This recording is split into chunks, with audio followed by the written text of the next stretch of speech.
Much of the rest, what he's doing now, is part of a long escape." There was a short silence. A successful one. Rudel Carrez was an extremely clever man. His tone was thoughtful. Blaise was remembering that stairwell in Castle Board again. A flask of Seguignac passing back and forth. "I don't think so," he said quietly. "That's why he works so hard. I think," he said to Valérie, "that he should have killed Urte de Miraval a long time ago."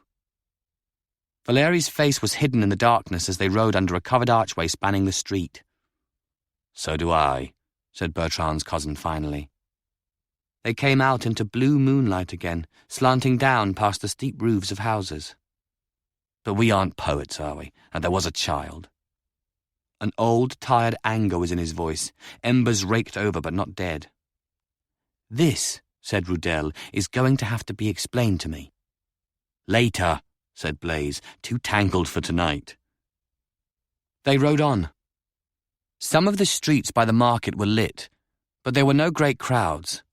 The Lucerne fair, as all the other fairs, was not like a carnival. For one thing, it lasted for a month, and not even Bertran de Talair, Blaise thought, would survive that much revelry. The fairs were for doing business, with some nocturnal activities for spice. Rudel, perhaps predictably, seemed to be thinking about just that as they came upon the 2 lanterns burning outside of the honey-coloured walls of the Talair palace and walked their horses to the stables at the back. The ostler came sleepily forward from the shadows and took their mounts. The 3 of them went back around to the front doors. Under the lanterns again, Rudel had an expression on his face that Blaise knew well.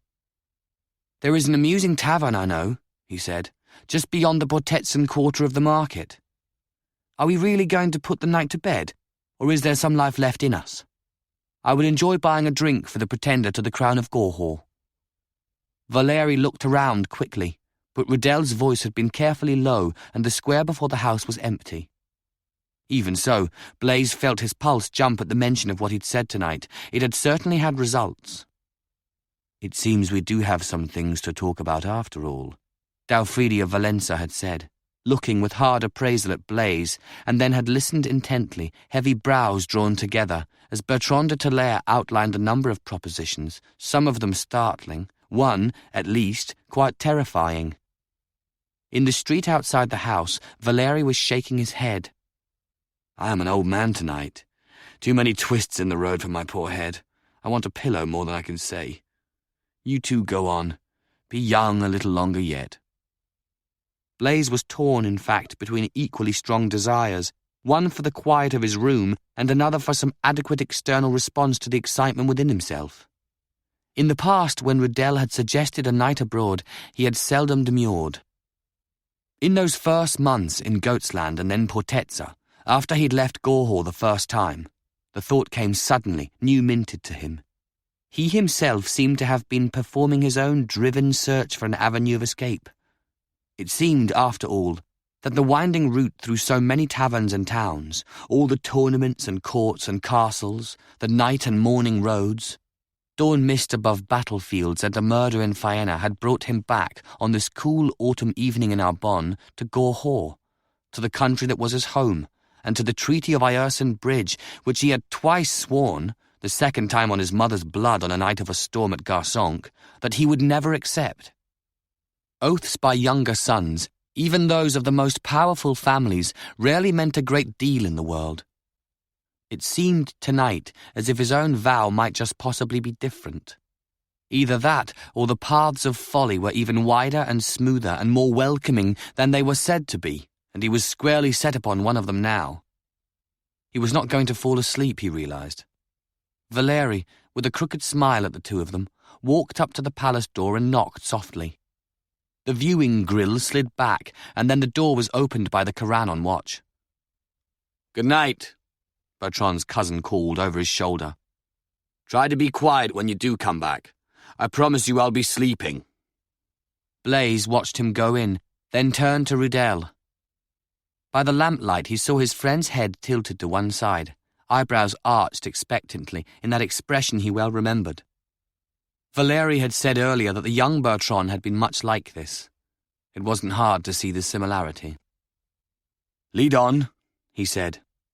"If events continue as they seem to have begun, and you do intend to stay the course with me, this may be the last chance we'll have to enter a tavern as Corannos for hire and nothing more." "Stay the course?" Rudel said, his voice swirling upwards as they began to walk. "Do you think you could possibly get rid of me now?" He turned a corner, heading towards the distant glow of lights by the market. It was a lovely night, clear as a shepherd's dream. "All the riches of my father wouldn't make me leave a game as diverting as this one has become." "Oh, good," said Blaise dourly. "I'm pleased to be amusing you again. What happens when I send you to your father to ask for all his riches to support us?" Rudel Carrez laughed.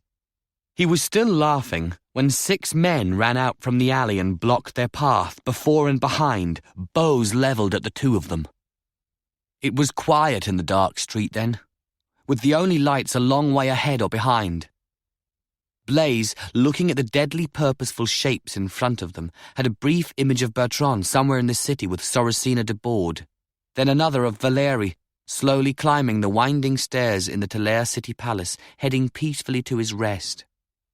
"I find this," he heard Rudel say, "deeply offensive, I must say. I was greatly looking forward to that drink in the Senal."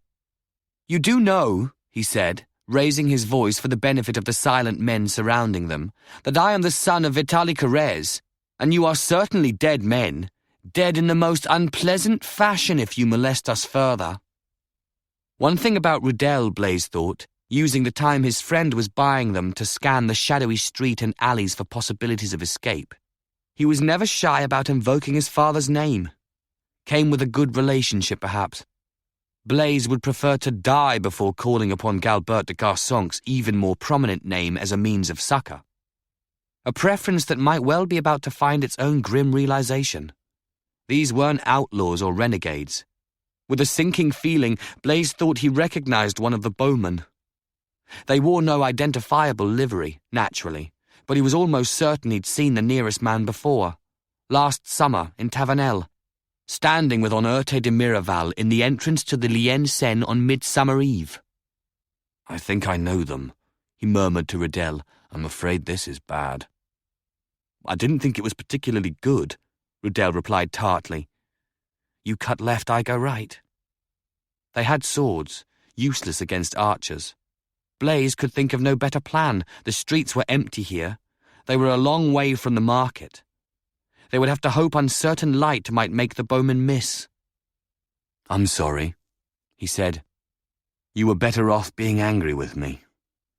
"Not really. Bad for the heart and liver, anger. That's what my father's doctor says. Live a placid life, he advises. I think I might try that next." Poised, preparing to spring as soon as Rudel moved, Blaise briefly wondered why none of the archers had spoken a word or even made a gesture of command. Then, when 4 more men strode quickly out from the alley and came up behind them, he understood. Why give commands when all you want to do is freeze your victims long enough for their executioners to slaughter them? He recognized one of these men too. It was his last clear thought. "A placid life, that's the thing," he heard Rudel repeat dreamily. Out of the corner of his eye he saw his slender aristocratic friend crumple to his knees, just before the swinging blow from a wooden staff knocked him senseless too. When he came to, it was with a headache so brutal the room lurched sickeningly as soon as he opened his eyes. He closed them quickly. What remained, as consciousness lingered tenuously, was an awareness that he was lying on something unexpectedly soft, and there was a scent surrounding him. He knew that scent. It had associations for him, a great many. And an instant later, as full awareness returned, Blaise realized where he must be.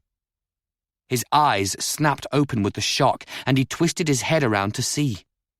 The movement made him immediately nauseated, and he gasped with pain. "I do regret that," a woman's voice said, "but I had to advise them you might not come willingly." "Why bother?" Blaise gasped. He couldn't see her. She was behind him. It was only when he tried with another painful effort to turn his body that he realized that his limbs were bound. He was on her bed, which explained the softness, and his hands and feet were tied to the 4 bedposts. The never-forgotten scent of her perfume was all around him. "Why didn't you just have me killed in the street?" "What?" said Luciana de Longhi, moving at last into his field of vision. "And deprive myself of this pleasure?" He had not seen her for more than a year. She was clad in silk so diaphanous she might as well have been naked to his sight. The glitter of jewellery was all about her, a diadem in her hair, sapphires at each ear, diamonds and sea pearls around her throat. There were rings on her long fingers, gold and silver or ivory at each wrist, and one spectacular, memorable pendant suspended between her breasts, red like the fire crackling on the hearth. She liked jewellery, he remembered. She liked fires in her rooms even when it wasn't cold. She liked cords and knots and toys in her bed. His clothing and boots had been taken away. He was clad only in an undergarment that shielded his sex. He tried again, without success, to move his hands and realized with a kind of despair that what he was feeling as much as fury and the several layers of pain was the returning of desire, inexorable as the tides of the sea. She was so beautiful, it caused a kind of constriction around his heart. She was an incarnated vision from the legend of the paradise that waited for Corannos who died in battle. His mouth was dry. He looked at her, in her shining, long-limbed near-nakedness, and the memory of their love-making 2 summers ago, her body intertwined with his, legs wrapped high around him, or straddling his waist as she rode above, her fingernails scoring his shoulders and arms, the eloquent, striving, backwards arch of her throat when she came to her culmination. It was with him again, as if happening now, enveloping as the scent in the room. He became aware, helplessly, that his excitement would be visible. Luciana, glancing downward, noted that. She had never been slow to observe such things. She looked away briefly, a small, satisfied smile curling about her lips. "How sweet," she murmured, in the nuanced, husky voice. She moved out of his sight for a moment and then came back. "And all along I thought you left because you were angry, because you had lost your desire for me." She looked down upon him from the side of the bed. "I don't like it when men leave me, Blaise. Did I never tell you that?" There was a knife in her fingers now, taken from the bedside table. It too had gems in the hilt, rubies the colour of blood. She began to play with it, moving towards the foot of the bed, biting her lower lip as if thinking of something, chasing a memory, and then idly stroking the blade, as if unaware that she was doing so, along the sole of his foot. She twisted it suddenly, and Blaise felt the point break the skin, drawing blood. He had been waiting for that.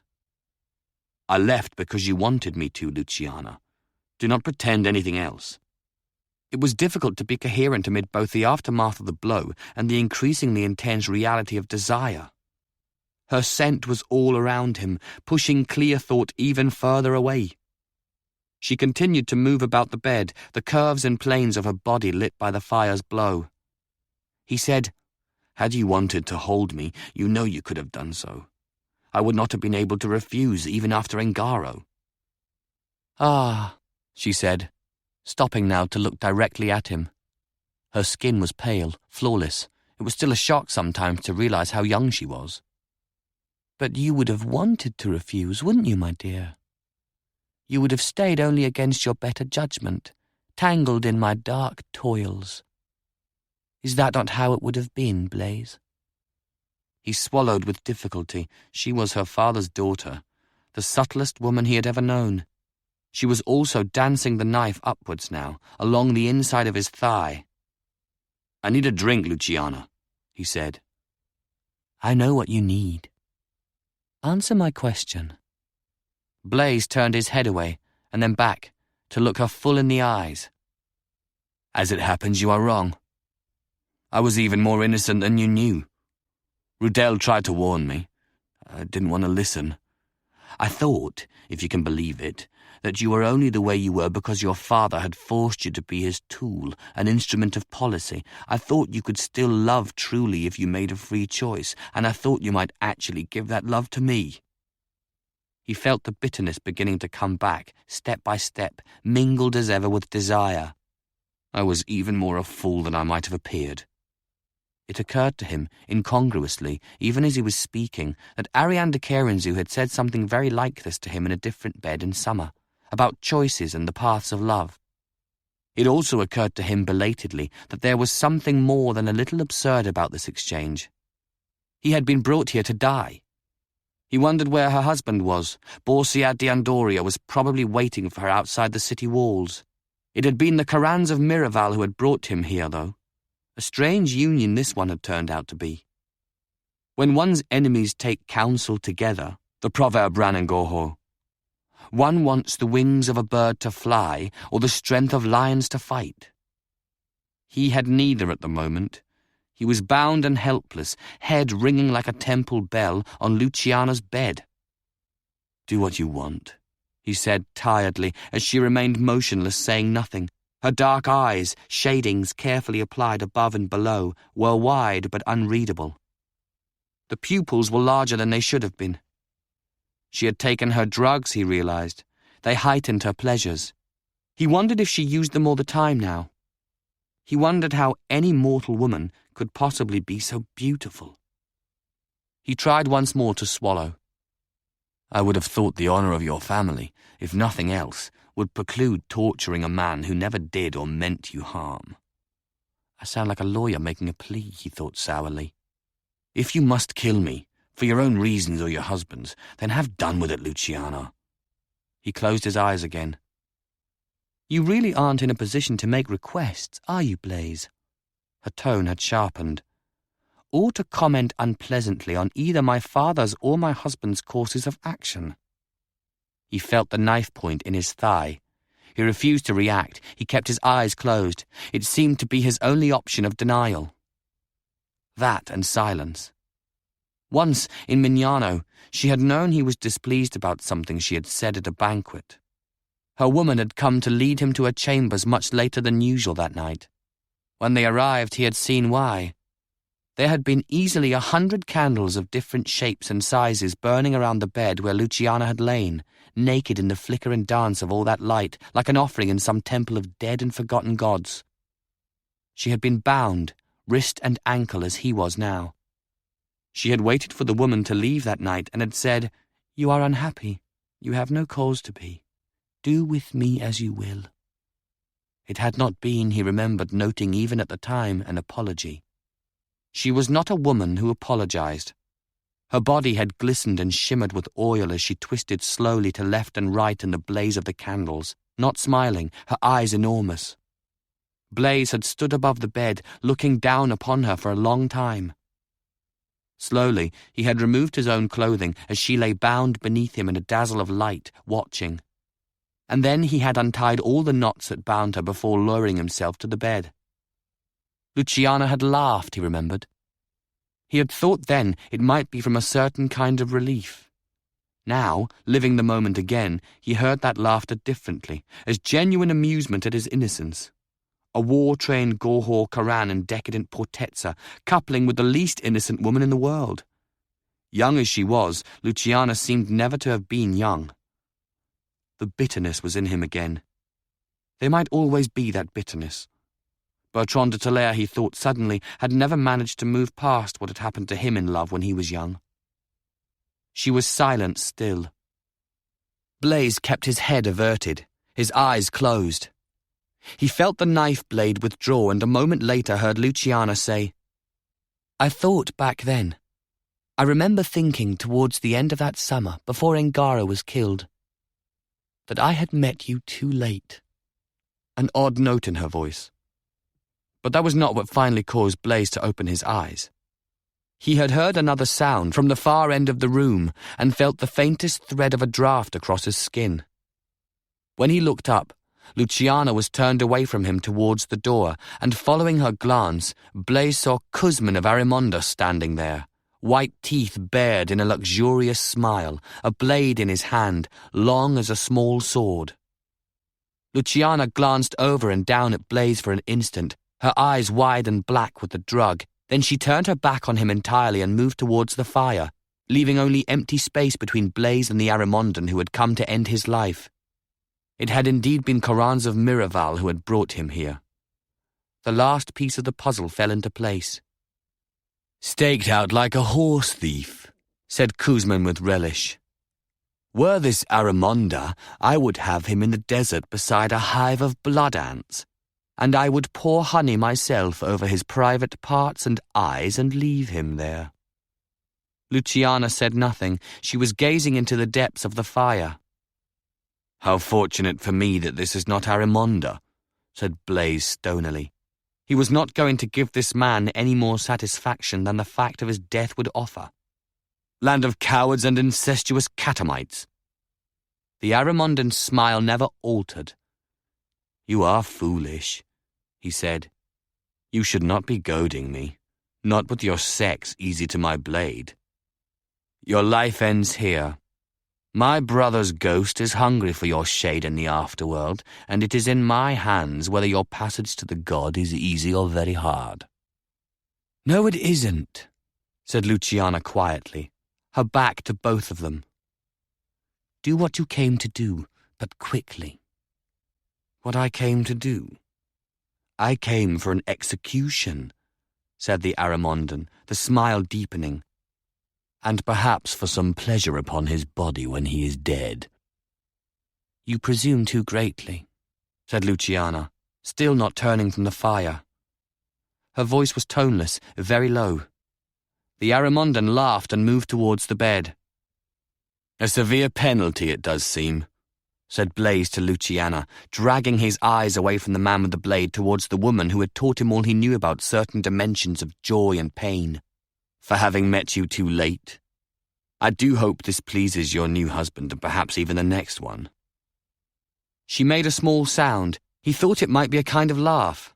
He didn't have time to decide, though, because just then, as he turned back to face his death the way a man does, with dignity and an acceptance of the infinite eternal power of the god, the door opened again, and with utter stupefaction, Blaise saw his brother's wife step into the room behind the Aramondan. "If you use that blade," he heard Rosala announce in her crispest voice, "I swear by holy Corannos I will have you brought into the presence of the Countess of Arbonne before this night is over, and I will not rest until you are both dealt with for breaching a truce with murder." And then, with that spoken, as her own fierce inner momentum seemed to slow, all three of them staring at her, she registered for the first time. He actually saw it happen. Who was lying on the bed? And she said, in a voice so completely different it could almost have made one laugh, "Blaise?" It was Luciana who laughed. "How touching! A reunion," she murmured, turning from the fire. She was still holding her own jewelled blade. "The wandering children of Garsonk in the den of the Dark Lady. Someone will surely make a ballad of this." "I think not," said Kuzman of Arimonda, "since both of them must now be slain." His smile had gone. He took another step towards Blaise. "Now!" said Luciana de Longhi loudly, very clearly. The inner doors on either side of the bed burst open. Through them, swords drawn, rushed half a dozen Corannos in the Countess's colours, followed quickly by Rabban, the Chancellor of Arbonne, and then more slowly by a black-haired, sumptuously dressed, darkly handsome man. Last of all, moving with extreme caution, a compress held to one side of his head, came Rudel Kerez. The Corannos surrounded the Aramondan. One of them seized the dagger from him. Kuzman's gaze, bleak and malevolent, did not move from Luciana's face now. Returning a brief, glacially patrician glance, she said, "You made an error, and you are a crude, unpleasant man. The one might have been forgivable were the other not also the case. And both things, I might add, are equally true of the Duke of Miraval, whom you serve in this matter." She said that last very clearly as well. Blaise saw the handsome man who was her father smile thinly as Rabban the Chancellor winced. It was becoming slowly clear to Blaise that he was not, for the moment at least, about to die. That Luciana had set this whole thing up as a trap for... whom? Kuzman? Urte? Both? He looked to his left and saw Rudel leaning against a bedpost for support, gazing down on him with an expression that might have managed to be amused if his face had not been quite so green. "If you do not stop standing there uselessly and cut these cords," Blaise snarled through clenched teeth, "I will not be responsible for what I do to you later." "To me?" his friend replied with feeling. "What can you possibly do beyond what has been done already? I have just been half killed by Corannos of Miraval in the interests of a ploy by my cursed cousin Luciana that had nothing at all to do with me." But he did begin, moving gingerly to cut Blaise's bonds. "You are, you understand, now taken into the custody of the Countess of Arbonne," the Chancellor was saying to Kuzman. He did not look happy. Blaise, finally able to sit up, slowly chafing his wrists, had some idea why. "In the morning she will decide your fate," Raband finished coldly.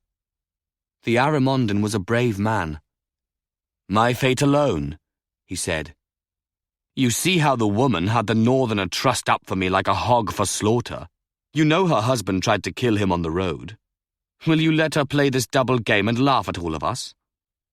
Blaise glanced over at Luciana. She had moved towards the windows and had put on a heavier robe. She didn't bother looking back at Kuzman or at any of them. "I do not see anyone laughing," said the Chancellor. "And if her game was doubled, it was only against yourself. She informed me of your proposal last night, immediately after it was first made." A good attempt at deflecting and controlling the damage, Blaise thought, but it was unlikely to succeed. Not with the other man who had entered the room standing there, listening attentively. He knew a fair bit about Messina de Longhi, actually.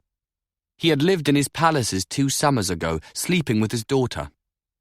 He and Rudel Carrez had killed a prince for him. But it seemed, the way events were unfolding, that Luciana had not intended to have Blaise murdered tonight after all, though the manner in which she had had him bound, and what she had done and said, still needed an answer. Or, he reflected, perhaps they did not. "I don't like it when men leave me, Blaise. Did I never tell you that?" Perhaps he had his answer. Perhaps she had said nothing more or less than truth. How novel that would be, he thought wryly. As he had expected, the Chancellor's effort at diversion did not succeed. "There is another person involved in this, though," said Messina de Longhi, the sleek, suave man who was said to be seeking to dominate Portezza and to be using his daughter's marriages in steady pursuit of that goal. "This Aramondan, I am informed, is employed by the Duke of Miraval. I understand from my dear daughter that it was the Corannos of Duke Urte who assaulted this young friend of ours, and our well-beloved cousin as well." "Thank you," Rudel said brightly. "I'm so pleased someone remembered that." Raband did not look pleased at all. "We will, of course, seek to hear what Aunt Urte has to say about all of this in the morning. For the moment, there is only this man, caught by your daughter's devices, in the act of attempting murder." "For which he will be branded and hanged, I trust." Luciana's brows were arched as she finally turned to look at them. Her voice and manner were a cool, glittering mirror of her father's. Blaise remembered this side of her too. She gazed at the Chancellor. "Precisely as that poor cousin of my dear husband was branded and hanged by the Duke of Talair.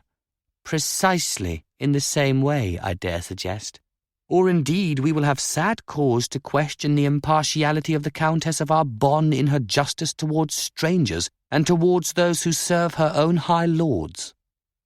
The celebrated eyebrows remained pointedly high.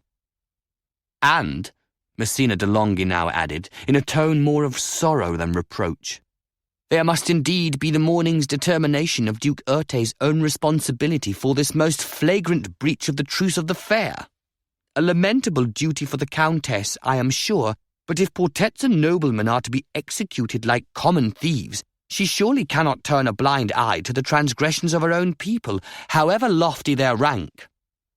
Luciana's father was enjoying every moment of this, Blaise realized. It was exactly the sort of multifaceted intrigue that de Longuey most loved.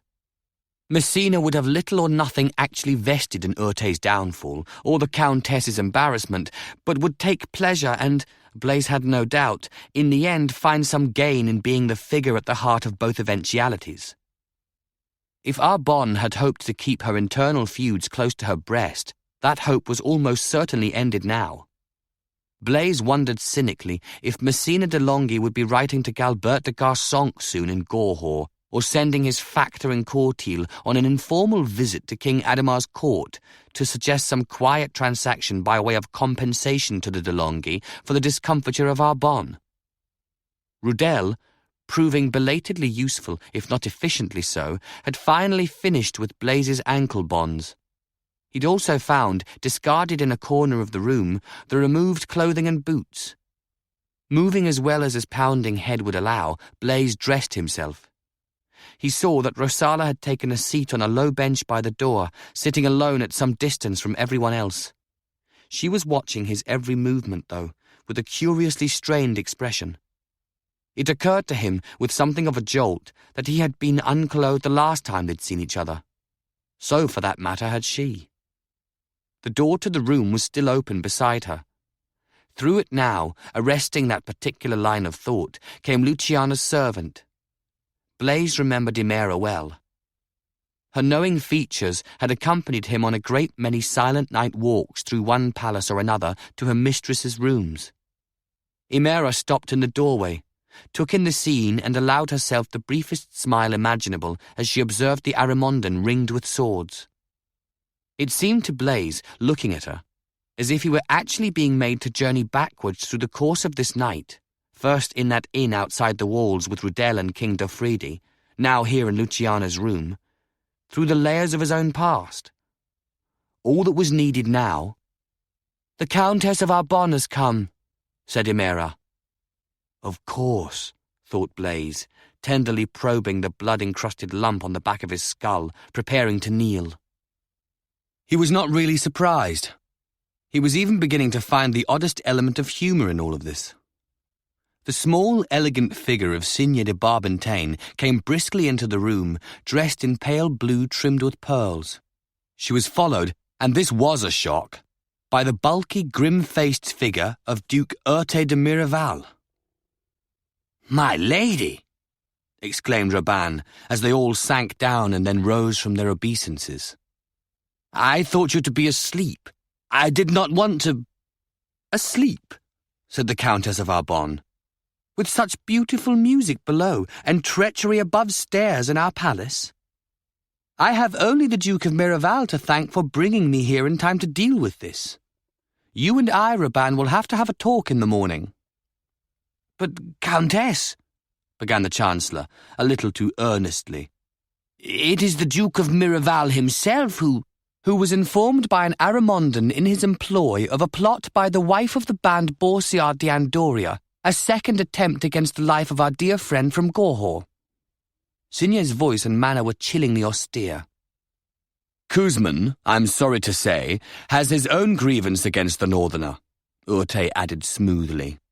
"So deep a hatred that he was willing to breach the truce of the fair to aid the Lady of Andoria in her corrupt designs. I chose to allow the affair to proceed a certain distance, trusting it could be halted, and thereby exposing the Potetsan evil at its source. I am pleased to see that this has happened." He was staring coldly at Luciana. Blaise looked over at Rudel and saw his friend smiling crookedly back at him, still holding a cloth to the side of his head. They turned simultaneously to the Chancellor of Arbonne. Raban's surprise was just a little too extreme again. This is a clever man, thought Blaise. He may get away with it after all.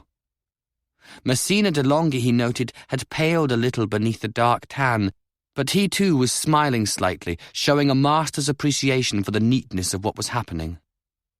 As if on cue to Blaise's thought, Raban said, "But, Countess, there was no Potetsan plot. The gracious lady Luciana de Longuey d'Andoria was acting only to expose this self-same Aramondan.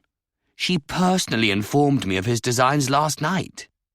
She only pretended to accede to his scheme to prevent a more summary murder of the Gorhaut Coran. It seems to be her understanding that, the Duke of Miraval was actively involved in his underlings' designs." "Evidently a faulty understanding on my part," Luciana murmured silkily into the silence that followed this. "One for which I must surely make amends to the Duke when more private opportunity allows." She smiled at Urte, her most dazzling smile. "My dear daughter has such an impulsive nature," Messina de Longhi added, playing out the game. "And she was naturally so anxious to make redress for her equally impulsive husband's earlier transgression." He shrugged and spread his hands. "It seems we have all been acting in good faith here." "Except for one man," said Signor de Barbantaine icily. She was looking at the Aramondan. Blaise had seen it before, and now he registered it again. Koosman of Arimonde was neither a coward nor a fool. The man was smiling, ringed about with steel and hostile glances. "Ever the way of things, is it not?" he asked quietly, looking directly at his employer. Duke Urte, stone-faced, made no reply. "I am the sacrifice after all, not the man who murdered my brother. I do wonder, though," he said, turning with bold eyes and no deference at all to the Countess of Arbonne, "how I am presumed to have used 10 of my Lord of Miraval's Corans tonight without his knowledge." The weak link, Blaise thought, racing through possibilities. He's going to take Urte down with him.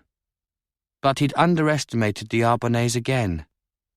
"That is a matter of some grief to me," Urte de Miraval said, his deep voice conveying dimensions of regret.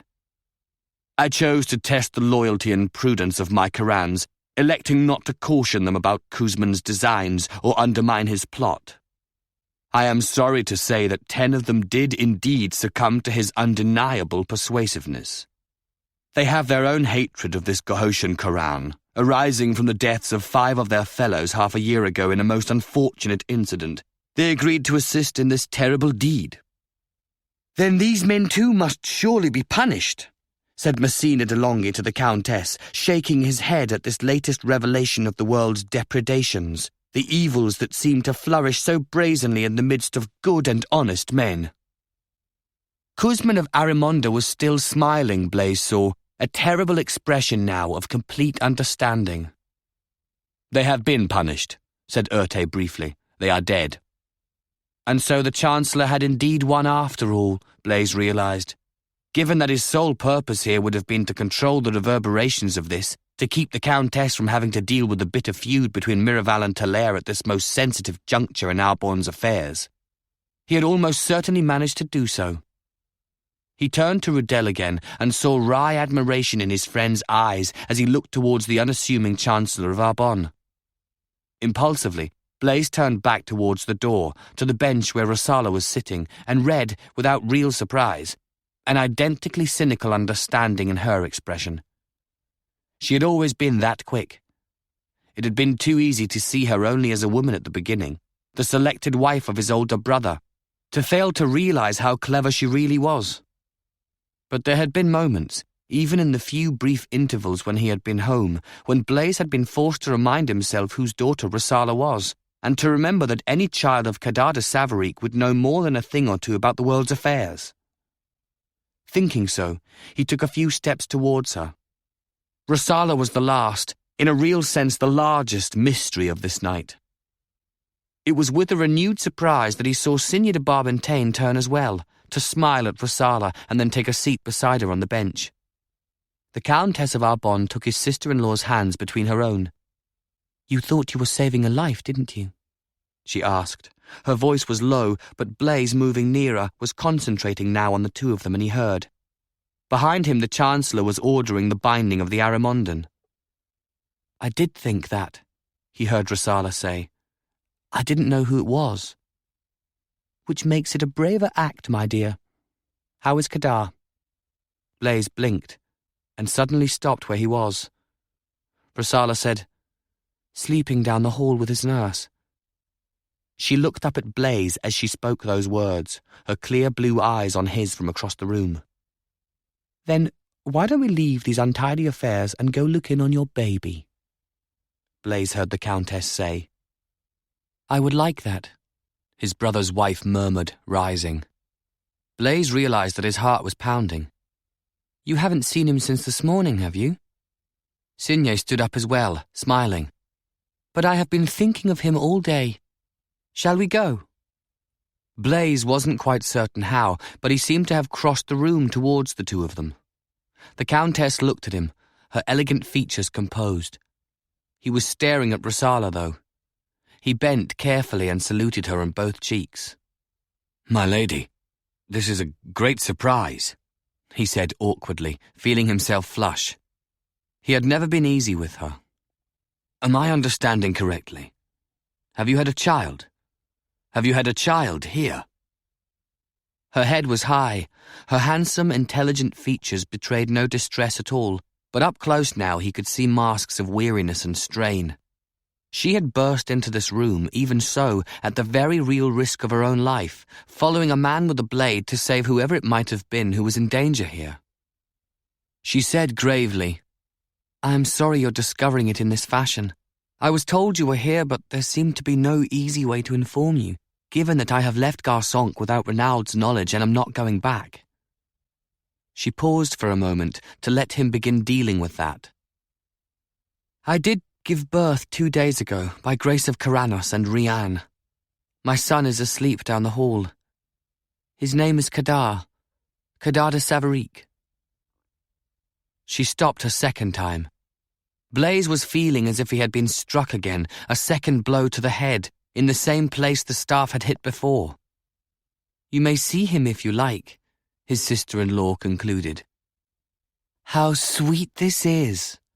How truly touching," came an amused voice just behind him.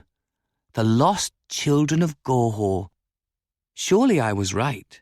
There will have to be a ballad about this. Why don't we all go dote upon the child?" He hadn't heard Luciana coming up. Once, his whole being would have been focused on knowing exactly where she was in any room. In the strangest way, Blaise felt an obscure sadness in this change. "I don't recall inviting you," Rosala said calmly. "You might still feel like using the blade I saw." So she had seen that knife, and probably the blood on him where the dancing blade had pricked. Blaise wondered what she had thought. He wondered what there was to think. Luciana de Longhi, however, was not accustomed to being discomforted by other women. "I only stab babies when they wake me at night," she murmured in her laziest drawl. "Grown men tend to give greater cause and different pleasures. Since I am awake, your child is safe for the moment. From me, at any rate. Are you not afraid, though, that dear impetuous Blaise will seize and spirit him home to his brother and father?"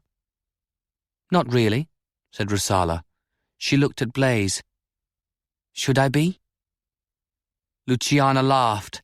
The Countess of Arbonne stood quietly, looking at Messina de Longhi's daughter, her expression thoughtful now, and under that level, appraising scrutiny, Luciana grew still. Blaise's mind was racing, despite the pulses of pain, struggling to sort through the towering implications of all of this. And there was something else as well, half buried at the base of that tower. A night of storm in Garsonk Castle 8 months ago, when he had left for the last time. Quickly, he pushed that thought away. She had asked him a question and was waiting for his reply. He said, "Having left them myself, I am unlikely to be the one to take anyone back to that castle. As to that, at least, you need not be concerned. You know they are unlikely to accept this, though." "We all know that," asked Signé de Barbentane. "There was some hope earlier that you might have a suggestion." "A suggestion about what?" asked Rudel, coming up to them. "Cures for a cracked skull?" "Family affairs," Blaise said shortly. Though it was more than that, a great deal more, given who and what his family were. And it was precisely in that moment that the new thought appeared and immediately began, with unsettling speed, to take shape in him. He made the required introductions and then turned back to look at the others on the far side of the room. He was suddenly thinking hard, and there was a cold logic, a kind of inexorability to where those thoughts were leading him. They didn't make him happy, though, not at all. Urte de Miraval was talking quietly with Messina de Longhi beside the fire. Kouzman, the Aramondan, was in the process of being bound by the Korans of Barbentane. They weren't being especially gentle about it. The man's head was held arrogantly high, however. He didn't bother to struggle. Next to Blaise, Rudel Carrez bowed to the Countess and then bent low and kissed Rosala's hand. Luciana murmured something to her cousin under her breath. Blaise didn't hear what it was. He took a deep breath. Life might be easier, he reflected just before he spoke, if he didn't keep making it harder for himself. "One moment, if you will," he said quietly, addressing the Chancellor of Arbonne. It was interesting, actually. The other conversations stopped the moment he spoke, as if they had been waiting for him. He wasn't used to being the key to a gathering such as this. He wondered how it had happened. Luciana was standing unnecessarily close to him. He tried to ignore that fact. Raban, the Chancellor, who did not much like him, lifted an eyebrow. Blaise said, "I do have a suggestion to make. This affair ultimately concerns only that man and myself." He nodded at the Aramondan. "There is nothing that need involve the Countess or the wider issues of our time.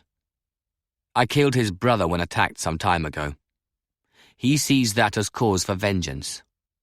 I might say I would feel the same had it been my own brother slain." He heard Rosala make a small sound, an indrawn breath behind him. That was interesting too. Of all of them, she seemed to be the first to sense where he was going. Or part of his path at any rate. She could not know it all. "What you say is not strictly true," said Messina de Longhi, interjecting soberly.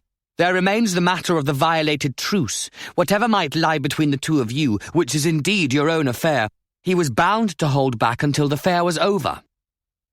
"And it isn't even their own affair in any case," said Rudel, irritatingly intruding himself. "Correct me if I err, but I do seem to recall hearing last summer of a decree by the Countess of Arbonne regarding killings between Talair and Miraval." Blaise understood what his friend was doing then, and reproached himself. He ought to have known better. Rudel wasn't intruding. He was handing Blaise the next thing to say, if he wanted to say it. And it seems that he did want to say it, or he would not have begun this at all. "As to that, I am in fact no longer a Coran of Talair. Not since the attempt on my life on the road. With my identity revealed there, it seemed inappropriate to Duke Bertran that he be giving Galbert de Garçonc's son commands as if to any other mercenary. I am with him now only as a friend. There is therefore no breach of the Countess's decree in anything that passes between Kouzman of Aramonda and myself." The Aramondan had begun again to smile, the white teeth showing against his dark skin. His magnificent body was ridged and corded with muscle. He was clever and extremely dangerous. "I propose," said Blaise calmly, "that this man and I fight each other at the tournament, and that all affairs of tonight be considered ended with whatever happens then." Kouzman was looking at him.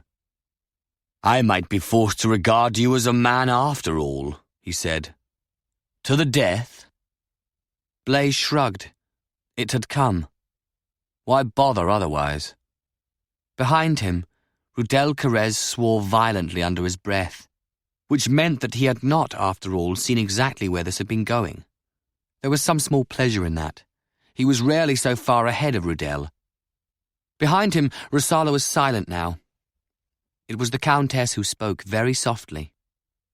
"I should not allow this." "You have a reason, I dare hope." "I hope so as well," Blaise said, not turning, his gaze holding the Aramondan's. The first moments of a challenge he had been taught long ago often determined what followed. It was important not to look away.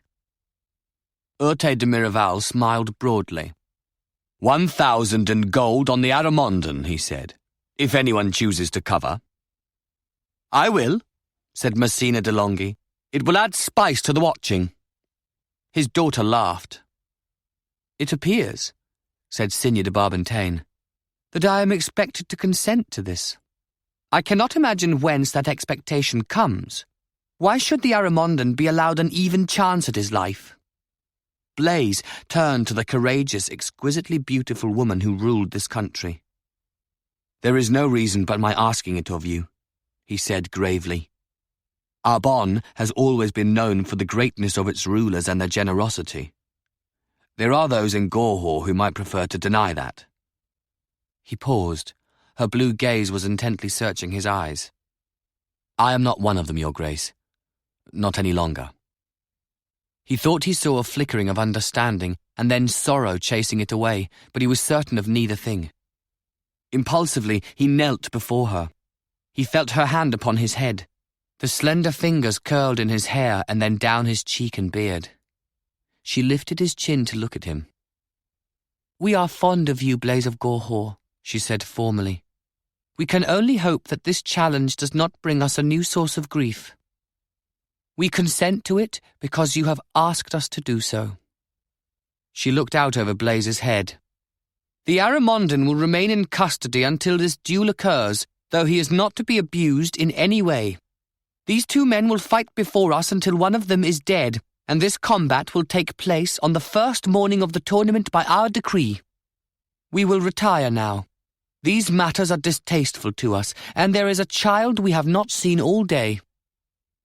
In the end, Blaise went down the hall with the Countess and Rosala. When they walked in, the baby was awake and nursing with the wet nurse they had found for him. Blaise looked at him for a long time and then turned to Rosala. He said nothing, nor did he find any answers to unspoken questions in her face. He had not, in fact, expected to.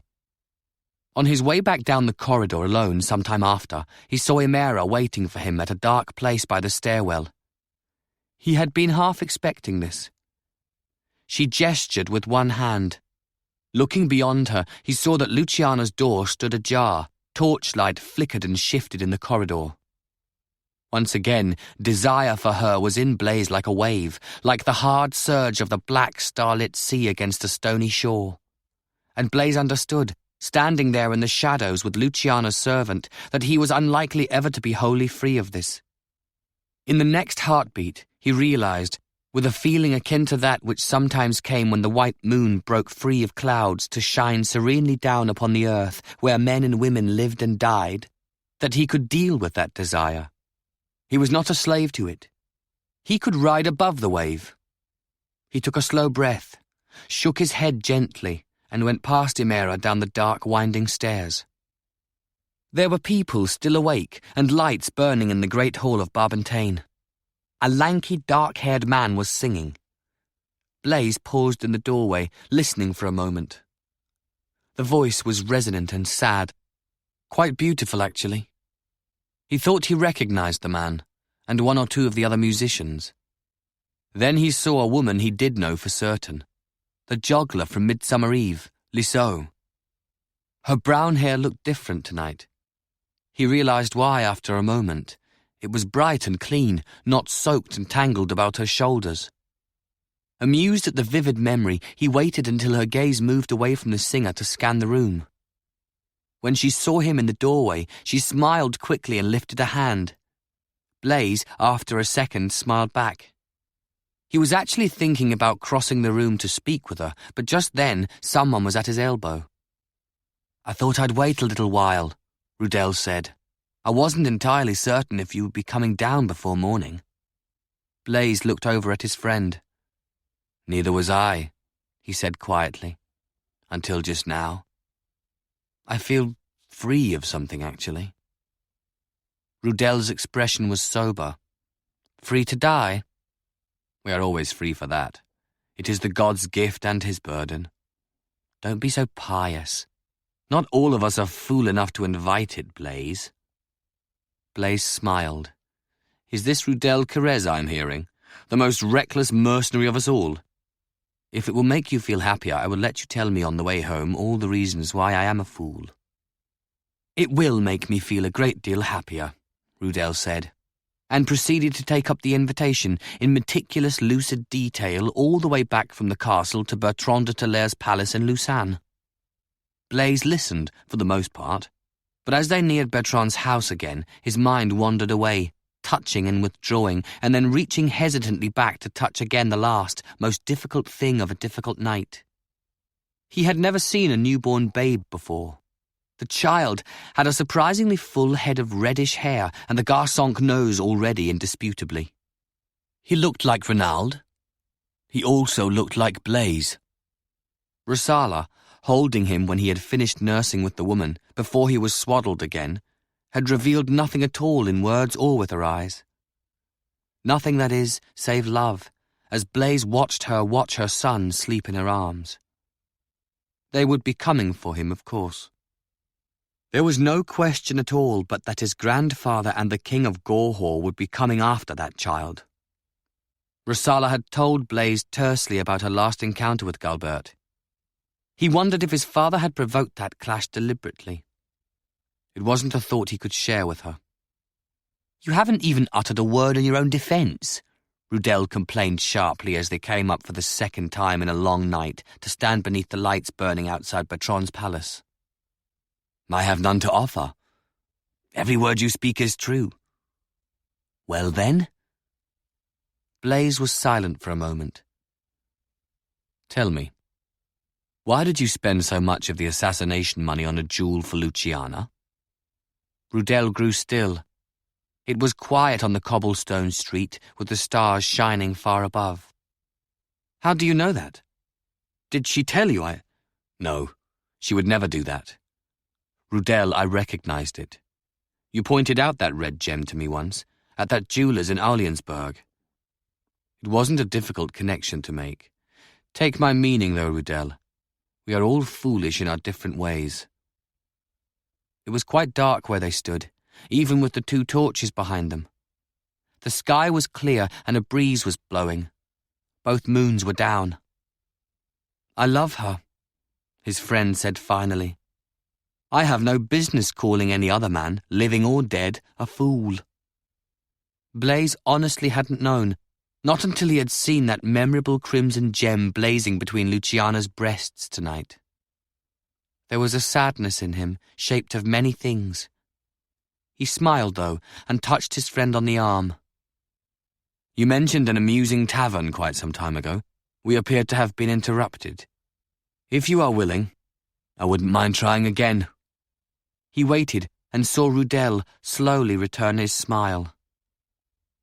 Sunrise saw them homeward when the morning broke. Chapter 13. Tournaments in Arbonne and duels performed in the presence of women were under the aegis of the Queen of the Court of Love. It was Ariane de Carenzu, therefore, who was responsible for supervising the formalities attendant upon the challenge issued at the Lucerne Fair between Blaise de Garçonque of Gorhaut and Cusman de Peragno of Arimonde. It was also Ariane who offered the most dryly prosaic response of all to what Blaise had done the night before. They had gone to the Carenzu mansion in the morning. Blaise, Bertran, Valérie, and an extremely pale-looking Rudel Carrez. A long night of drinking after a substantial blow to the head had not, it appeared, worked greatly to the advantage of the normally urbane scion of the Carrez family. For that matter, Blaise wasn't feeling entirely well himself. But he'd been more careful than Rudel in the tavern and expected to become more functional as the day progressed. Certainly by tomorrow at any rate, which was a good thing. Tomorrow he was going to be fighting a man to the death. "I have no idea," Ariane said, reclining prettily on an upholstered divan in the room where she received them, "whether what you have done is sheerest folly or only moderately so." Her tone was astringent and sardonic, a controlling voice more than a little at odds with the morning freshness of her appearance. She was dressed in pale yellow, the fabric cut with sky blue at bodice and sleeve, with a soft hat of the same mild blue shade on her dark hair. She was looking at Blaise as she spoke, and her expression was not particularly mild. "I cannot decide, because I do not know how well you fight. I do know that Urte would not have hired the Arimondan, the 2 Arimondans, if they were not very good indeed." "Cusman? He is good," Bertrand de Talair murmured. He was pouring an early glass of wine from a flask on a tray. He seemed more amused now than anything else, though his first reaction, when they told him what had happened, had been one of grimly silent reflection. He hadn't shared those thoughts. "So is Blaise," said Rudel faintly from the depths of the chair into which he had carefully lowered himself. They could only see the top of his head. "Consider the dead brother and 5 Corans of Miraval." "Those were arrows," Valeri said quietly. Of all of them, he seemed the most unhappy this morning. "This will be with swords." "It need not be," Ariane said. "I could easily—" Blaise shook his head quickly. "No point. He uses what he wants, so do I. I would be shamed by an attempt to control the weapons." "You may be killed by a failure to do so," Ariane said tartly. It was gradually becoming clear to Blaise, a knowledge accompanied by a growing bemusement, that the reactions of those around him to what was about to happen tomorrow were not entirely shaped by the pragmatic appraisal of risks and gains. They were concerned for him. The Countess, Bertran and Valeri, Rudel certainly. And now it was equally obvious, even to Blaise, who had never been good with understandings of this sort, that Ariane was speaking with more than an abstract interest in the rules of this challenge. They had encountered her husband when they first entered the house. Then Duke Thierry had gracefully excused himself when Bertran made it clear that they were calling upon his wife in her formal capacity. The Duke of Carenzu was a slender, well-built man whose sexual tastes and appetites were in no way visible in his manner. He was also, Valeri had said earlier, an exceptionally competent leader.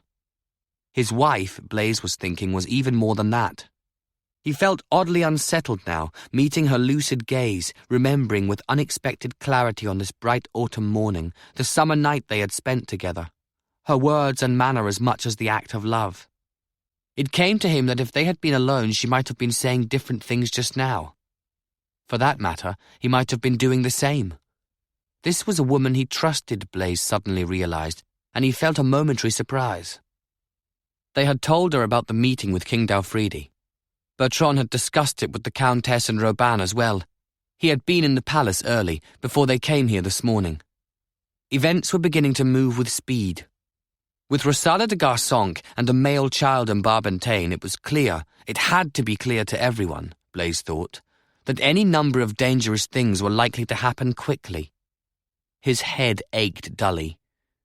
He was beginning to regret the last part of the night almost as much as the first. Looking at Ariane, drinking in her cool beauty like a reviving draught, he said, "This whole exercise is about how we are seen in the eyes of the world. I lose too much if I am thought to be afraid of him or to be arranging the affair to my obvious advantage. I'm grateful for your concern, but there is no point to this challenge if we manipulate it." "And there is a point to this? We are entitled to assume that." The same question the Countess had asked. He ignored the sharp tone and gave her the same answer. "I hope so. I hope there is." In truth, he wasn't certain. He was certain of nothing just now. He felt like one of those legendary dancers from Arimonda's distant past who was said to have leaped over the horns of bulls for the pleasure of their kings. He was in the middle of such a leap right now, grimly conscious of the gleaming, killing horns. It had seemed to Blaise, late last night, a thought shaped half of piety and half of simple fear, that Corannos had actually guided him here to Arbonne, that his journey south had not been fortuitous, not simply an escape from burdens and sorrows at home or in Portezza. It had been a movement towards destiny, the one chance the world might offer him to make good the vow he'd sworn when he left Garçonque Castle. He hadn't known he would say what he had said to Daufridi of Valença. He hadn't prepared his challenge to Kuzman in advance.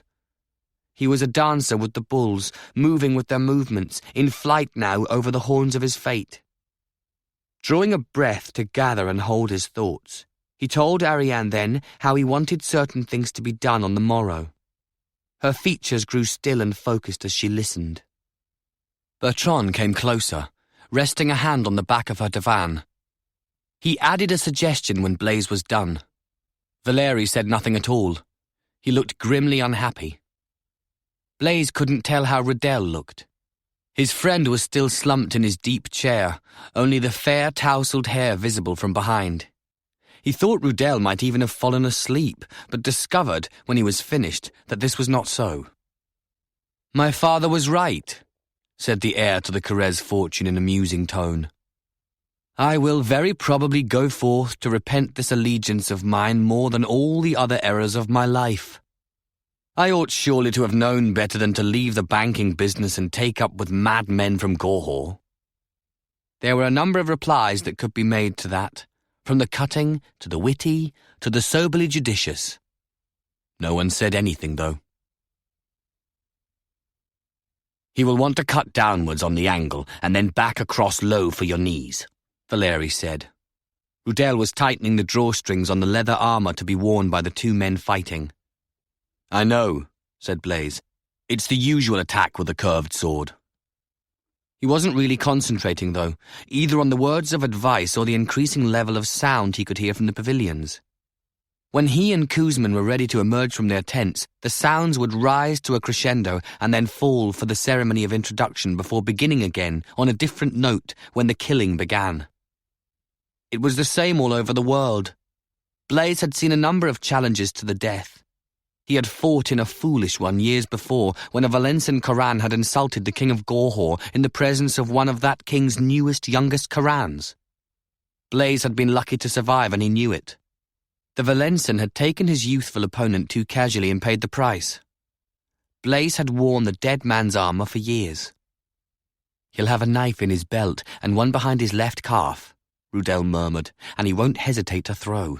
He's known for that, and accurate with both hands. Keep your shield up." Blaise nodded again. They meant him a world of good, he knew. It was their anxieties that were producing this outpouring of instruction. He remembered being exactly the same way when serving as squire to friends in their challenges, including Rudel 3 times if he remembered rightly. He really wasn't paying close attention, though. This had happened to him before. His mind wandered before battle, drifting along unexpected pathways.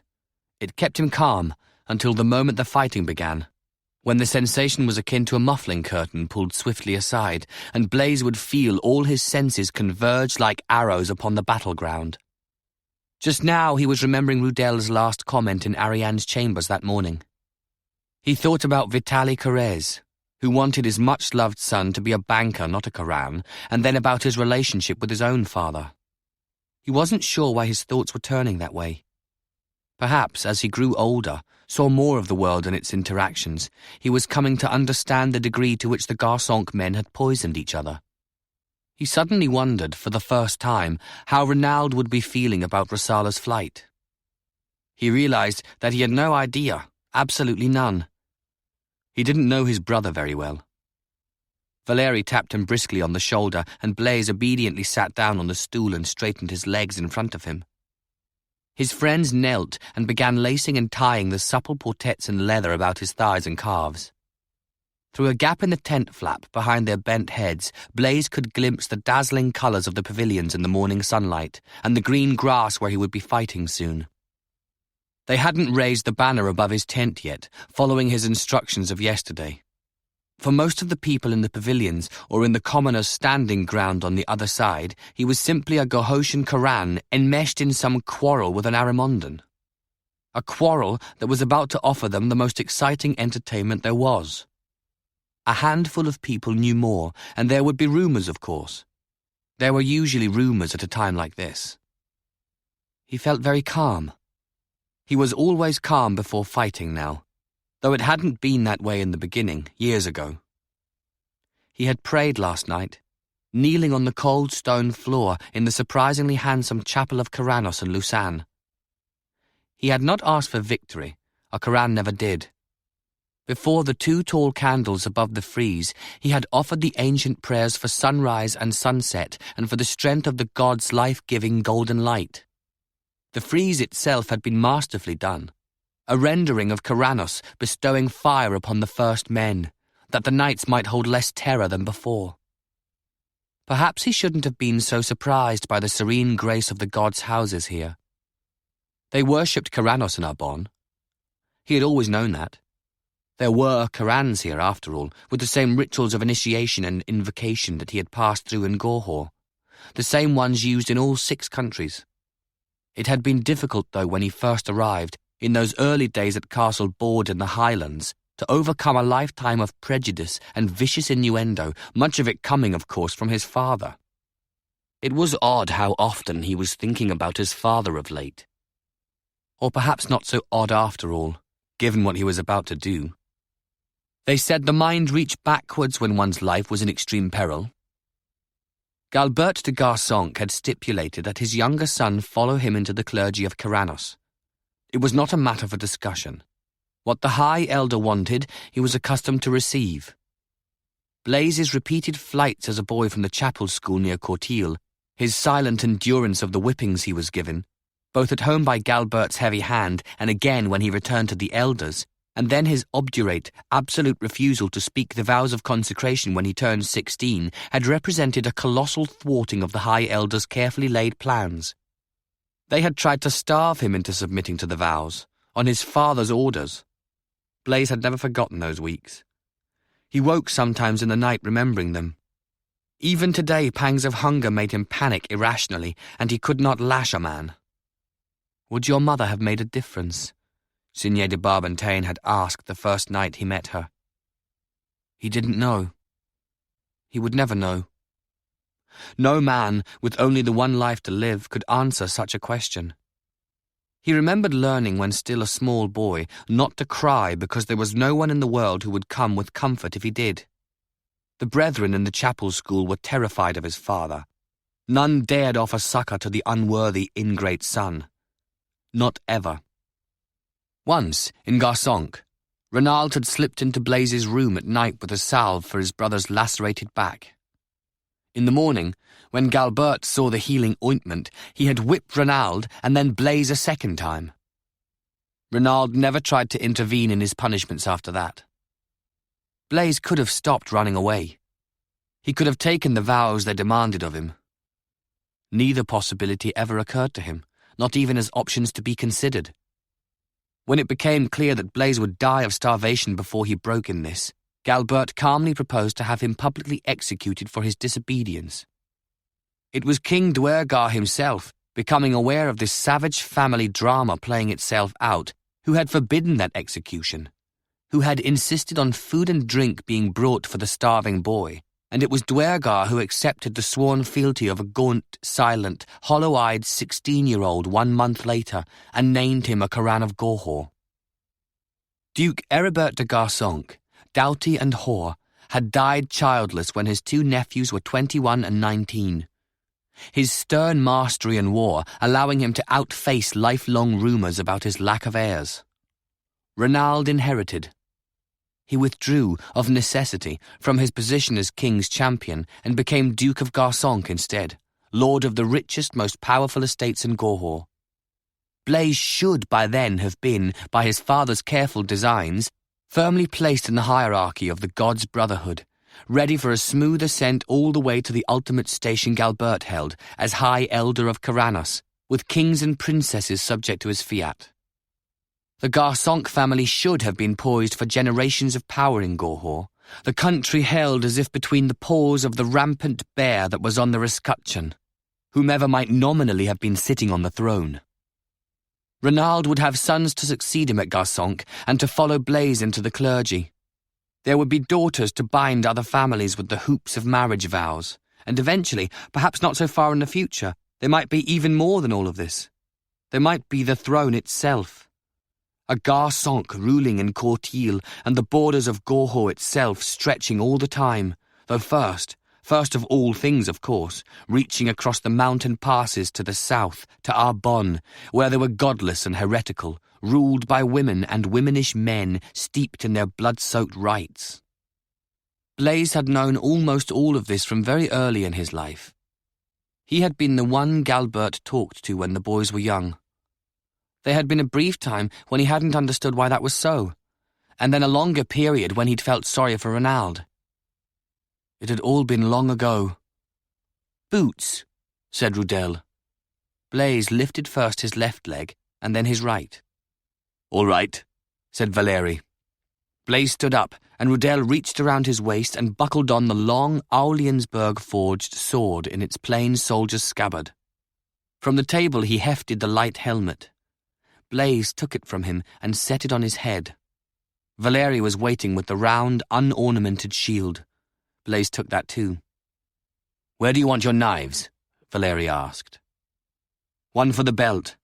I have the other." Valeri asked no further questions. Neither did Rudel. They too had both been through this before. Rudel, his face and manner sober, lifted a sleek black knife from the trunk beside the tent flap and handed it to Blaise. Blaise smiled briefly at him. "Do you remember? You gave me this one." Rudel made a quick warding sign. "I did no such thing. I found it for you. You paid me a copper piece for it. We don't give knives as gifts, you ignorant northerner." Blaise laughed. "Forgive me. I forgot that you are a superstitious Portetsan farmer at heart.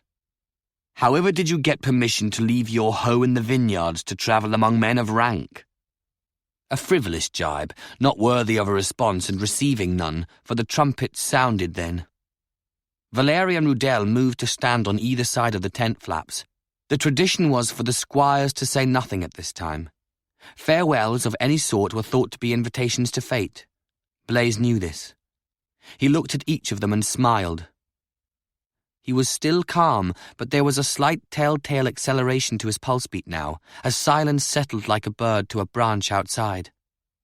He nodded, and Valeri and Rudel each drew back a flap of the tent. He stepped past the two of them, ducking his head, and he came out into sunshine and the green grass of the battleground. Kuzman of Aramonda was the first person he saw, standing at the entrance to his own tent on the far side of the field. A banner was flying behind him, 3 black bulls on a crimson field. Blaise registered the curved sword worn across the Aramondan's back in the Western fashion, and he saw the polished golden shield. He glanced east to check and remember the angle of the rising sun.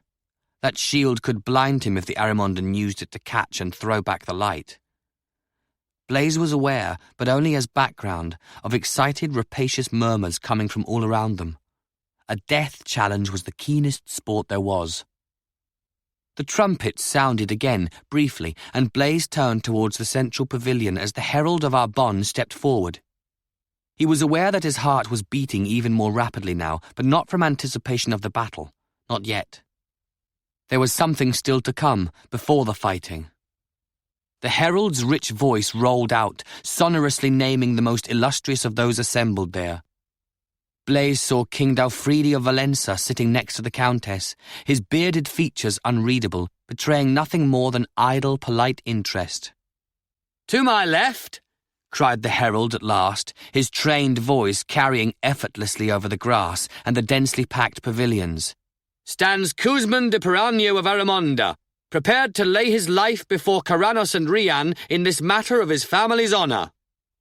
He paused. Blaise drew a breath. It had come. "All right," he said to the 2 men behind him. "Do it." He didn't look back, but as the herald of Arbonne turned towards him, he heard the rustle and flap of 2 banners being run up to fly above his tent, and a moment later there came, truly like the roaring of sea surf in wind, a swelling of sound that nearly drowned the herald's urgently rising voice. "To my other hand," the herald proclaimed, "equally prepared to defend the honour of his name, stands Blaise de Garsonc of Gorhaut, who here lays claim before this assembled gathering of the 6 nations, and upon this holy field where the god and goddess are judges of honour and worth, to the crown of the kingdom of Gorhaut, falsely now held by traitorous Ademar." People were on the feet. The herald was shouting now. "On Blaise has also declared that this combat, freely entered into by him against a felon so proclaimed by the Countess of Arbonne, shall serve as a warrant for the worth of his claim, and he willingly lays his life at hazard before you all in this moment of asserting his right to that same crown." The last was scarcely heard over the thunder of noise from the pavilions and the standing grounds on the other side. It didn't matter whether the herald was audible or not. The banners told the story. Blaise turned slowly. It was all theatre now, all symbol, until the killing began. And he nodded his head, as an equal to his equals, to Signe de Barbentane, and then to Defridi of Valença. And the Countess of Arbonne rose, in the presence of her people and those gathered from the other countries of the world, and gestured to Blaise with an extended hand in welcome, equal to equal. There was screaming now. Blaise ignored it. He waited. One long moment, then another, and finally, the hairs rising on the back of his neck, he saw Dalfridi stand. Tall and proud, the king of Valença turned to left and right, not hurrying, a master of moments such as this.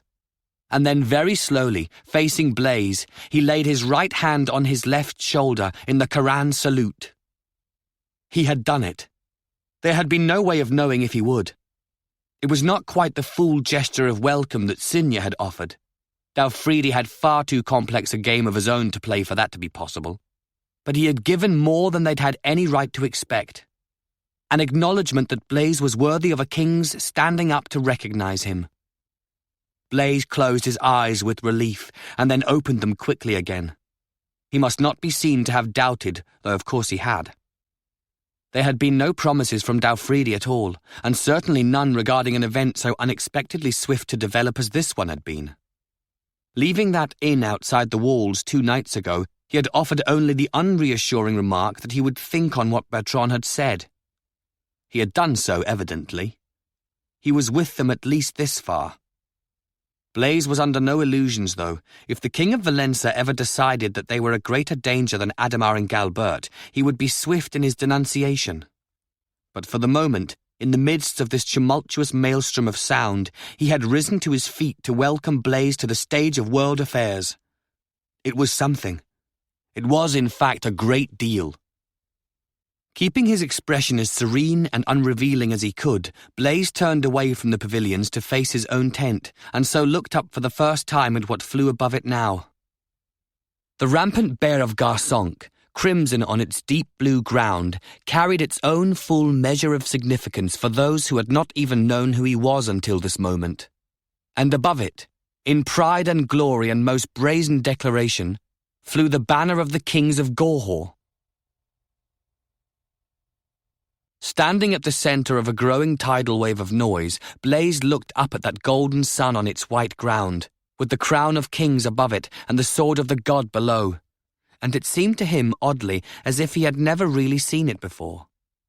In a way he never had. Not like this. Not lifted in the breeze and the light by his own command. It had begun. With this banner flying above his head and raised in his own name before the emblem of his country's kings, as the noise from all around grew to a climax, louder than he would ever have thought possible. He knew how to quell that sound, to bring the pavilions and the standing grounds back like hunting dogs to heel to what lay ahead of them now on this green grass beneath the morning sun. It had begun here, and it might end here, for there was still the affirmation of the god to be sought, of Corannos, and of the goddess of Arbonne. For the first time in his life, Blaise of Gorhaut offered a prayer to Rianne. Then he turned to the Aramondan, and he drew his sword. Jousts for pleasure and sport were done on horseback in full tournament regalia, horse and rider armoured magnificently, the display lying as much in the glitter of the Coran's equipment as in anything else. No one ever enjoyed losing. It could be hideously expensive for one thing, but the armour prevented all but the rare serious injury, and in the long run, save for a handful of the most celebrated fighters, wins and losses tended to even themselves out. Tournaments were entertainments, a parading of wealth and success, a revelation of prowess, diversions for the pavilions and the commons both, and they were regarded as such. Challenges to the death were contested on foot. Only limited protection was allowed. There was no glitter to them. No elaborately ornate breastplate or decorated helm.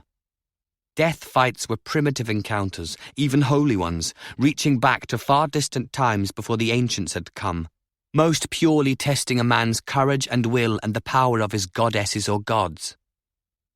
They were an entertainment too, of course, as the excitement of the assembled watchers now attested, but of a darker sort, with a grim, foreknown destination. A man broken and dying on trampled grass, mortality made harshly manifest for those gathered to bear witness and be reminded of their own end. It was because of this more than anything else that when Blaise drew his sword, the screaming stopped. In the dining halls of the sanctuary retreats of Corannos, where men and women sometimes withdrew from the world as they felt their endings draw near, there were always tapestries or paintings hung upon the walls, and in every sanctuary at least one of these works would show the gaunt, laughing figure of death, bearing the mace with which he ground the life from men, leading a winding procession over a wintry hill to the west where the sun was going down. And always, by long tradition, the first figure in that procession, even before the crowned kings and queens of earth, hand in hand with death himself, would be a tall Coran in the prime of his days, his sword useless in its scabbard as death led him away. Cusman de Piranho, with a smile, reached up and pulled his curved blade from the sheath on his back. He drew upon a clasp and let the scabbard fall behind him on the grass. One of his appointed squires from Miraval quickly knelt and picked it up. The Aramondan moved forward, light on his feet as a tumbler for all his size, and Blaise, watching closely, saw that his first steps carried a little west. As expected, he had seen this manoeuvre before, the last time he'd fought a challenge with a man from Aramonda. He had almost died that day. Moving to meet the man whose brother he had slain, Blaise regretted not for the first time that he knew so little about his foe and how he fought.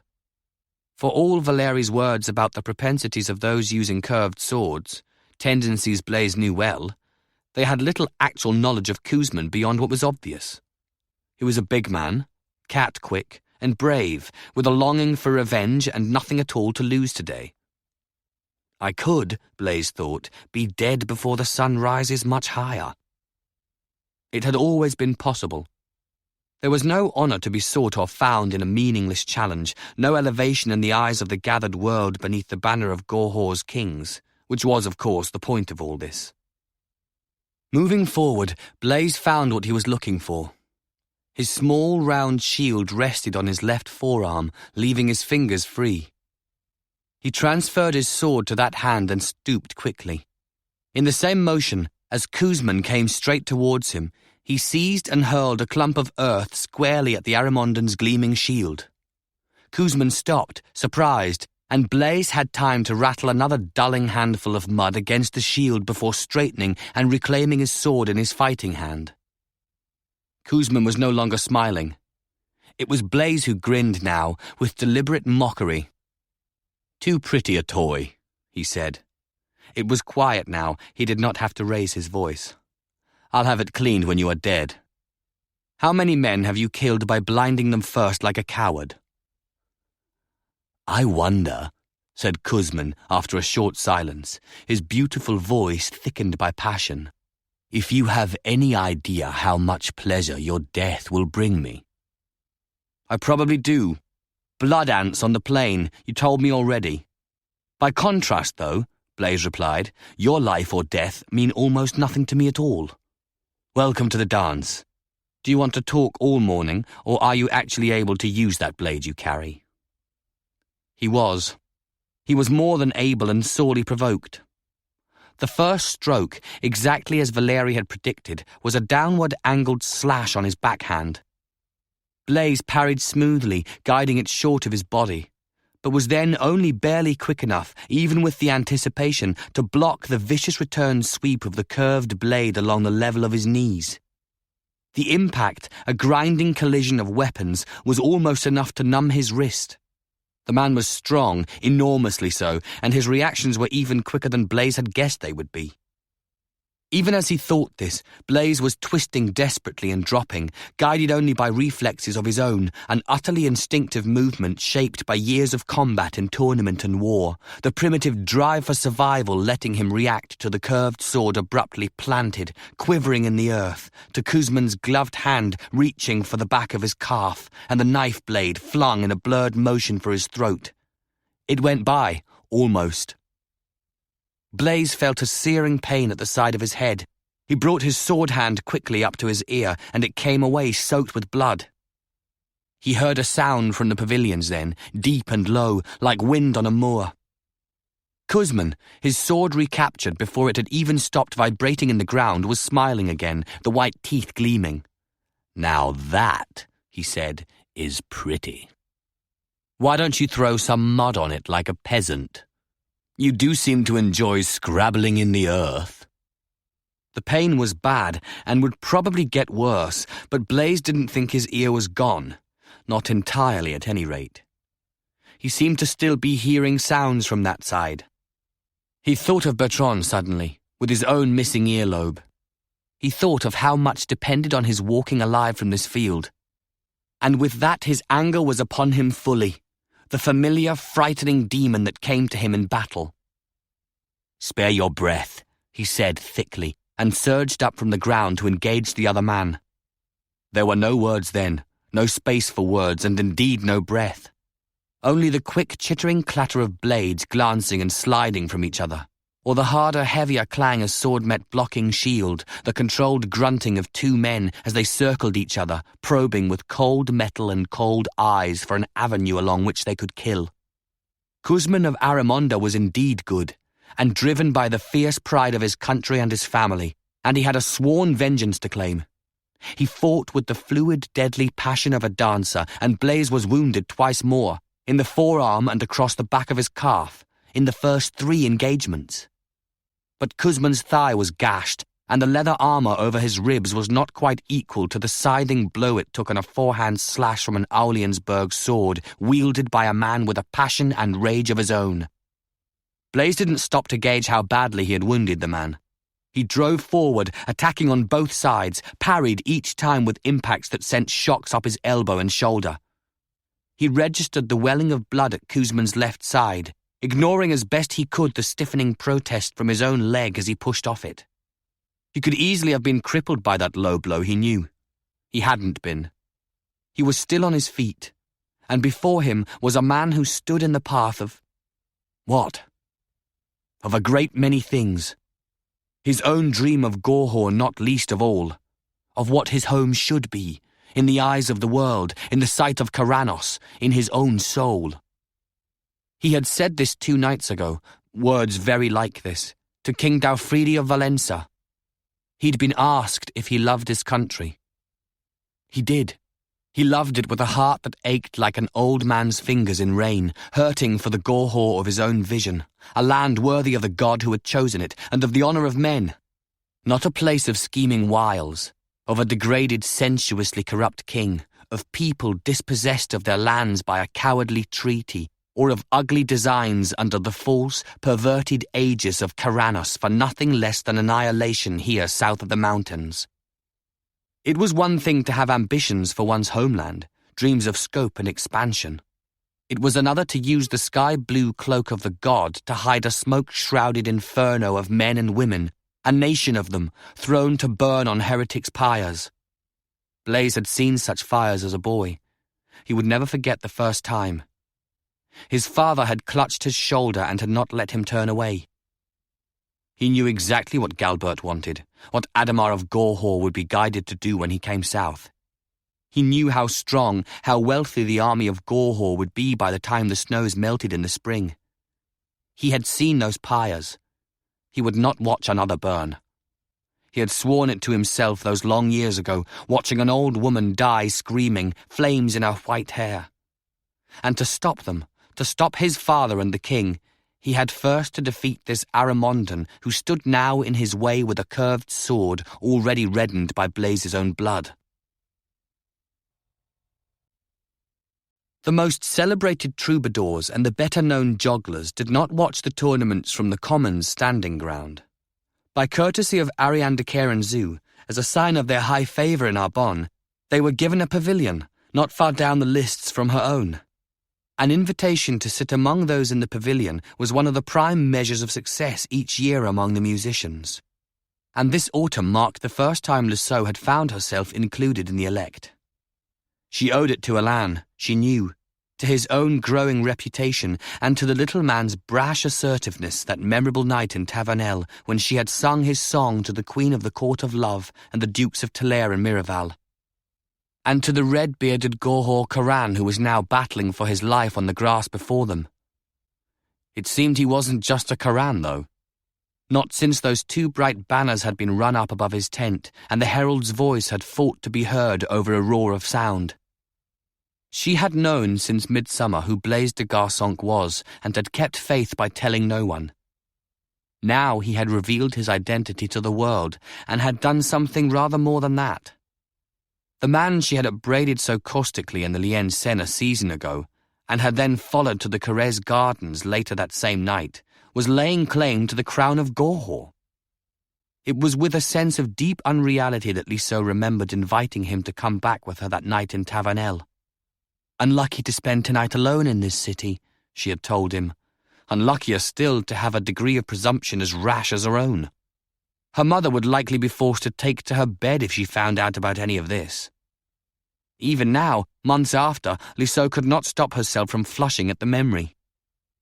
Looking up at those two banners in the wind, she wondered what he must have thought of her, of the wet and straggled-haired, interfering, impertinent singer who had accosted him twice in a night and then taken his arm in the street and invited him to bed with her. He didn't even like singing, she remembered. Lisseau, among friends in a bright pavilion, had winced at that thought too. No one had noticed. The others were busy wagering on the coming fight, laying odds on a man's death.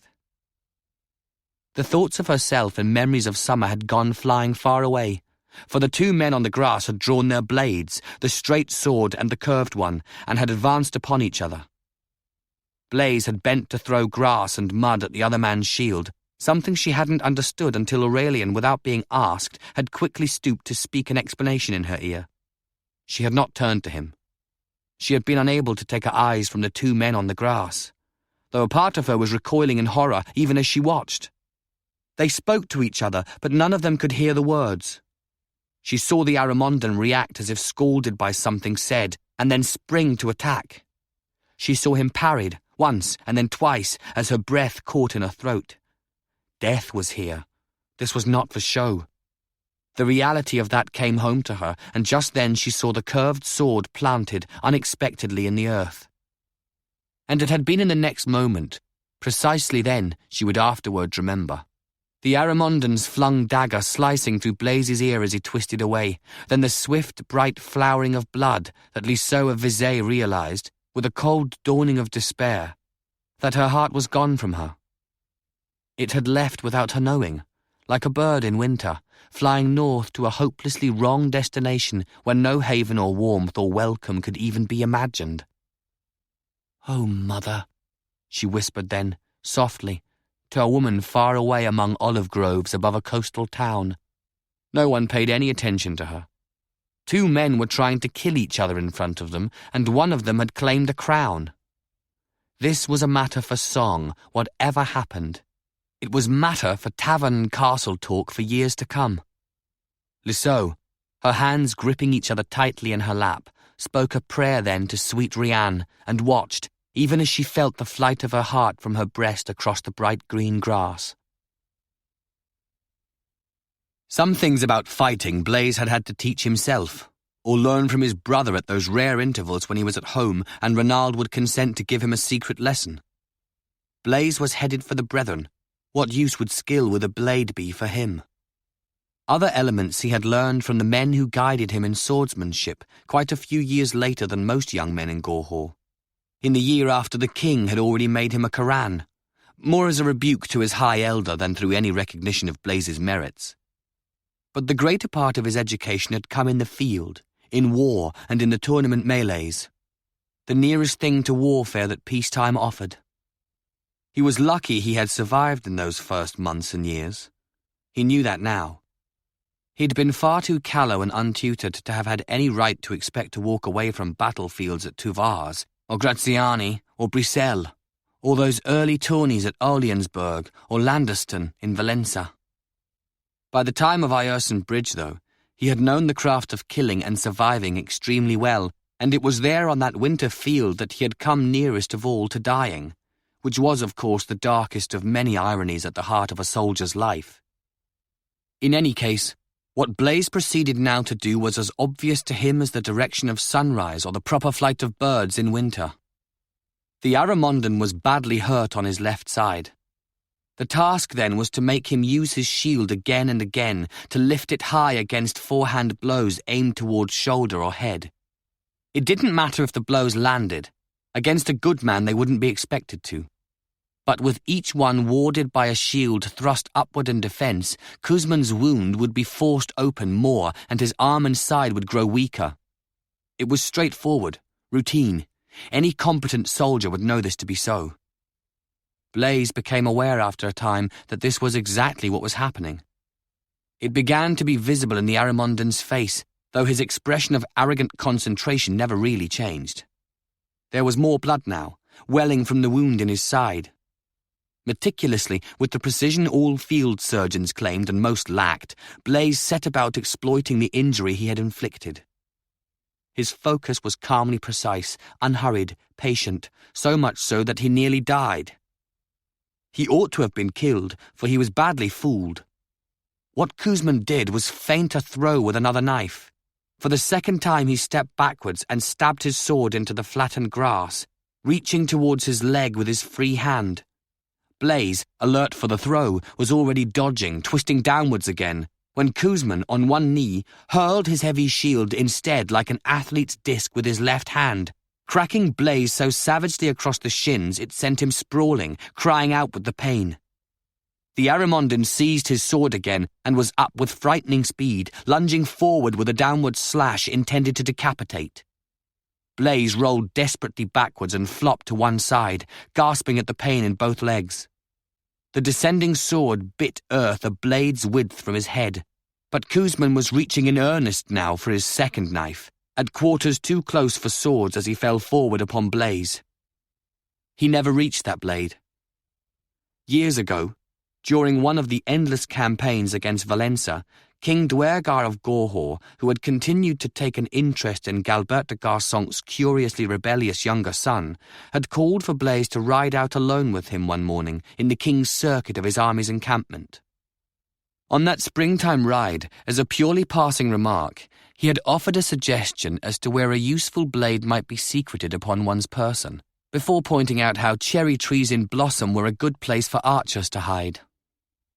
In real pain, his sword useless, Blaise rolled again desperately and released his grip on his shield. And as he did so, he claimed his own hidden dagger from the iron sheath he had made for it, at his king's suggestion, on the inside face of the shield. Jamming his right arm against the ground at the end of his awkward roll, he rang the shield hard off Kuzman's shoulder, and then, pulling his left hand free with the blade, he stabbed the Aramondan twice. Once deep in the muscles of the sword arm, and then a raking gash across the ribs already wounded. Then he twisted out from under his writhing foe and struggled to his feet. He quickly regained his sword.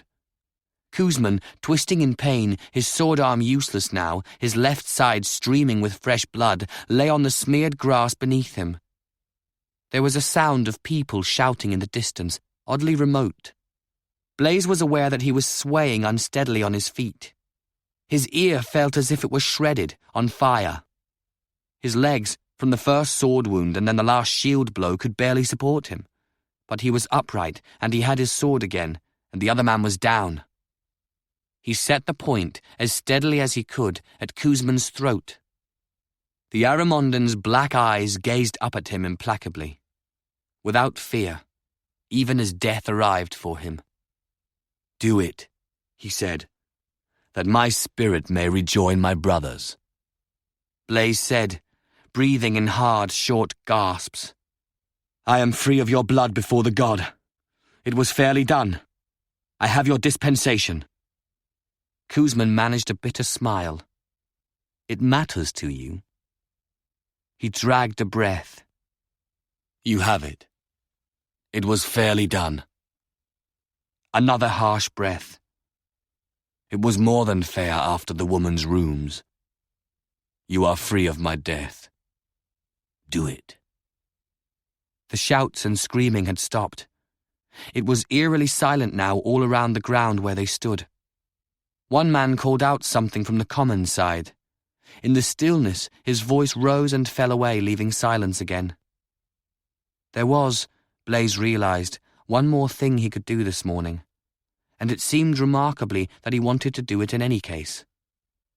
He said, the words coming slowly as he struggled to control his breathing, "Your wounds are not mortal. I will need good men with me to do what I must do. I killed your brother when attacked by 6 Corannos, and only after they first shot at me. Will you let this combat settle the past for us? I am loath to kill a brave man. I do not want your death on my hands, even with dispensation." Kuzman shook his head, his expression curiously tranquil now. "I might have agreed," he said, his breathing quick and shallow, "were it not for one thing. My brother carried no bow. He never did, and he died of an arrow in the throat. You ought to have fought him, Northerner. For killing him at a distance, you must die, or I must." Blaise shook his head. There was a great weariness in him now. Need it be written before the god that we be enemies? He fought off a renewed wave of pain. He could feel blood dripping from his ear. It was not a tourney that day by the lake.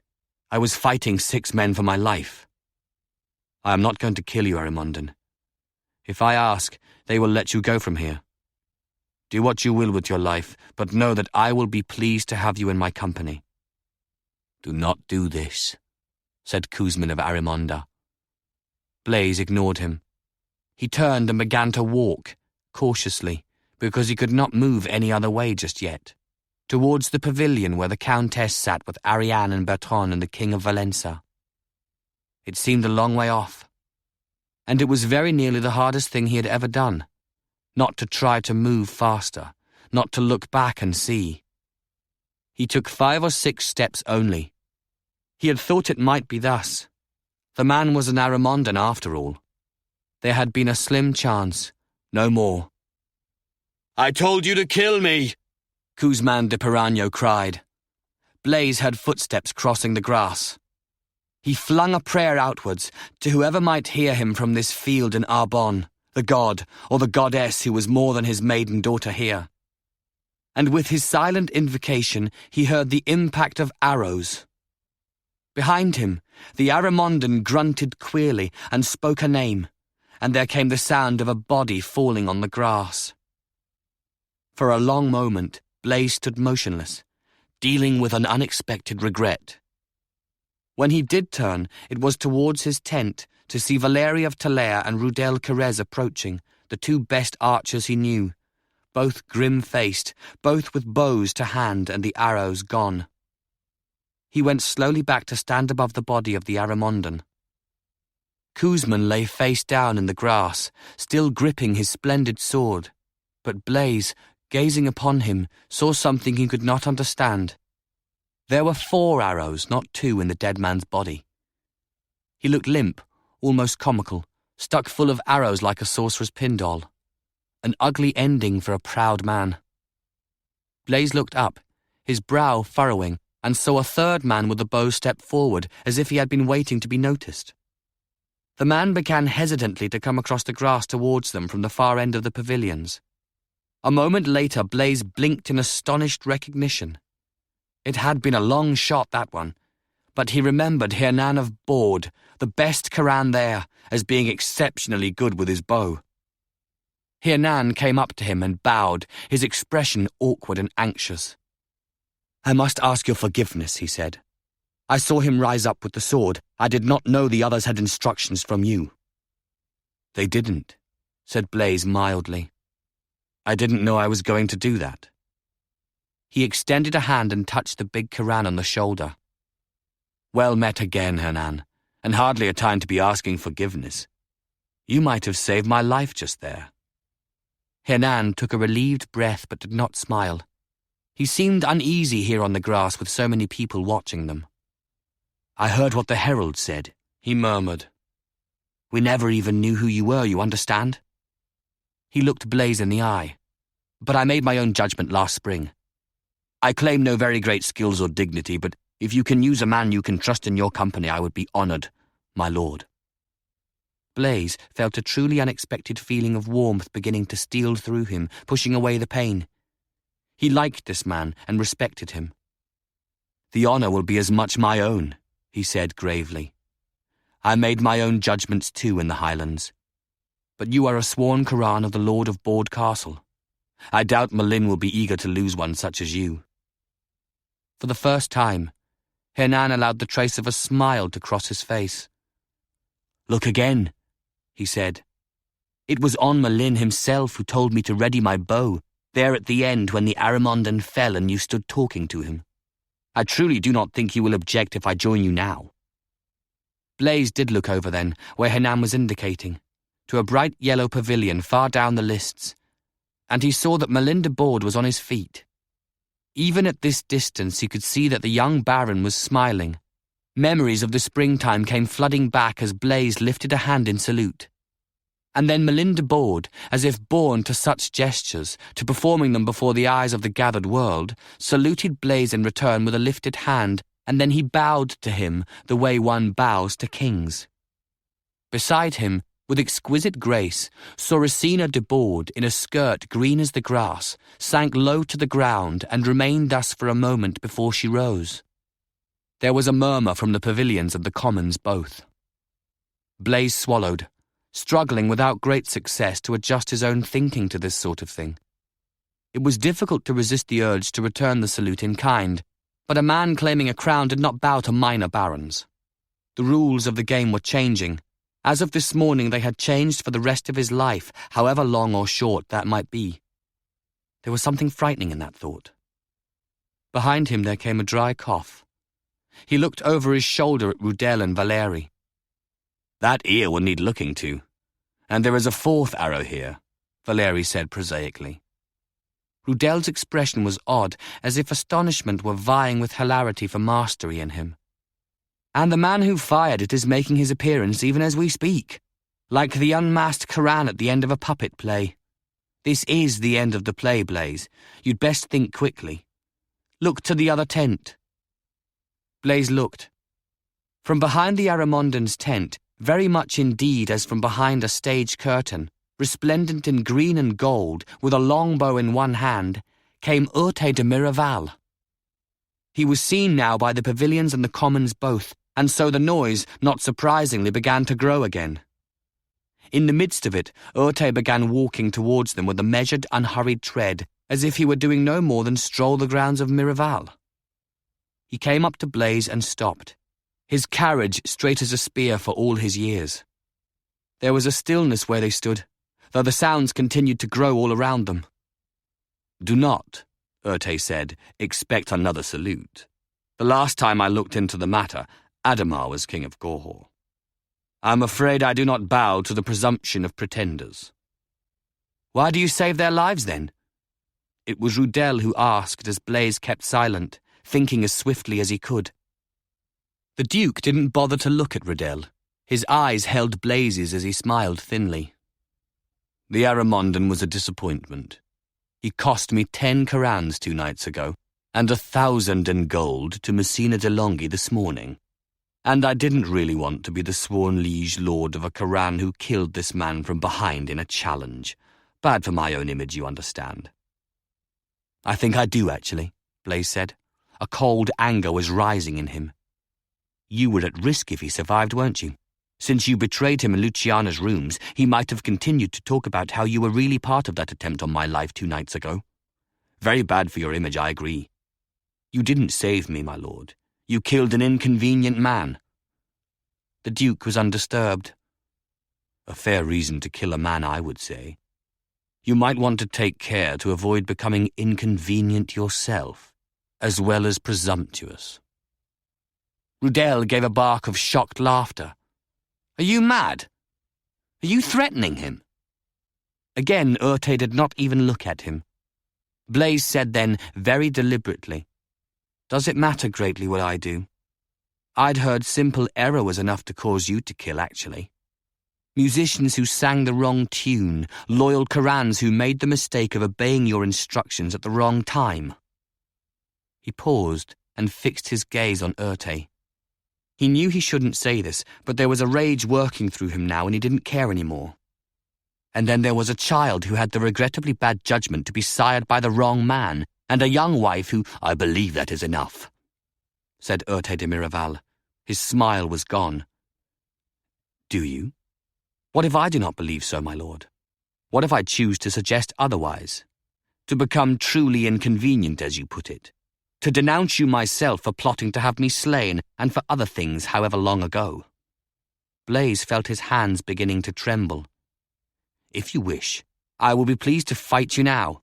I have my attendants here, and there are 2 Corannos of Miraval already waiting by that tent. I will be happy to engage you. I don't like men who kill babies, my lord of Miraval." Urte de Miraval's expression had grown thoughtful. He was calm again, if very pale now. "De Talair told you that?" "He told me nothing. I have never asked him. This has nothing to do with Bertran." The Duke smiled again. It was not a pleasant smile this time either. "Ah, then," he murmured. "It was Ariane, last summer. Of course. I ought to have guessed. I love the woman dearly, but she loosens her tongue when bedded." Blaise's head snapped back. "I have just offered once. Need I do so again? Will you fight me, my lord?" After a moment, Urte de Miraval shook his head, seeming now to have fully recovered his composure, to be genuinely amused. "I will not. You are hurt, for one thing, and are possibly of some importance to us right now, for another. You fought bravely this morning, Northerner. I can honor a man for that, and I do. Look, the women are waiting for you. Go play out the game and then have your ear dealt with, Coran. I rather fear you are going to look like de Talair when that blood is cleaned away." It was a dismissal, in fact, a High Lord speaking as if to some promising young swordsman, but Blaise, though recognizing that clearly, didn't quite know how to turn it into something else. Valeri did it for him. "There remains one unanswered question, my lord," Bertran's cousin murmured to the Duke, and Urte turned to him as he had not done for Rudel.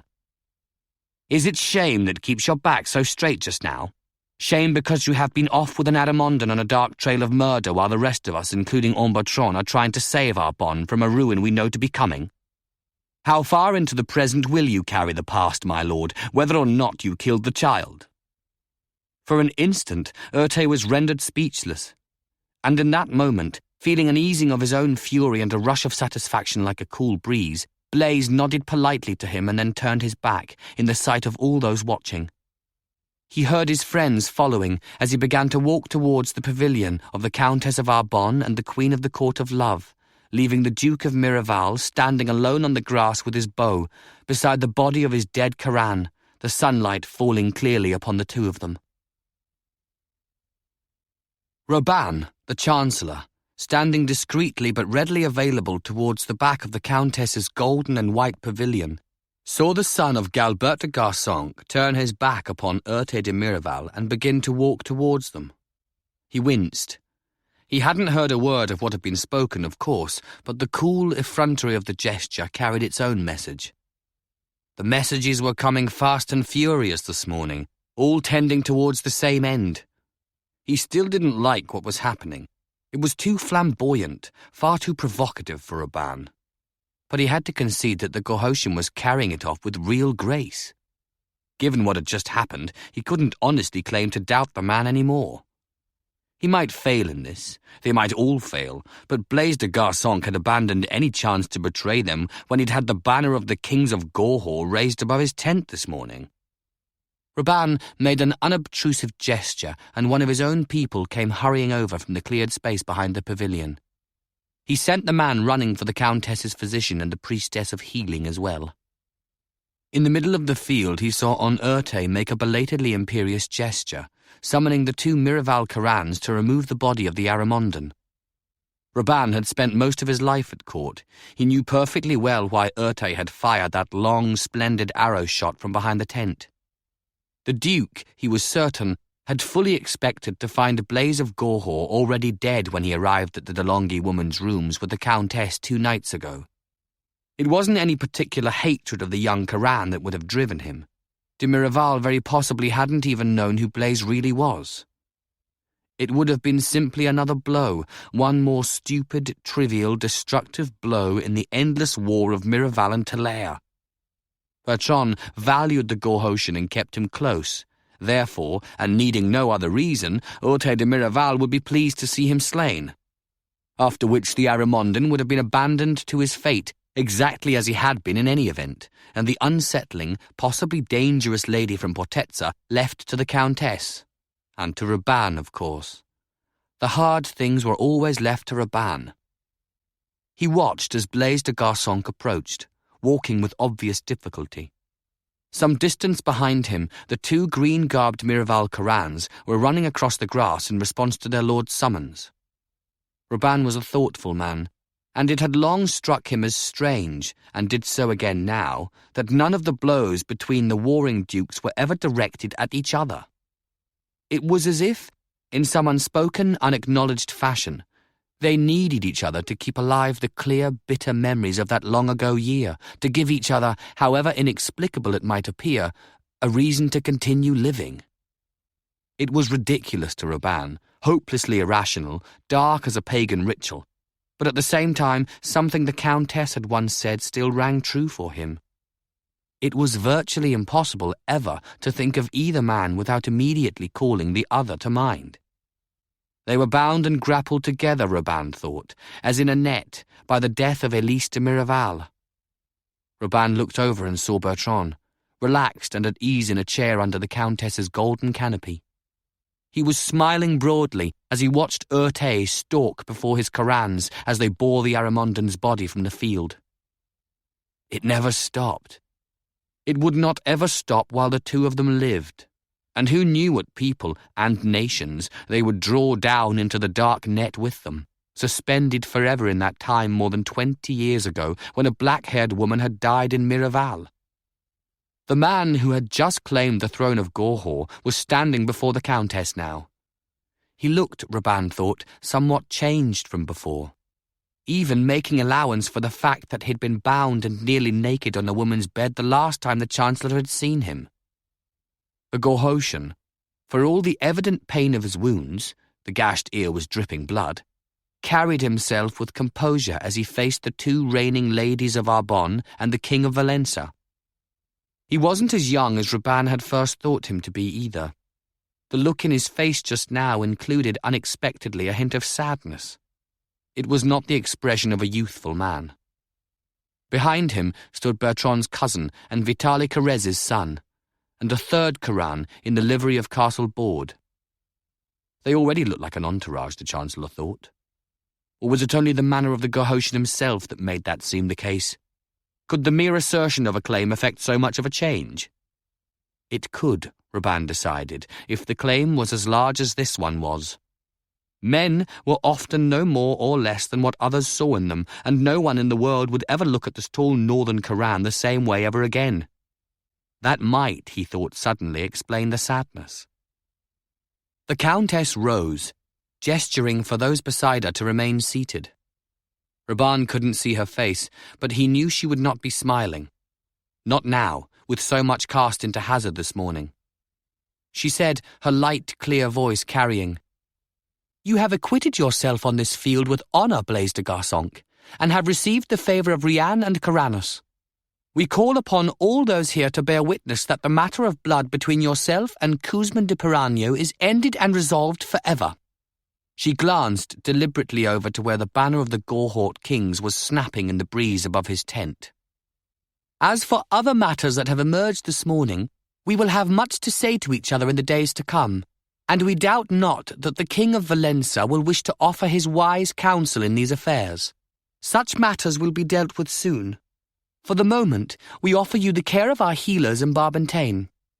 She glanced briefly back towards Arbonne, who nodded. "And we shall say nothing more at this time but an offered prayer that Holy Rian will bless you with her grace." Although that, Arbonne thought grimly, was a great deal to have said. The Countess had made the point already when she rose to salute the Gorhautian at the first running up of his banners, but this was signalling it again, and quite unmistakably. The Chancellor looked over his shoulder. The physician and the priestess had arrived, and they were coming swiftly over, almost running. But there was one more thing to be done, Arbonne knew, before Blaise de Garsonque could be released from the public gaze into their care. This was theatre, and he was on the stage. As the Countess took her seat again, it was Ariane who rose, beautiful in autumn hues of russet and pale gold. Sunrise and sunset, the Chancellor thought, looking at the two women. Or, since Ariane was not really young anymore, perhaps noontide and twilight would better suit his images. The beauty of the Lady of Corannos was almost dazzling in the clear light. His own love, though, was for the older woman, for the grace of the ending day, and it would be until he died. There was a rose to be given now. Mildly curious, in fact, as to what the Gorhautian would do, Arbonne heard Ariane's formal words spoken to invoke the symbolic rituals of the court of love. He was not a troubadour, not a Coran, not a dancer, or a wit, or the sort of man who set styles of fashion at court among ladies. Even so, Arbonne the Chancellor loved his country with his own enduring passion, with an inward private flame, and he knew that these rituals, frivolous as they might seem, were what defined Arbonne and set it apart from the rest of the world.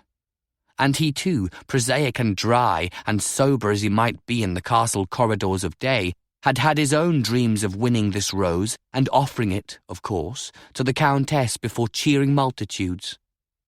Not for some time had he had that dream, but it was not so very long ago either. "We have our traditions here in Arbonne," Ariane was saying. "Here, where Rianne the goddess is so much more than merely Corinna, maiden daughter of the god. She has many incarnations, our goddess, and both death and life are contained in her. Which is why," she said, her clear, strong voice now the only sound among the pavilions, "which is why, at the end of a death challenge, there is a ceremony to honour Rianne and the mortal women who are all her daughters. We ask the victor, the chosen of the goddess and the god, to give a rose," she paused. "Sometimes, as a higher recognition of his worth, we invite him to offer 3. She opened the coffer they had given her, and Arbonne saw that she had indeed chosen to invoke the full ceremony this morning. It was seldom done, but it was obvious that Signé and Ariane were marking this moment and this man as indelibly as they could. He wondered if the Gorhaut Coran could possibly be aware of how much he had taken upon himself today. He wondered how long the man would live, but that, of course, was bound up in how long any of them could expect to live with a war coming, certain as winter and the spring to follow. "White is for fidelity," Ariane said, holding the coffer up to be seen. There was a murmuring all along the pavilions of anticipation and speculation. The morning was offering more than anyone could have imagined. "Yellow is for love, and red is for desire." She smiled. "You may bestow them as you choose, my Lord de Garsonque. We will all be honoured by your doing so." Blaise of Gorhaut, grass-stained and bloody, bowed to Ariane and took the coffer from her long fingers. It was purest ceremony, Arbonne knew, a spectacle intended entirely for those in the other pavilions and the common standing grounds, and for the words and music of the troubadours and jogglers who would carry it to castles and villages far beyond this field when the fair was over. Knowing this, having seen it so many times before, he was none the less moved. Gravely, the man handed the open coffer to Vitaly Corrèz's son and took from it the white rose. He looked upon it in silence for a moment, before turning back to the Queen. "Fidelity I offer where it is most richly deserved, if I might be allowed to name a woman who is not with us at this field. May I ask you to guard this for her, and have it laid at her feet in my name when the time allows?" Gravely, Ariane nodded. "You may, and I shall. Where should I carry it?" "To my sister," said Blaise, and Arbonne was almost certain the emotion in his voice was not feigned. "To Rosala de Savaric de Garsonque, who kept faith with her child and her own vision of Gorhaut. And say to her, if you will, that I shall never break faith with her while I live." The woman was still in the castle, Arbonne knew. This open ground was no place for someone only days past childbirth. The herald was declaiming her name now that all might hear it. There had been rumours, but this would be the first formal confirmation of who the mysterious woman in Barbentane was. They were going to be talking about this morning in all 6 countries for a long time, Arbonne thought, shaking his head. Blaise had already turned to take the red rose. He seemed to be hesitating, brow furrowed, but then Arbonne saw him smile slightly for the first time since he'd approached. Carrying it before him, laid across both palms, he limped a short distance down the row of pavilions and stopped before the handsomely carved and decorated chair of Luciana de Longhi, who had bound him in ropes 2 nights ago and cut him with her dagger. Extending both hands, he gave her, with another low bow, the red rose of desire. Arbonne, watching with frank curiosity, saw the woman go pale, even as the father beside her smiled, and then slowly stopped smiling as implications came home to him. Luciana de Longhi said nothing at all. Her composure seemed shaken for the first time the Chancellor could remember. With a court-bred instinct, Arbonne turned just then to look at Ariane and saw how thin her mouth was as she watched. A new twist here, he thought. I wonder when that happened. I begin to think, murmured Bertran de Talair, speaking for the first time, that we may all have found more than we bargained for in this man. I may yet learn to fear him. He has just taken his full revenge upon Borsiard d'Andoria. It was true, Arbonne realized. This was a very public rose of desire offered to a married woman whose husband had been banned from the fair for trying to have Blaise killed. Everyone in the pavilions and most of the commons would now be certain they knew why. No wonder Messina de Longhi was no longer smiling. Turning back to the Bortetson pavilion, Arbonne was in time to see the Gorhautian speak one word to the woman, and the Chancellor's line of vision was clear enough that he was very nearly certain that the word was farewell. The revenge, he considered, might not be only upon the husband. The herald was busily crying Luciana d'Andoria's name as Blaise came back for the yellow rose. He took it in both hands, as he had held the other 2, and turned to the Countess and the Queen. He looked from one to the other and then said, calmly in the stillness of the morning air, "This one, if you will allow, I shall keep for a time. In my own country of Gorhaut we speak love privately before we declare it to the world." And then, before either woman could reply, without any dramatics at all, he fainted. And that, thought the Chancellor of Arbonne sagely as he motioned urgently for the healers, is probably the first act of this entire morning that wasn't meant for an audience. As it happened, he was wrong.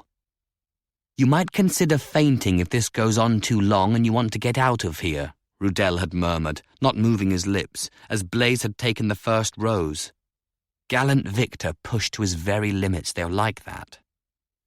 Towards the end, as he walked back from Luciana's pavilion, Blaise had decided that it was indeed going on too long. He hadn't actually expected to see real pain in her eyes. Anger, yes, and perhaps a scornful pride, but not that sudden pain. Following upon everything else, it made him feel extremely strange. He didn't want to actually collapse, so he took Rudel's advice and allowed himself to seem to do so, slipping to the grass and letting his eyes fall closed. He heard voices of sharp concern about him, the Countess calling for aid, Bertran's voice guiding the physician through the pavilion seats to where he lay. Rudel and Valérie quickly contrived a litter to carry him upon, and he heard Hernan's brisk Highland accent clearing a path as they bore him away, out of the too bright sun and the scrutiny of so many people.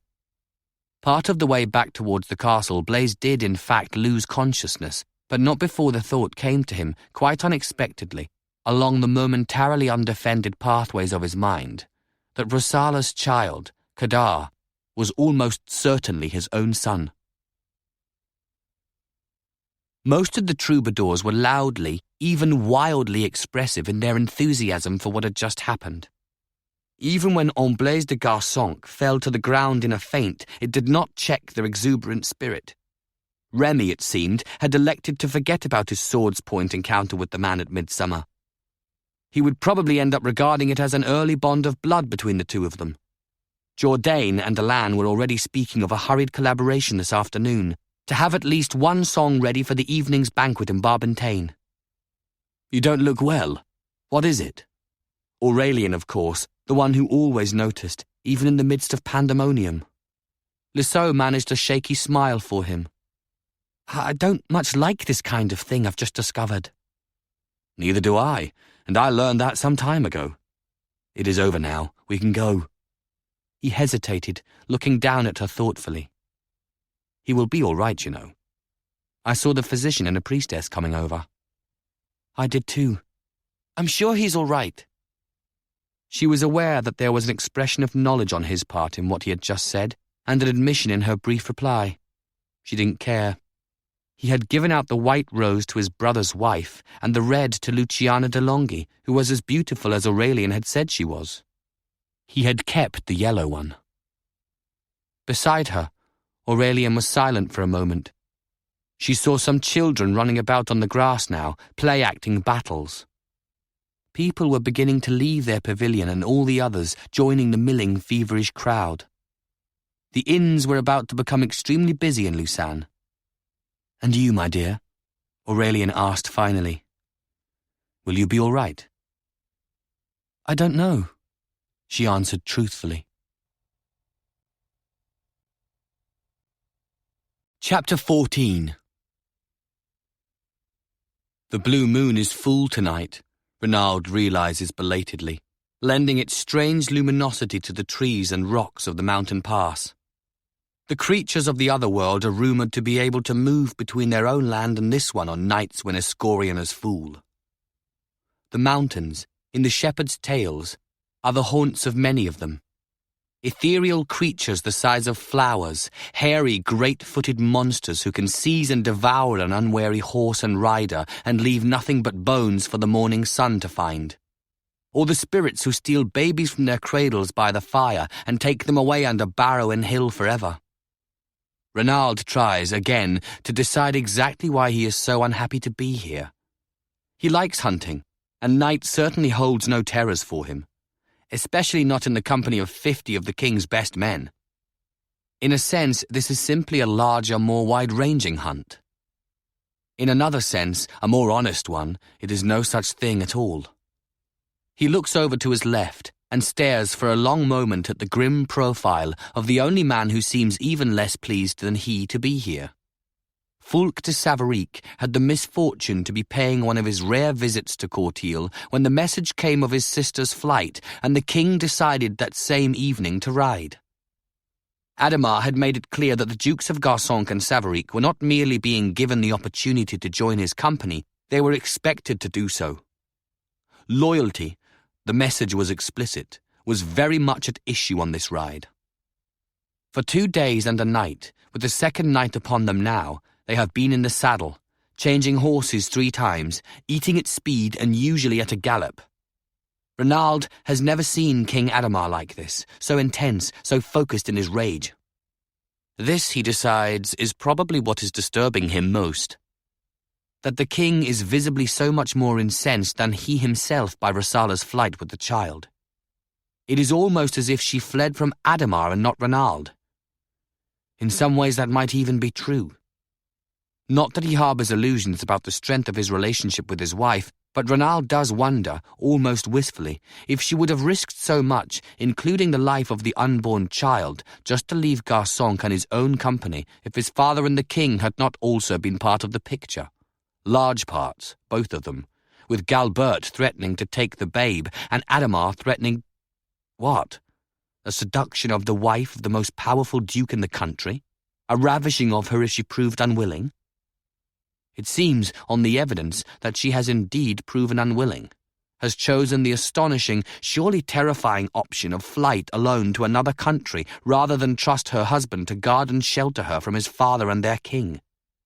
And what, he wonders, whether one considers it by the light of day or the blue shining of this moon, do all these things say about the character and strength of Renaud, Duke of Garçonque, who is even now riding, however unwillingly, in the wake of his king across the mountain pass towards a slaughter in Arbonne?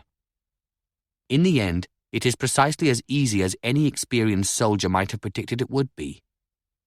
The 3 Arbonne Corans in the watchtower on the southern slopes of the range are accustomed to traffic from the north during the month of the Lausanne Fair, and utterly confident, as they have every right to be, of the truce that always accompanies a fair. Ademar halts his full company out of sight and sends 5 Corans down towards the tower. They are greeted with courtesy by the guards, offered shelter and food and straw for the night. The 3 Arbonnais are killed even as these offerings are being made. On the instructions of the king, as the signal is given and the rest of the company rides up, the 3 guardsmen are decapitated and castrated, and the wooden buildings beside the stone tower are set on fire. They ride more swiftly then, to be ahead of any message in the flames. A short time later they sweep down upon the nearby hamlet of Aubrey like a wild hunt out of the shepherd's night terrors. 50 howling men on horses, swords out, torches in their free hands, burning and slaying without warning, without reason offered, without respite. This raid in a time of truce is a message, and the message is to be made as unambiguous as it can be.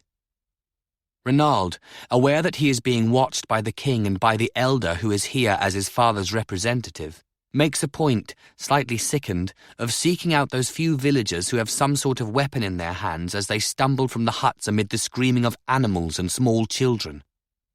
He is a very good fighter, once a celebrated one, though his brother laterally might have had the reputation, travelling the world in search of tournaments and wars. But it was Renaud who first taught Blaise anything about swordsmanship, and it was Renaud de Garsonc who, the year he turned 19, was named King's Champion in Gorhaut by Ademar's father, Duergar. That had been, he has often thought, easily the best time of his life. Honoured by the king and the court for his prowess, excited by the attention of women of high rank and low, continually gratified by his own smooth, effortless skills, immersed in the oblivious, expansive confidence of youth, and free, more than anything else, free of his father for a little while. Then his uncle, Heribert de Garsonc, had died, and Renaud had become duke, with all the defining burdens and powers of rank, and the specific implications of being near to an often disputed throne. A new champion had been named ceremoniously, even as Renaud returned to Garsonc Castle in the south, and his father, again, began to tell him what to do. More than 10 years ago that was. For all those years he has mostly been doing what Galbert tells him. He wonders what he could point to if he tried that has given him real pleasure in that time. Certainly not this slaughter, or the meaning of it, in a time of truce. Renaud de Garsonc is hardly a sentimental man, and he has no trouble with warfare, or even the idea of conquest here in Arbonne. This isn't a war, though, not yet. This is something ugly and vengeful. It is supposed to be his own revenge, he knows. He has not been consulted on the issue.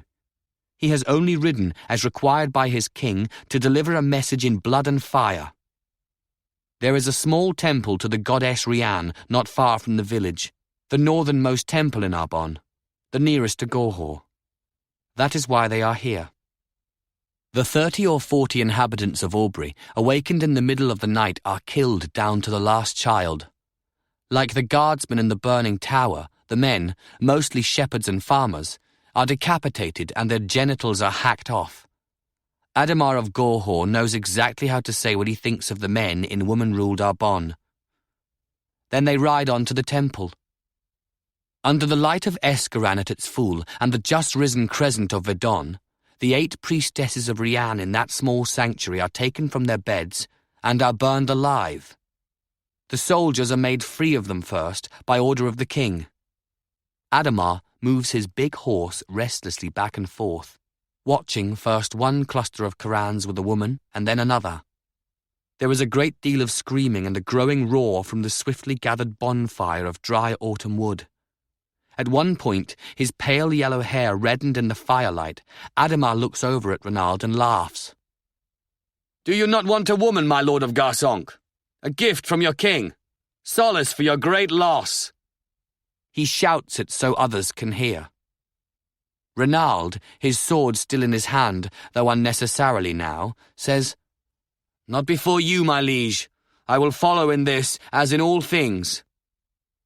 Ademar throws his head back and laughs again. For a moment, Renaud is afraid the king will indeed dismount and join his Corannos among the pinioned women. But Ademar only slashes his horse again and moves nearer to where the elder that Galbert has sent is watching the pyre.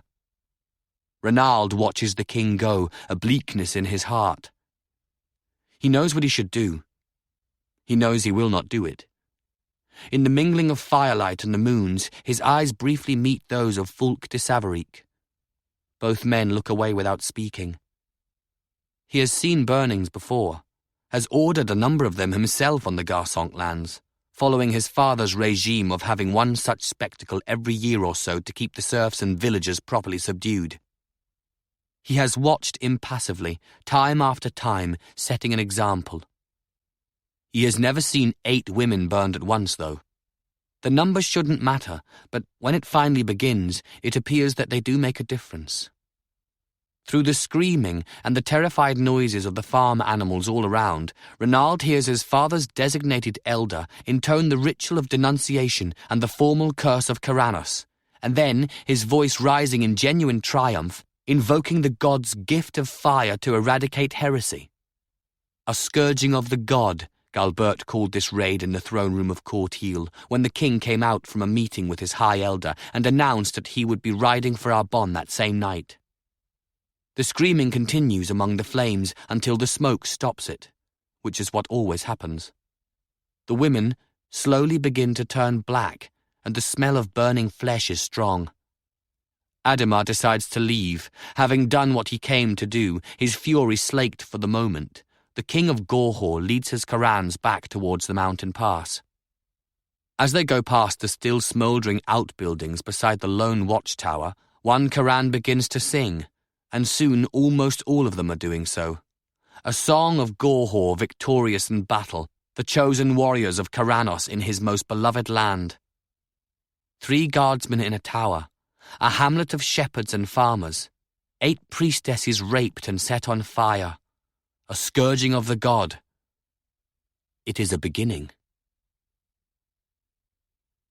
The west wind blew the smoke the other way, so he was able to see quite clearly from the ridge at the fringe of the forest exactly what was happening below.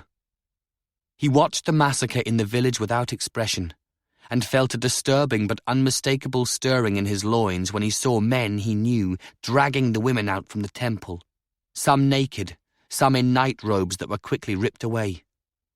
He was quite close, actually, though hidden among the trees. He heard not only the screams, but the shouted jests of the Corannos. He recognized the king immediately, and a moment afterwards saw his own liege lord, the Duke of Garçonc. These were, in fact, the men he had been riding north to find. He was bothered by the burning, though in itself that would not have been enough to make him pause. He did pause, however, silent and watchful on his horse above Aubrey, as the Corannos of Gorhaut finished their games and their work, and the screaming died away. Nor did he move, though it was clearly past time to ride down, when he saw the king make a sudden sweeping gesture and 50 horsemen swiftly remount and ride away, east and north towards the pass. He was trembling, in fact, confused and unsettled by his own hesitation, visited, as he had been all day, by thoughts he would never have entertained before this morning. Habit and fear, the compulsions of his discipline, had sent him riding north from Lausanne at midday to carry news to Courtil of what he had seen on the tournament ground that morning. He had stopped at a roadside inn for ale, and had then lingered there absurdly long, telling himself over and over that it was time to get up in the saddle again, that his tidings were critical, dangerous, that he was even at risk of suspicion if he delayed too long. It was very nearly day's end, though, when he left that inn, riding at a gallop but not straining his horse. It was a long way to Courtil, he told himself. He had to be careful not to exhaust his mount. In the darkness under Escaron's blue light, he had approached Aubrey, preparing to bypass it on the road towards the pass, when he heard the sounds of horses and shouting men and stopped at the forest's edge to see, astonishingly, the king he had been riding north to warn. And he stayed up there watching, motionless, as they slaughtered the people of a village and a temple and rode away. He wasn't especially shocked by what the Corannos were doing to the priestesses, nor even really by the burning of the women after they were done, though no halfway normal man could really enjoy such a thing. That wasn't what kept him silent upon the ridge. He had seen worse, or as bad at any rate, in the brutal years of war against Valenza, especially among the farms and towns on either side of the border. The longer a war went on, his father had told him once, the more terrible the things one saw and did. It seemed to him to have been a true thing to say. He felt that way about much of what his father had told him over the years. It wasn't even, though this was a part of it, the thrill he had felt that morning, straight up his spine and tingling in his hair, when Blaise de Garçonc had raised the banner of the kings above his tent and gone forth to battle. He had always thought, and had once or twice even said, though only to trusted friends, that the youngest of the de Garçonc was much the best of the three of them. That wouldn't have made the difference, not in and of itself. A Coran in Gorhaut learned, early, to keep his thoughts where they belonged, away from any actions he might be ordered to perform. His own sworn liege lord was Ronald, Duke of Garçonc, and if the Duke took most of his own orders from the father in Courtiel, well, the Corannos of Garçonc were not expected to have any thoughts at all about that. He would have gone down with his tidings, he realized finally, still sitting silently on his horse long after the king's company had gone, watching the burning fires spread from two of the wooden houses to a third, if it hadn't been for the one additional thing, drawn slowly up from his own history during this long day like a bucket from a well. There was no sound now save the cackle of the flames and the wailing, very faint, of a child or an animal that was somehow not yet dead. After a moment that crying also stopped, and there was only the rising sound of wind and the fires, growing to a roar as the last of the wooden houses caught. What had kept him here, rooted to this ridge, watching his king and liege lord and Corannos he had known for years, was the memory of his father's last year. His own family home had been a small tract of farmland proudly entered in their own name on the baron's records since the last plague had made labour scarce and left too many farms untended. A small bit of land, but his father's own, after a grinding lifetime of brutally labouring for someone else. It had been in the good grain lands in the north of Gorhaut, that farm. Or, to speak properly now, in the north of what had been Gorhaut. It was Valenza now, since the treaty that had surrendered land kept safe by King Duergar's own sword, and the Corannos of the king, and the courage of farmers and villagers fighting for what was theirs. He had fought at Ierson Bridge himself, fought and won in ice and blood among the army of Gorhaut, though grieving solely for his king after swords were sheathed and spears laid aside. A season later, no more than that, back in the south at Garçonc Castle, where he served the young duke as an anointed Coran, to the vast pride of his family, he had learned that his parents, along with all the other farmers and inhabitants of entire villages of the north, were being told to pack and travel south to wherever they would, wherever they could find shelter. It was only for a time they were advised by the messengers of the new king, Ademar. The new king, in his wisdom, had taken thought for them, the messengers said. There would be wider, richer lands for all of them very soon. In the meantime, his father's lifelong dream and prayer of his own farm was gone, handed over to the Valencians they had been fighting for 50 years, just like that. His parents had actually been among the fortunate, in a way of thinking, finding a place with his mother's sister's husband east of Courtiel, working for someone else again, but with a roof over their heads at least. He had seen his father twice there, but though the old man said little at the best of times, after the northern fashion, his eyes didn't convey any sense of good fortune to his son. Everyone knew where the promised new lands were supposed to be. It was common talk in the country as much as in the taverns and castles. His father had said only one thing about that, at the end of his second visit, his last, to the farmyard hut that was now his parents' home.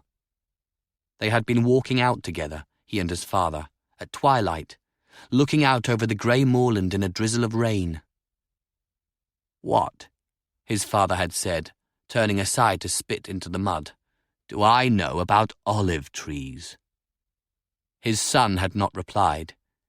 He had watched the thin rain falling on the moor. There was nothing to say. Nothing, that is, that would not be treason or a lie. This morning, though, on a challenge ground in Arbonne under a clear sky, he had heard the younger son of Garçonc name Ademar a traitor and claim the throne of Gorhaut before lords and ladies of all 6 countries. And the simple truth was, he realized finally, sitting his horse on that ridge above a burning hamlet, he agreed with Blaise de Garçonc.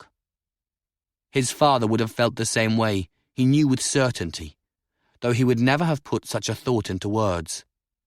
They were people of Gorhaut, their lives and lands charged to the protection of the king, and their safety and history and trust had been given away by him with a signed piece of paper.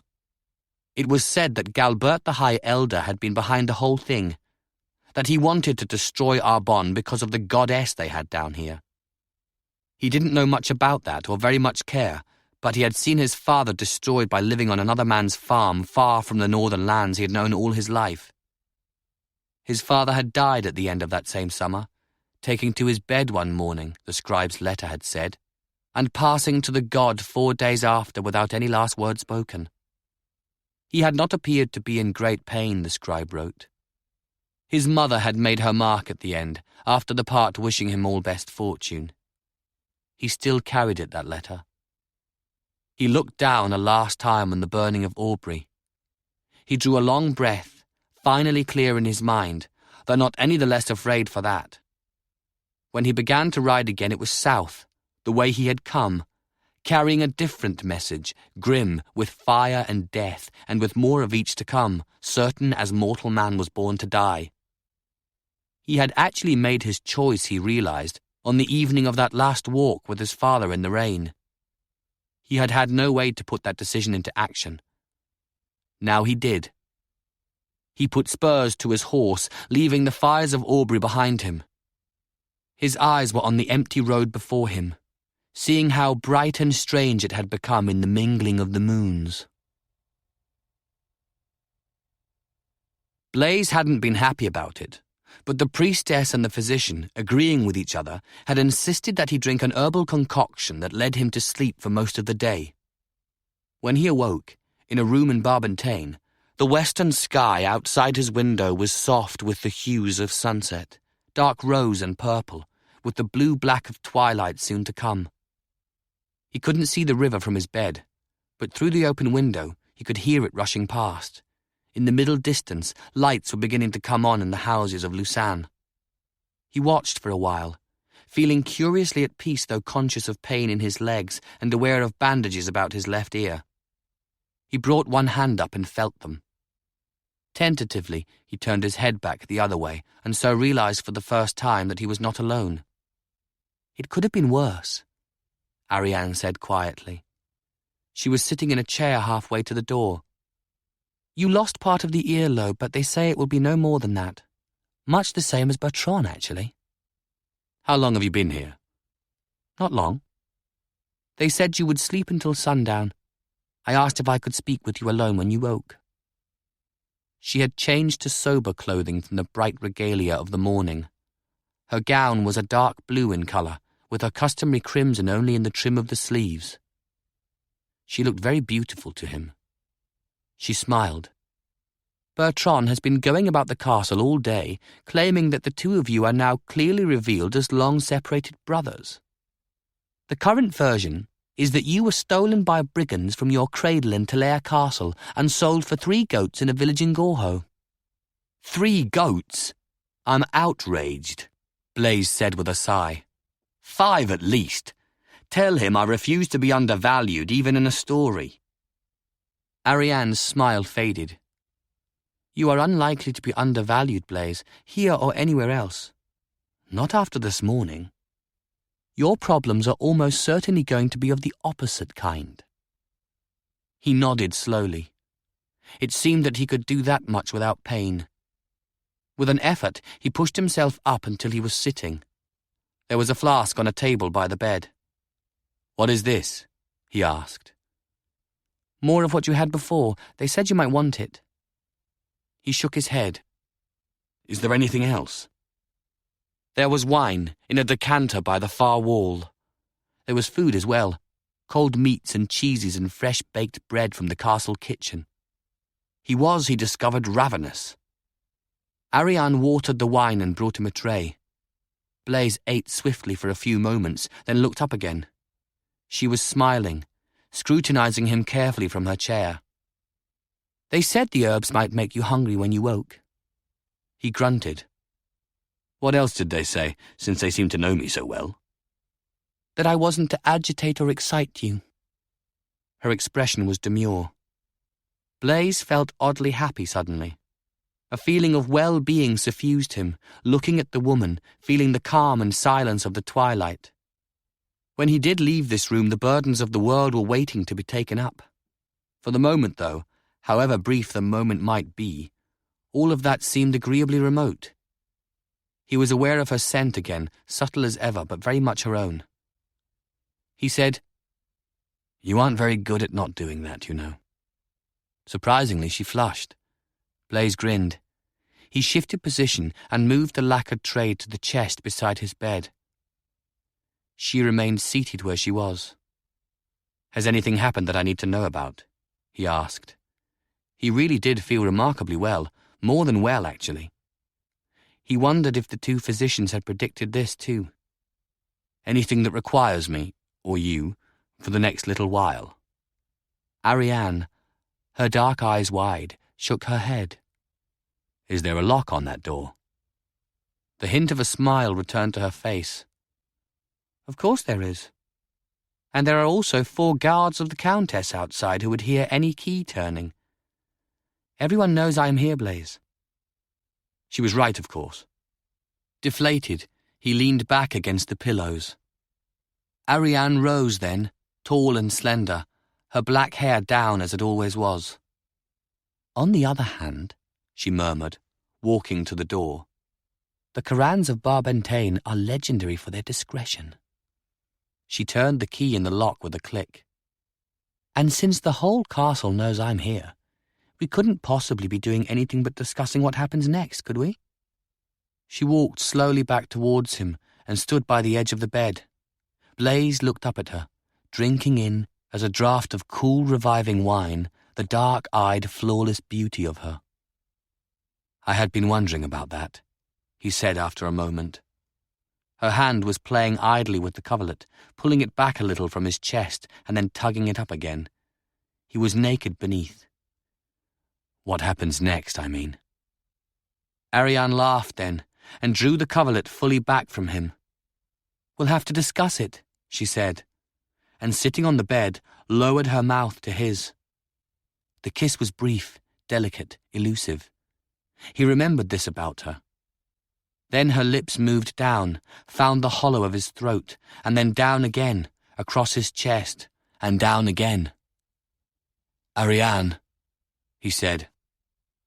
"Hush," she murmured. "I did promise not to make you agitate yourself. Don't make a liar out of me." His turn to laugh, helplessly, and then not long after to stop laughing, as other sensations took control of him. It had grown dark in the room by then, night deepening outside. They had lit no candles. In the shadows, he saw her lift her head from his body and then rise to stand by the bed. Another shadow, and slip free of her clothing. Then she moved again, in a swirl of scent and a rustle of sound, to rise up over him where he lay. "Now remember, you aren't to get excited," Ariane de Kerinzou said gravely, as with a smooth, liquescent motion, she lowered herself upon his sex. Lights were shining now in the town across the water. Someone's footsteps came down the hall. A voice answered a quiet challenge from the guards, and then the footsteps went on. The river ran softly below, aiming for the distant sea. Blaise felt Ariane's movements above him like the rhythm of a tide. He lifted his hands to her breasts and then began to trace the outline of her face in the darkness like a blind man. He slid his fingers over and over through the long glory of her hair. Once again, aware of how unfair such a thing was, he could not help but contrast her to Luciana. It was the difference, he suddenly thought, between love-making as a process of sharing and as an act of art. There were dangers in both, Blaise thought, for the unwary. It occurred to him that he might very easily have given the morning's red rose to this woman, had he not wanted to send a private and public message beneath the canopy of the Portetson pavilion. He must have slept afterwards. He didn't know for how long. Ariane had dressed herself, and there were candles burning throughout the room. She had not left him, though. She was watching from the chair again, as if this were his first awakening. There was something deeply reassuring about waking to find her watching him. He wondered if she knew that was so. He felt differently this time, drowsier. He looked from her calm face to the window again. The feel of the night had changed while he slept. A moment later he realized why. The blue moon, which would be full tonight, was riding above the castle and the world. Blaise turned back to Ariane, and with the movement, remembrance of the morning came flooding back over him. The clear, sunlit image of that banner of the kings flying in his name. He lifted one hand in an instinctive gesture, and still half asleep said in a whisper near to dream, "But I don't want to be king of Gorhaut." "I know," Ariane said without moving. "I know you don't." With her night-black hair and her pale, almost translucent skin, she looked like a ghost, a Raquel in the candlelight. She smiled ironically. "I wouldn't worry about it, Blaise. We are unlikely to live so long." She left a little while after that. Bertran came in and visited briefly, sharing his new jest about their fraternity, deliberately avoiding anything of more weight or substance. Rudel and Valérie came by. Blaise ate again while they were with him, a proper meal this time, brought by Hernan. He was still hungry. The doctor and the priestess arrived afterwards and urged him to drink more of their herbal infusion. He declined. He felt all right, actually. Some pain in the ear, rather more at the moment across his shins and the back of his calf where the Arimondan sword had caught him, but on the whole he was better off than he'd any right to be. He didn't want to be drugged again. They left him alone for a time, going downstairs to the banquet and the singers. Blaise dozed a while, then got out of bed and sat by the window looking out. Faintly he could hear the music from below. He was thinking of Rosala as it happened, when there came a knocking at his door again, and the Countess herself came in, with Ariane and Bertran. Rudel was just behind them, and the Chancellor Urbain. Their faces were grim. Ariane, Blaise saw immediately, had been crying. Before anyone could speak, he made himself take a slow, deep breath as if pulling himself back to the world.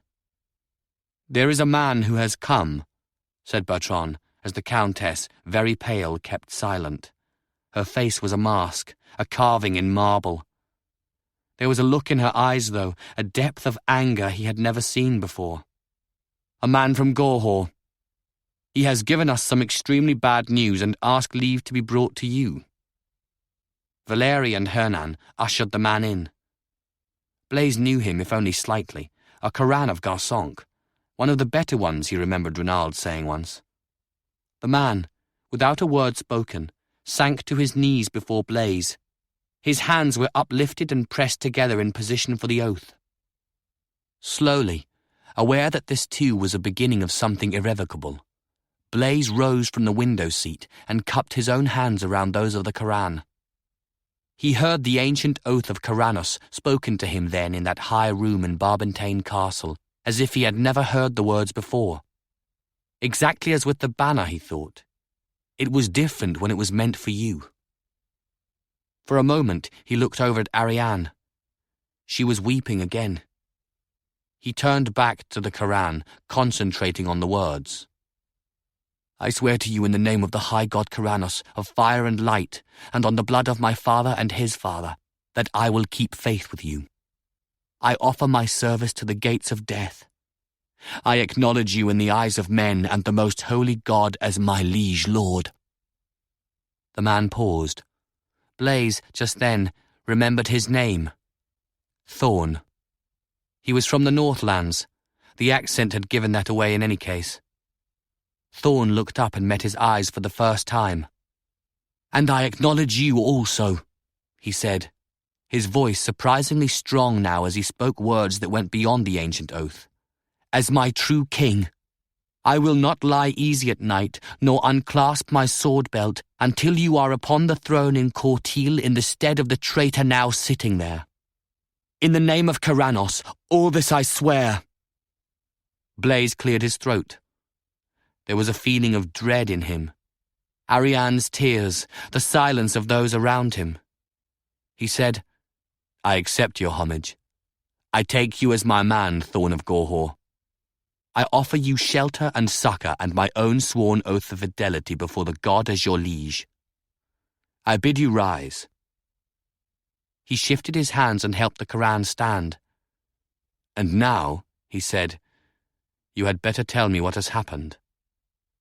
Thorn did so. In the midst of the telling, Blaise discovered with some real urgency that he wasn't as fully recovered as he had thought he was. It was Hernan, watching closely, who moved the chair by the window quickly over for him. Blaise sank down into it. It seemed that his father and King Ademar had not begun with messengers and elegantly phrased demands for Rosala's return with her child. They had begun with fire. Kadar was having an odd night, waking often to feed and then falling asleep again almost as soon as the wet nurse put him to the breast. The priestess was indulgent, unworried. It took a week or two, she said, for some of the little ones to learn that the dark hours were for sleeping more and eating less. Rosala, aware that under normal circumstances at home she would be far removed from her baby at this stage, with Kadar and his nurse living in another wing of the castle, or indeed elsewhere entirely, had still not been able to stop herself from walking down the corridor to look in on him when he cried. She was coming sleepily back up the hallway, clad only in the nightrobe the Countess had given her, when she saw someone waiting in the shadows outside her door. She stopped, instinctively afraid, a hand fumbling to more properly close her robe. "Forgive me," said the Duke of Talair, moving forward into light. "I did not mean to frighten you." Rosala took a shaky breath. "I am easily frightened of late. I never used to be." "You are in a strange place," Bertran murmured gravely, "and have a new responsibility. It is not unnatural, I think." "Will you enter?" she asked. "I think I have wine left from earlier this evening. I can send a servant for more." "No need," he said. "But thank you, yes, I will come in. There are tidings you should hear." It was late at night. Something thumped within Rosala, her heart pounding as if on a drum. "What has happened?" she asked quickly. He made no immediate reply, opening her door instead and ushering her in. He waited until she had taken one of the chairs by the fire, and he sat down on the low bench opposite. In the firelight his eyes were remarkably blue, and the scar on his cheek showed white. "Is it Blaise?" she asked. She had been told about this morning several times already by many people. The Duchess of Corannos had brought her a white flower and explained the meaning of it. The flower was in a vase by the window now. She had sat looking at it for a long time after Ariane had left, thinking of what Blaise had done, and had surprised herself by beginning to cry. "He is fine," said Bertran de Talair reassuringly. He fingered his ear.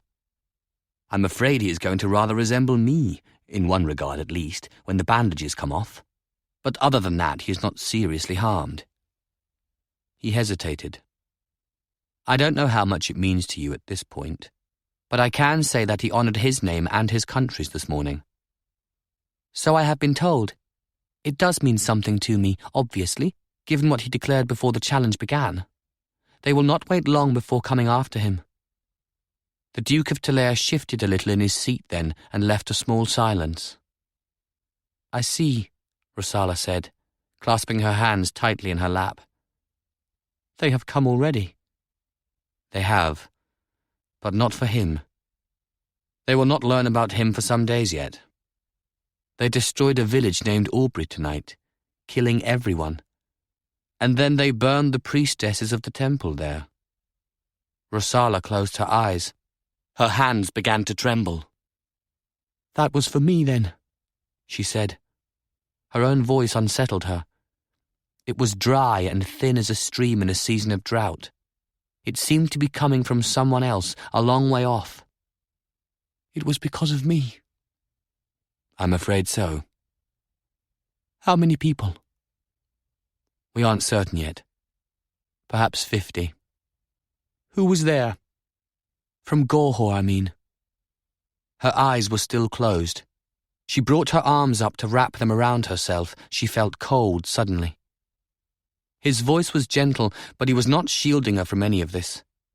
She understood that there was a large measure of respect for her in his not doing so. The king himself, we are told.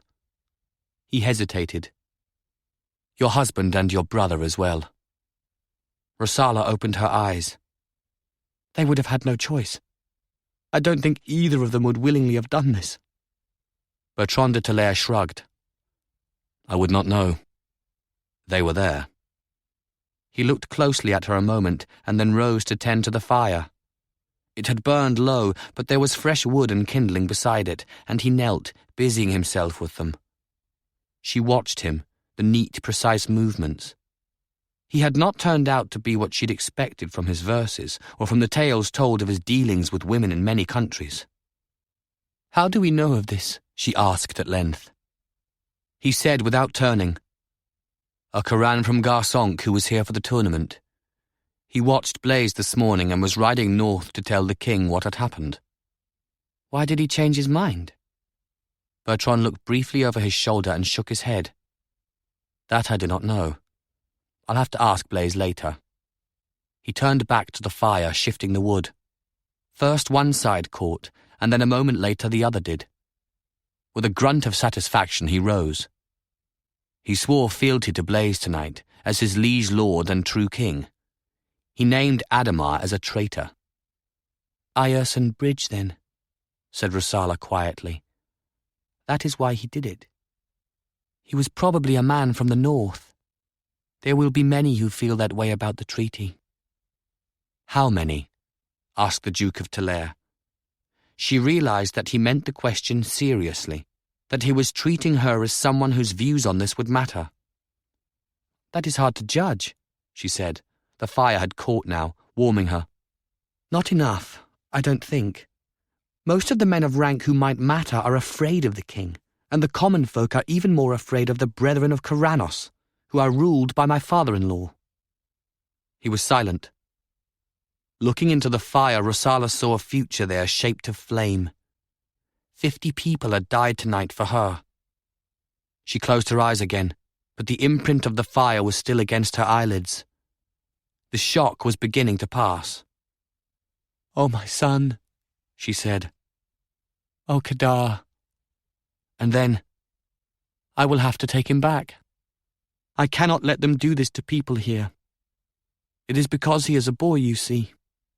They will not let us be." It seemed that she was crying again, the tears spilling to slide down her face before the fire. She heard the sound of a chair scraping the floor, and then a rustling, and then competent, capable hands had taken her and laid her head against a strong shoulder. His arm went around her. "Neither of you is going back," said Bertran de Talair, his voice roughened. "The Countess herself stood up for your child before Corannos and Rianne, and so did I. I swore an oath to you the night Kadar was born. I did not do so carelessly. I will swear it again. Neither of you is going back to them while I live." Something hard and tight in Rosala seemed to loosen, or she let go of her hold upon it, and she allowed herself to weep without shame in the arms of the Duke of Talair. She wept for Kadar, for herself, for the dead and burned of that night, for all the dying and burning yet to come. His clasp was firm, holding her, his voice low, murmuring words of comfort and heart's ease. No one had held her like this, Rosala thought, since her father had died. She wept for that as well. She could not know it, but Bertran de Talair's thoughts just then were almost a mirror of her own. He was thinking that he could not remember the last time he had held a woman in this way, offering shelter and strength and not simply the passion of a moment. And then, a moment later, he realized that this was untrue, that he could remember the last time, quite well actually, if he allowed the memory in through his barriers. The last woman he had held this way, his own heart beating as if for hers, had later died in Miraval, giving birth to his child 23 years ago. Blaise stopped outside the partially open door of Rosala's room. He had been coming to tell her of the news that had reached them that night, feeling the dread of all such message-bearers, but not wanting her to learn it badly from a stranger. Reynald had been at Aubrey, Thorn had said, and Fulk de Savaric, her brother. About to knock, he heard two voices and realized a moment later that he had been anticipated in his errand. He felt an unexpected mixture of emotions, relief mostly in the end.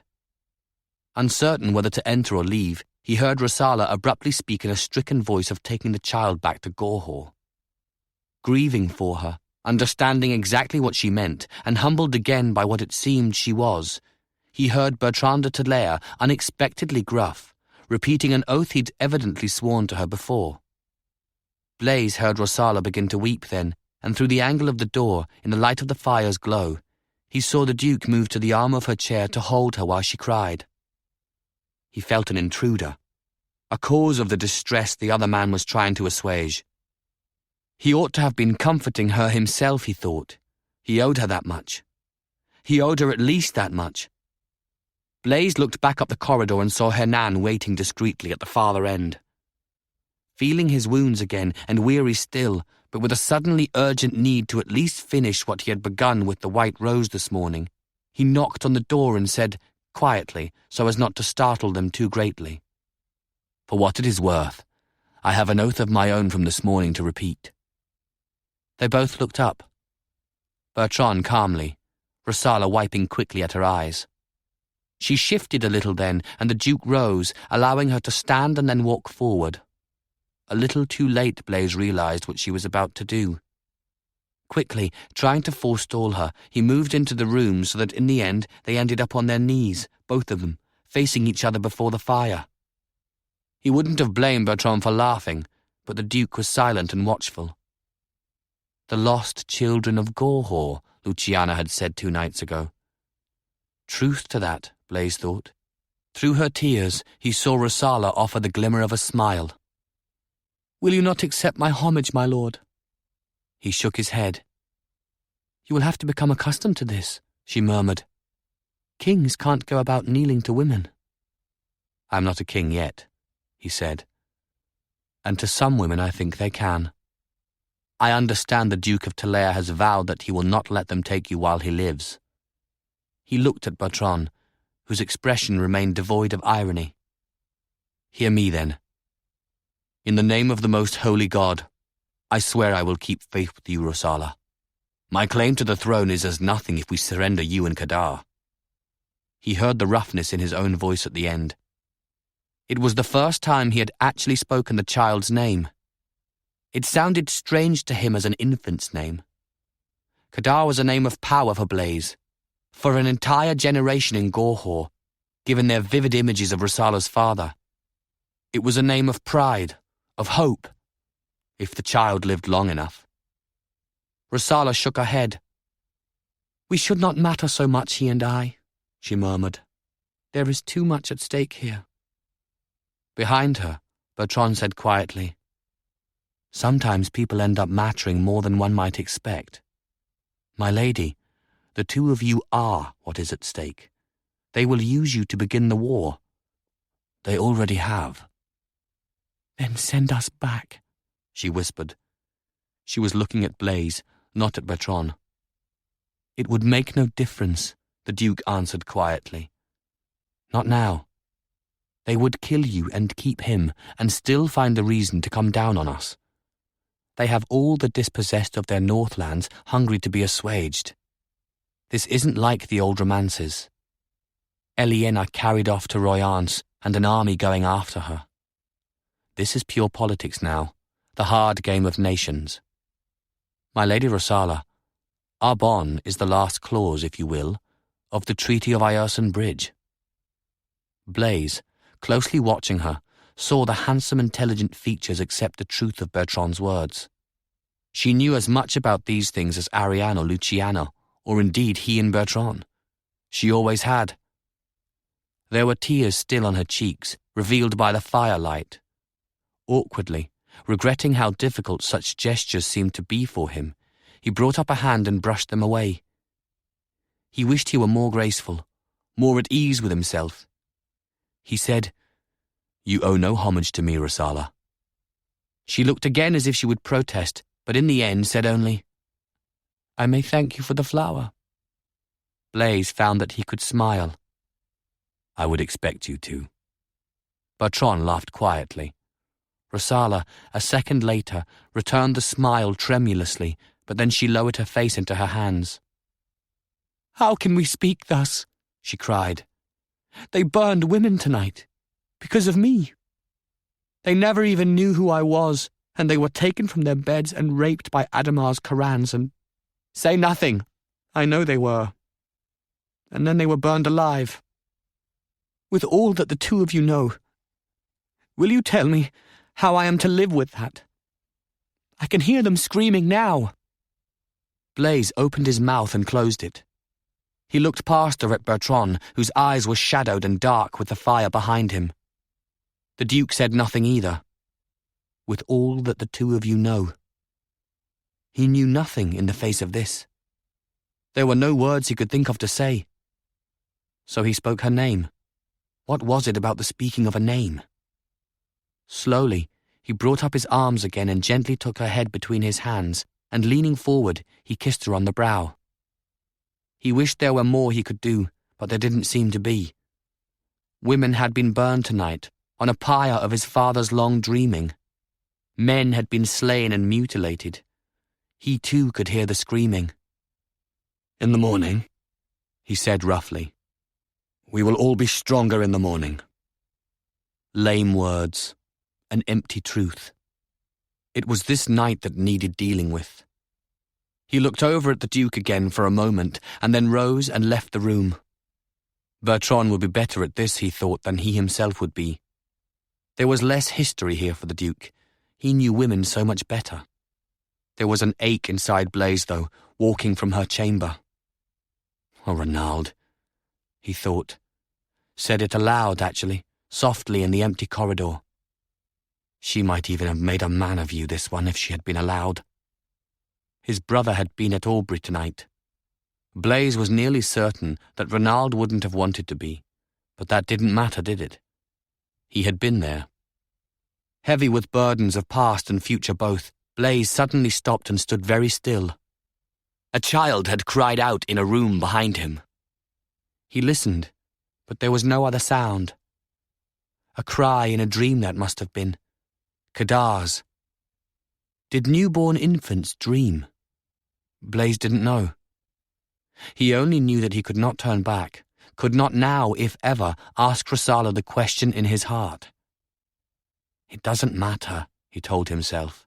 It makes no difference at all to anything. A lie, of course, but the sort of lie that lets one carry on. By the time she reached the top of the stairway and saw the guards outside the door, Lyceur was already regretting she had come. She had no business here, no claim to this man's attention, especially so late at night after he had been seriously wounded in combat. She didn't even know exactly what she wanted to do or say if he should happen to be still awake and should happen to receive her. Someday, she thought despairingly, she really was going to have to absorb her mother's so often repeated lesson and accept that one did not always have to follow the path lit by impulse and first reactions. More than anything else, she knew, it had been the news from Aubrey that had drawn her here. It hadn't taken long for the tidings to sweep downstairs through Barbentane and race along the great hall, where those jogglers and troubadours honoured with places in the morning's pavilion were offering their performances after dinner. The music had stopped, of course. One did not sing Lien Sens of courtly, unrequited love or ribaldries of enthusiastically answered passion in the forests of Arbonne when news came of a village destroyed and women burned alive by the king of Gorhaut. Love had no place in the scheme of things in the wake of such horror. But if that were the case, what in truth was she doing here, hesitantly approaching a doorway on this upper level of Barbentane? Alain had agreed to wait a little while for her downstairs. She didn't much want to walk back to the inn alone. An old man had been murdered in an alley a few nights ago. There were too many unknown people from too many countries wandering in the darkness of Lucerne during the fair. She hadn't had the courage to ask Aurélien to wait. He knew too much after this morning. It was the first time Lisseau could remember that she'd wanted to hold something back from him. Alain was easier. They had their understandings after 2 seasons together now. He wouldn't even speculate. The horror of the tidings from Aubry had drawn her back in a single dark leap of memory to that garden in Tavernelle last summer, when she had listened from a place of hiding on the wall and learned who the bearded northern Coran was and heard him speak with Rudel Corrèze of war coming with Gorhaut. Now everyone knew who he was since this morning, and war was no longer coming, it was upon them. And the Coran she had impulsively followed that midsummer night had claimed Gorhaut's crown today. On that thought she almost did turn back. But she had reached a place where the wall torches lit the corridor, and she realized that the guards outside his door were watching her. One of them she knew, a Coran from Vézé, from a farm not far from her father's. She wasn't sure whether she was happy about that or not. Having been seen, though, and almost certainly recognized, she was not about to turn and skulk away. Grateful that she looked presentable at least in her newest tunic bought for the fair and the vest Ariane had given her, and aware that if the guards knew her, they would almost certainly also know she'd been among the selected performers tonight. Lisseau walked forward with her head high. "Hello, Fabrice," she said to the man she knew. "I didn't realize you were in Barbentane. Is your father well?" He grimaced briefly in response. "He is, I thank you. Will you tell us what you're doing here?" Formal, extremely formal. No warmth at all. They had clearly been instructed that guard duty tonight outside this door was not ceremonial. After Blaise's declaration this morning, it stood to reason, and after the attack on Aubry tonight, every Coran in Arbonne would be on edge. Again, Lisseau wondered why she had never listened to her mother more attentively. She said hardily, "I thought if Blaise de Garçonque was awake, he might be willing to speak with me." There was no reply at all to that. "We are friends," she added. It was almost true in a manner of speaking. "And I wanted to see how he was. Is he sleeping?" For a long moment, 4 grim Corans regarded her in silence. Finally, one of them, evidently concluding that whatever she was, it was something other than an immediate danger, made a wry face. "What is it," he said, addressing Fabrice, "about your women from Vézé? Will you tell me?" Fabrice frowned. Lisseau felt herself flushing. This was pretty much what she'd feared would happen. Oh, mother, she thought. It had actually occurred to her several times during the day that it might be a good time for a visit home. She could sleep in her old bed, see people she'd grown up with, talk with her mother while they did the endless needlework in the doorway, or with her father walking among the olive groves. It might be a good thing to do, she'd thought. It had been a long time since she'd been back, and home sometimes was a place where the heart could be eased. "I know this woman. She is not like that," said Fabrice of Vézé. Her pulse quickened at his loyalty. "Nor is this a knight," she said, emboldened, unwilling as ever to have someone else fight a battle for her, even a small one. "When a man of Arbonne should speak any ill of the women of his country. I will accept an apology, Coran, if you offer one." There was a great deal to be said for the training that regular appearances in public gave one. She was easily able to outface the Coran who had made that jest. He lowered his head and mumbled words that did sound contrite. He looked young, Lisseau thought. He had probably meant no real offence, though he did have a great deal to learn. On the other hand, what innocuous reason could she offer for being here? Truth was, the young Coran was right, if not about the women of Vézé, then rather definitely about this particular one. "We are friends," she had said. If a friendship could be built on a night's clandestine spying like an Odraid on a garden wall, followed by a rejected invitation to share her midsummer bed. He had smiled at her 2 nights ago here in Barbentane. Did that count? She had even thought he was about to come over to her, before Rudel Carrez had appeared at his elbow and the two men had walked away. That had been before this morning's challenge, though, before everything had changed. These Corans in the hallway were, she made herself repeat it again in her mind, the guards appointed for a man who had claimed the throne. She bit her lip, began her retreat. "It is late. I know," she murmured. "He is awake," Fabrice said, "but not in his room. He went to see his sister. His brother's wife, I mean. The one who gave birth last week. I think he wanted to be the one to tell her the news." Her husband was there, the Coran she'd reprimanded now confided, as if anxious to make amends. At Aubrey, I mean. And also her...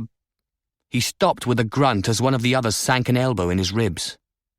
The four men looked quickly down the corridor, and so Lissot turned with them, to see Blaise de Garçonque approaching from the shadows. "And also her brother," Blaise said, finishing the sentence. He was walking quite slowly, limping a little. He looked pale beneath the beard, and there were smudged circles of fatigue under his eyes. He came up to them and stopped, looking at the four men, not at her. "There is going to be gossip, of course, but we might appropriately leave it to others, don't you think?"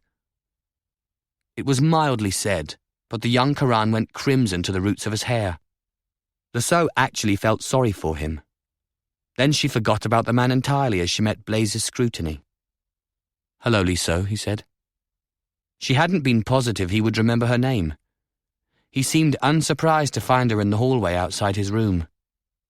She took a breath and said, straining for a normal tone, "I'm not sure, do I curtsy?" "I'm not sure either," he said calmly. "Why don't we omit it for now? I thought I heard your voice earlier, the song from Midsummer, the woman singing in the garden." "I didn't think you had listened so carefully back then," she said. "I didn't either," he murmured. "Evidently some of it stayed with me. Will you come in?" He opened the door to his room and stepped aside for her to enter. Feeling suddenly shy, Lissot walked in. He followed, closing the door behind them. There were candles on chests beside and at the foot of the bed, and on the two tables in the room. They were guttering low, though, and others had gone out. He busied himself for a moment lighting new ones. "There is wine by the far wall," he said over his shoulder. "Pour us each a cup, if you will." Glad of something to do, she moved to the sideboard and did so. A faint scent of perfume lingered in the air. She thought that if she tried, she would recognize it. She didn't try.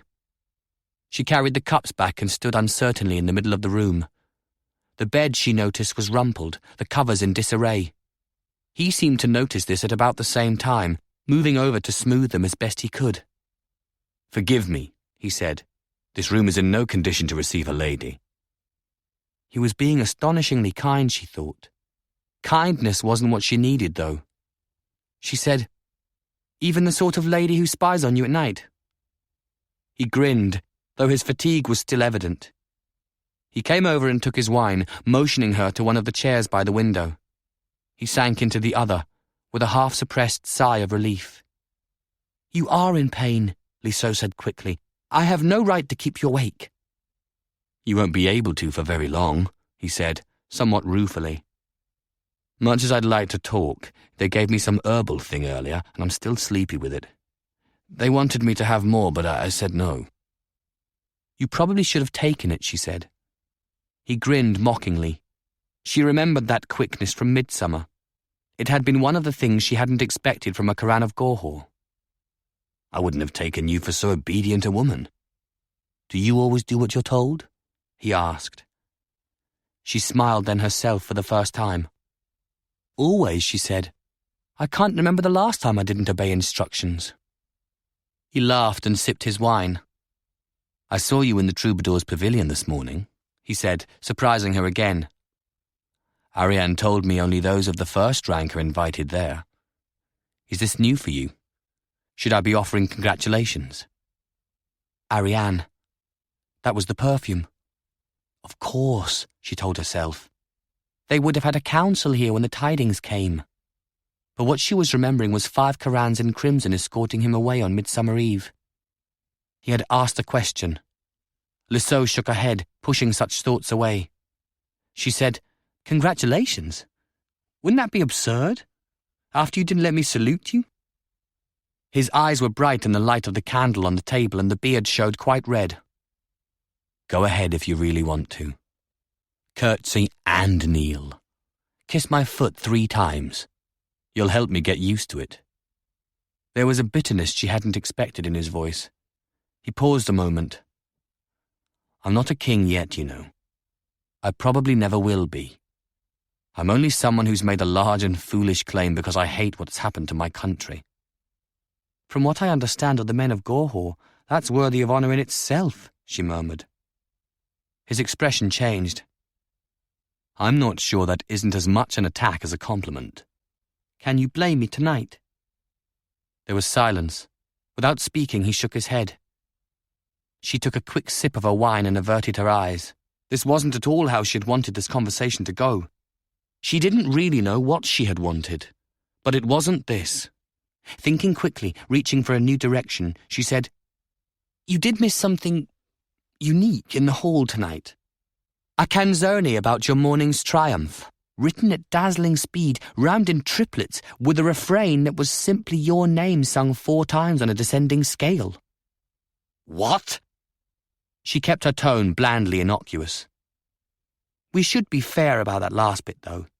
Garçonque is a difficult rhyme in Arbonnaise." He looked pained. "You're not being serious." "I'm a serious person, hadn't you noticed? It was composed by an old companion of yours, too, Everard of Lucerne." "An old what?" He blinked. "Everard? He called himself that." He looked so astonished she had to laugh. How does anyone know my connection with him?" She was smiling now, enjoying this. "From Rian's island? He began telling us all about it immediately after the challenge this morning. No one knew before, but as of today, you are a link worth exploiting. Apparently, you yourself and no lesser mortal were entrusted by Emmeline de Bode with the delicate task of assuaging Everard's wounded sensibilities last spring. Is it true, Blaise?" He was slowly shaking his head, though in wonder, not denial. "I thought he was a pompous, offensive fool. But Melin asked me to bring him back, so I did. Unconscious, actually. My companion," he snorted. "We slung him like a sack of grain into a skiff. I wouldn't have been greatly distressed if he'd fallen overboard." He shook his head again, as if bemused by the memory. "I thought all the troubadours were like that." "And all the jugglers? Do you still think so?" "Hardly," he said directly, not bothering to make a jest of it or a compliment or anything at all. He met her gaze for a moment, and it was Lisseau who looked away, out the window. There was silence then for a while. She sat gazing out at the late-night stars, listening to the river. It was not a difficult stillness, she decided. "May I ask something of you?" he said at length, quietly. She looked back at him. "I'm genuinely weary, Lisseau. I'm afraid I'm too tired to entertain you properly. I'm almost too tired to sleep, and there is a great deal to be done tomorrow. I don't know if this is an imposition, something one doesn't ask of a professional, but will you sing for me, to help me rest?" A faint smile in the flickering light. "To show me again that all of you aren't like Everard." "I didn't think you liked music." She was sorry the moment she'd said that. Why was she always challenging him? He didn't take offense, or else he was being very patient with her. "If I said that, I regret it. I grew up with music in Gorhaut, however different it might have been. One day I'll want to try to explain to you that my country is not only what it has been made to be tonight." He hesitated, choosing his words. "I think there are parts of the troubadour world here, courtly love, that I find unsettling.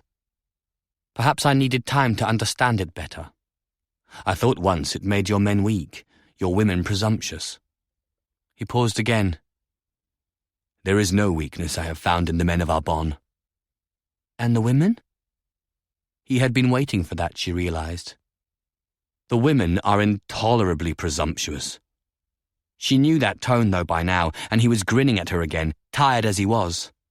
She found that she could smile back, "I will be happy to sing for you," she said quietly. "It is no imposition, not when asked of a friend." There, she had said it. He looked surprised again, but not uncomfortably so. He opened his mouth and closed it. She silently willed him to voice whatever thought he was struggling with, but all he said after a moment was, "Thank you." He rose with a difficulty he didn't bother to hide and limped over to stretch out on the bed. He pulled off his boots but didn't bother with the covers or his clothing. Nothing of any great import had been done, nothing said, but Lisseau stood up as well, feeling a warmth inside and an unexpected calm. Moving quietly about the room, she began blowing out the candles. She left 2 burning, one on the sideboard and one on the small table by the window, and then in the near darkness she began to sing, not of love or war, or the goddess or the god, or anything at all of the adult world. On the night he had named himself King of Gorhaut, the night Aubrey had burned, Lisseau sang for Blaise of Gorhaut lullabies of childhood, the ones her mother had sung to her so many years ago. Only when she was certain, from the steady rise and fall of his breathing, that he was asleep, did she allow herself a last song for her own heart's easing.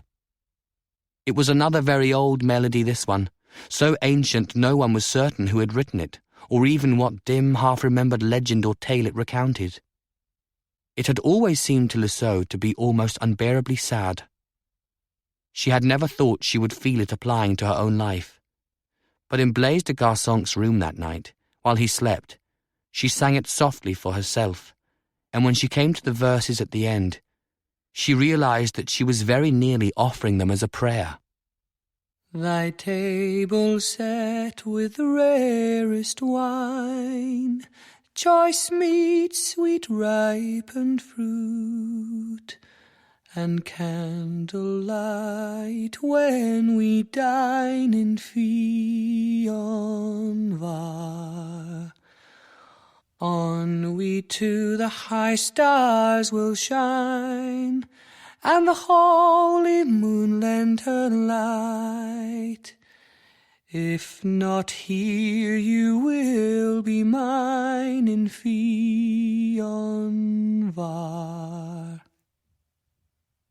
Her uncle had taught her that song in Visay, long before he had taken her from her father's house and offered her the life of the singers on the road. And the roads had been good to her, had given her friends and companions, a generous measure of success, fame almost, and they had led her here tonight, following as ever the quick impulses of her spirit, and now the unbidden need of her heart.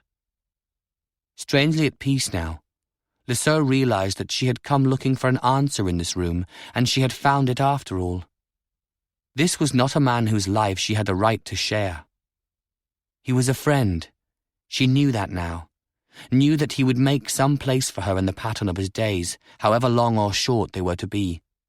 But for more than that small place, she had no right, and he no proper space in what his life had now become. The banner in the wind this morning had made this so. And it would be all right, Lisseau thought, as she ended the song. She was no longer a child. Life did not always or even normally grant one the wishes of the heart. Sometimes it came near, sometimes not very near at all.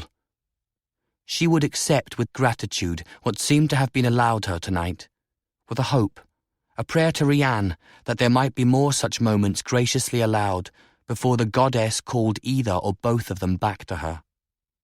She left him sleeping, with the last 2 candles burning down, and the moon's long set, and the river murmuring its own infinitely older, endless song far below the window. Part 4. Winter. Until the sun falls and the moons die.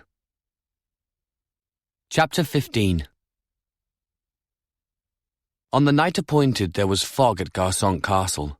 Rolling in from the east with the darkness at day's end, it swallowed up the donjon and the outer watchtowers of the castle, like some mist dragon out of the old tales of the days before Corannos moved the sun. Alone on the ramparts above the drawbridge, Thorn of Garsonk shivered, despite the woolen overshirt and the fur vest he wore in winter. He was thinking about an oath he had sworn 3 months ago, a vow of fealty that had turned him from a Coran of humble birth and modest future into a conspirator with a substantial prospect of dying before this night was over. He watched his breath make puffs of smoke in the grey cold, adding to the fog. He couldn't see any further than that. The moons were invisible, of course, and the stars. They had chosen a time when both moons should have been bright and high, lending light for the crossing of the pass. But men could not control what the gods sent in the way of weather, and more than one campaign of the past, including the not-so-distant past, had been undone by the elements. He remembered the savage cold at Ierson Bridge. He would always remember that. He placed both hands on the stone and peered out into the swirling grey darkness. Nothing. There could have been 100 men below him outside the walls, and if they were quiet enough, not he nor anyone else in Garsonk would have known they were there. From the small guardhouse beside the portcullis he heard the murmur of voices. There were 4 men posted at night. They would be playing at dice by firelight. He couldn't even see the light down there through the fog. It didn't matter. He could hear the voices, muffled in the greyness, and 3 of them were with him. The 4th would be dealt with as necessary. Not killed, though. His instructions had been clear. Blaise de Garsonk wanted a minimum of killing in these first days. He seemed to have known exactly what he wanted even back in the autumn, in the days after his first declaration. He had sent Thorn north among the other Corans of Gorhaut to carry word freely of what had been done and said before that challenge at the fair. All the Gorhautians attending the fair had been assembled in an enormous room in Barbentane, Thorn remembered, and after the Countess of Arbonne had ordered them out of the country and confiscated their goods, Blaise had spoken to them with a cool precision that had been genuinely impressive. Because of the Treaty of Ierson Bridge, he'd said, a treaty that was a betrayal in itself, King Ademar was about to embroil Gorhaut in another war here in Arbonne. It was a war they did not need, brought on by a treaty that should never have been signed. He invited those assembled to think about his words, and he promised they would be allowed passage north through the mountains unharmed. They had even contrived a pretended assassination attempt, an arrow landing carefully short of Blaise as he walked out from the castle the next morning. The tournament melee had been cancelled in the wake of the events at Aubrey and in the watchtower south of the pass. They had found the 3 maimed guards by then. The court of Signe de Barbentane had collectively attended morning services in the temple of Rianne, and in their midst, walking beside the countess in fact, had been Blaise de Garsonk. Thorn was instructed to claim responsibility for that attempted killing of the pretender, both on the road north through the pass and again when he arrived home at the castle. A Garsonk Coran would need such a story, Blaise had told him. Thorn, remembering the fears that had led him to kill the animal trainer, had acceded gratefully. It was strange, actually, to be working for a leader who thought of so many details concerning his men. Thorn had even, after hesitating, told Blaise about that killing in the alley. He didn't want hidden things between him and this man. Blaise had looked regretful but not judgmental. "You were afraid," he'd said, "and doing your duty out of fear. That is how things have always been at Garsonk. I hope you will do what you see as your duty now, but without the fear." Thorn remembered that. He had done what he could, which as it turned out was quite a bit. He'd more of a knack than he would have guessed for such intrigues. There had been only a dozen soldiers in his party on the ride north. Gorhaut Corans seldom went south to tournaments in Arbonne. They hadn't done so for years. There were no rules about such things, but Corans of reputation usually waited another month and went east to Orleansburg for the tourney there. Goatsland was seen as better than Arbonne. It was acceptable to fight there. Only the younger ones and a handful of spies sometimes went south to Lausanne in the autumn with the merchants and entertainers. There were no spies in this small party, though. Thorn was certain of it. The young men listened, a little awed, to his snarling tale of wind pushing a long bowshot short.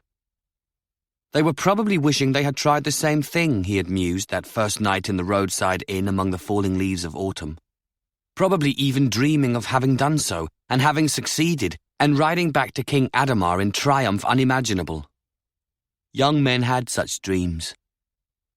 2 of the Corannos on that ride, he decided, might be thinking or dreaming along somewhat different lines. He'd taken a chance and spoken to one of them before they parted ways. Turned out he had judged rightly. Taking careful chances was what he'd been sent back to do.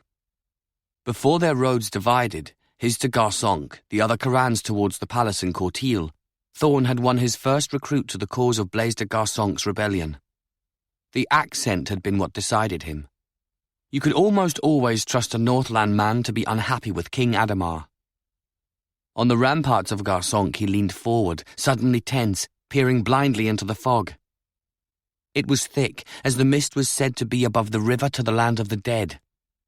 He could see nothing, but he thought he'd heard a sound from the grassy space beyond the outer wall and the dry moat. The sky above another castle, beyond the mountains to the south, was brilliantly clear that same night. The stars like diamonds, the 2 moons bright enough to lend shadows to the trees bending in the path of the Cernal, the north wind that swept down the Arbonne valley with the bitter force of winter behind it. Fires were burning on all the hearths of Barbentane, and Signa had dressed herself in layers of fine-spun wool with fur trim at the collar and sleeves, and a fur-lined hat covering her head, even indoors. She hated the winter. She always had, especially when the Cernal blew, making her eyes stream and her fingers ache. Usually she and Gibor had been south by this time, in Carenzu with Ariane and Thierry, or in the Winter Palace in Tavernel for their sojourn there. It was always milder in the south, the depredations of the Cernal less harrowing, tempered by the shape of the land and the influence of the sea. This year was different. She needed to be in Barbentane because this winter would not be the customary time of sheltering behind castle and village walls while the wind whipped down the valleys and empty roads. Events were taking place this season that were going to define the future for all of them one way or another. In fact, they were taking place tonight, beneath the brightness of these 2 moons beyond the mountains in Gorhaut. She wondered what Vidon and Blue Rhiannon were seeing there as they looked down. Almost unbearably anxious, unable to keep still, she paced back and forth from one fire to another in her sitting room. She was disturbing her waiting women, she knew, and almost certainly doing the same to Rosala, who sat calmly nonetheless, hands busy at needlework in her chair drawn close to one fire. She wondered how the woman could be so placid, knowing, as indeed she did know, what was at stake tonight in the north. It had come down to Blaise de Garçonc, as Beatrix had said it might almost a year ago, when they'd first become aware that the new Coran in Borde Castle was rather more than he seemed. Rather more. A very great deal more, in fact. The Countess wished again that Beatrix was with her now, instead of on the island so far to the south in the sea. Images of the past year had been with her all evening, dancing in the flicker of the fires. It sometimes seemed to her that she spent half her life now walking with images of the past. But she wasn't thinking of Gibor now. She was remembering Bertran at the challenge ground as the northerner stood before the Potetson pavilion offering a red rose. "We may have all found more than we bargained for in this man," Bertran had said. Another image rose up then, a memory from within this castle, in autumn as well, when they had summoned all the merchants and Corannos of Gorhaut the morning after Aubrey, and told them they were confiscating their trade goods and sending them home from the fair. Urte de Miraval had wanted to execute them all, and Signa, a hard rage running through her, had had to resist the same desire. There were even precedents for such a thing. Every citizen of a country was personally responsible for the truce-breaking of their lords. It had been Blaise who had requested, insisted actually, that the merchants be let go, and had given cause why this should be so. "I have nothing at all to offer in Gorhaut just yet," he said, speaking earnestly in this very room before they had all gone down to deal with those assembled. "They must go home knowing I've saved their lives, lives put in hazard by Ademar's truce-breaking. They must go home and talk about that. Will you give me that much?" He'd paused. Or are we no better than what we are trying to fight? She'd been genuinely angry with him then, a Gorhautian speaking so to her on the morning after so many of her people had been slain. But she was a countess of a land in peril, and she had always been able to master her emotions when it was time to advise Gibor on his decisions or to make them herself. Blaise was speaking truth, she finally decided, and she gave him what he asked. In the room below, when she came before the merchants, one of them had protested loudly at the announced seizure of their goods, astonishingly oblivious to how close all of them had been to being executed that same morning, no more innocent than the villagers and priestesses of Aubrey. The man complained furiously a second time, and then a third, speaking with choler and no respect, interjecting while she was still addressing them. In an odd, unsettling way, she had actually been glad of it. She had nodded at Urte, who had been looking at her expectantly, only waiting for a signal. The Duke of Miraval had calmly declared the merchant's life to be forfeit. The man had begun shouting then, and the palace Corannos had moved in quickly to take him from the room. Blaise had looked as if he wanted to object even to that, but had held himself in check as the struggling merchant was dragged away by the guards.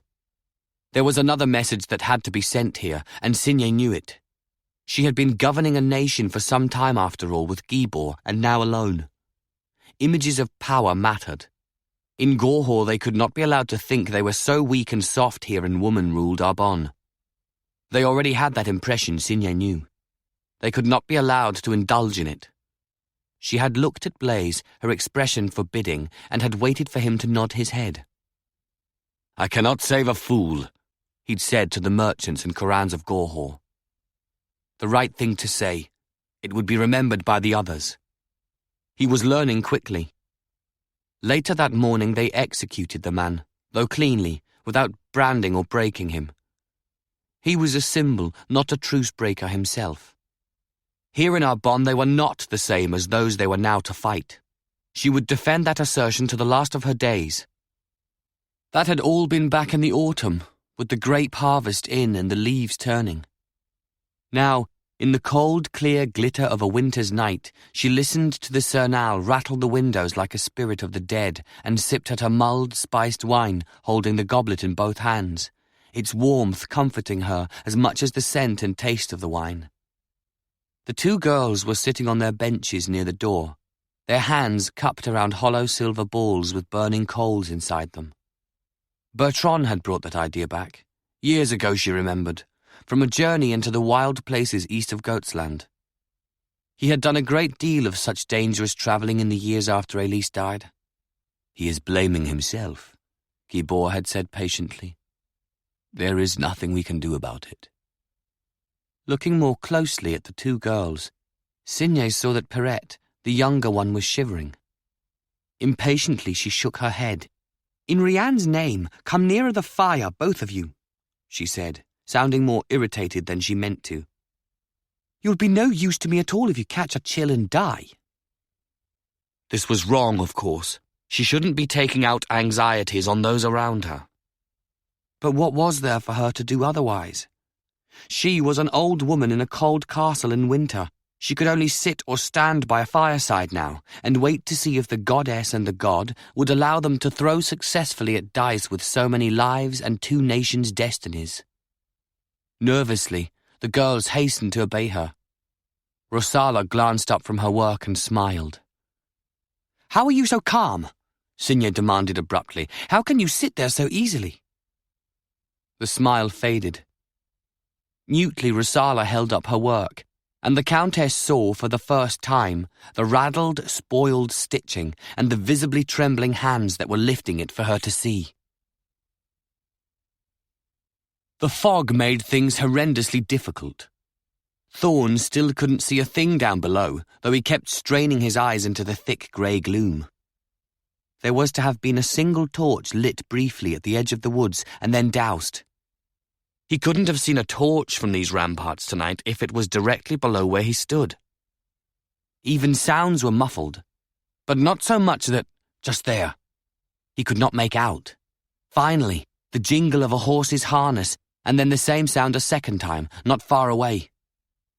They had come. It was time. With an awareness of all that might turn on this in the next moments, and with the fear that came, that had to come, hand in glove with that, Thorn went quickly along the rampart walk to the stairwell and started down to the guardhouse, one hand on the wall for balance in the murk. When he appeared in the doorway, all 4 guards jumped up from the table. He nodded his head briefly. "It is time," he said. "Time for what?" said Urte, just before Girard brought the hilt of his knife smartly down on the back of his fellow guard's head. Urte, whom Thorn hadn't been able to decide whether or not to trust, slumped forward, and Thorn had to be quick to catch him before he knocked over the table and sent the dice rattling. "My luck," said Girard. "I was about to win for the first time all night." Thorn was able to smile. The other 2 guards, younger, visibly nervous, were not. "We're in a bigger game now," Thorn said. "Say your prayers and open the gate in the bridge." He went out to stand behind the iron portcullis as it began rolling up. There was a noise, of course, as the chains turned, but for once the fog was useful, and Thorn doubted anyone would hear the muffled sound from across the courtyard inside the castle.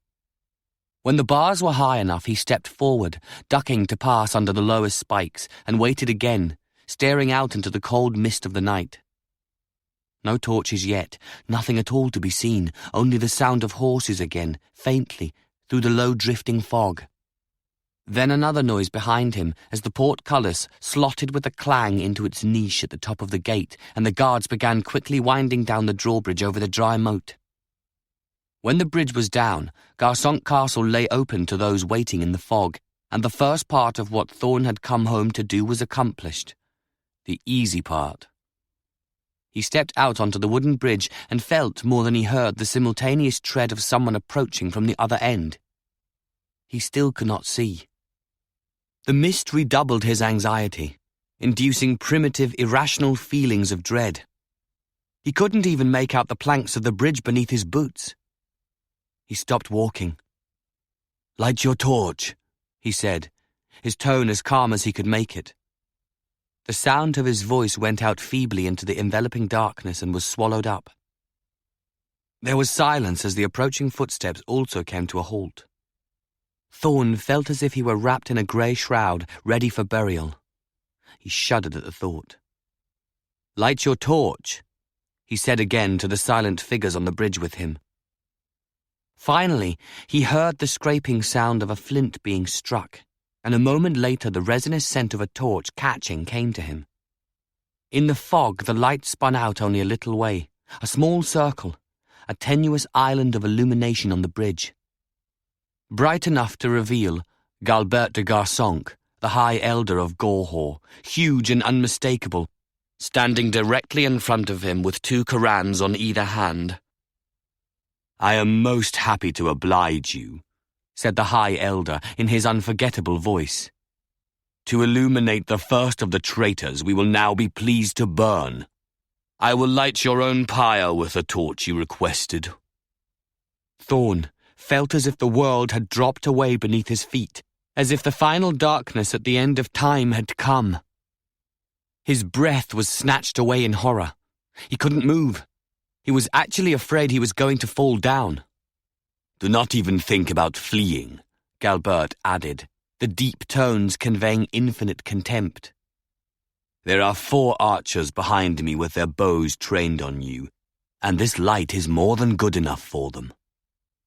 Another tread resounded on the far side of the bridge, approaching from behind the elder, just beyond the spill of light. "It would be good enough, I agree," said a lighter, cooler voice, "if they were still conscious and therefore still holding their bows." "It is all right, Thorn," said Blaise de Garsonk. "We have this under control." There came another sound, twice in quick succession, and the Corannos beside Galbert grunted and slid to the planks, their swords rattling on the wood. The torch was dropped but then seized by an invisible hand before it could go out. "Do tell me, Father," said Blaise, coming forward into the light. "What is it that makes you so anxious to burn people alive?" His words were flippant, but Thorn could hear the stiff tension running beneath them. He wondered when father and son had last seen each other. Galbert said nothing at all. The rage in his eyes was genuinely frightening in the torchlight. "Blaise," came a Portetsan accent from the murk beyond. It seems your brother is here too." "How splendid! A reunion," said Blaise, again with that forced gaiety. "Bring him, Rudel. Let me see those dear, kind features again." Galbert still had not spoken. Thorn was unable to look at the High Elder's face. He heard footsteps again, and 2 men brought forward a third between them. "We have dealt with all the others," said a voice Thorn remembered from Arbonne. "About 15 of them, as you guessed." They were lighting more torches now. By their light, Thorn recognized Bertran de Talair. "Nicely done, Thorn," Blaise said, not taking his eyes from his father and the handsome figure of Renal de Garsonc beside him. "We had to make the assumption that there would be an informer, though, that you would need to trust too many people for them all to be reliable. We were here 2 days earlier than I told you, and I had men watching the roads east to see who might be coming. I thought my father might want to do the honors himself. After all," he added, with sudden corrosive irony, "it has been months since he had anyone burned, and that hardly counts because he wasn't able to be at Aubrey himself. Tell me, dear brother, did you enjoy it there? Was it a fine hunt? Did the women scream amusingly?" Renal de Garsonc shifted his feet but made no reply. Men were walking up now, passing Thorn on either side, entering the castle. The big Arbonnaise Coran, named Valeri, stopped beside him. "Well done," he said quietly. "Now tell me the numbers inside. Do we have a fight on our hands?" "How many of you are there?" "Only 50. Trained mercenaries, though, from Portezza and Goatsland. This isn't an invasion of Gorhaut from Arbonne. This is a rising from within, we hope." Thorn cleared his throat. "I think about half the castle will be with us." He reached for his belt and unhooked a large keyring. "This unlocks the weapons room, to the right across the courtyard, the double doors with the arch. Girard, who is just behind me, will show you. You may trust him with anything. There might be 100, perhaps more, who resist, but they will not be well armed." He cleared his throat again. "I think if Blaise lets them know he is here, there may be fewer who fight." Blaise heard that. "Let them know?" he echoed in mock indignation. "Of course I'll let them know. I'm the wayward son come home to his father's open arms. There ought to be music, a feast, wine and burning women for my delight. Perhaps that is why you came, father, to surprise me with the warmth of your welcome." His tone was brittle, febrile. Beside Thorn, Valeri of Talair made a small sound but said nothing. Thorn became aware that the High Elder had now begun murmuring softly, but not to any of them. Somehow the quality of the man's voice, his inward intense manner, shaped a silence on the bridge in the mist, and gradually, with a growing horror that bit deeper than the cold, Thorn became aware that the High Elder was intoning the denunciation of the god. "To the infinite cold that was before the world was, or the moons were spoken, before the sun was moved and the stars allowed their light. O most holy Corannos of ice and all the sacred tongues of fire, unworthy as I surely am in your sight, I beseech thee, in the name of your own ancient gifts to us, that there shall be for this man torments without number to the ending of time, maggots beneath the skin and worms in his heart, the rotting sickness and the black blood that cannot be stanched. I pray that you send down upon this man who is my son no longer." "That is enough." A second voice, cold with distaste. Bertran de Talair. Blaise himself was silent, immobile in the face of what his father was doing. Foul madness, and a twisting agony in his bowels, blindness, boils, the stinking corruption of his flesh. I said, that is enough. All of these and more I, most holy Corannos. I pray that he be stricken also with the pestilence that... Bertran came around in front of Galbert, and in the midst of this pronunciation of the blackest curse known to the elders of Corannos, struck him full in the face with an open palm, the way one might slap a servant. Galbert stopped, out of genuine shock as much as anything else. Blaise still hadn't moved. He opened his mouth to speak and then closed it wordlessly. Renal de Garsonc looked pale and unsteady beside his father. "You will be silent," Bertran said savagely. 10 more words and an archer will shoot. Your son may be unwilling to give such an order for reasons that escape me, but be assured that I am not. Do not put this, I beg you, to the test. Who are you? Galbert snarled through gritted teeth. Bertran laughed aloud then, as strange a sound in the fog as Thorn had heard all night. That is 3 words, he said. 7 left. Hoard your store. I am sorely offended, though. I would have thought you would surely know the appearance of a man you paid so much to kill last summer. Bertrand de Talair, said Renald de Garsonc, his first words. I remember you from the tournaments. Galbert's eyes narrowed to slits, but he kept silent, his body rigid with anger. His gloved hands, Thorn saw, were ceaselessly working, opening and closing at his sides, as if longing for someone's throat. Renald turned from the Duke of Talair to stare at his brother. What have you done? Turned traitor entirely? Invaded with Arbonne? Hardly, said Blaise, beginning to regain his composure but carefully not looking at his father. Bertran is here as a friend. My men are mercenaries recruited by Rudel Correz for me.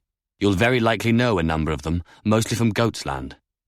This is a seizing of Garsonc Castle from you, brother. I am sorry, but it seems a necessary first step, since you yourself are doing nothing at all. Worse than nothing, actually. I intend to take Gorhaut from Ademar with my own countrymen, and without burning women either. I had no choice about that, Renald said fiercely. Not so. It was, surprisingly, Valery of Talair behind Thorn by the portcullis. He was invisible in the fog, his disembodied voice flat and final as that of some judge at the iron gates of the afterworld. We can say no and die. It is a choice, my lord of Garsonc. In the face of some things asked of us, it is the only choice. No one spoke in reply. There was silence on the bridge, heavy as the fog. Thorn heard only quick footsteps and saw cloaked and hurrying shapes as Blaise's mercenaries went by him into the forecourt. There had been no alarm raised within Garsonc. The world was wrapped in mist like a creation of dream. And it was in that stillness, as if it were a part of such a dreaming, that Thorn then heard the rumble of hoofbeats to the east. A great many, as if the horsemen of the night ride were coming down among them from the sky, from the train of the god, to ride over the fog-shrouded earth and destroy. What is that? Valery took 2 steps forward and stopped. Get the men inside, said Blaise sharply. We have to control the castle. They did send an army. Thorn, have the portcullis lowered quickly. Thorn was already moving, shouting a command to his 2 guardsmen. From beyond, in the fog, the drum roll of unseen hooves grew louder. There were torches visible now, and shadowy horses, and from the distance between the first and the last of those carried flames, Thorn realized that an army had indeed come. It had always been likely they would fail. He had not made his choice last autumn because of any measured assessment of the chances of success. He did not want to die on a pyre, though. His only prayer in that moment was that so much mercy might be allowed. He wondered if, when he crossed to the god, he would be allowed to walk with his father again, in the wide meadows of Corannos in the gentle light. I shall set the torch to your burning myself, said Galbert de Garsonc, speaking to his son, as if giving voice to Thorn's own terror. He was smiling again now, a glittering triumph in his eyes, reflecting the torch's glow. That, said Bertrand de Talair, is 2 words too many. Bertrand, said Blaise quickly. Valery, said the Duke of Talair in the same moment. And simultaneous with the 2 names spoken, something sang past Thorn in the fog, and he heard the High Elder of Corannos cry out as an arrow embedded itself in his shoulder through the links of the mail he wore. 10 more, said Bertrand de Talair calmly, and we will twin that in your other arm. Tell me, in less than 10 words, mind you, do you think these horsemen will attack us at the risk of your life, my Lord High Elder? Why don't we wait for them here and consider the question at leisure? He was, thought Thorn, unbelievably calm. The hoofbeats had been a rolling, as of thunder, but gradually stopped now beyond the end of the bridge in the wide, clear space before the woods. There were a great many torches. Thorn could see the outline of horses and riders, bulky figures heavily armed. "We have the High Elder here, and the Duke of Garchonc," Blaise called out, his voice knifing into the fog. "Have a care for their lives. Will you declare yourselves?" His father, clutching at his left arm, laughed then. A harsh, ugly sound, at odds with the effortless beauty of his voice. "Who do you think it is?" he snarled. "6 words," said Bertran quietly. From amid the mist and the weaving torches, a voice called back, cold and austere. "There is no hostage you could name who will stay my hand, or those of my men if we are minded to strike. Is it Blaise de Garchonc to whom I speak?" "Careful," said Rudel sharply under his breath. "No point denying it," Thorn heard Blaise reply softly. "Our only hope is the hostage is whatever he says. He might be bluffing. He must be bluffing." There was a sound of horses approaching the far end of the bridge, and then the creak of an armoured rider dismounting. From behind, Thorn finally heard the rattle and the clang of the portcullis as the guards finished lowering it. Valery of Talair was beside him, another arrow to his bow. Thorn drew his sword. "I am Blaise de Garchonc," said the tall Coran Thorn had sworn an oath to serve and to have for his king. "I thought it might be so," said the unseen man in a voice crisp with resolution. "I had hoped my information was correct, that I would find you here tonight." And into the torchlight, heavily cloaked against the cold, strode Fulk de Savaric to kneel on the planks of the bridge before Blaise. He looked up, and the hovering torchlight fell upon the square, fair-haired, intelligent features he shared with all his family. Thorn, catching his breath, taking an involuntary step forward, saw that the Duke of Savaric was not smiling. "My lord, will you accept my sworn homage in the hand of a friend? Can you make use of 1,000 men from Savaric and the lands of the north who share your feelings about the Treaty of Ierson Bridge and the men who rule us now?" Long afterwards, Thorn remembered looking up then, almost expecting to see the moons appear like beacons in the fog, as if the heavens and the dark earth around them must somehow mirror the glow that seemed to be emanating from this bridge. It was still thick as river mud overhead, though, the sky lost to sight in the fog, and only the nearest torches lending their light to the tableau before him as he looked back down to see Blaise take Fulk de Savaric's offered hands formally between his own. It was in his heart, not in the sky, Thorn realized, that the moons were beginning to shine again. The cold of the long night seemed lessened by the warmth of that inner light. He wondered after if the others on the bridge had had such an illusion, if they had all looked up to see if the sky had truly changed. That might have been an explanation, though not by any means an excuse for what happened. What happened was that Galbert de Garchonc, in the very moment his younger son was formally accepting the homage of the most powerful lord of the northern marches of Gorhaut, rammed one burly shoulder into the Coran on his right, hammered a muscled forearm into the face of his other guard, and leapt off the bridge, an arrow still quivering in his left arm, to disappear into the shrouded darkness of the dry moat. After a frozen moment, there was a babble of sound on the bridge. Valery of Talair and Rudel hurtled into the moat after him. Thorn heard a snarled Portetsan obscenity as the latter landed badly on the uneven rock-strewn surface below. "He won't get far," said Fulk de Savaric as Blaise helped him to his feet. Over his shoulder, de Savaric snapped commands in the darkness. A moment later, Thorn heard horses galloping and saw torches moving again in the mist. Of all of them, it was Blaise who seemed least surprised. "If he makes the woods," he said, almost musingly, "I doubt we'll find him." "He has to get out of the moat first," said Bertran de Talair, "and he's got a wounded arm." "Not badly wounded," Blaise said, shaking his head, still with that detached air about him, as if he had almost anticipated this. "He wears heavy mail. Double-linked.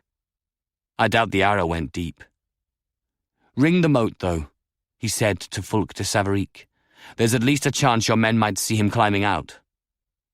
There came the sound of laughter then, laced with mockery, with something else in it that Thorn could not quite identify. "He won't be climbing out," said Reynald, Duke of Garsonk, to his brother. "He's under the castle already, and will be out from it and gone before morning. There's a tunnel in from the moat that no one knows about, and another from the dungeon level that leads away, a long distance away. You won't find him, brother." In silence, the two men looked at each other. "Blaise, quickly.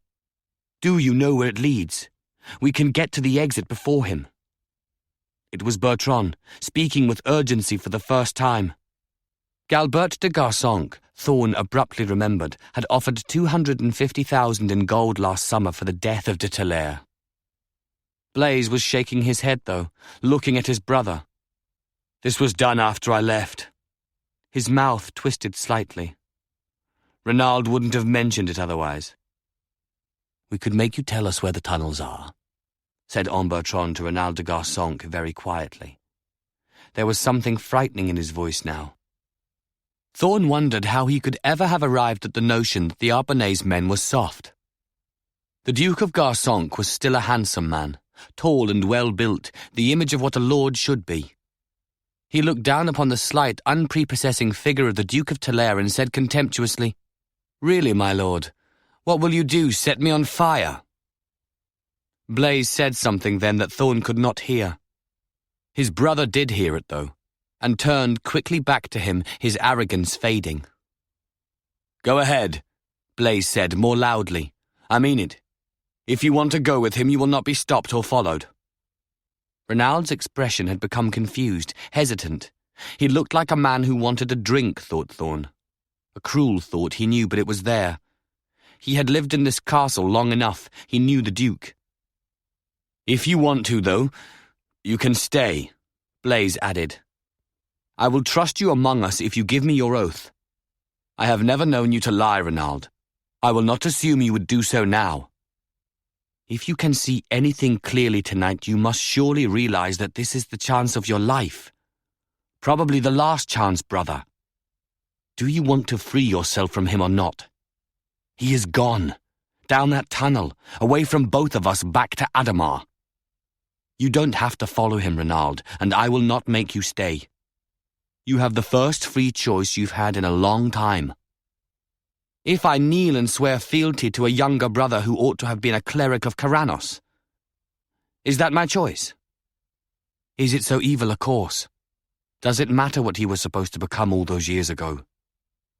It was Fulk de Savaric who spoke, as Blaise remained silent, looking at his brother by the wan light of the torches in the mist. Beyond the bridge, Thorn could hear men shouting and the galloping horses as Corans raced to surround the moat. He shared Reynald's certainty. They were not going to find Galbert de Garsonk, not in the mists of this night, not in the morning, even if the sun returned. At the back of his mind, behind his awareness of the miracle of their triumph and Fulk de Savaric's sworn allegiance, he felt a flicker of fear, like a tongue of flame. Blaise cleared his throat, oddly tentative with his brother, as he had been with the father. "I do not request that you kneel before me, only that you follow my lead, Reynald." He hesitated. "I think you know, if the roles were reversed, I would have been proud to swear homage to you." He stopped again, visibly struggling for words, as if wrestling with something difficult. "I also think you know.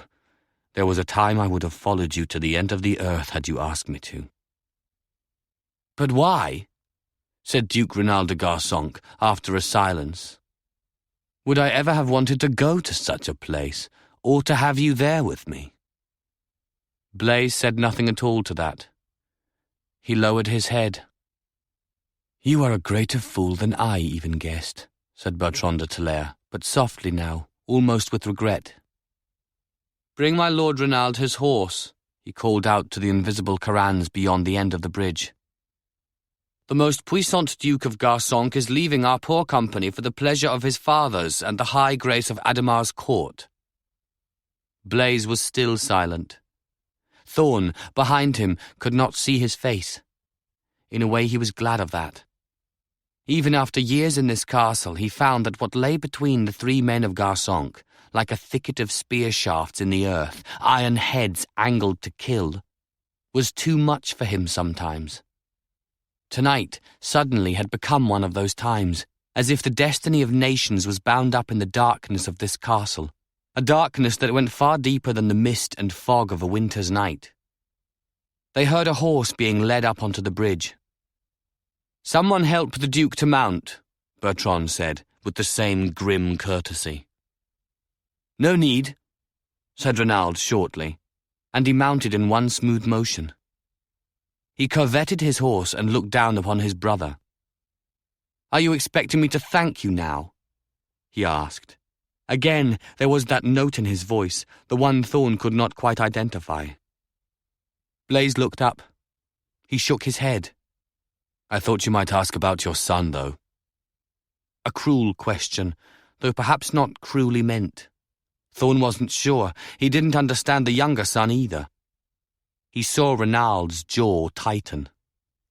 Blaise added in a flat voice, "I am proposing to name him my heir in Gorhaut, with Fulk as regent should I die in this war. Does that interest you at all?" He had to be quick, Thorn thought. He had to be very fast to have thought of this already. He turned to look at Fulk de Savaric, but there was nothing to be read there at all, nor in the features of Bertran de Talair beside Fulk. These were men used to the play of power and to hiding their responses to it. Renaud de Garsonk was less able to mask his feelings. "How touching," he shot back, as if firing a crossbow bolt. "How wonderful to see that everyone in my family has plans for my son. It does free me of a father's anxiety, I must say." Blaise said, still gravely, "Given that you haven't even cared to ask of his condition, or even his name, it ill behooves you to take such a tone, brother." There was a silence. The very calmness of the words made the lash of them bite harder. Thorn felt that he and the others on the bridge had become extraneous, mere hangers-on at the edges of this long, bitter struggle within the de Garsonk family. "Well," said Renaud finally, as if that one word cost him a great effort. "Tell me." From behind, Thorn saw Blaise lower his head again for a long moment, and then lift it once more. "He is well. A handsome, healthy child. He looks like a Garsonk. His name is Kadar, for his grandfather of Savaric." Renaud laughed then, the same quick, bitter, corrosive sound as before, when his father had escaped. "Of course it is," he said. "She would do that. Can you blame her?" Surprisingly, Renaud de Garsonk's laughter ended. He shook his head. He said, "You will not believe me, but I told father and the king both that I was prepared to let her go if she sent back the child. Neither would agree, not that she would have done so in any case." He paused. "I faced summary execution if I did not ride with Ademar to Aubrey last autumn. Ask the Duke of Savaric, your brave new ally. He was at that burning too, for the same reason." It was Blaise's turn to be silent. "I know he was," he said at length. "I know why you were there, Renaud. But Fulk de Savaric has made his response to that tonight. He is with us now. You are about to ride back to Courtil, to the ugliness there. I don't understand. I can't understand. Renaud, will you not tell me why?" There was pain in the question. Every man on the bridge heard it. Slowly, Renaud de Garsonk shook his head again. "No," he said finally. "I do not owe you that much." He paused, seeming more composed than his younger brother on the ground now. "Nor will I thank you for not torturing me to find the location of the tunnel. I will say this much." He turned to the Duke of Talair. "I'm not going back to Courtil. Forget not, in your urge to mock and diminish your foes, who and what it is you are dealing with. I never forget it, not ever, during any day or night of my life." He turned back to his brother. "Farewell, little Blaise, who would be king of all of us." I can recall teaching you to use that sword you carry. I wonder if you remember." He turned then, and was gone into night and fog, only the drumming of his horse's hooves in the mist telling them he was riding east. "Of course I remember," said Blaise to no one in particular. He turned then, and began walking up the bridge towards the castle, past the 2 dukes and all the Corannos, who quickly made way for him. He stood motionless before the portcullis bars until they had been rolled up again, allowing him to pass within, into his ancestral home. Feeling buffeted by the speed of events, Thorn of Garsonk was more than a little eased to note heightened colour and hints of bemusement in the expressions of others when they gathered in the great hall. There had been no resistance in the end. The announced arrival of Blaise de Garsonk, coupled with the even more tangible presence of nearly 1,000 armed men with the Duke of Savarique, induced any Corannos of Garsonk who might have been otherwise inclined to make their peace with the current situation. That wasn't the problem. The problem emerged when the explanations began. While the castle servants scurried to provide wine and food and sleeping arrangements, not only for those in the hall, but for the northern soldiers and for the farmers who had also come with Fulk, carrying a variety of arms. It was the presence of the farmers Fulk had been ordered to bring that raised the issue. It was winter, after all. Corannos often followed their lord wherever he went, and it was not unusual for a duke to bring part of his household with him if he travelled to Courtile to spend the cold months drinking and brawling among the retinue of the king. It was a custom of long standing. That, they had assumed, was why Garsonk Castle was unlikely to be heavily defended. But if the ordinary men of the land were being ordered by Ademar to take up arms in the dead of winter, something else was afoot. Fulk de Savarique knew that. He didn't know what was unfolding, though, because he hadn't yet reached Courtile when his instructions had been changed. His tale was simple. He had been instructed to bring as many men south as he could. Given the mood of the king since autumn, Fulk had not regarded these orders as being the sort he could comfortably ignore. They were mobilizing early for an attack in the spring, he had concluded. It had always been the most likely course of events.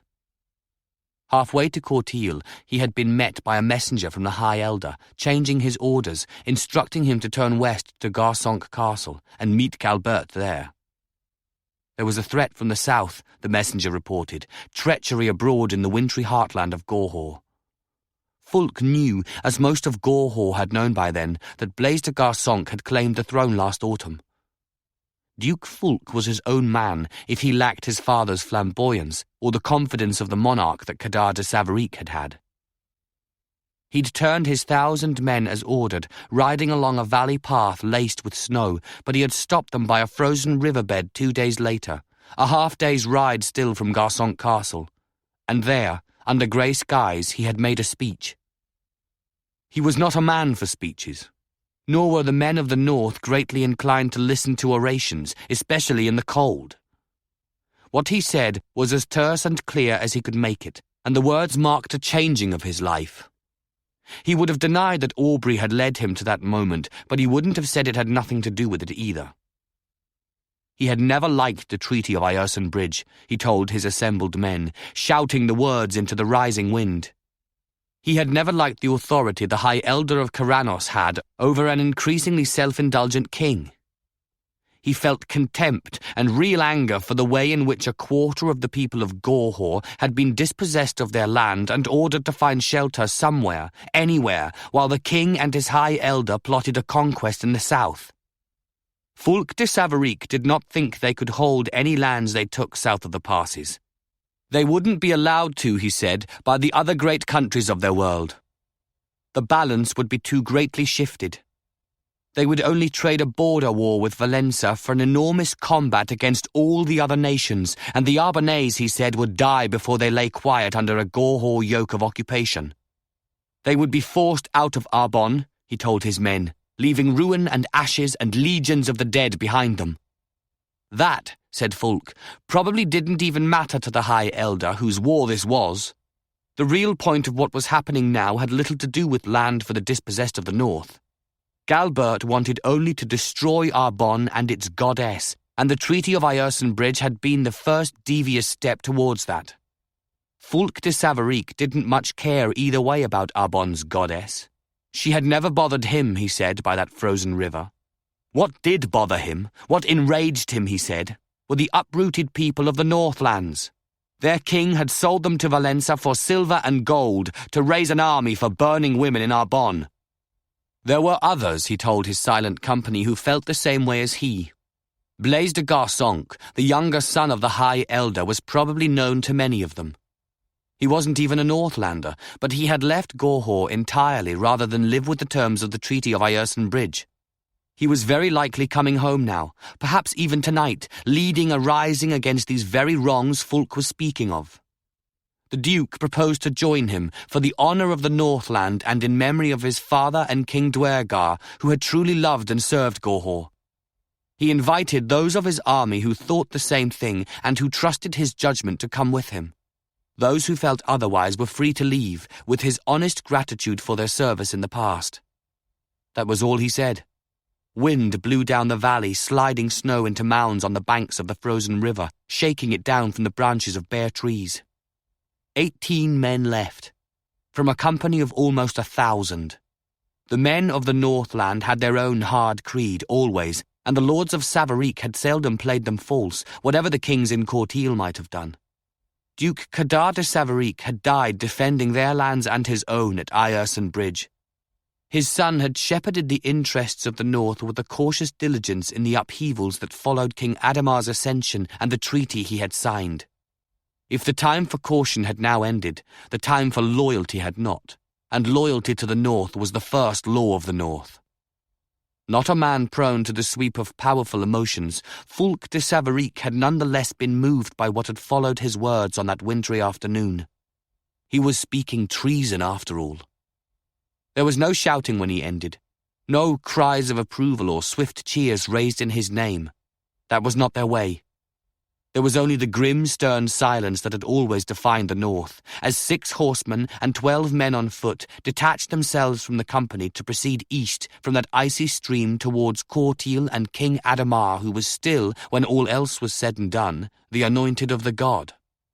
The rest had followed him here to Garsonque Castle, and would follow him now, he said soberly to Blaise and Bertran and the others gathered in the great hall, wherever he asked them to go. That last, said Blaise, is the real question, I fear. He seemed to have gradually recovered his composure after the encounters with his father and brother. We had planned to take this castle, use it as a winter base, a rallying point for any men who might join our cause, and then see what the spring brought us, in numbers and possibilities. I didn't propose to fight a war in winter. We did once, in the time leading up to Bridge, said Fulk de Savarique. I know that. I was there. That was against an invader with no choice offered us. There's another thing. I don't want to begin attacking across the countryside myself, ruining castles or towns. If I possibly can, I want this to end up as one battle against Ademar and only one. My army, if I have one, against his on a field somewhere. If I am to come home as the saviour of Gorhaut, the man who takes us back to the god and our true destiny, I can't begin by killing my own people and destroying their homes and fields. I won't do that, Fulk, for the same reason I won't invade with an army from Arbonne. Did they offer you one? Fulk de Savarique asked. Blaise turned to Bertran de Talair. The Duke's expression was oddly inward, Thorn saw, as if he hadn't been closely following the last part of the conversation. And a moment later, Thorn realized that this in fact was so. Do you remember? Bertran asked Blaise softly, not answering the question. What your brother said just before he left. His last words to me. There was something strange in his voice, something that made the room feel cold again, despite the fires now burning on all the hearths. Thorn, by the doorway to the corridor, tried to remember what it was that Renald de Garsonque had said. He said he wasn't going back to Courtil. Blaise had been standing by the largest of the fires. Now he took 2 steps towards the Duke of Talair and stopped. Would he have been telling you something? Asked Rudel sharply. He rose from his seat. Because if he was, Duke Bertran finished flatly, then we know why Fulk was ordered to bring all the men he could, and why your brother wasn't going to Courtil. Ademar isn't at Courtil. How did you come through the mountains? Fulk de Savaric asked abruptly. He too had now risen from his chair. Lesser Gariad Pass to the west, said Blaise. There were only 50 of us, no wagons or goods. We didn't want to be seen. We might have been spotted had we gone through the high road pass. Of course, said Fulk. But if Bertran is right about this, then Ademar and his army were moving south from Courtil towards the high road pass even while we were coming north. Bertran de Talair had put down his wine glass. His face, Thorn saw, was very white, an old scar showing in sharp relief. That is what has happened. I'm certain of it. It fits what we know. They decided not to wait for spring after all. This is a winter war, my friends. In Arbonne. They might even be there already. And what do we do here with 1,000 men? Capture Courtil? Raise the country in revolt? Rudel Carez's eyes were bright in the firelight. Blaise said nothing. His eyes were on the Duke of Talair. There is no country to raise, said Fulk de Savaric slowly. All of the men who can fight will be with the king. I think I see what he is thinking. He doesn't care what you do here. If he takes Arbonne quickly enough, and it will probably be wide open to him now in winter, however many men he loses to the mountains, he can come home with an army in triumph from the sack of that land and deal with us in spring, wherever Blaise is. That isn't Ademar thinking, you do realize, said Blaise finally. You could hear the bitterness. This is my father's cunning, and his dream. He has always wanted Arbonne destroyed, always. He told me stories as a boy of how the temples of Rian had to be brought down to save the whole world from their corruption. And he knows me. He knew I would not bring an army here, that Ademar would be safe to leave Gorhaut almost undefended and then come back, as Fulk says, to deal with whatever happens while he's gone. He turned to Bertran. You know what he's going to do, don't you? The other man's expression was bleak as the winter night. Slowly he nodded his head. He won't bother with the castles or the cities. He won't try sieges in winter. He's going to force our Corannos out by making war on the villages and the temples, as he did at Aubrey. As he did at Aubrey, echoed Blaise. Shall we ride then? Asked Fulk de Savaric. You wanted one battle, Blaise. It looks as if you might get it. But it will be in Arbonne. Of course it will, said the Duke of Talair with savage irony. It is warmer there, isn't it? The sun shines even in winter. If you go far enough south, there's no snow at all. You can even catch the scent of the sea. Through the smoke, said Blaise shortly. Let's go. They left 200 of Fulk's men to hold Garçon Castle and to spread word as best they could that they were there. The rest of their company set out that same night in the fog and the cold on the long road back to the mountains. At one point, during the night, the mists finally began to lift, and they caught a glimpse through tattered wind-blown clouds of white Vidonne low in the west before morning came. Chapter 16. Roche, the priest, was in disgrace on Rian's island in the sea. Someone foraging for winter firewood had smelled burning by a cove on the southern shoreline and had gone to investigate. The risk of the forests burning, though rather less in winter, was always real. A small fire pit had been found, dug in the cold sand, covered with a flat slab of stone. Lifting the stone with a long branch revealed 6 lampfish grilling underneath. Roche would have even tried to deny being the culprit, had he not been discovered moments later by the same interfering woodsman in a small shelter not far away, dozing in happy anticipation with a fishing line beside him and the smell of fish on his hands. Awakened by an insolent prod of the woodsman's branch, he had stammered an offer to share his morning secret catch under the mild winter sun while they looked out from the beach at the gentle swells of the sea. The woodsman was not moved, either by the idyllic setting nor even the succulent promise of lampfish. He was one of those depressingly pious fellows who left their homes after some night vision or other to come and serve the goddess on her island, labouring for the priests and priestesses, often becoming more sturdily attached to the doctrines and codes of conduct than the clergy were themselves. It was a fixed law, The woodsman pronounced with obdurate finger-wagging satisfaction that all fish and fowl around the shores of the island were interdicted to mortal men and women. Sacred, he intoned virtuously, to holy Rianne in her incarnation as protectress of the beasts. Roche tried, without real hope, to explain that this applied only to fishermen or hunters from the mainland. As he'd expected, the woodsman knew better than that. Such an impiety, the man declared self-righteously, would have to be taken directly to the high priestess herself. He shouldered his bundle of wood, took the reins of his equally burdened donkey, and started briskly back north towards the temple compound. They always wanted to go straight to the high priestess, Roche thought miserably, watching him go. As if she had nothing better to do than listen to reports of minor transgressions by her priests and priestesses. This was, however, his third such minor transgression, for the same offence, in a year. Despairingly, he wondered if he would be sent away, demoted to service in some temple in the grainlands or the mountains. He didn't want to leave Rianne's island. He didn't want to leave the sea. He'd grown up by the ocean. It was what he knew and loved, as he loved the gracious harvests Rianne in her generosity allowed them from the waves. Especially lampfish, most especially lampfish.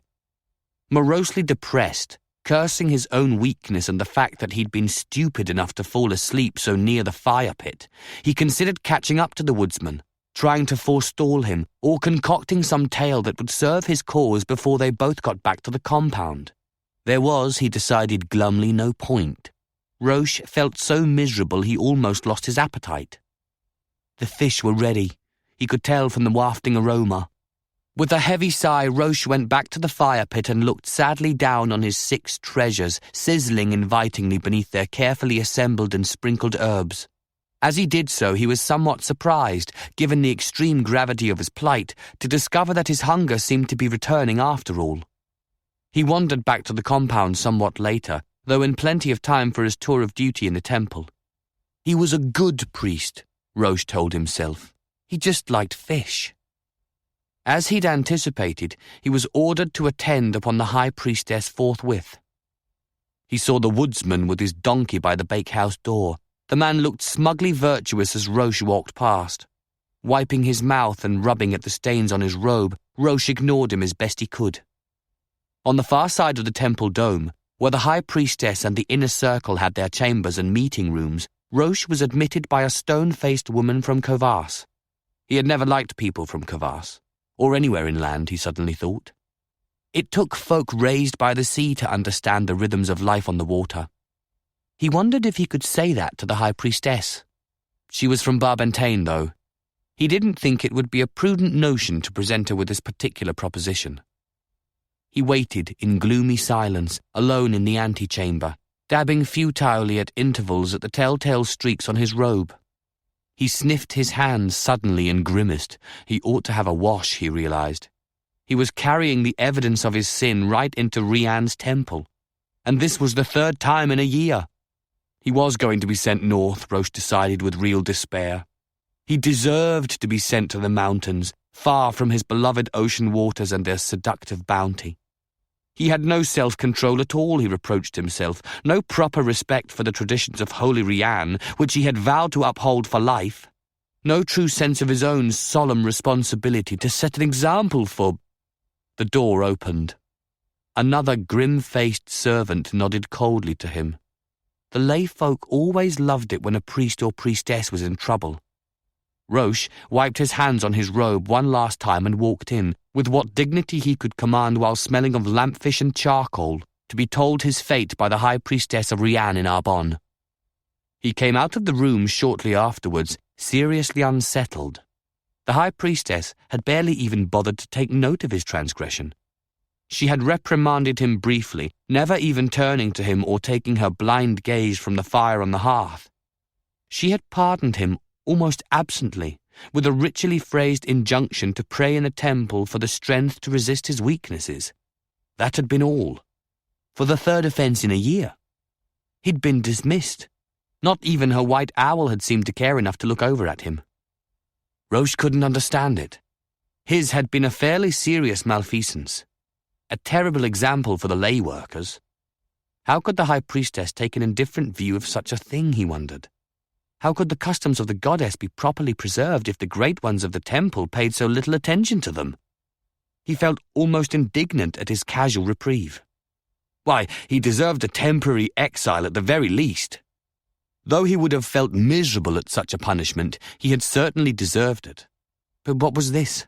An absent-minded lecture and a quick dismissal? Something, Roche decided, was seriously wrong. He was only a lowly priest, but he couldn't help wondering if the upper hierarchies of Rianne's clergy were serving her properly these days. He shook his head. What was the world coming to?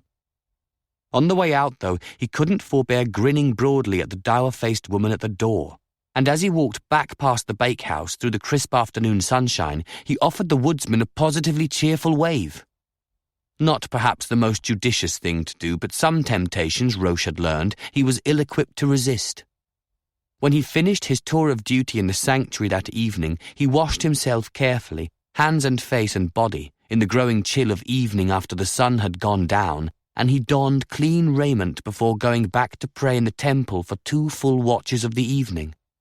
As he had been admonished to do, Roche humbly asked the goddess to vouchsafe him the strength to resist his inappropriate desires, and then, as an afterthought, he prayed for Rianne to lend her holy wisdom and eternal presence to the high priestess, who seemed troubled of late by burdens beyond his own poor understanding. He felt better when he finally rose, though his knees and back creaked stiffly in the cold. He left the temple to return to the dormitory and his bed under the winter stars and both moons. On the way out from the dome, he saw a cluster of his fellow priests and priestesses standing together in the atrium around the one small fire there. It was very late. This was unusual. He went over to join them, and as they made room for him in their midst, it was Marit, very near now to delivering the child he and she had conceived last spring, who told Roche that word had just arrived that the army of Gorhaut had been seen 2 days ago in the high road pass through the mountains, coming south into Arbonne with the engines of war. It had always been likely, more than that even. From the moment the Treaty of Ierson Bridge had been signed, Beatrix had been certain Gorhaut would be coming to them. Until the sun falls and the moons die, Gorhaut and Arbonne shall not lie easily beside each other. That was the ancient saying, in both countries. The sun had not fallen, and both moons were in the winter sky tonight, she knew, aware of them as presences though she could not see their light. Deep in her cushioned chair she was also aware of the fire on the hearth, as a warmth certainly, and a welcome one, but also as something else. Not sound or heat, certainly not light. A source of danger and knowledge both. It was such a complex world she had walked into on the night she had given up her eyes for this other sight of Rianne. She saw so differently now, better in the darkness, best on the island, not at all without Brissel on her shoulder. She reached up and stroked the owl. She could feel his disquiet, or rather she could feel him reacting to her own. She tried to send calming thoughts, to go with the gentling hand, but it was hard. It was hard tonight. Aubrey had been a blow to her heart, heavy as a descending hammer, and it had only been an opening move, no more than a small number of Gorhaut Corannos writing a first message in fire last autumn. There was an army now, and it seemed Galbert de Garçonc's long dream of burnings in Arbonne was about to be fulfilled. And there was next to nothing she could do about it.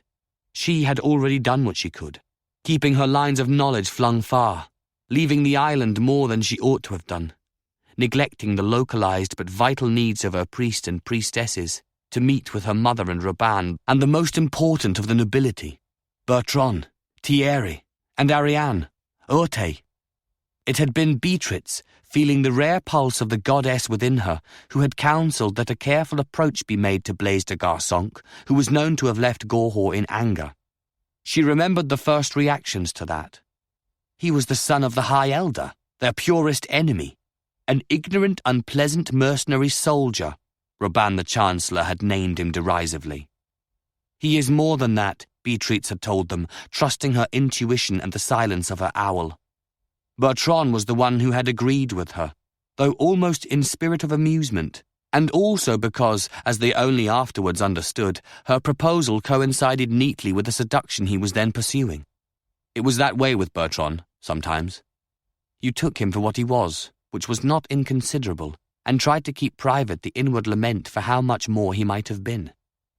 She had known she was right about Blaise de Garçonc when Rianne, in holy intercession, had acted to bring the man to the island even before Bertran went to Castle Borde.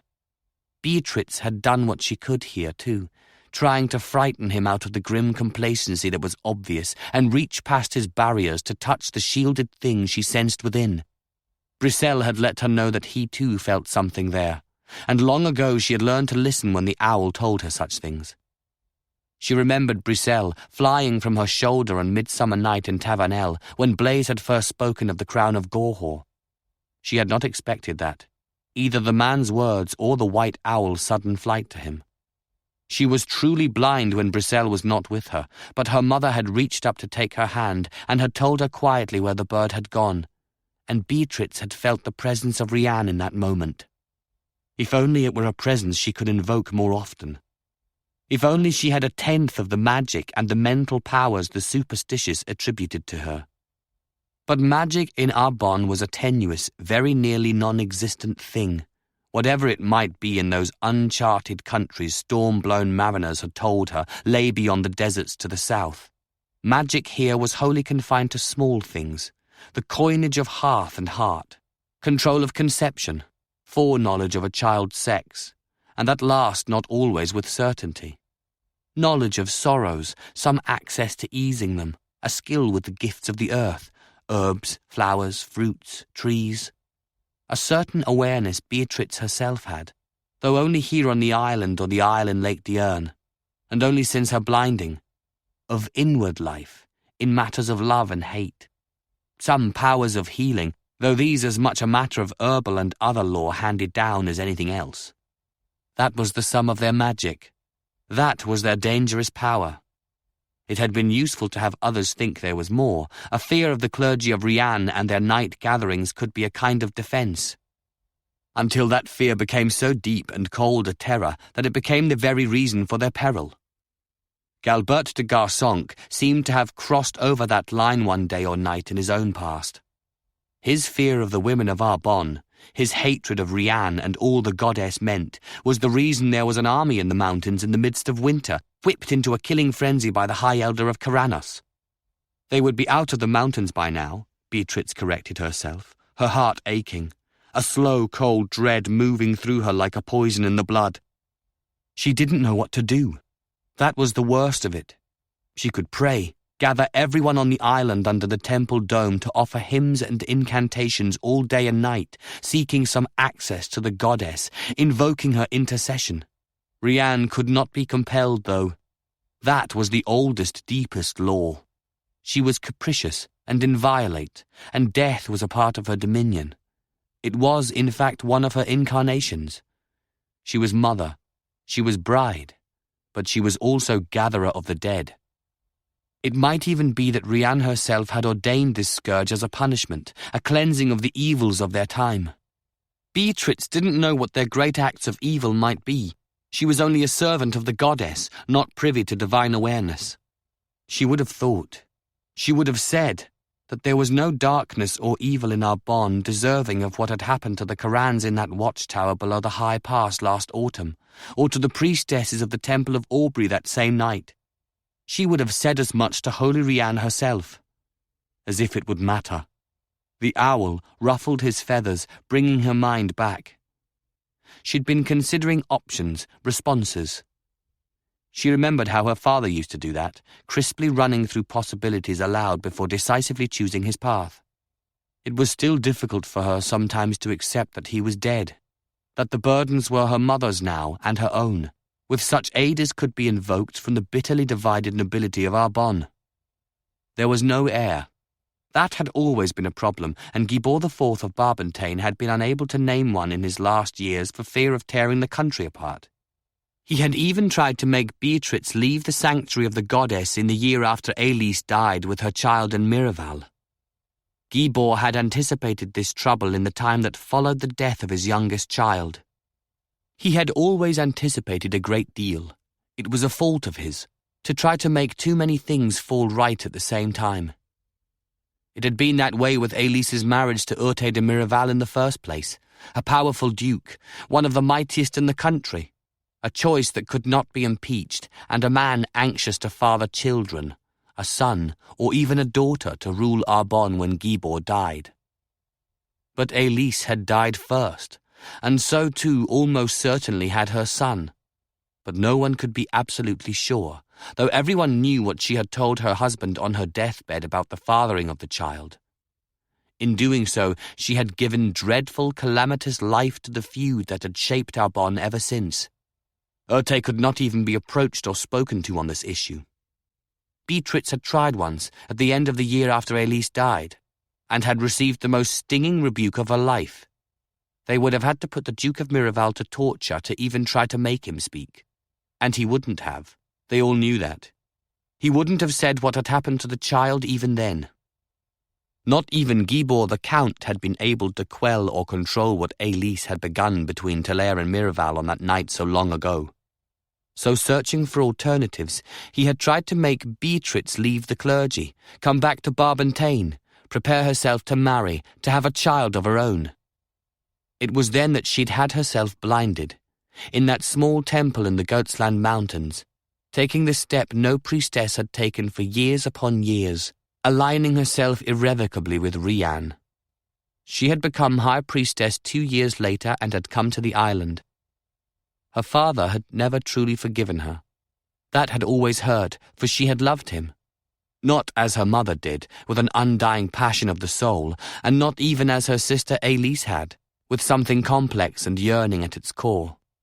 Beatrix had known her father's weaknesses and his flaws too well, had seen him too clearly for either of those kinds of love. She understood his pride, how he wished to control and shape far too much in too many different ways, his own guiding hands on the reins of everyone and everything. Of course she understood such a thing. It was her own besetting vice. She was Gibor's child. Her call to Rian had been real, though, the truest thing in her life, and she had known it young. Her mother had understood, surprisingly. Signé, beautiful and glittering like an ornamental jewel under torchlight in Barbentane, seemed none the less to have understood a great deal always. Beatrix ached for her tonight, picturing her in the wintry castle with these brutal tidings newly come, and the terrible, crushing knowledge that she might be the ruler of Arbonne in the time it died forever. The owl grew restive again, a motion of admonition. Options. She had been considering her options. She could start north herself, leaving the island and the seat of any power or foreknowledge she might be given, to lend her purely mortal strength, what wisdom she had, to her mother and those who would be with the Countess now.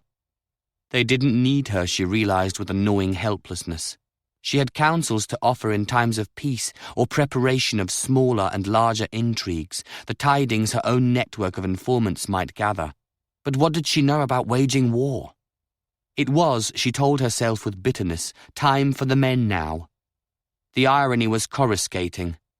Arbonne was to be destroyed because of its women, because of the goddess who shared in their love and devotion with Corannos in the sky, because it was ruled by a woman now, because of the symbols and the music of the court of love and the examples of grace set by figures like Signé and Ariane. And yet now that ruin had come to them with sword and axe and carried brand, now that images of rape and fire would dance behind the closed eyelids of every woman in Arbonne, it was the men who would have to save them after all. And despite more than 20 years of her father's striving before he died, and then her mother's afterwards, despite patience and wiles and even Gibor's attempts at absolute commands, the two most powerful men in Arbonne still hated each other with a ferocity, with a savage, time-locked obsession that had never let them go and would never do so, never let them act together, even to save themselves and their land. Beatrix knew this. She knew it with a despair that almost overwhelmed her. This had always been the weakness at the heart of Arbonne in their time, the thing that left them wide open to destruction. Not the fact of a woman ruling them. Not the rumoured softness of their Corans, that was false and manifestly so. Not the corrupting influence of the troubadours and their music. There was no corruption in the flourish of that art. Their danger, their crippling wound, was Talair and Miraval. Her sister Aelis, Beatrix thought, with an old, unrelenting bitterness, had much to answer for. It was an unfair thought, she supposed. Her mother had told her as much over and again through the years. Unfair or not, it was there. She was thinking it. She would think it until she died, and she would die remembering Aelis, dark and slender, far too proud, with her will like forged iron and that unwillingness ever to forgive. Like Bertran, that last quality, Beatrix thought. Like Urte. And then a newer thought, as she reached up again to gentle her restive owl. Like me. "Oh, Aelis," she murmured aloud. "Oh, sister, did we all begin to die the night you died, with or without the child?" It was possible, she thought. There were ripples to events, and they went a long way sometimes across the dark pools of time and the world. Brissel shifted on her shoulder again, and then suddenly flexed his sharp talons in a way she knew. It was always like this. Without any warning at all, the presence of the goddess might come to her. Catching her breath, feeling the familiar speeding up of her pulse, Beatrix waited and was answered, assuaged, with images in her darkness, images swirling to take shape as out of some primal fog before the world was made. She saw 2 castles and recognized them immediately. Miraval and Talair. She had known those proud, twinned assertions all her life. Another image quickly, an arch, immeasurably old, massive, humbling, carvings of war and conquest stamped upon it like foreshadowing from long ago. And then, as she released her breath in a spasm of love and pain she could not quite hold in, the high priestess of Rian saw a lake in her mind. A small, delicate isle in the midst of it, 3 plumes of smoke rising straight as swords into the windless winter sky. The last thing she saw was a tree. Then the images were gone, and she was left with only darkness again and Brissel on her shoulder. It came like this, and it went, never coerced, never subject to entreaty. The goddess remembered her children sometimes, and sometimes she forgot them in the caprice of her nature. She could shower gifts like blessed rain in spring, or she could turn her back and let ice and fire have their way. She had a face of laughter and one of desire, a countenance of true compassion, and a terrible visage of judgment. In the teachings of Arbonne, it was Corannos the god who was kinder, more soberly caring for men and women. Rian suffered them and loved them, but she could be cruel as nature was cruel. It was the god who held their mortal children always in mind, who did not fail to see their sufferings upon the earth. So it had been taught in Arbonne for generations. The teachings were different elsewhere. They were very different in Gorhaut. She was going to have to stay here, Beatrix understood. Only on the island could she have access to any such precognitions as this one. A message would have to go to Barbentane tonight. She would ask the 2 young troubadours who were wintering with them here. They would not deny her. These were not men to hide in the sea when death and ruin were coming down from the north. She would send them to the Countess, warning her, telling them all where the culmination was to be. It would be in the place of this vision, she was being told. By that small isle in Lake Diurne, by the arch, the 2 castles. It would end there. Of course, she thought, aware of an inner stillness in the aftermath of the presence of Rian. Of course it will be there. She felt the nudge of an old sorrow. I should have known. That is where it began. She was wise and no longer young. Beatrix de Barbentane, deeply conversant with the ways of power in the world, and long since accustomed to her darkness and the occasional gateways to knowledge it gave her. She was, in fact, more privy to the paths of Rian than she allowed herself to acknowledge, for she had always wanted more than she had. It was the nature of her family, the legacy of her blood. Still, the goddess had never yet abandoned her entirely, however long the intervals might be. She knew a great deal, having been granted at moments such as this, clear, sharp visions through rifts in time hidden from all the other living children of Corannos and Rian. On the other hand, There were things even the high priestess on her island did not know and had never known, whether of future or present or the widening ripples of the shaping past. Nor would it have been proper if she had. Oaths sworn to the dying were sacrosanct in Arbonne. When they come down at last from the snows of the pass into Arbonne, the crusading army of Gorhaut are halted by their spiritual leader, and on a high plateau they kneel in their armour, every man of them, to hear the high elder's prayer of thanksgiving to the god. They have come through the mountains with humbling, awe-inspiring ease, only some few hundred men and horses lost to the high cold and the icy, treacherous path, and the one, amazingly only the one, avalanche that missed the main army by less than a bowshot, taking only the rear guard down into a white death with no true burial. It might have been, it ought to have been, so much worse. This folly of taking an army through the mountains in winter to seize the advantage of surprise. Even the high elder himself narrowly escaped losing his life. Standing beside their tall king, he speaks to the army with an arrow held aloft in one hand and a crimson bandage on his left arm, brilliant against his blue robe and the white of the snow behind him. He had caught up to them, wounded as he was, in the midst of the pass, riding alone, which every man there knows to have been foolhardy beyond words. Foolhardy, that is, for one not perfectly trusting of Corannos, not favoured, as Galbert de Garsonc, high elder of Gorhaut, so manifestly is, by the blessing and the protection of the god. Which means that they, too, in his company are so blessed, the chosen, the elect, the weapons of Corannos. This, in fact, is his message to them when the prayer is over and they rise. He holds up for all to see the Arbonnaise arrow, fired by a coward and not in a time of war, that might have killed him in his own castle. The god is with us, he tells them all. We are his agents and his instrument. It is hard not to agree, and the men of the army of Gorhaut, in the presence of their king, are not inclined to be cynical or doubting at a time like this. They have come miraculously through the mountains in winter, and before them now, bright and fair as a dream under blue skies, lies the land that has been promised them. Promised, that is, after the scourging is done. They are the hammers of the god, the high elder proclaims. The temples and villages of Arbonne and the depraved, unclean women who inhabit them are the anvils upon which the most holy cleansing blows must fall. The temples are first, the castles will come after, he tells them. Everything will come to them if they but follow their great king.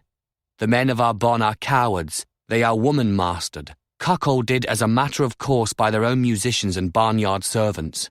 What, Galbert de Garsonc asks, what will such soft men do when they come face to face with the assembled might of Gorhaut, sweeping down upon them with the power of the god?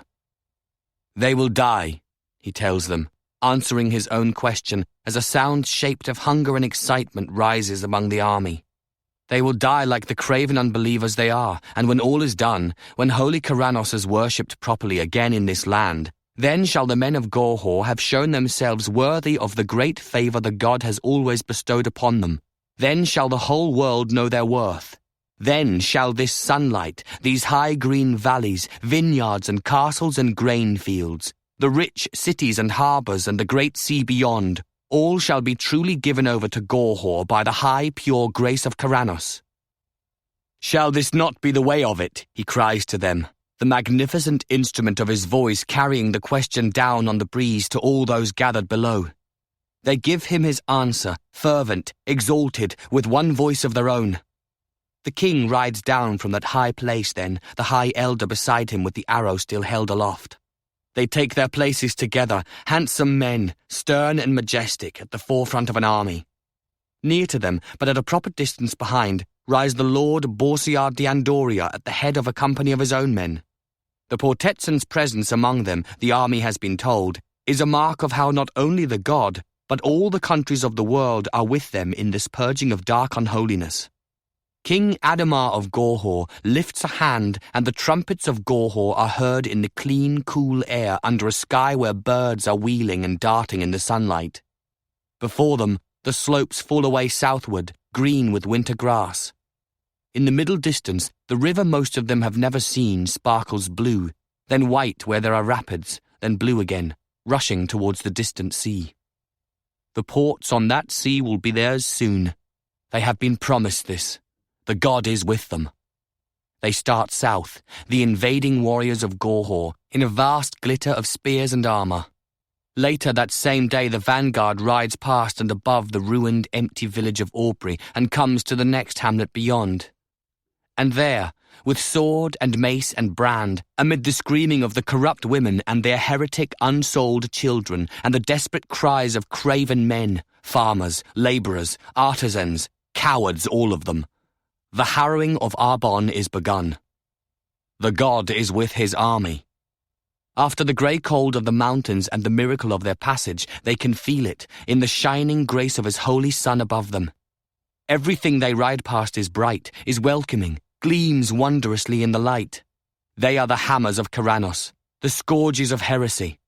This war is blessed from the sky. Every man of them knows it now, and so as they kill, they sing. Let Arbonne learn the battle songs of Gorhaut. Let it hear them sung by brave men, true warriors of the north, amid the steady crackling of the fires. They are not in any great hurry, said the Countess grimly in her council chamber. They are waiting for us to come out. It was 4 days after the first burning of the war. The army of Gorhaut was reported to be moving slowly, methodically south, destroying as it went. They are taking each village, burning every temple, she went on. Rosala, sitting on one of the benches, hands clasped in her lap, marvelled at the control in her voice. She knew Signé well enough by now to know how hard-won such a dispassionate tone would be. There were some 20 men and women in the room, assembled in Barbentane by the Countess's command. Signé said, "They have no interest in besieging us in the castle or cities. Not in winter, with food a problem for them." "That is mostly true, but not entirely so, Your Grace. Food is not their problem, I'm afraid," said Urte de Miraval heavily.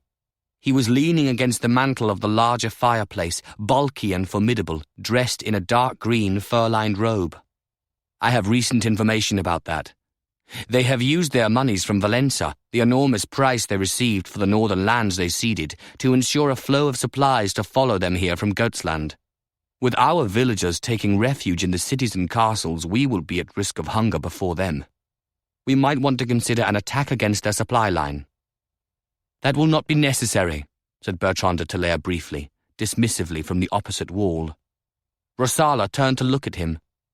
He had arrived only the night before, with Blaise and his mercenaries and 800 armed men of Gorhaut. The assembled council was still dealing with that last fact, and the presence among them this morning of Duke Fulk de Savaric. Rosala was struggling to adjust to it as well, if for different reasons. Pride and fear and disbelief swept over her whenever she looked at her brother. They had not yet had a chance to speak privately. "I would be very interested in learning why," Urte said to Bertran, gazing inimically at the other man across the room. "Have military strategies changed so greatly in recent years?" "Hardly at all." Bertran, dressed in nondescript brown riding clothes, turned away from de Miraval to the Countess. "You will remember, Your Grace, that I had dealings with King Dalfridi of Valença during the Lausanne fair." He paused. There was a stir in the room at this. It was news to most of them. Bertran ignored the reaction. "These dealings have borne useful fruit, though not, I'm afraid, dramatically so. Dalfridi has persuaded Jorg of Goatsland that their joint interests will not be served by a swift destruction of Arbonne. They will not go so far as to intercede for us, but the promised supplies from the east will be sadly late in arriving, I am informed. The food, when it reaches the army of Gorhaut, will be of dangerously poor quality, most of it inedible. King Jorg will be profusely apologetic to Ademar, of course. He will promise an inquiry, offer to return some of the money he has been paid. It helps," he added with a straight face, "to have up-to-date information in wartime."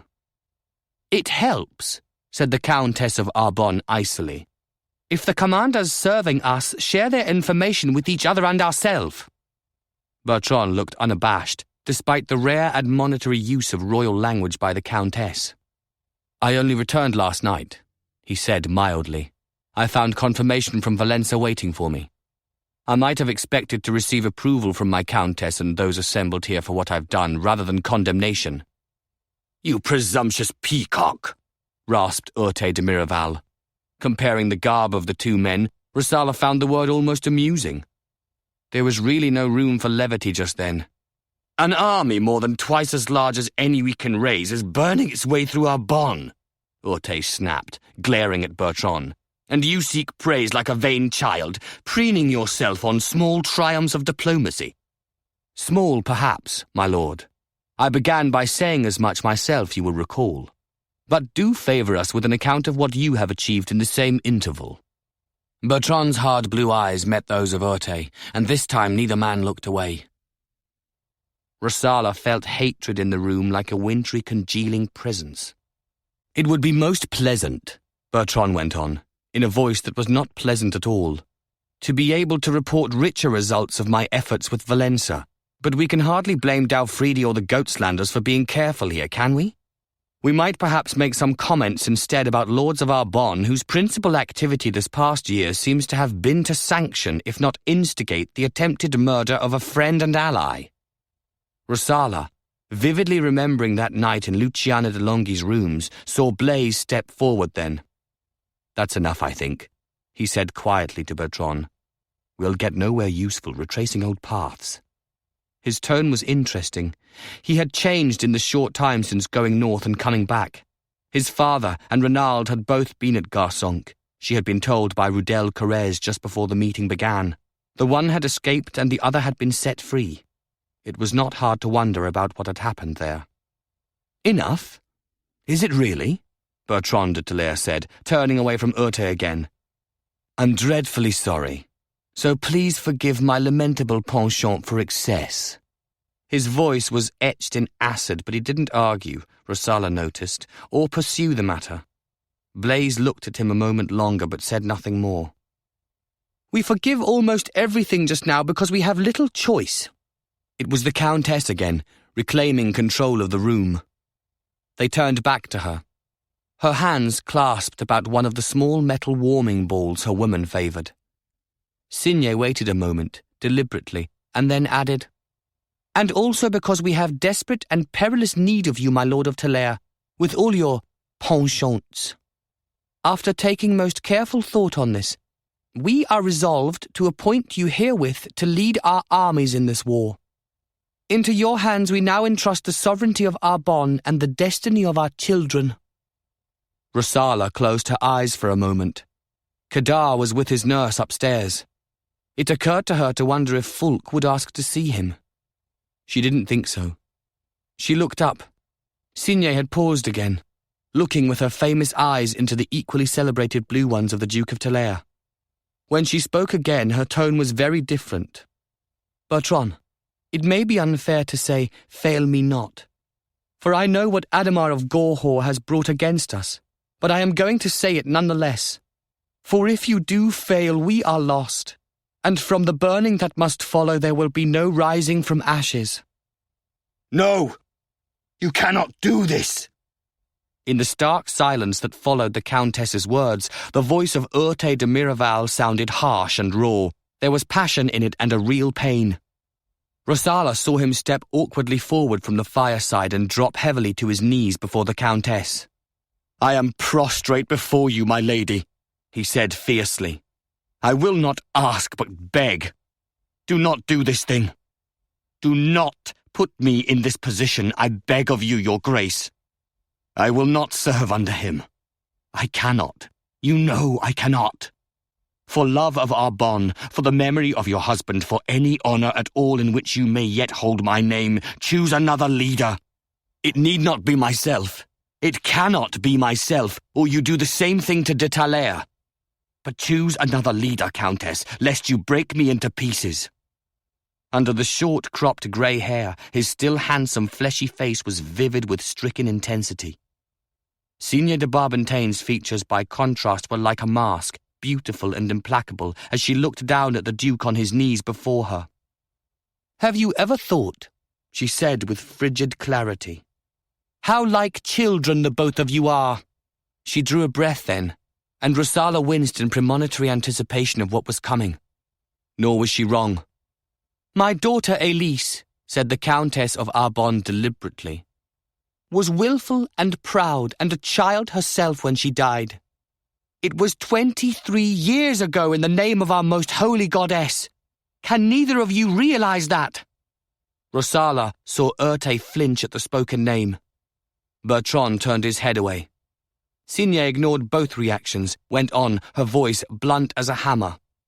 She deceived Urte with Bertran. We all know this. She bore a son that was not her husband's and told him as much. We know this too. It was a desperately foolish thing to do. The child died or did not die. My daughter died. It is an old story. Do you hear me? Both of you. It is an old story. Let it rest. Let Aelis lie in her grave with her child or without him. I will not let Arbonne lie buried in that same grave or be trapped in the maze you two have shaped for each other from that history. It is over. It must be over. Make no mistake. I am naming as leader this morning the man who understands Gorhaut better than any other here, and who has Blaise de Garçonc and Fulk de Savaric beside him. This is my firm decision. It is not subject to the tired, worn-out passions of ancient history, my Lord de Miraval. Silence then. A stillness as after a storm had passed. And into it, at length, came the quiet, careful voice of Bertran de Talair, unwontedly diffident. Your Grace, I am deeply mindful of the honour you offer me. I will say that I have no difficulty at all in stepping aside for another, if it will ease matters among us. I will be proud to serve under Duke Thierry, for example, or your brother of Malmont if you would prefer. I would not prefer. Signé's voice was brittle. Bertran, understand me, this is not a request, it is a command. If you refuse, I will regard it as treason in wartime and act accordingly. My lady, began Ariane de Querenzou, her own colour high. Countess, this is something that... She stopped abruptly at a swift, imperious gesture from the Countess. Signé hadn't even bothered to look at her. She was still gazing at Bertran de Talair, daring him to speak again. You lead our armies, my lord, she said flatly. This is a command. And then very clearly, with an emphasis on each word, fail me not. Urte de Miraval rose slowly, heavily to his feet. Rosala watched him, felt an oppressive burden settling upon her like a weight of stones. It wasn't even her history, her country, but she thought she knew what was coming and what it would mean. The whole room, all those gathered here in Barbentane, seemed somehow to be caught and suspended in a dark, entangling web spun long ago. He leads those armies, then, without the men of Miraval, Urte said, with a grave, unnatural calm that was somehow a match for Signé's own manner. And so, on your shoulders, Countess, must lie the burden of that. You might perhaps have remembered, since you chose to speak so freely of the dead, that in this room I am the nearest thing to a son that you have. And turning on his heel, he strode out the door. My lord, wait! Called Thierry de Querenzou. Urte did not turn. He opened the door and finally passed through, and they heard it close with a reverberant finality behind him. Echoes, Rosala thought, swallowing hard, echoes of a past that threatened to destroy the present. She looked about the room, registering nuances of grave apprehension. Only the Countess seemed immune. Only Signé showed no fear or doubt. How many men does this mean? It was Fulk, her brother's first words spoken, and characteristically addressing the most prosaic aspect of all of this. 1,500, somewhat more. Almost all of them trained. Thierry de Querenzou, who had been the only man to try to stay Urte's departure, gave the answer. It was a very large number, and Rosala had been in Arbonne long enough to know why. 2 decades of clashes between Talair and Miraval had led both dukes to gather around them substantial armies of fighting men. And this morning those same bone-deep hostilities had just cost them half those men. I see, said Fulk quietly. Her brother was not a man prone to elaboration of his thoughts. They were not needed here. Every man and woman in the room knew the implications of Urte's leaving them. Are you going to have him arrested? Fulk asked. No one answered him. Bertran was staring out the window, visibly shaken. Rosala saw the Chancellor, Robin, leaning against the wall as if for desperately needed support. He was white as a bone. So were most of the others in the room, she saw. Only the Countess, small, rigidly erect, seemed to have retained her composure. Rosala cleared her throat. "Will he really stay away?" she asked.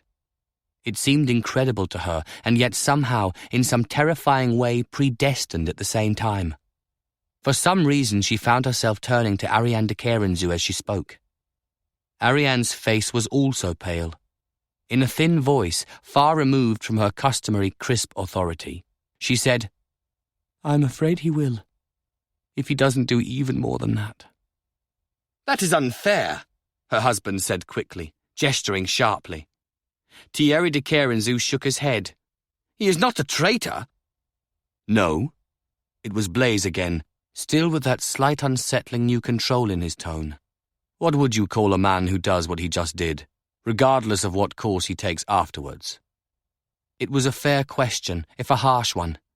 It was what Fulk had been asking. The answer was easy enough. You called such a man a traitor. Rosala looked at her brother and saw that he was gazing steadily back at her for the first time that morning. In his eyes, identical to her own, she read the same answer. Were this Gorhaut, she thought suddenly, Urte de Miraval would never have been allowed to leave this room alive. There was something genuinely frightening about that thought. She was beginning to glimpse a part of the price Arbonne paid for its freedoms and its subtle graces. She wondered how much of that price was yet to be paid. And it was at that precise moment, Rosala remembered afterwards, that the knocking came at the door, and the guards opened it to admit two exhausted, travel-stained troubadours, one fair-haired, one dark, with a message from Rian's island in the sea. A message that the high priestess had had a vision from the goddess of a battle by Lake Diurne. Chapter 17. The identical message by a different messenger came to the Lake Isle that same morning. Lisseau, who, wisely or otherwise, had not gone home for the winter to her mother after all, heard the tidings when she came across the green towards the dining hall for breakfast. It was not a great surprise. They had known that the army of Gorhaut was likely to be coming to them. This isle was the holiest sanctuary of Rian in the north of Arbonne, and by now everyone knew that the warriors of Gorhaut were on a crusade in the name of the god. It didn't matter that Corannos was worshipped here as well. Had such things mattered, Lisseau thought bitterly, then priestesses and children and those who had tried to defend them would not now be lying charred and dead. She moved a little distance away from the knot of anxiously talking priests and priestesses. It was not easy to find privacy within the narrow confines of the isle, and, perhaps surprisingly for someone who had come to adulthood within the intensely social world of the troubadours, she seemed to be drawn to solitude of late.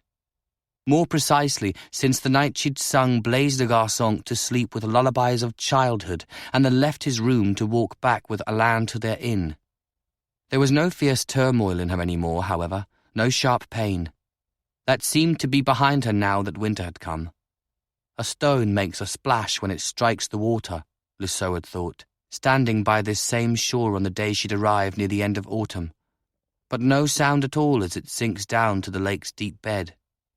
That was how she felt, she had decided, or how she had been feeling, until war came with the harrowing reports of deaths and burnings, and thoughts of such private matters were trivialized and driven far away.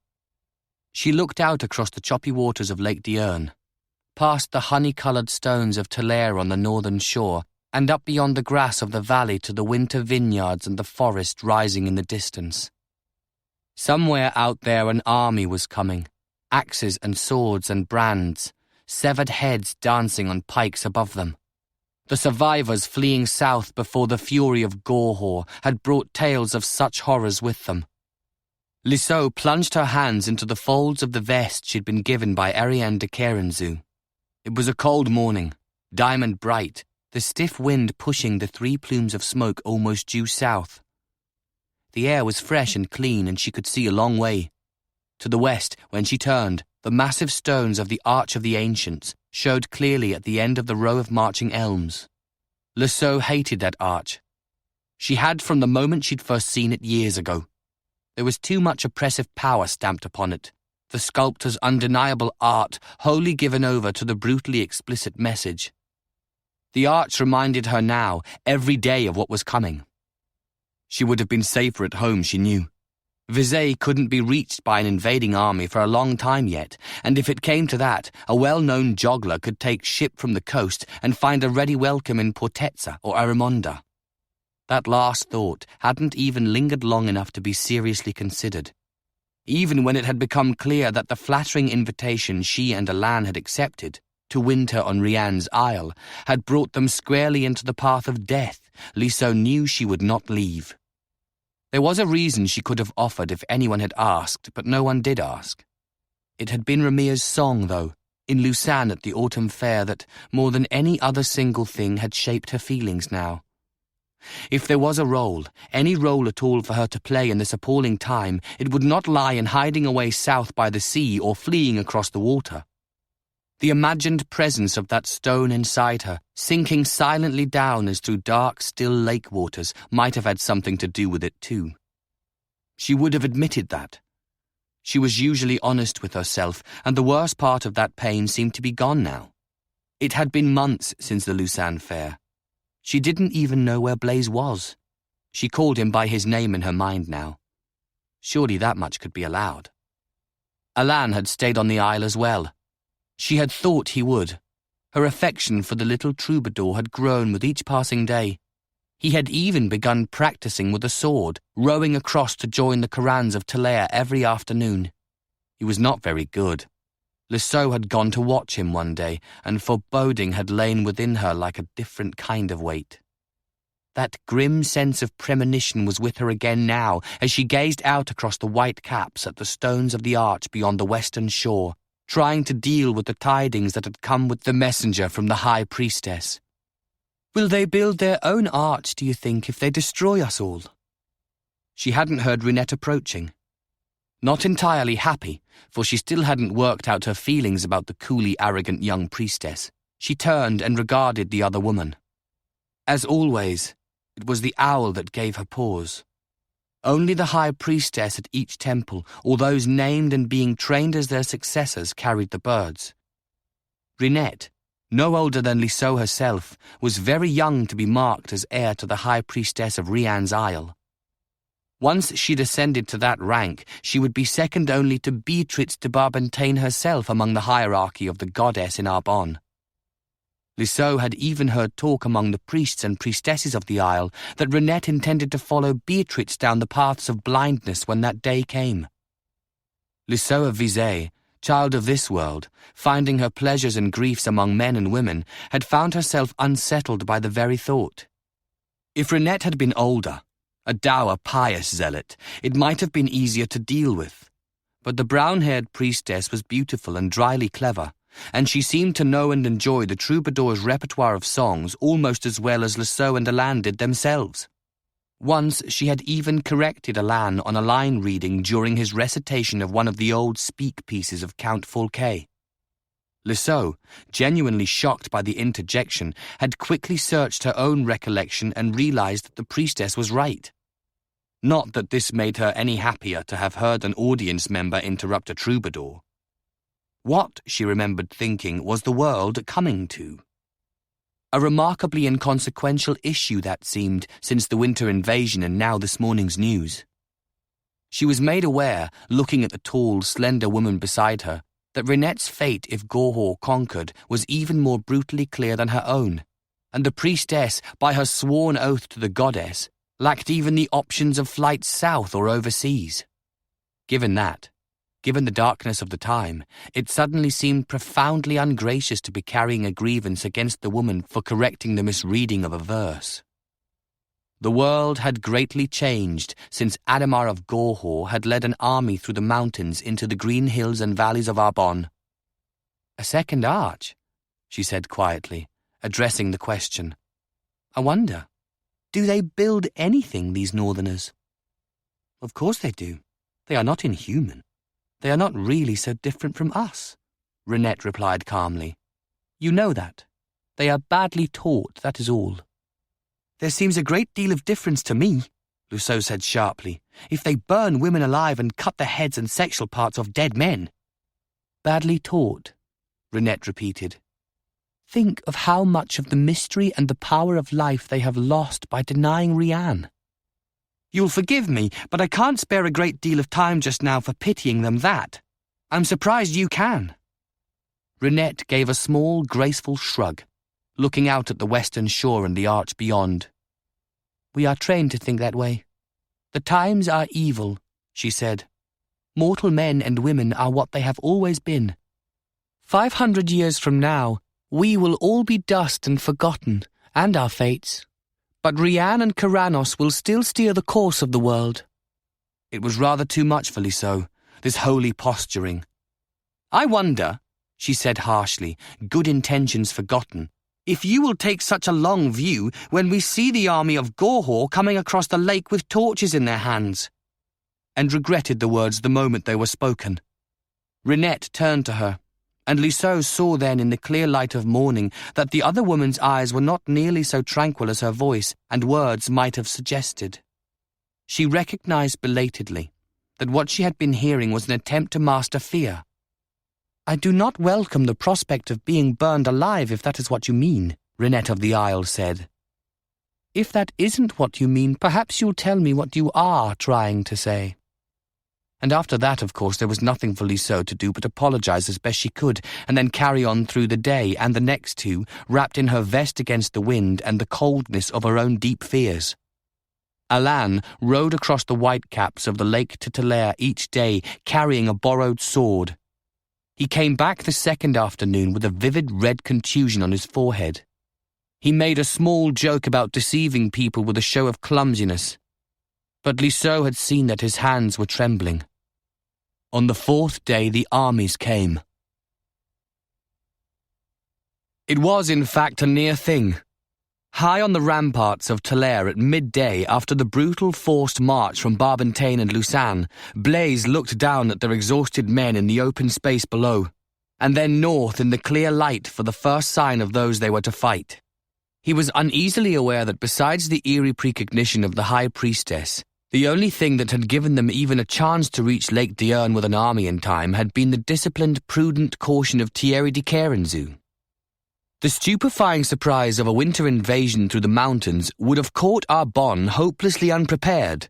No one risked the passes in large numbers in winter, had the Duke of Quéranzou not issued orders at the end of the Lausanne fair in the Countess's name for a gradual assembling of the armies of Arbonne under the barons and dukes. The idea was to have them armed and trained in the castles over the winter months in preparation for the spring assault they all expected. Blaise had never been comfortable with men who preferred their own sex in bed, and his nights with Ariane had rather complicated this particular issue. But he had to acknowledge a rapidly growing respect for the Duke of Quéranzou. Thierry was sober and pragmatic and conspicuously reliable. In a country where the two most important noblemen were the Dukes of Talair and Miraval, these were not, Blaise concluded, inconsiderable virtues. Because of these preparations, when word had come that Gorhaut was actually through the pass and coming down from the mountains, the men of Arbonne had been far more prepared than they otherwise would have been. They were able to move with order and some speed, though the southern roads were muddy with the winter rains, north towards Barbentane, and from there, when Beatrice's message came, here to Talair and the lake. Bertran's own Corans had been waiting for them, and Blaise knew the soldiers of Miraval were not far away, but these were lost to their army now, if not worse. For the 100th time since that meeting in Barbentane 4 days ago, Blaise found himself wrestling with the wisdom of the Countess's decision to name Bertran to lead the armies. She had to have known that Urte would react as he had. Even Blaise, an oblivious stranger to that bitter tale only a year ago, could have guessed how Urte would bridle at submitting to Bertran's authority. Granting that de Talair was the obvious man to lead Arbonne, was that worth 1,500 men? Would Thierry de Quéranzou have been so terrible a choice? Or was it possible that Signé had expected Urte to rise above what lay between Talair and Miraval, with so much at stake now? with everything, really, in the balance. If so, she had been wrong, and Blaise was well enough versed in the histories of war to know that Arbonne would not be the first country to fall to an invader because it could not set aside its own internal wars. On Bertran's castle ramparts, in the brilliant sunlight, he shook his head but kept grimly silent, as he had in the council chamber and ever since. In some ways it might all be purely a matter for historians and dry philosophers to come. The men who picked over the bones of dead years like the scavengers who came out at night after a battle to despoil the slain and dying. The stark reality today was that even with the Corannos of Miraval, they would have needed an enormous number of mercenaries to have had any real chance of defending themselves, and the winter invasion had eliminated that possibility. They were brutally outnumbered by the army Ademar of Gorhaut had brought safely through the mountains. Ademar and Galbert. Blaise knew as surely as he knew anything in the world that this winter war was his father's stratagem, cunning and long planning mingled with a sublime, unwavering certainty that the god would see him through the pass. And the frightening thing, of course, was that Corannos had. The army of Gorhaut, which was the army of the god, was in Arbonne, and Blaise, looking north from the ramparts with Bertran and Fulk de Savaric and others, felt fear like a hard object lodge against his heart. Only fools and madmen do not know fear before a battle.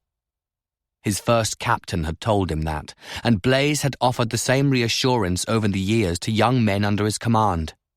He was positive, though, that his father had no fear just now, riding here in pursuit of his life's long dream. What that meant, he really didn't know.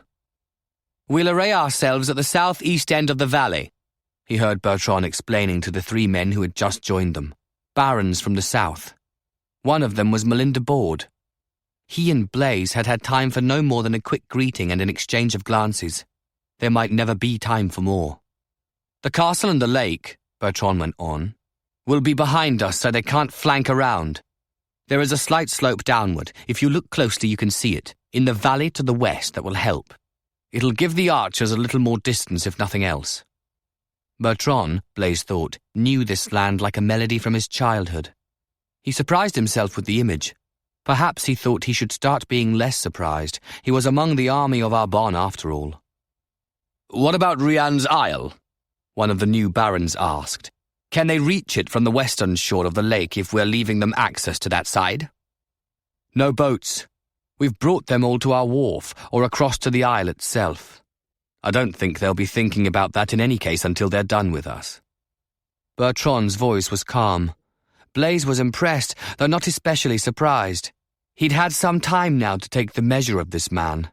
He trusted him and he liked him, and only a year ago he wouldn't have expected either to ever be true. Bertran was bareheaded as always, and without armour, clad in his usual outdoor garb of unassuming brown hues. When Blaise had first seen him riding up to Board Castle last spring, those rough-spun clothes had seemed a perverse affectation on the part of a lord of such immense power and wealth. Now, in a curious fashion, Bertran's appearance seemed entirely apt to a war leader on the eve of a battle. It was as if, in some inexplicable manner, de Talair had always been readying himself for this. Blaise wondered if that might actually be true. He remembered. Another image crowding in. The biting, sardonic verses the Duke had sung in Board Castle about Ademar and Galbert and Daufridi of Valença. The man who had written those words might well have anticipated a response to them. The first response had been an arrow dipped in Siveron, Blaise recalled, glancing at Rudel a little further along the wall walk. The second response seemed to be war. He looked away west. The massive arch of the ancients shone in the sunlight at the end of its elms. A little nearer, he saw the strand beside the roadway where 6 Corannos of Miraval had killed his horse and pack-pony and then died by his arrows. He remembered the young priestess from the isle coming to bear him to Talair. "We have been waiting for you," she had said, assured and arrogant as they all seemed to be. He had never properly understood what they had meant. It was part of the same unsettling web of mystery that had brought them here now in response to Beatrice's warning. "Who knows what the women do when they go out in the woods at night?" His father's words once, before burning another presumed witch on Garçonc lands. He preferred not to remember such things. There would be fires here, though, an almost unimaginable inferno if Galbert conquered. With some effort, Blaise forced himself to push that thought away, to think back instead to the music that had been playing as he entered this castle for the first time beside Valérie that day in spring. It seemed a long time ago. Fulk de Savaric moved closer, resting his elbows on the stone in front of them. Without taking his eyes from the northern end of the valley, he murmured wryly, "Do you have anything extremely clever in mind?" Blaise's mouth twitched. "Of course I do," he said, matching Fulk's tone. "I intend to challenge Ademar to single combat. When he foolishly accepts, I'll kill him, take command of his grateful army, and we'll all ride home to Gorhaut in time for spring planting." Fulk gave a snort of amusement. "Sounds good to me," he said. "Do I get to deal with your father?" Blaise didn't smile this time. "There are a few people who might want to do that," he said. "Including you?" Fulk turned to look at him. "I suppose so." He didn't meet the other man's gaze, and after a moment Fulk de Savaric turned away. In the distance to the southwest, clearly visible from this height in the windswept winter air, Blaise could see the towers of Miraval. Even now, with all he had learned and with the image of Duke Urte on his knees before Signe de Barbentaine, then striding from the council chamber, there was a part of him that could not quite believe that 1,500 fighting men would stay within those walls if battle came. Whether that was cause for a sliver of hope or a deeper, colder dread, he did not know. What he did know was that he had spent most of his own life pursuing a dream or a vision of Gorhaut, what it should be, what it once had been, and that vision had had Corannos at the very heart of it.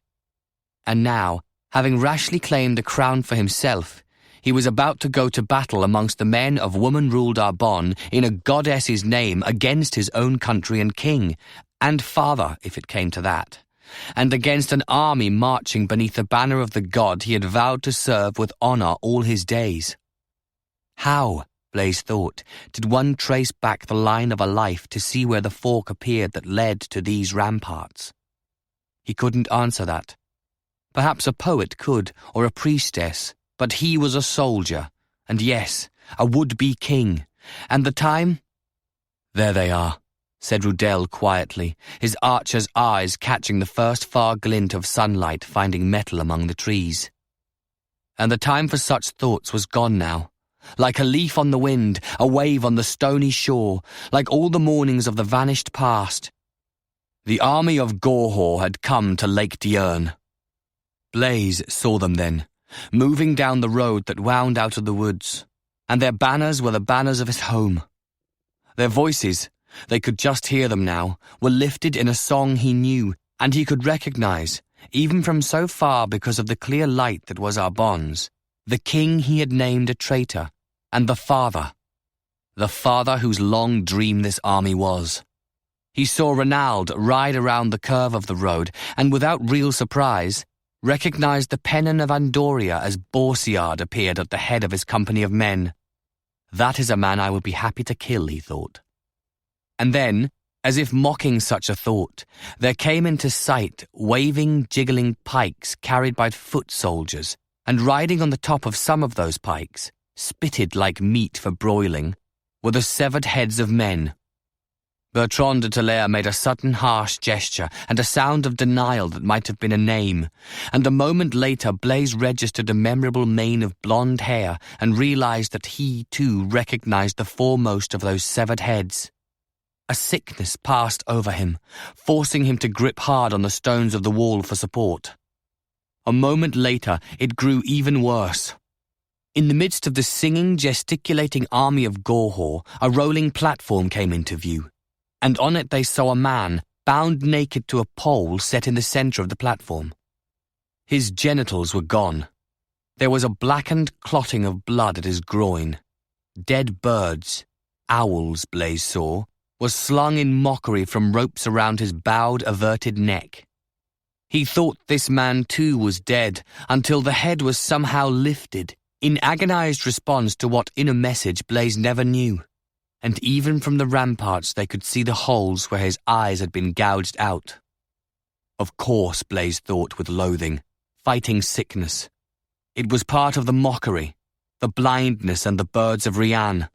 And then, with deepening horror, Blaise realized that he knew this maimed, dark-haired man as well. He looked over again to the head on the highest of the bobbing pikes and then turned, speechless, to Bertran de Talair.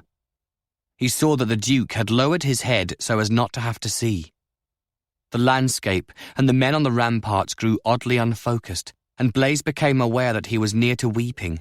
He who had killed so many men in war, or beside the shore of this same lake, or in the close darkness of a Patetsan night, and had seen others slain in terrible ways, and had regarded all of it as no more than the coinage of his profession. But he had never burned a helpless old woman naming her a witch, or dragged a priestess screaming from her bed, and he had never maimed or broken men in the way that these had been. This was warfare of a different kind. He was remembering, almost against his will, Midsummer Night in Tavernel. Remy had been the fair-haired one, with more spirit and art than mature wisdom in him, perhaps. And Aurelian was the darker, quieter man. They were musicians, not soldiers, both of them, and both were young. It was these two who had carried Beatrice's tidings to Barbentane from the island. They must have gone north together, Blaise realized, after delivering the High Priestess's message. He didn't know why. They might never know why. "Look there," he heard someone say. Rudel, his voice strained in the sound of the wind. Blaise passed a hand across his eyes and looked down again. Following where Rudel was pointing, he saw, among the army of Arbonne spread out below the walls, a dozen archers, crimson-clad, moving neatly forward from the ranks. He did not know who had given this order. Perhaps no one had. Perhaps this was simply the instinctive response of some of the best-trained men in the country, those sworn to guard and to uphold the honour of the Queen of the Court of Love, to whom all the troubadours of Arbonne had sworn their life service and devotion. Blaise saw the Corannos archers set themselves in a line, draw back bowstrings together, and then let their arrows fly high into the face of the wind. Among the ranks of Gorhaut, a sudden volley of shouts brought the singing to a ragged halt. Men flung up shields and hastily lowered their helms. They need not have done so. The arrows were not an attack. They had been sent out like arching prayers in grief and passion and rage, in an anguished attempt to put the ruined man on the platform out of pain. Most fell short. 3 did not, and one of those arrows pierced him through the heart. The dark-haired man's head was flung sharply back so the holes of his eyes stared blankly up at the bright lost sun. They saw his mouth open then, but no sound came forth. No sound at all as Aurelian died. No last note like a swan, though all his days he had been celebrated for the pure transcendent beauty of his voice. "O lady," whispered Bertran de Talair, "O goddess, heal and shelter them now within the infinite mercy of your arms." Blaise realized that his own hands were shaking. He gripped them together on the stone in front of him. "You will excuse me," Thierry de Corannos said, visibly working to maintain his composure. "I think I must go down and tell Ariane. She ought not to learn this from anyone else." Blaise said nothing. He could think of nothing to say. There was someone else, he thought suddenly, who ought properly to hear of these 2 deaths from someone who cared for her.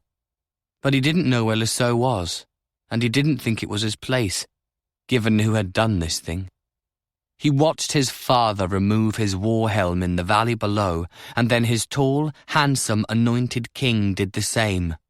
Blaise's eyes were dry, and his hands grew steady then, as he looked down at the 2 of them. In this windy green valley by Lake Diurne, Ademar of Gorhaut is a happy man. The presence of the Arbonnaise army here before them is a surprise of sorts, but not an unpleasant one. The High Elder has been telling him from the beginning that this lake will see the battle that ends Arbonne. They had expected things to follow a slightly different sequence, anticipating that it would be their sacking and burning of the Isle of Rian that would bring the goddess-afflicted soldiers of this land out from their walls to battle. They did not anticipate an army waiting for them. but Ademar turns away from the now-dead singer on the platform, one of the two fools they'd caught spying on their line of march, and sees his high elder smiling as well. "It is well," Galbert says, the deep voice rich with satisfaction. "They are ignorant as well as cowardly. Had they known about our shortage of food, they would not be here. As it is, this will be over tomorrow, my liege, and the granaries of Arbonne will lie open to us with everything else. See their numbers. See our own. Look up at the god's sun over us." "It is well," Ademar says briefly. At times he tires of Galbert's intoned pieties, and even his jaded appetites are nearly sated by now of the High Elder's passion for fire and maiming. Ademar has come to conquer a rich land and to scotch the whiff of rebellion shaped by the younger Garçon's son and Fulk de Savarique. Galbert is here for something else. The god will have his due and more, the king has promised as much. He only hopes it does not last too long and leaves him some fields to sow and harvest and a country to rule when the last of the burning is done. The numbers are indeed very good, though. Galbert speaks truth there, and there are surprises in reserve. "If we are to fight tomorrow," says Borsiard de Andoria, moving his splendid horse nearer, "then may I ask that the High Elder's disinherited son, the Pretender, be left for me to deal with? I have reasons of my own, you understand." Ademar doesn't like this vain, choleric man, but he has been made to accept the importance that a Portetsan company in their ranks will have for the days after the war. At times, it seems to him that he accepts rather too much from the High Elder, but the King of Gorhaut is willing to be tolerant yet. A great deal had been promised him, and those promises are about to bear fruit. Another horse approaches, and he hears its rider laugh sardonically. "My brother," says Duke Renald de Garçonc to the elegantly garbed Portetsan as the three men turn to look at him, "could slice you into pieces while attending to other business at the same time. Be not so hasty, my lord, to single him out unless you want your dear wife widowed again and free for another marriage." The words are a little slurred. Renald does not look well. It is a fair assumption that he has already been drinking during the morning's ride. His father scowls, but Ademar is genuinely amused, not at all unhappy to observe the de Garçonc at odds again, or the Portetsan's flushed discomfiture. "Well, if we are speaking of dear wives," Borsiard de Andoria begins waspishly. "We are not speaking of them," Ademar says quickly, asserting his control. He does not want this discussed, not now and not ever in public. He wonders if Rosala de Garçonc is in Talair Castle now or still in Barbentane. Shrewdly, he guesses she has come with the army, that the Countess of Arbonne too is within those walls by the lake. If so, it will all truly be over tomorrow. Galbert will have been right. He remembers, amused again, that it was Renald who suggested once that he marry Signe de Barbentane in order to gain control of Arbonne. That is not going to be necessary, it seems. "There are formalities," his High Elder is now saying as he turns his back on his elder son. "Shall I send the herald to speak your demands, my liege?" This too diverts the king. The so careful observance of protocols and rituals, despite what they have been doing to unarmed men and women and to children all the way south. That, Ademar thinks sagely, is what happens when one marries a religious crusade with a war of conquest. "Send him," he says lazily. "But let us ride with him ourselves to see who they have sent against us. Who knows, my lord High Elder, we might even have a chance to speak with your ambitious younger son. I do still wonder how he came by that dangerous trait." "No son of mine," Galbert says, a little too quickly, scenting danger. "I disowned him formally in the sanctuary of Corannos in the mountains. You were with me, my liege." Ademar laughs aloud this time.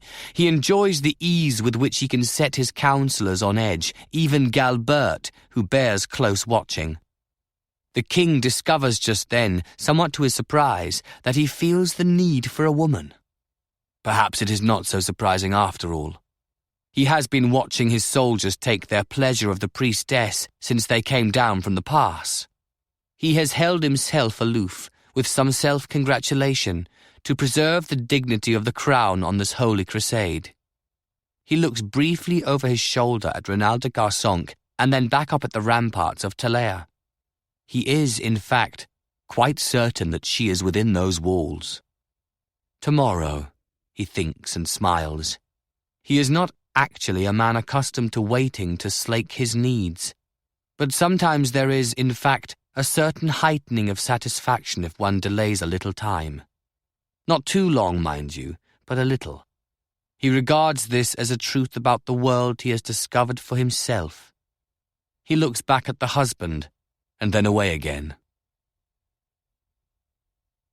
Lisseau saw what had been done to two of the men she had loved when she rode out with the Countess of Arbonne and a number of their people to parley with the King of Gorhaut. Had they not been warned by Thierry beforehand, the sickness that passed over her when the bodies came into sight might have undone all her resolutions.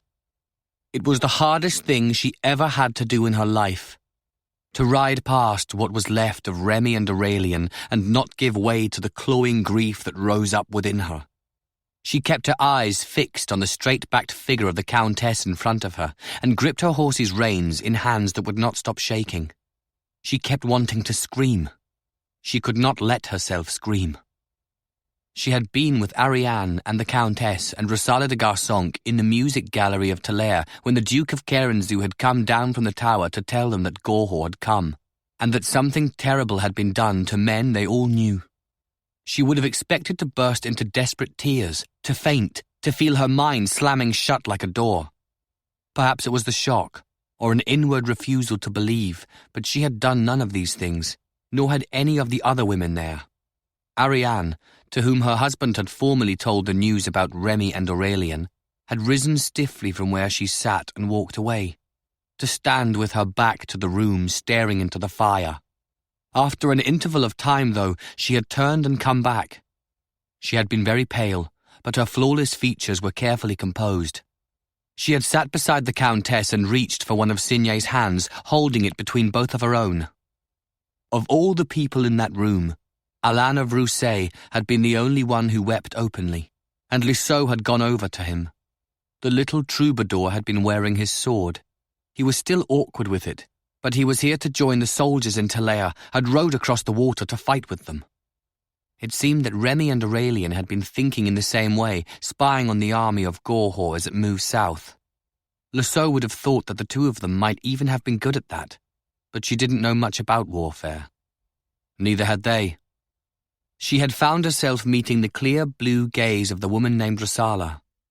There was pain there, and something else as hurtful, if harder to understand, but Lisseau had taken resolution and a certain comfort from the exchange of glances and tried as best she could to give back the same two things. "There should be a song for them," the Countess had said, rising from her chair and turning to where Lisseau was standing beside Alain. The little troubadour had lifted his head, wiping his eyes. "I will not ask for it now, though," Signé de Barbantain went on. "This is not a time for music." It was then that they had heard footsteps in the corridor again, and Bertran had come into the room with a number of other men, one of whom was Blaise. There was something bleak and forbidding about him, as if a part of the winter had passed into him on the ramparts. He had looked at Rosala first, his brother's wife, and nodded his head in greeting. But then he had turned to Lisseau, and after a moment had made a small helpless gesture with his hands. She did feel like crying then. She could remember him wounding Remy with his sword. She had come forward to challenge him for that. Midsummer, it had been. Midsummer carnival in Tavernelle. Hard to believe that there once had been a time of celebration in Arbonne. "They have blown the horns and are coming to parley," Bertran had said to the Countess. "Ademar is riding with his herald." "Then I should be with ours," Signé had said calmly, "if you think it right." "We are your servants, your grace. But yes, I think it right. I think you should come, and Ariane. This is a war being waged against our women as much as anything, and I think the army, both armies, should see you here." "And I," said Rosala de Garsonc then, rising. "I am their excuse for war, Bertran had looked quickly over at her, an odd expression in his face. He had looked as if he wanted to demur, but did not. When Lisseau expressed the same intention to be present, no one gainsayed her. She hadn't expected them to. She didn't even see herself as being presumptuous, not with this. It seemed to her that there might even be a shared feeling now that one of the musicians should be there. She had actually forgotten for the moment that Bertran de Talair was a troubadour too. The King of Gorhaut, it soon appeared, had not. The two groups met within sight of the armies, but at a careful distance removed. There were archers of skill in both ranks. The place, chosen by the heralds, was to the west, along the northern shore of Lake d'Urne, beside a rocky strand of beach. They could see the great stone arch not far away, and in the distance, to the southwest, the towers of Miraval ended up like an illusion over the forest between. Amid that company, beside the white-capped lake, the voice of Signor de Barbentane rang out, colder than the waters or the wind. "I thought Gorhaut had fallen somewhat since your father's death," she said, looking straight at the broad-shouldered figure of Ademar. "I had not realized until very lately how great that fall was. The man on that platform was honored in all the countries of the world. Are you not ashamed before Corannos to have done this foul thing?" "The god's name is a profanity in your mouth," said Galbert de Garçonque quickly, before Ademar could reply. The king gave him a sharp glance. "Cannot your king at least speak some answers for himself?" Signet asked with deceptive mildness. Lisseau saw Ademar flush. She saw him look at Rosala de Garçonque before replying. "He was captured as a spy." The voice was unexpectedly light but controlled. "He would have been dealt with and executed as such, and the yellow-haired one as well, but he made a mistake." Ademar turned to Bertran de Talair. "He elected unwisely to sing some verses of a song you wrote, my lord. The wrong verses, the wrong song. And the other man chose to laugh. You might say you are responsible for what happened to them." For the first time he smiled. Lisseau shivered seeing that. She saw Rosala de Garçonque turn away. But then, despite her own fear, or perhaps because of it, and because it was not clear what had happened, she dared speak, even in that company, for the sake of the two dead men she had loved. She said to the King of Gorhaut, "He sang for you. You didn't remotely deserve such an honor. Were these the lines by any chance? What manner of man, with his father new fallen, would destroy with a pen stroke a long dream of glory?" She felt an anger such as she had never known in her life. Almost snarling the words, she added, "Or did he ask the other obvious question in the same song? Where went the manhood of Gorhaut? Where indeed? They are asking that question all through the world about a nation that burns helpless women." She spoke the words with all the passion of her heart, and she was met brutally by laughter. "I would have thought the question of lost manhood would apply to the one on the platform, actually." King Ademar's amusement faded. The small, pale eyes held hers. "But since you have chosen to raise the issue, I will make a point of remembering your unremarkable face and personally dealing with that question when we are finished doing what we have come to do tomorrow." "Your father," said Bertran de Talair quietly, speaking for the first time, "never blustered. I remember that about him." "Ah," said Ademar, turning quickly to him. "It comes back to fathers, does it?" He looked pointedly towards the distant towers of Miraval. "I was told it had as much to do with a bastard son and a lusting woman, legs wide for any man but her own husband. What a shame the cuckolded Duke of Miraval is not here to offer you his wise counsel. And what a great shame as well," he added, turning from Bertran, whose face had gone white, "that you have had to find such frail vessels from the north to fill out your sorry ranks." Lisseau had wondered when they would get to Blaise. In the moments that followed, she was made to realize that she had not moved past longing into acceptance after all. The image of that stone sinking silently down through the dark water left her then, and never returned. Blaise, despite Ademar's hard gaze, utterly ignored him, as if the king of Gorhaut was some minor functionary unworthy of his attention. His own eyes were locked on his father's face, and Lisseau saw the forbidding figure of Galbert de Garsonc in his blue cleric's robe, looking at his younger son with an expression that actually terrified her. She had thought, naively, that her travels had led her to understand something of the world. She realized now, seeing that exchange of glances, that she knew nothing. She also understood in that moment that, in a real sense, all of this came down to the two of them. "In the books of Urte," said Blaise softly, "which are the holiest writings of Corannos, it is told that the land of Gorhaut carries the god's burden of bringing justice into the world.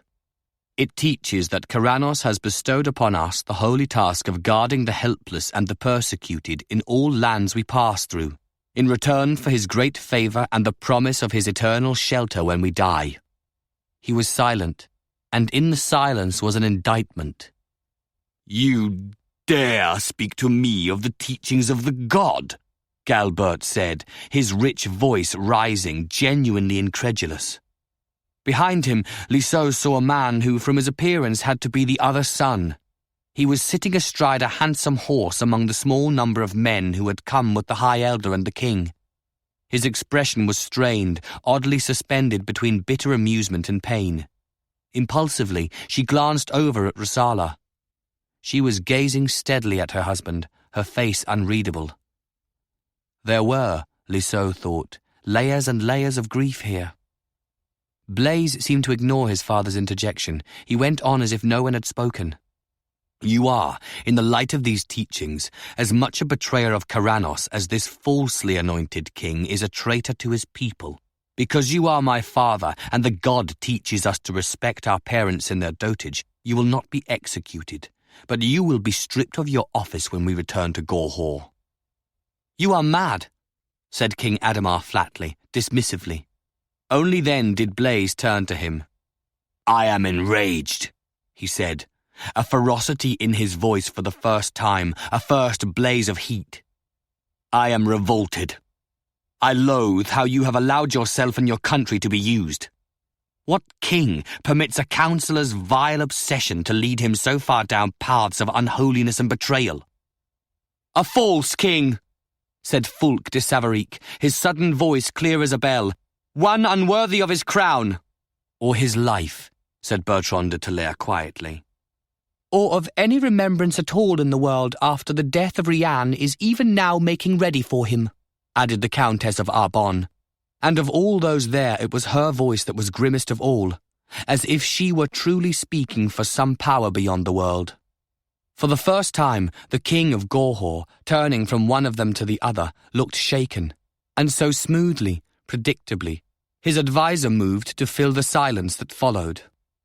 "These," Galbert said in the deep, commanding voice, "are the last strident posturings of the doomed.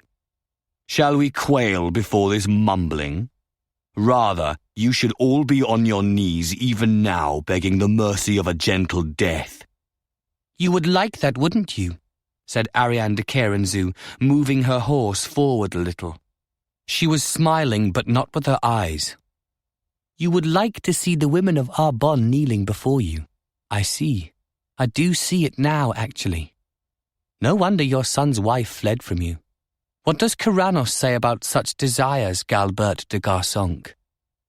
"They are abominations," said Blaise quietly, "for which atonement must be made." He himself was pale now. "This," said the king of Gorhaut, regaining his composure, "has grown tedious. I am here only because the protocols of war compel this meeting of heralds. Hear me then. We have come south because the Countess of Arbonne has given shelter and succor to a woman of Gorhaut and has refused to return her to us. All else, as the High Elder says, is posturing. I have patience for no more of it. Prepare yourselves to die on the morrow." "What if I do return?" said Rosala suddenly. "If I come back north, will you take your army home?" Galbert de Garsonc laughed thickly. He opened his mouth to reply but was forestalled by the king's lifted hand. "This comes," said Ademar softly, very much too late. "There is a lesson now to be taught to those who have denied our most proper demands. I am pleased to see you eager to return, but it makes no matter at this point. There is no power here or anywhere in the world, Rosala, that can stop me now from bringing you back to Courtil."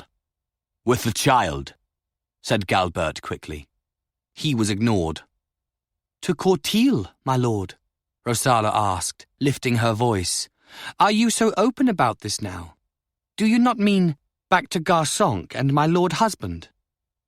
In the stillness that followed this, Lesseau realized that the king of Gorhaut had just made, in some fashion she did not entirely understand, a mistake.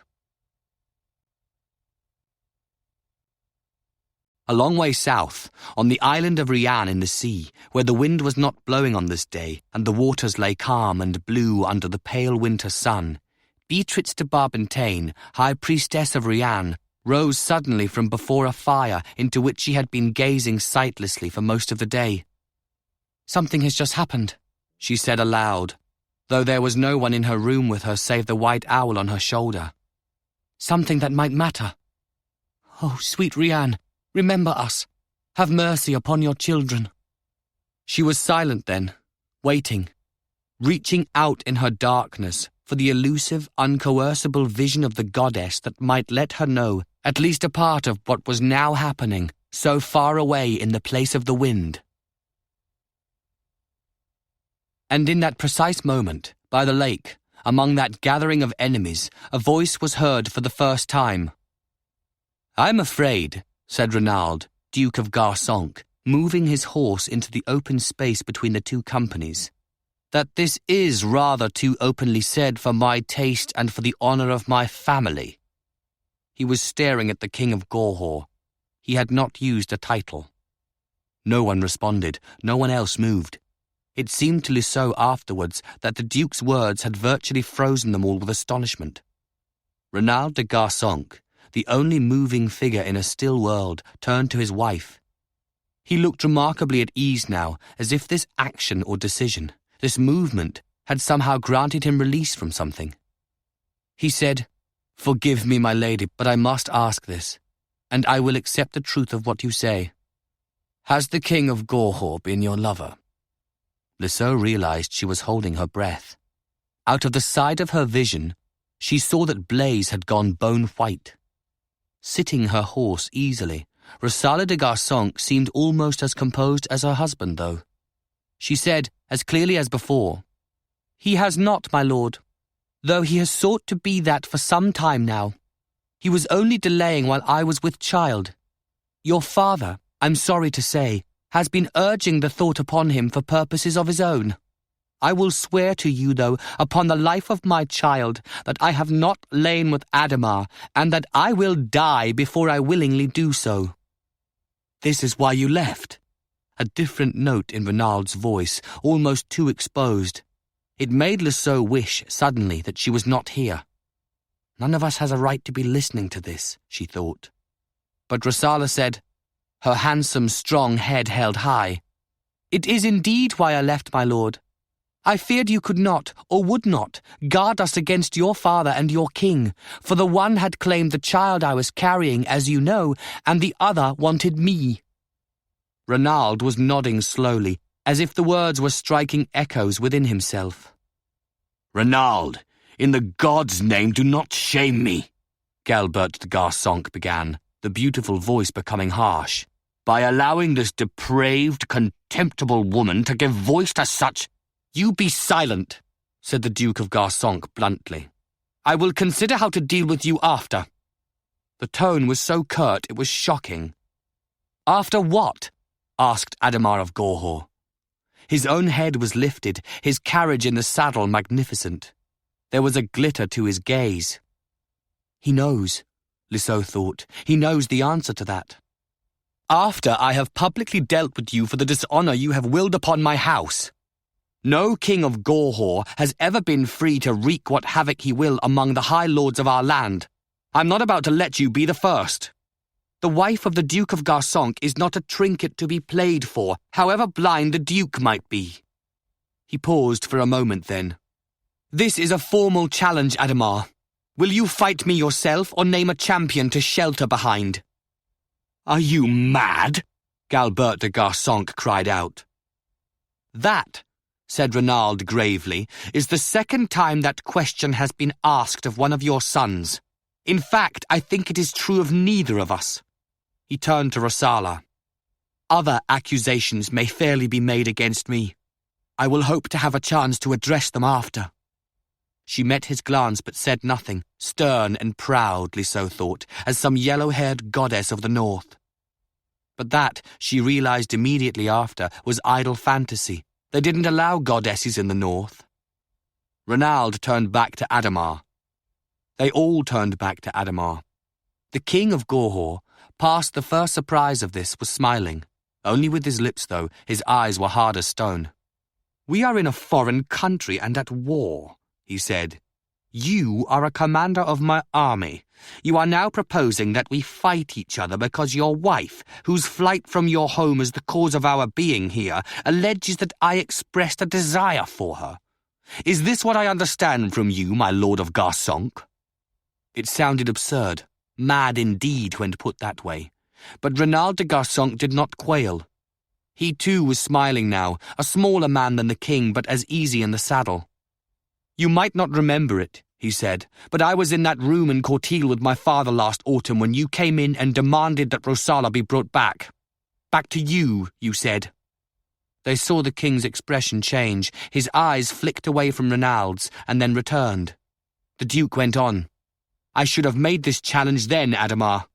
You have been using Rosala's flight from me as your excuse for war. My father's idea, of course. You aren't nearly clever enough. She didn't fly from me, Ademar. I think I dare say that. She left her husband and put our child at terrible risk because of you and my father. I think I am seeing things clearly for the first time in a great many years. If you have any honor or courage left in you, draw your sword. I will have you arrested and then gelded before burning," Galbert de Garçonc snarled, pointing a gauntleted finger at his older son. Reynald actually laughed. "More burning? Do what you will," he said. "The king might well be grateful for that protection. I will not, however," he added, still with that unnatural calm, "speak further to procurers." He had not even bothered to look away from Ademar. To the king he said, "There have been allegations of treason thrown about freely here. At my brother, by my brother at my father, at you. I find it all a game of words. I prefer to name you what you are, Ademar. A dupe and a coward hiding behind his counselor, unwilling to use his own sword in a matter of honor." "Reynald," said Ademar, almost gently. "Reynald, Reynald. You know I can kill you. You have done nothing but drink for 10 years. That is why your wife fled south. I doubt you have given her a night's satisfaction in years. Do not deceive yourself before you go to the god.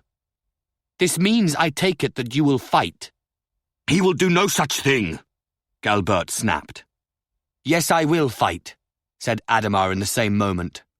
"The sons of my high elder have finally grown too tiresome to endure. I would be done with them."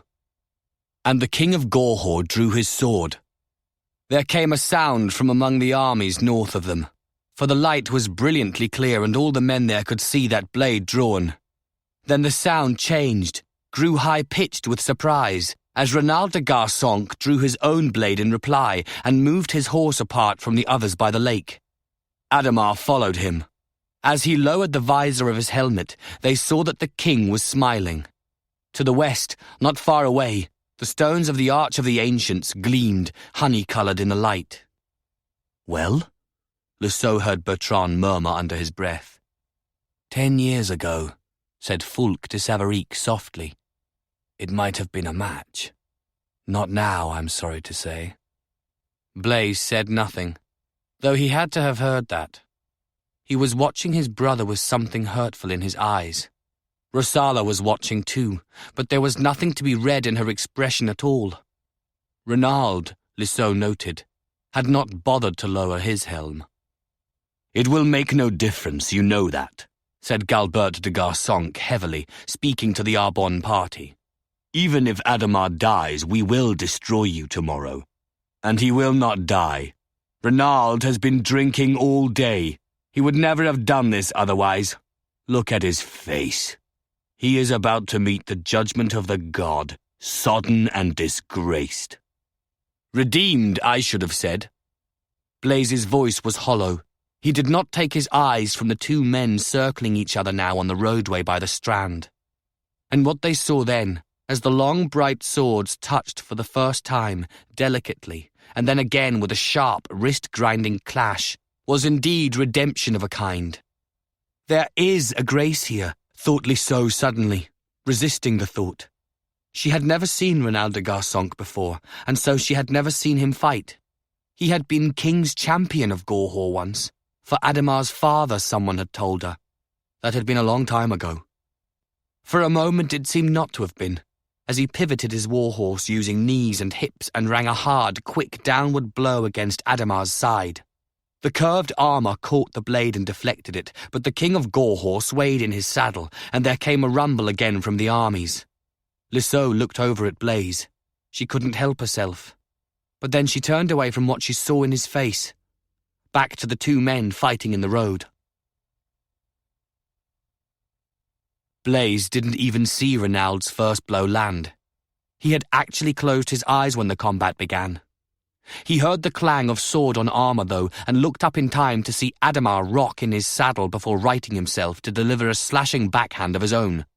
Renaud blunted that with a twist of his sword arm and sidled his horse away from Ademar's attempt at a cutback the other way. It was that horseman's movement, the instinctive, almost unconscious product of a lifetime in the saddle with blade in hand, that took Blaise back, in a blur and rush of time, to his childhood and those first clandestine lessons his brother had given him, at a time when Galbert had forbidden Blaise to touch a sword. Both boys had been whipped when the deception was uncovered, though Blaise hadn't actually known about Renaud's punishment until long after, and then only because one of the Corannos had spoken of it. Renaud had never said a word. There had been no more lessons, though. Galbert had had his way. He almost always did. Blaise looked over at his father then, at the smooth-cheeked, commanding features. The furrow of concern on Galbert's brow had gone. He was actually smiling now, a smug, thin-mouthed expression Blaise knew well. And why should he not smile? Renaud was 10 years past his fighting days, and Ademar was very possibly the strongest warrior in Gorhaut. The result of this had been assured from the moment the challenge was made, and Galbert, Blaise understood in that moment, cared nothing at all for the life of his son. Renaud's death would even simplify matters. He had become almost irrelevant to the High Elder, except as here, when he became a nuisance and a distraction, or even a threat to Galbert's power over the king. In fact, if Rossala's story was true, and of course it would be true, the honour or great dignity of Garsonc had ceased to be important to Galbert in any way that signified. All that seemed to matter to the High Elder was his control of Ademar and this great burning in Arbonne that was allowing him. Ripened fruit of his long dream. That was what mattered. And one thing more. Kadar. His grandson was also a part of Galbert's cold stalking of power in Gorhaut and Arbonne's obliteration. He must not have him, Blaise thought. He wondered, the terrible thought intruding like a spear, if Rossala had given orders to have the baby killed if they lost the battle here. It was probable, he realized. In fact, it was almost certain. Grief, from all directions it seemed, closed in upon him as he turned from his father to look at his brother again, seeing Renaud strangely now, as if from a distance, as if he were fading already into the past, into mist, on a day in Arbonne brilliant with light. Renaud de Garsonc is also thinking of the past as he lets his body respond intuitively to the demands of combat. For the moment, as the overwhelming familiar first steps of the dance begin, he is all right. He is even, in some unexpected fashion, nearly happy. He knows, absorbing a sequence of blows on shield and sword, slashing in response, that this cannot be sustained. He is not that much older than the king, but he is far past his best years, while Ademar, strong as a tree, is as close to his peak as he will ever be. As if to make explicit what both of them know, the sheer strength of the king drives his blade through a tardy attempt at warding, and the sword hammers into the light armor Renaud wears. He has always preferred to be lighter in the saddle, relying on quickness. Now, wincing at a hard lance of pain in his ribs, pulling his horse back out of range, he realizes that most of that quickness is gone. 10 years ago, Renaud thinks, though without bitterness, I would have had him on the ground by now. There is no false pride in the thought either. 10 years ago he had been named by King Duergar as his court champion, and for 2 full years, fighting in the king's name, he did not lose a single combat in any tournament from Goatsland to southern Portezza to the Aramondan court. Then, on a night in the dead of winter, Heribert de Garsonc had died, and Renaud became duke after the obligatory candlelight vigil in the chapel of Corannos. The tournaments and banquets and the celebrations of his prowess among women and men gave way to a state administration at Garsonc, and an inexorable trammelling immersion into his father's designs. Not as a confidant, of course. Galbert trusted in Renaud no more than his son shared thoughts with him. Renaud, as Duke of Garsonc, became a tool for Galbert's schemes, no more and at times rather less. It was all a long time ago. Those were the days when ale and wine first became his comforts, avenues to oblivion. But his thoughts did not linger among those memories. Even as he parries another barrage of blows, feeling the weight of the king's assault jarring his arm and shoulder almost numb, he finds his mind going even further back. Much further, actually. Unlike Blaise, who never saw her, Renaud has a memory of his mother. 2 or 3 images, in fact, though when he first spoke of them as a child he was sternly told by his tutor that these were false recollections, unworthy fantasies for a warrior-to-be. Renaud was 2 years old when his mother died. Boys that age could not remember things the tutor decreed.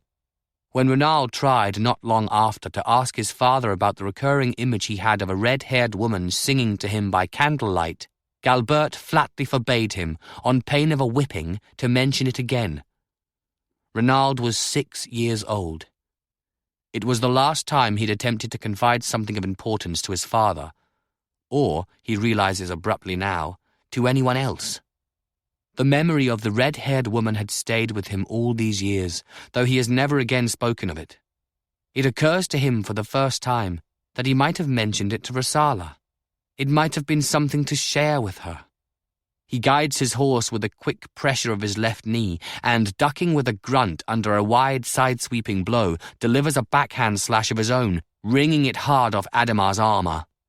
The king is prone to such flat, sidelong blows, he notes. A part of his mind is still registering such things, as if there is anything he is going to be able to do about it. I should have told her, he is thinking. Rosala might have wanted to hear of such a memory. In the beginning, at any rate. In the later part of their time together, he was less certain of her interest, but that truly was his own fault. Just as it is his own fault that he is short of breath already. He is feeling the effects of this morning's ale as a thick heaviness in his limbs, in the extra pulse of time between his awareness of a threat or an opportunity and his body's slow response. It is going to get worse, he knows.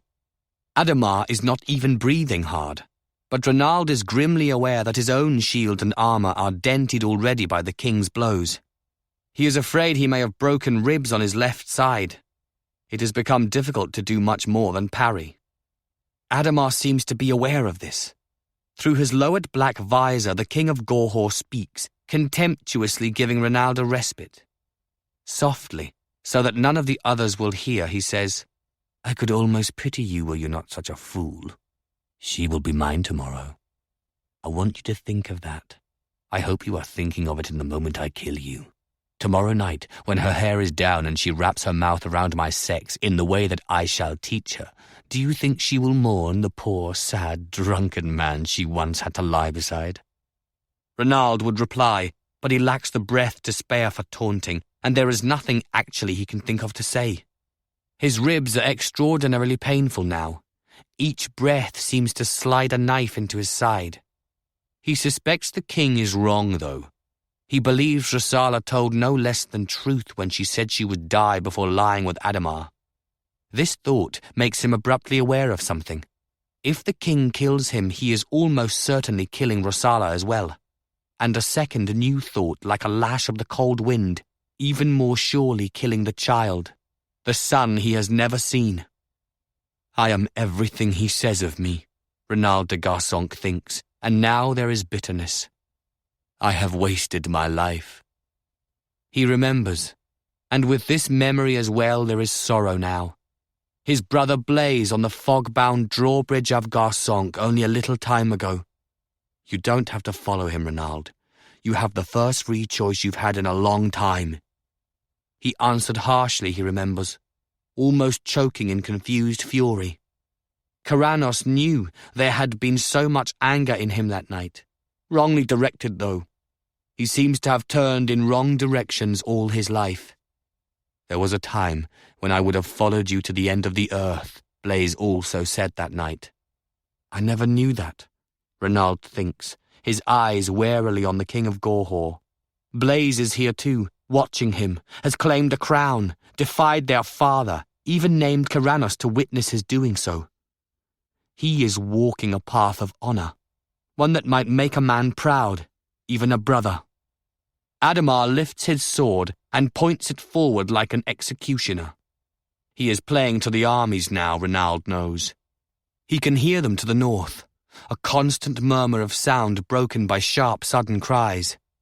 It is about to begin again, and end, Renald de Garsonc thinks. He looks up for a moment at the bright sun shining above the fields and the forests of this land of Arbonne. He is genuinely not afraid, only sorrowful and full of regrets, but it really is too late, he thinks. There would never have been enough time to make amends for so many errors and weaknesses. He thinks of the red-haired woman singing him a lullaby.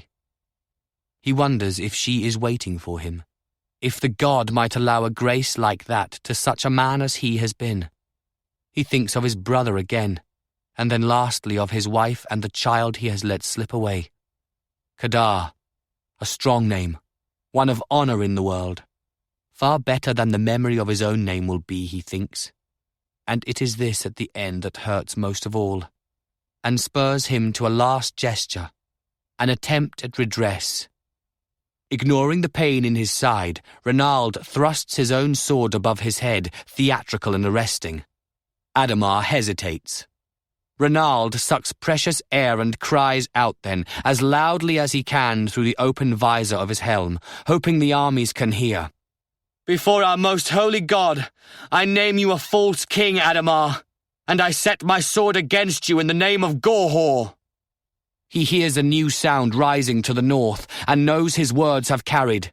He stops, sucks air, speaks again to a Coran in their party now, one of his own, a rasped command. Bergen, ride back to the army. These are my orders. You are charged with them. The Corans of Garsonc are not to fight for this man. He pauses, then says it. Follow my brother now. It is done, spoken, and not actually so hard as he would have expected it to be. He takes his eyes from the king long enough to meet those of the leader of his Corans. He sees Bergen hesitate, then nod, a movement jerky with surprise and fear. He sees him twitch his horse's reins to obey. He turns back then, because he must, to deal with the onrush of the suddenly enraged king. Renald de Garsonc offers his soul then, in genuine diffidence to Corannos, and decides on impulse to do one last thing, more for the bittersweet irony of it than anything else. Something from childhood to leave them with. He wonders if anyone will actually realize or recognize what it is he is doing. Blaise might, he thinks wistfully, and then stops thinking, for there is no time. Ademar's sword is swinging and the dance is nearly done. For those watching, events happened very quickly then. Blaise had turned from the fight when Renald, sword flamboyantly raised, shouted to the armies and then spoke his astonishing instructions to Bergen, the long-time captain of the Garsonc Corans. His heart jumped as he realized what his brother was doing, and he saw Bergen, dead loyal all his life, acknowledge and move to obey. Bergan of Garsonk was felled by a sword stroke from behind before he had even fully turned his horse. Borsiard de Andoria, elegant, unsmiling, slid his long blade carelessly free of the Coran's body, and they saw Bergan fall to the ground. The Portetsan looked deliberately over at Blaise, and then he did smile. There came a shout of anger and unease from among the army of Gorhaut. They had heard Renald's cry and had now seen the Portetsan slay one of their own. Some men from each army began moving closer, which was dangerous. Blaise had no time to deal with that, or with Borsiard just then, for even as he was registering these things in a stray, random memory was being jogged from far back in childhood, from the days when he used to watch his brother train with the Corans in the courtyard. There had been something about that elaborately showy sword-upraised gesture of Renald's, a deliberate echo of something, a game, a frivolity. And then memory sprang clear, and with a sound that he only realized afterwards had been his brother's name, Blaise wheeled back to watch what was going to be the ending one way or the other. He had only ever seen this done as a jest among friends, and that had been 20 years ago. The uplifted sword was the invitation, almost too transparent, luring one's opponent to venture a backhanded side stroke at the exposed right side. What used to follow, when this was tried in the tilt yard at Garsonk, was a silly, undignified maneuver that had usually left both combatants rolling in the dust, swearing and laughing. There was no laughter by the shore of Lake Diurne.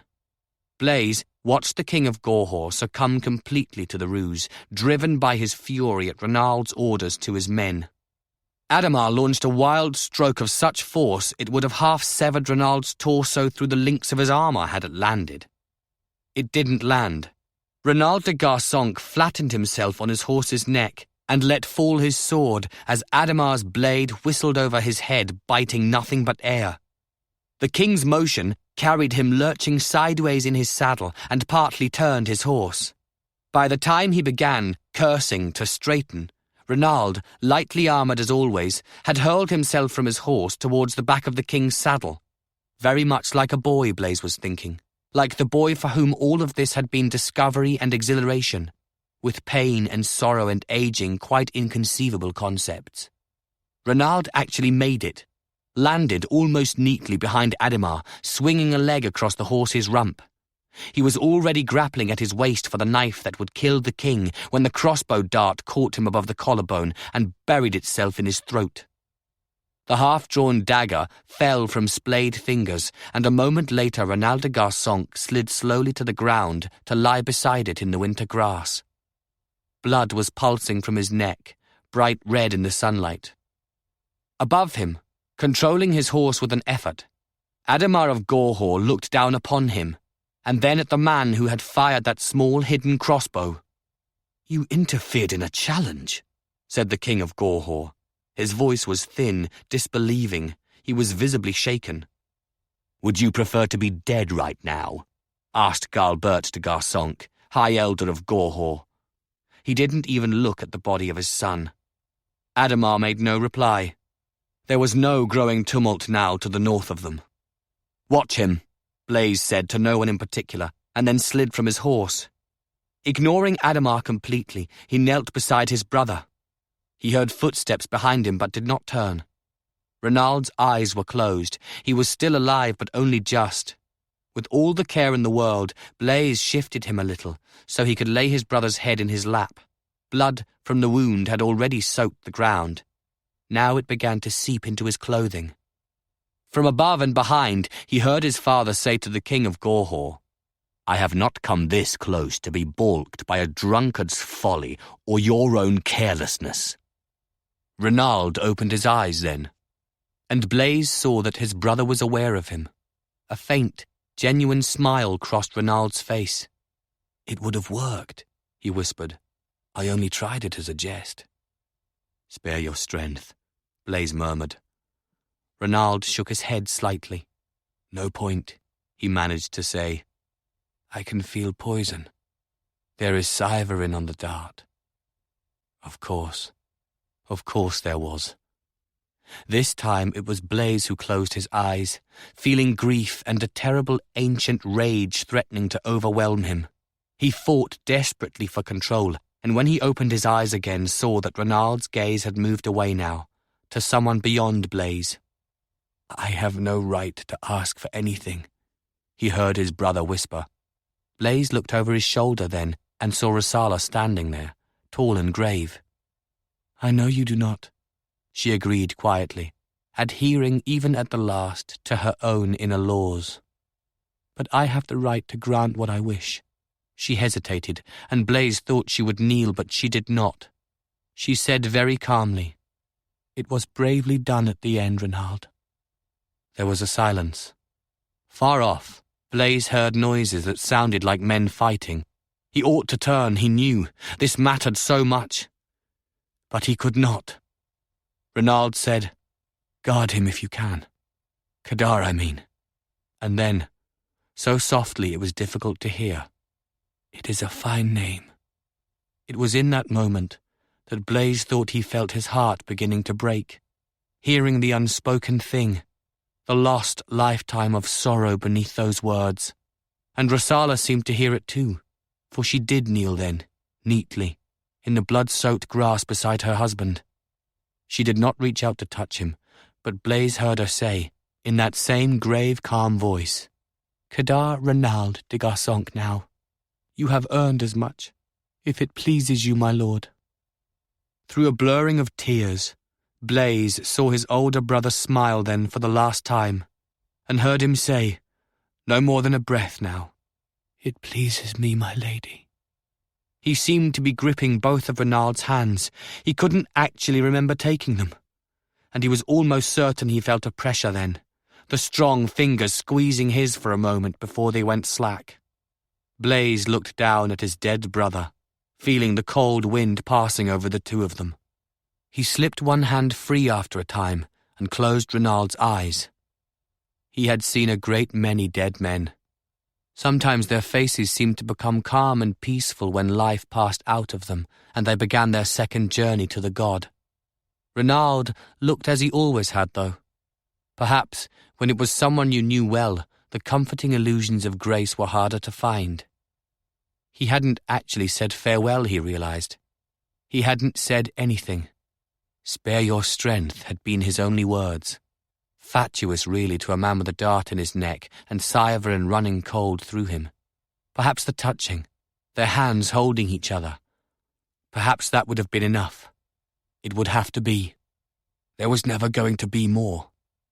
He made himself look up. Ademar, still visibly shaken by what had happened, was on his horse above them. Blaise said nothing to him at all. He looked over his shoulder and saw that his father was still holding the tiny lethal crossbow he had brought hidden to this place. The ancient rules of such things, the rituals and laws of parleys or challenges, would mean nothing to Galbert. Blaise had always known that. Ademar hadn't, it seemed.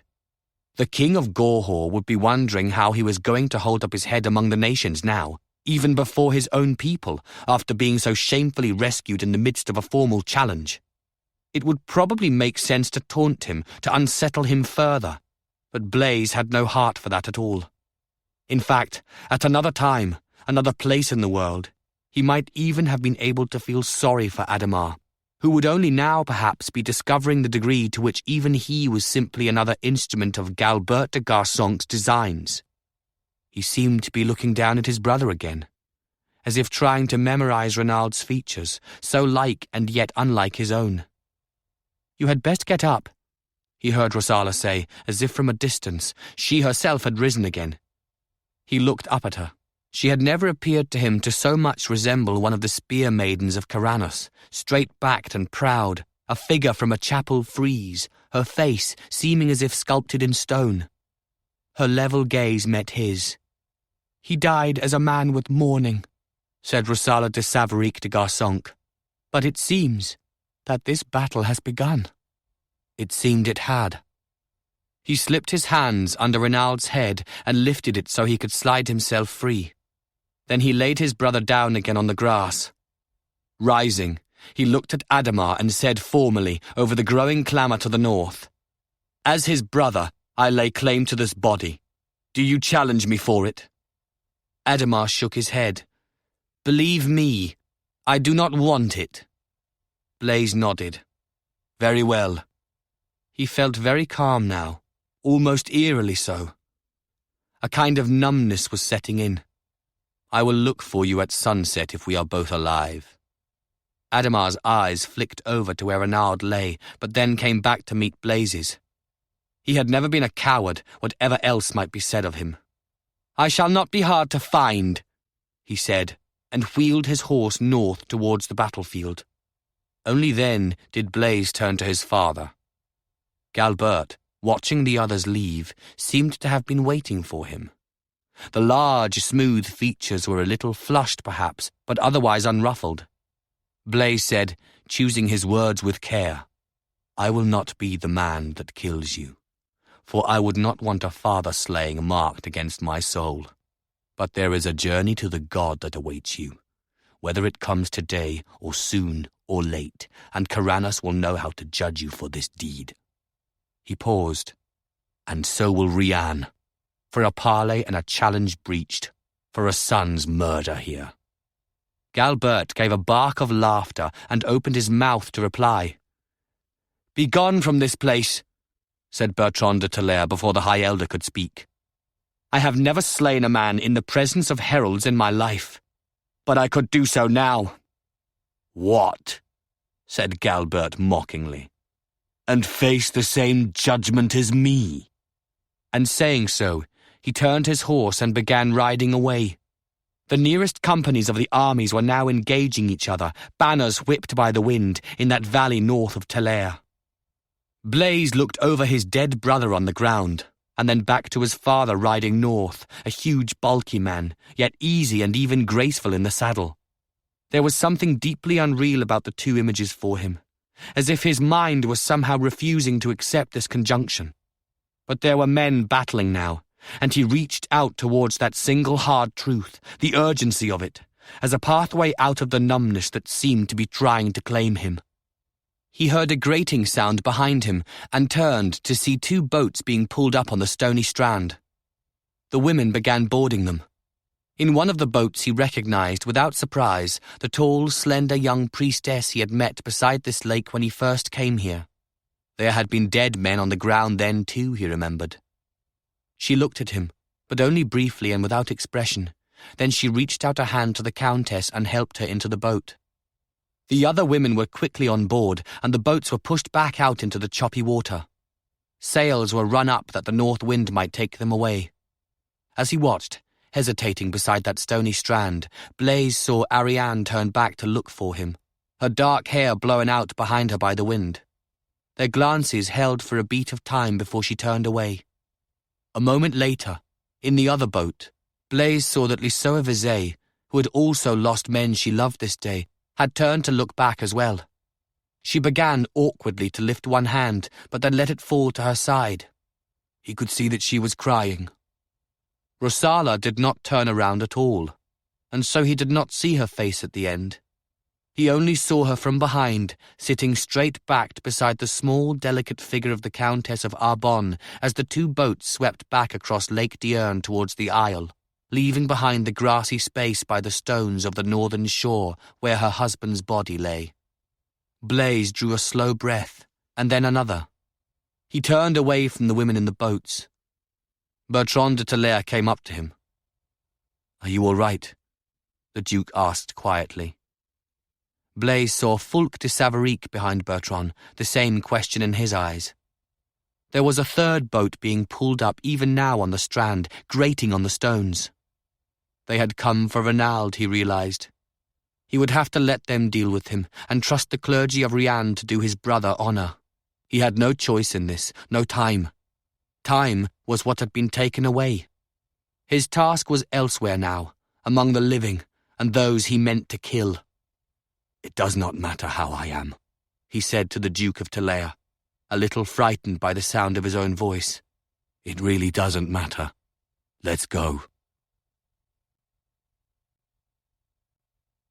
Chapter 18. The battle that ended Gorhaut and Arbonne as the world had known them started a day too soon. In the tumultuous wake of the aborted parley by the lake, the nearest companies of the two armies engaged, and once that happened, there was nothing, short of an actual manifestation of a goddess or a god in the sky above, that could have separated them. Whatever advantages of tactics and knowledge of the terrain that Bertran de Talair might have been able to call into play, given time to prepare, were swept away in the tumult of spontaneously begun fighting that turned, almost immediately, into headlong, screaming chaos. In such a battle, Blaise knew, enmeshed in the fighting nearest the lake, sheer numbers would almost always tell. The smaller army could only have a chance if the larger one was cowardly or poorly led, or composed of mercenaries who might be prone to cut their losses early. None of these things were true in the valley by Lake Diurne. He had learned, in most of a year here south of the mountain passes, that the men of Arbonne were never to be lightly dismissed. And they were fighting now for their country, and on their own land. Even so, the warriors of Gorhaut had been raised and trained in a single-minded purity that exalted Corannos of battles as the highest incarnation of the god, squarely in the tradition of the ancients who had come to conquer, and whose arch loomed west of this valley like a brooding presence. It had always been that way in the nations of the north, in Gorhaut, Valença, Goatsland. The southern countries had no such fixed, warlike obsession in their makeup, and Arbonne worshipped a goddess above the god. All of these things involved nuances and subtleties to which he would have been oblivious a year ago, Blaise knew, but the primal inferno of a battlefield was no place for subtleties. They didn't matter here. Weapons mattered, and training, and the will of the men who wielded them. And, in the end, the numbers on either side. It would take a miracle, he thought, immersing himself in battle that winter afternoon like a man with a bitter thirst to slake. Blaise had always given Corannos his faith, and he was coming, amazingly, to have some sense of the very different power of Rian, but he still didn't believe in miracles. The men and women he knew, and he included himself in this, were simply not deserving of such holy intercession. He hewed and slashed with his sword, a mortal man dealing in death, knowing that he was killing men he'd fought beside at Ierson Bridge and many times before. It was only with an effort of will that he was able to keep the meaning of that from breaking through to undo him entirely. Square on in that windswept valley, the armies of two countries crashed into each other in the clear light of midwinter in Arbonne, and Blaise knew that the weight of numbers was going to push them back to the lake, to the edge of the castle moat, to the ending of their lives. Courage and skill and the rightness of a cause were sometimes not enough. They were seldom enough, he thought, tasting that truth like poison in his mouth. Corannos and Rian had shaped a world in which this was so. He was aware of death hovering in the blue brightness of the sky, preparing to descend, to cloak the world in darkness. He had a sudden, searing image in his mind of night fires on Rian's Isle when their army was destroyed. He saw Signe de Barbentane, small, elegant, proud, bound and burning on one of his father's pyres, her mouth open in a soundless scream, her white hair in flames.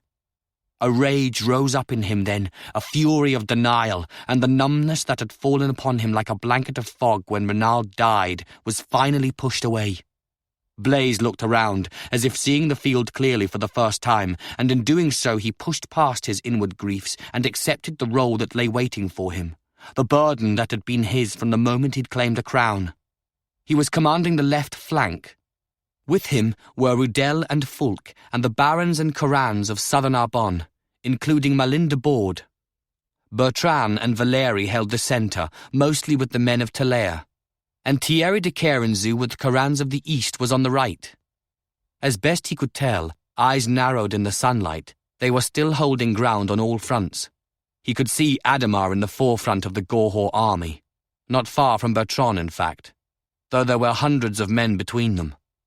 Galbert was beside the king, a black mace in his right hand. Even as Blaise watched, his father leaned over in his saddle, huge, powerful, to hammer the mace into the skull of an Arbonnese pikeman. The man didn't even have a chance to scream as his head was crushed. He crumpled to the earth like so much spilled grain. Men died in battle. People one had known and loved died in battles. You could not let that make you falter. They were holding ground, but they were not going to do so for much longer. Blaise, in the grip of a sudden clarity, made his decision.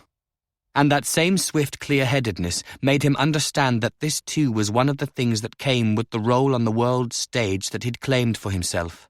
One gave orders in a battle such as this that could shape the destinies of nations. It was true. It was about to be made true even now.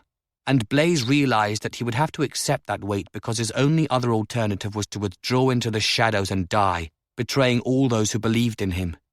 He made his choice then, and prepared himself to answer for it before the god when his hour came. Drawing back sharply from the crush at the front of the lines, he wheeled his horse over towards Fulk de Savaric, gesturing urgently. Fulk saw him coming and drew back as well. "We can't do this much longer!" Rosala's brothers shouted over the roar of combat.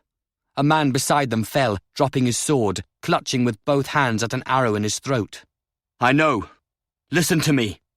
Pull your men back and try to flank around. We'll hold as best we can. Get in behind Ademar if you can. Drive towards Bertran." "You can't hold here without us," Fulk screamed. There was blood on his face, dripping into his yellow beard. Blaise couldn't tell if it was Fulk's own blood or someone else's. "Have to try," he shouted. "Nothing else is going to break this up, and we can't keep fighting twice our numbers face to face." He had another thought then, and looked away from Fulk towards the front again. He saw that Rudel was looking back at him, waiting.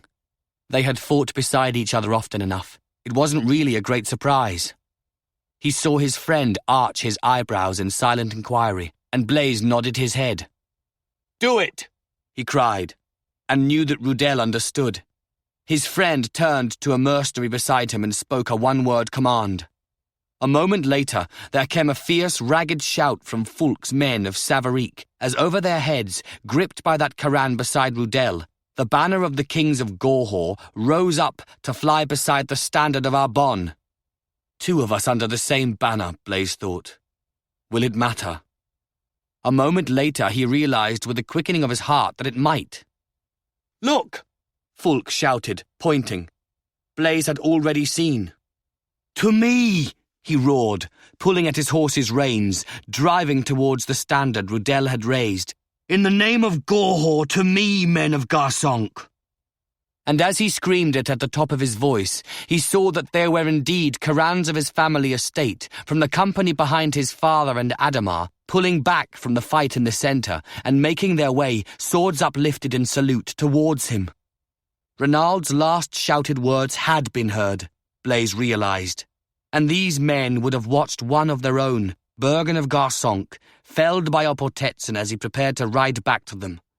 And surely, they would be those among the Corans he had grown up among who had not been filled with joy at the prospect of burning women and mutilating helpless men.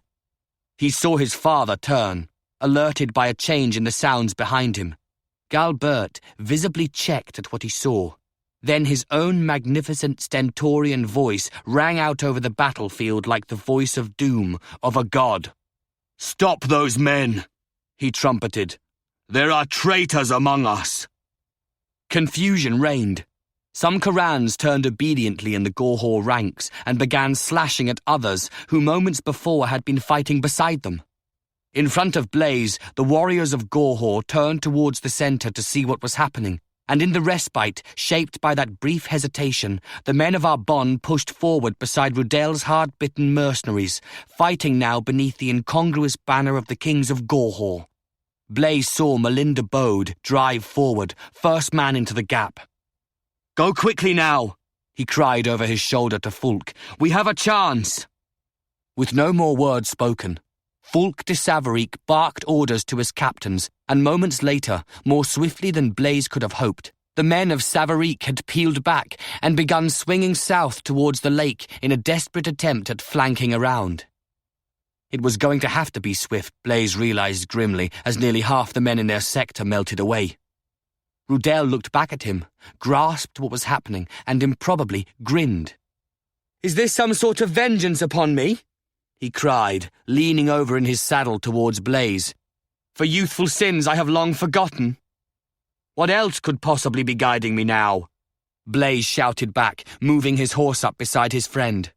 Rudel laughed aloud, then he stopped laughing, for the warriors of Gorhaut, seeing empty space open up before them and the numbers of their foes suddenly diminished, returned with a collective cry and a new urgency to their own assault.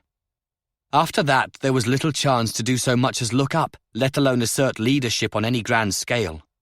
Battles were always like this at their peak, breaking down into islands of desperately close combat, the screams and the sweaty press of men and horses, the living and dying and dead, preventing any chance at grasping an overall picture. Blaise lost sight of Malin. He knew Bertran must be holding in the centre, or they would by now have been under hopeless pressure from that side. He knew this had to be true, but he couldn't spare a moment to look up and see. The world shrank to the smallest, bloodiest dimensions, to a sword lifting and falling, the scream of a dying horse, the jarring impact of his blade on armour, or the different sucking feel as it bit into flesh, an awareness of Rudel on his left side and another man, a mercenary he didn't know beside him on the right. When that man fell, moments later, another Coran pushed forward to take his place. It was Hernan of Borde, and Blaise belatedly understood that they were guarding him, that he was no longer just one of the captains here. He was the man in whose name the banner above them was flying. That was the moment, really, when Blaise was made aware of what being a king might entail. The knowledge came to him on that desperate battlefield as a weight and an exultation both. The rash folly he had begun in Tavernel last summer and then continued in the fall, claiming a crown at the Lausanne fair, became in that valley north of Talair something tangible and fully incarnate for him. A man with an axe appeared in front of him on a dark grey horse. Rudel Carrez, with an elegant, almost casual movement in the saddle, slid his sword into the man's throat between armour and helm, and Blaise watched him fall. Hernan immediately drove his horse forward to cut off the space in front of Blaise. They were guarding him, he understood, at risk of their own lives. In that instant, utterly calm in the midst of wild battle, with a dead man trampled into the ground at his feet, Blaise de Garsonc came into his true awareness of power. On a field of death, fighting his countrymen on the day his father had killed his brother, Blaise realized that he really did know what he wanted for Gorhaut, and he thought he could achieve it if given but half a chance. He did not expect, pushing forward between Rudel and Hernan, feeling his horse's hooves unavoidably trample the body below, to live long enough to do anything about it. Later, he would remember how this last bleak thought had come to him even before he heard Rudel, his companion on so many battlefields, speak a malediction of bitter ferocity, and Blaise, looking over to the west, saw what his friend had seen and felt something colder than winter enter his heart with the awareness of treachery and of the final, inexorable revenge of the past. On the forested ridge of land west of the valleys, a company of men could be seen at the edge of the trees. A very large company, arrayed in precise rows, well armed and armoured. Above their heads were flying not one, but two banners. One was a green device Blaise had come to know well in Arbonne. The other was that of the kings of Gorhaut. Urte de Miraval had come to war, and their worst nightmares were made real as those grim, meticulous ranks began to move down the slope. Fulk de Savaric, Blaise saw, had somehow managed to fight his way around by the shore of the lake. He and his men had turned north, and were even now poised to turn and strike at Ademar's centre from behind. It didn't matter anymore. They were going to be annihilated, their backs completely exposed to the men of Miraval, who were gathering speed now as they swept into the valley. If Fulk turned to face Urte, they would be equally helpless before Ademar's Corans. Blaise had sent those men to the worst sort of death. With their own soon to follow, Blaise looked a long way over then. There seemed to be a respite here on their flank as men in both armies turned to see what was happening. And he picked out the fiercely battling figure of Bertran de Talair. Once, he had thought the man no more than a lord who debased his rank by consorting with singers and frivolously pursuing any woman who came under his blue gaze. These things were true. There was no gainsaying them. But there was nothing in the man he saw just then that could have been called less than lordly, as Bertran fought for his land in the face of betrayal and what would have to be the knowledge, bitter as poison, that Urte de Miraval was the source of their undoing.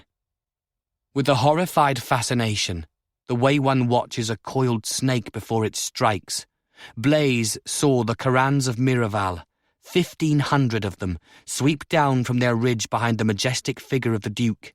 He saw them come up beside the first of Fulk's wheeling, scrambling men, swords and spears and axes uplifted and levelled and poised. And he saw them go straight past those desperate men. No horse or man of Urte's company so much as breaking stride, to crash with a sound and an impact that seemed to shake the earth, full into the rear of the army of Gorhaut. In the instant before that impact, just as he realized with a wild surging in his heart exactly what was happening, Blaise heard his father's voice rise up again, to tower like a presence over the valley, crying the name of the god in his need. There was no answer, though. No reply from Corannos on the cold blue sky. Only the huge thunder of hooves on hard earth and the screams of terrified men as the racing Corannos of Miraval smashed into the rear of Ademar's men, with the warriors of Savarique turning swiftly to join them and Bertran's men coming forward from the other side, roaring in exultation to pincer them mercilessly. "He fooled them!" Rudel screamed in Blaise's ear. "He fooled them completely!" It was true, Blaise saw. The disruption in the Gorhaut ranks caused by the first Garsonk defections earlier had turned into utter chaos. Corannos of Garsonk Castle, men he had known all his life, were joining with Fulk de Savarique now, closing in upon Ademar's own guards even as he watched. "Come on!" Blaise cried. In front of them, the men on their flank were falling back in panic, fearing to be cut off. Blaise drove his horse recklessly forward into the gap between the armies. It seemed to him as if something oppressive had been lifted from his shoulders, a weight from the darkness of the past. He felt light, invulnerable, and he wanted Ademar. He didn't even look back to see if anyone was following him. He knew now that they would be. He was their leader, and a chance, a hope. A promise like a lantern's glow seen from afar in a night forest had appeared for them where none could ever have been foreseen. He was driving into the centre, straight towards Ademar, and so was actually quite close when he saw Duke Urte de Miraval meet the King of Gorhaut in the midst of the roiling tumult. Ademar feels as if he might actually choke in the heat of his fury. It is hard to breathe. Even with the chill of the winter afternoon, he is sweltering in his armour and helm. He knows it is rage that is doing this to him. He is almost dizzied by wrath. First, the Garsonk betrayals. It has always been the de Garsonk who have balked him, he thinks, slashing savagely at a Miraval foot soldier, almost severing the man's head with the blow. Swearing, he drags his sword free. He cannot believe that with victory so easy, so assured, those Garsonk Corannos have been mad enough to turn upon their own ranks. Surely any sane man with a sense of self-preservation would have known better than to rally to that doomed pretender's pennon. That was before he realized that Fulk de Savarique, another traitor, another man who ought to have been by his side, had somehow managed to bring his company around behind him. There had been some real danger there, and Ademar was snapping urgent commands when one of his captains pointed triumphantly upwards to the west, and the King of Gorhaut, looking there, had felt his choler recede, eased and cooled by something near to joy. He had never been afraid. He was not a man inclined to fears, but with the sight of the Miraval Corannos on that ridge beneath the banner of Gorhaut, Ademar laughed aloud, tasting the sweetness to come. He had a few moments to think that way, to watch the well-trained men of Duke Urte start smoothly down the slope, gaining speed, bringing the end of this war with them and the final exultation of Gorhaut. Then it all went wrong. Wildly, desperately wrong. There was one moment when Urte de Miraval whipped his warhorse straight past the Corannos of Savarique, when Ademar did no fear, just for an instant.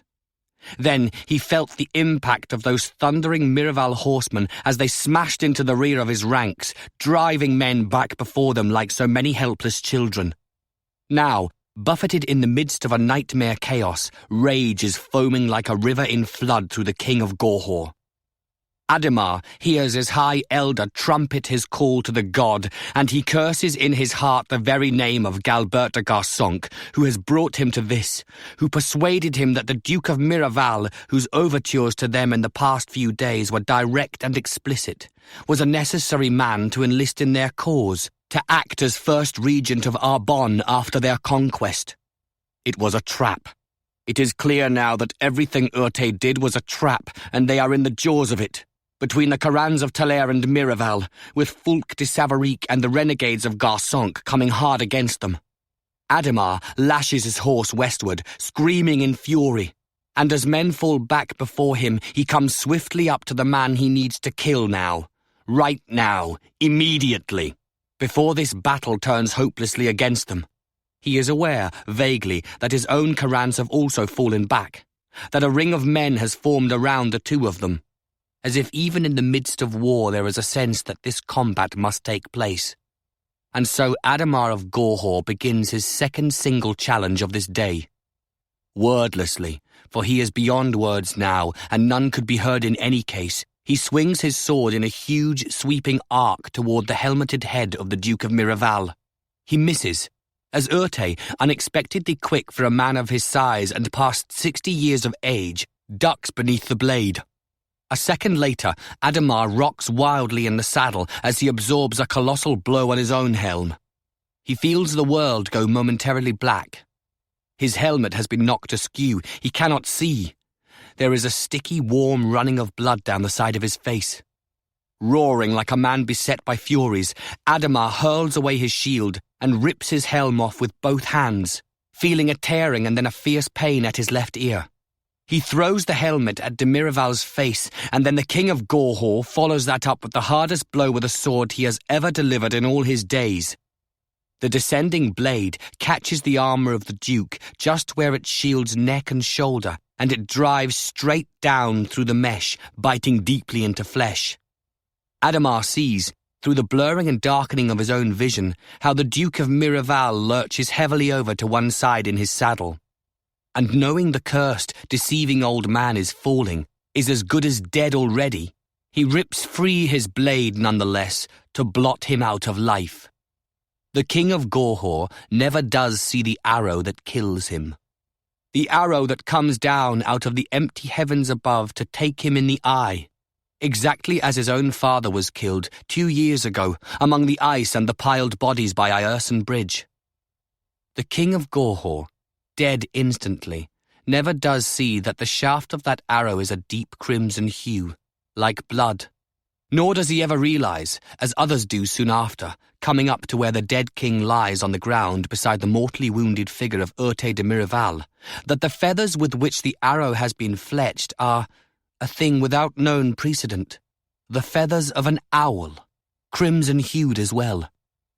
Men see these things and cannot understand them, nor can they comprehend whence that terrifying death-dealing arrow might have been loosed, to have fallen, as it truly seems, straight down upon the king from the sky. Corannos in both armies can be seen to be making the warding sign against darkness and the unknown. The King of Gorhaut is dead of a crimson arrow fallen from the heavens, fletched with the feathers of an owl.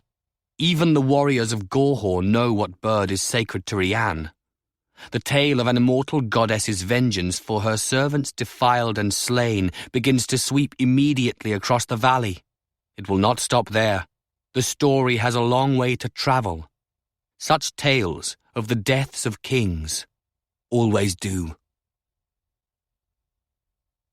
After that, it became easy, in fact. Easier than it ought to have been, Blaise thought. At Ierson Bridge, King Duergar had died, yet Gorhaut had still prevailed on a bitter field. The death of a king need not mean utter disarray among the ranks of his army. That afternoon, though, it did. Blaise could have offered many reasons why, and any and all of those reasons might have been a part of it. But the truth, brilliantly clear in the afternoon light, was that the army of Gorhaut was undone from the time Urte de Miraval appeared against them and that red arrow came down to kill their king. Blaise, battling in towards Bertran, began to recognize individual men in both armies nearer to the center of the fighting. Sunset, he had said to Ademar. He had been denied that battle after all. Looking around, he remembered that there was someone else on this field he wanted for his own. Then he saw that man, some distance away, and realized that this too was going to be denied him. Bertran de Talair came up to the Bortetson, Boursiard d'Andoria, on a tummock of grass in the midst of the side-slipping center of the battle. It was clear that words were exchanged, but Blaise was too far away to hear them.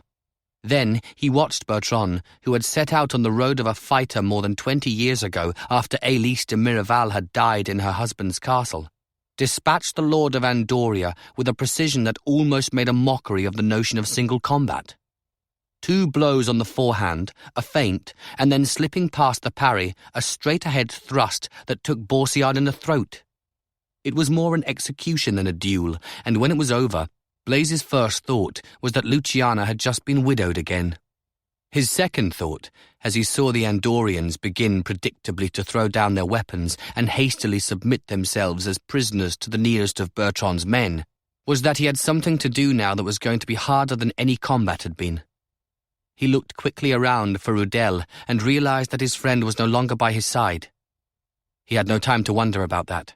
Even as he watched, the Battle of Lake Diurne was becoming a slaughter. And he had to stop it. Stop it, even though the men of Arbonne could see the severed heads spitted on pikes at the back of the Gorhaut ranks. Could still see what a hideous ruin had been made of the singer named Aurelian, and would all be carrying within them the anguished images of women burning through the north of their land. They would not be inclined to clemency and moderation in this moment when certain defeat had turned into victory. Every man in the army of Arbonne would know what his fate and that of his family would have been had Gorhaut triumphed here. Bertran was going to be no help to him now, Blaise saw. The Duke had turned from his ruthless dispatching of Boursiard, and moving straight past the surrendering Portetsons, was cutting a deadly swath through the nearest men of Gorhaut.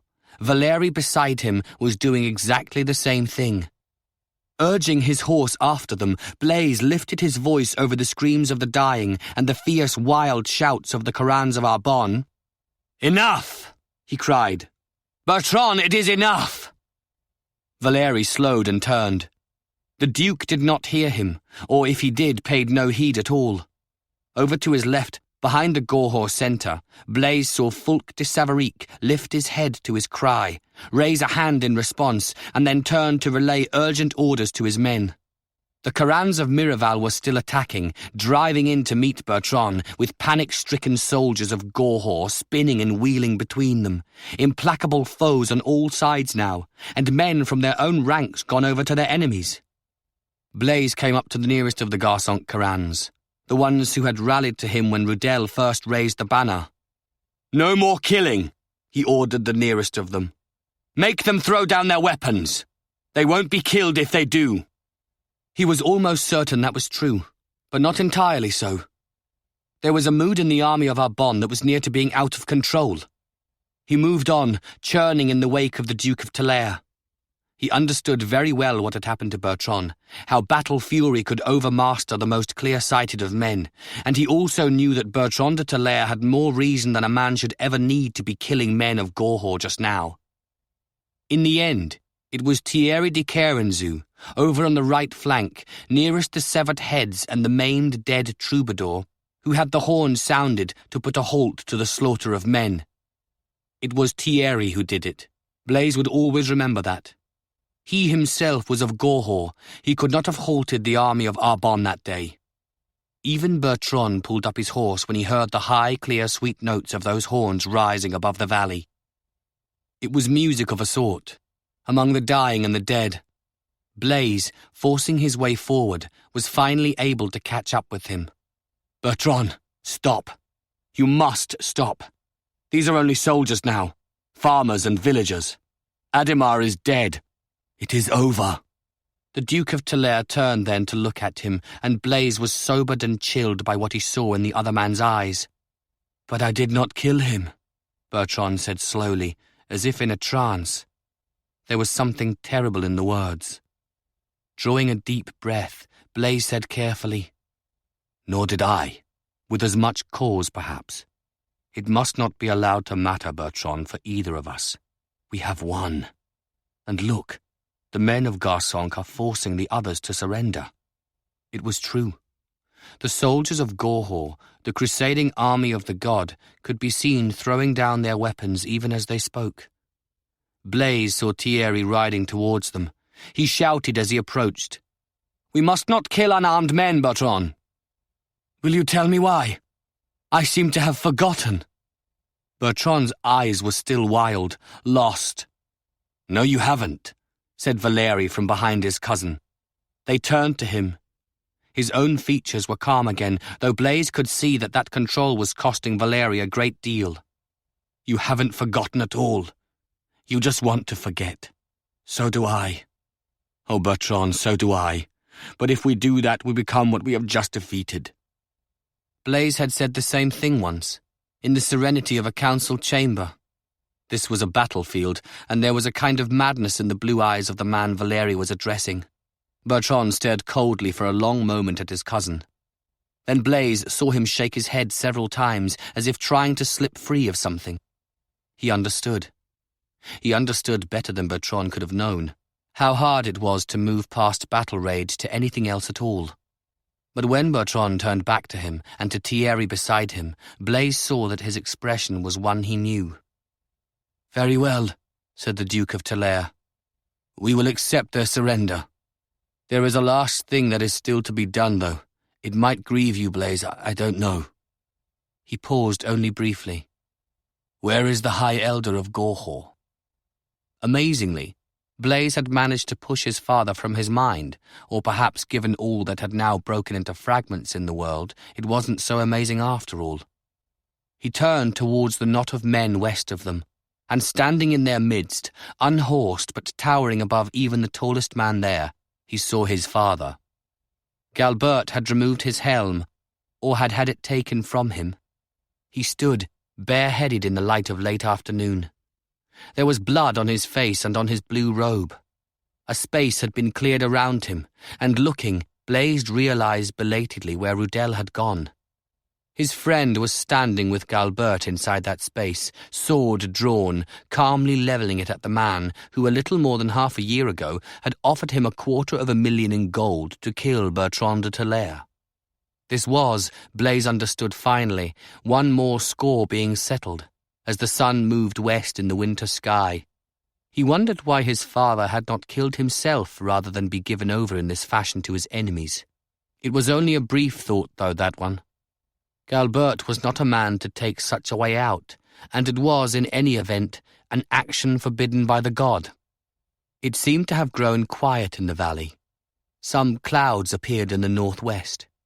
He watched them move across the sun and then away. It was colder now, late in the day and in the aftermath of so much exertion. It seemed to be over, though. The clash of weapons had stopped.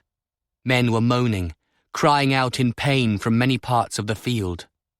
That would go on a long time, Blaise knew. He shivered. "I have a cloak for you." It was Hernan. Blaise turned to look at the Arbonne Coran who had been guarding him all afternoon. They had gone to Rian's island in the sea once, in springtime, to fetch a poet back. It had begun there. For Blaise, it seemed to have begun there with the high priestess in the wood, the dark hollows of her eyes, the white owl on her shoulder. After a moment, he nodded his head, and Hernan draped a heavy cloak of a dark purple hue over Blaise's shoulders. Blaise wondered where he'd got it. Purple was the colour of kings. He had a suspicion, though, a guess as to whence that cloak had come, and that thought made him turn for a moment, away from his father in the ring of swords, to look briefly at Thierry, and then away from him and all the others, back towards the isle in the lake where the women were. It was just possible, now that the fighting had stopped, to make out individual figures in the valley across the water. Standing with others on the northern shore of the isle, Ariane could see her husband, From the way he sat his horse, it seemed he was all right. Not far from Thierry, she watched Hernan of Board lay the purple cloak she had entrusted to him over Blaise de Garçonc's shoulders, and she began to cry. There was a great deal of weeping taking place now. They did not yet know how many had died, or who. The Countess was not with them here on the strand. She had joined the priestesses and the priests in the temple for a service of thanksgiving. Ariane knew she ought to be with them, but her thoughts just now, since the blowing of the horns, were entirely of this world. The small boats were crossing continuously back and forth across the choppy water. They had been doing so all through the battle. The last messenger had told them that the king of Gorhaut was dead, of a crimson arrow in the eye. No one knew who had shot that arrow, the priest said, kneeling on the sands of the goddess. The feathers, he said, had been those of an owl. The arrow had dropped straight down from the sky. He had also told them that Urte de Miraval, who had saved them in the end, despite everything, was dying, if he was not already dead. And these last tidings, for Ariane, meant more than they did to anyone else on the isle, or indeed anyone else alive. They meant that the term of an oath she had kept since the end of her childhood was over. A secret she had sworn to keep was hers to offer the world. And it was because of this that she was weeping on that shore, looking north to the valley, at the figure of her husband in his red surcoat, and the tall man cloaked in purple beside him, and at the third, smaller man with the two of them, the one who had, so many years ago, surprised a travelling party among the elm trees she could see even now beside the arch to the west. She moved away from the others on the strand, withdrawing into memory. There was another boat coming with even newer tidings now. The other women moved anxiously towards it. Ariane walked a distance west instead and stood alone, gazing at the other shore, the one nearest Miraval. It had been winter then, too, she remembered. That night 23 years ago, with the rain wind lashing the trees and lake, when she came to that shore in the dark of night. 23 years. And oh, it was as yesterday if she let her mind go back. It was as fierce and hard and terrible as if she was standing there now, 13 years old, an oath newly sworn, sobbing wildly with grief and terror as she stood on that strand in the shelter of the signal hut. She had been a child when that night had begun, a quick, curious, overly indulged young girl. She had not been young any longer when that long night was done, and she watched the pale sun finally come up across the lake and listened to water dripping mournfully from the trees all around. She had kept her promise. All these years, she had kept the promise sworn to her cousin Aelis, whom she had loved. She could see herself so clearly even now. The thin, shivering girl riding in a wild storm, white face and black hair lost in the darkness except when the lightning flashed. And she had been crying in the cruel lashing of the rain. She was crying again now. All these long years after, weeping for innocence lost, for the dead of that night and the awful burden she had been given then and had carried all these years. After a long time, Ariane wiped her eyes and squared her shoulders and turned away from that western shore and its weight of memory. She was the Duchess of Corannos, Queen of the Court of Love in Arbonne, a woman of power in the world, and there was a great deal to be done, starting with the ending of a silence. Aelis, she thought, whispered it to herself actually. Only the name, nothing more than that. Realizing as she did so that it was a kind of letting go. That almost brought her tears again, but she held them back this time. She went along the curving path to the temple and waited there for the slow, beautifully chanted service to come to an end. Then after it was done, in the privacy of a small room beside the dome, with a necessary economy of words, but as much gentleness as she could command amid the fevered emotions of that day, she told the first person who needed to know.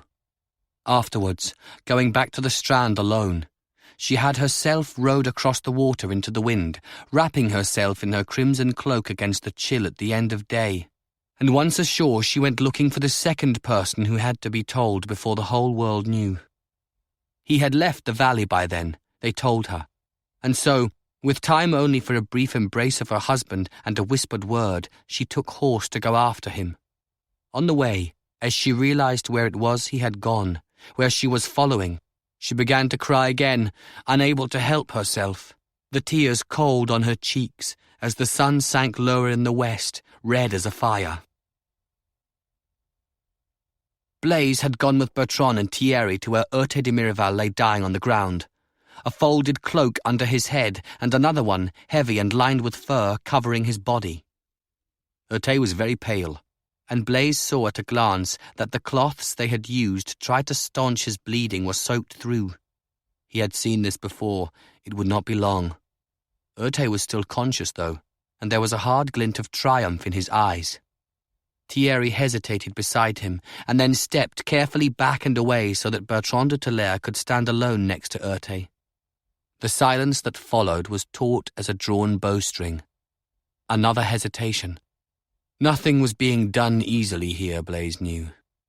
And then Bertran knelt beside the older man.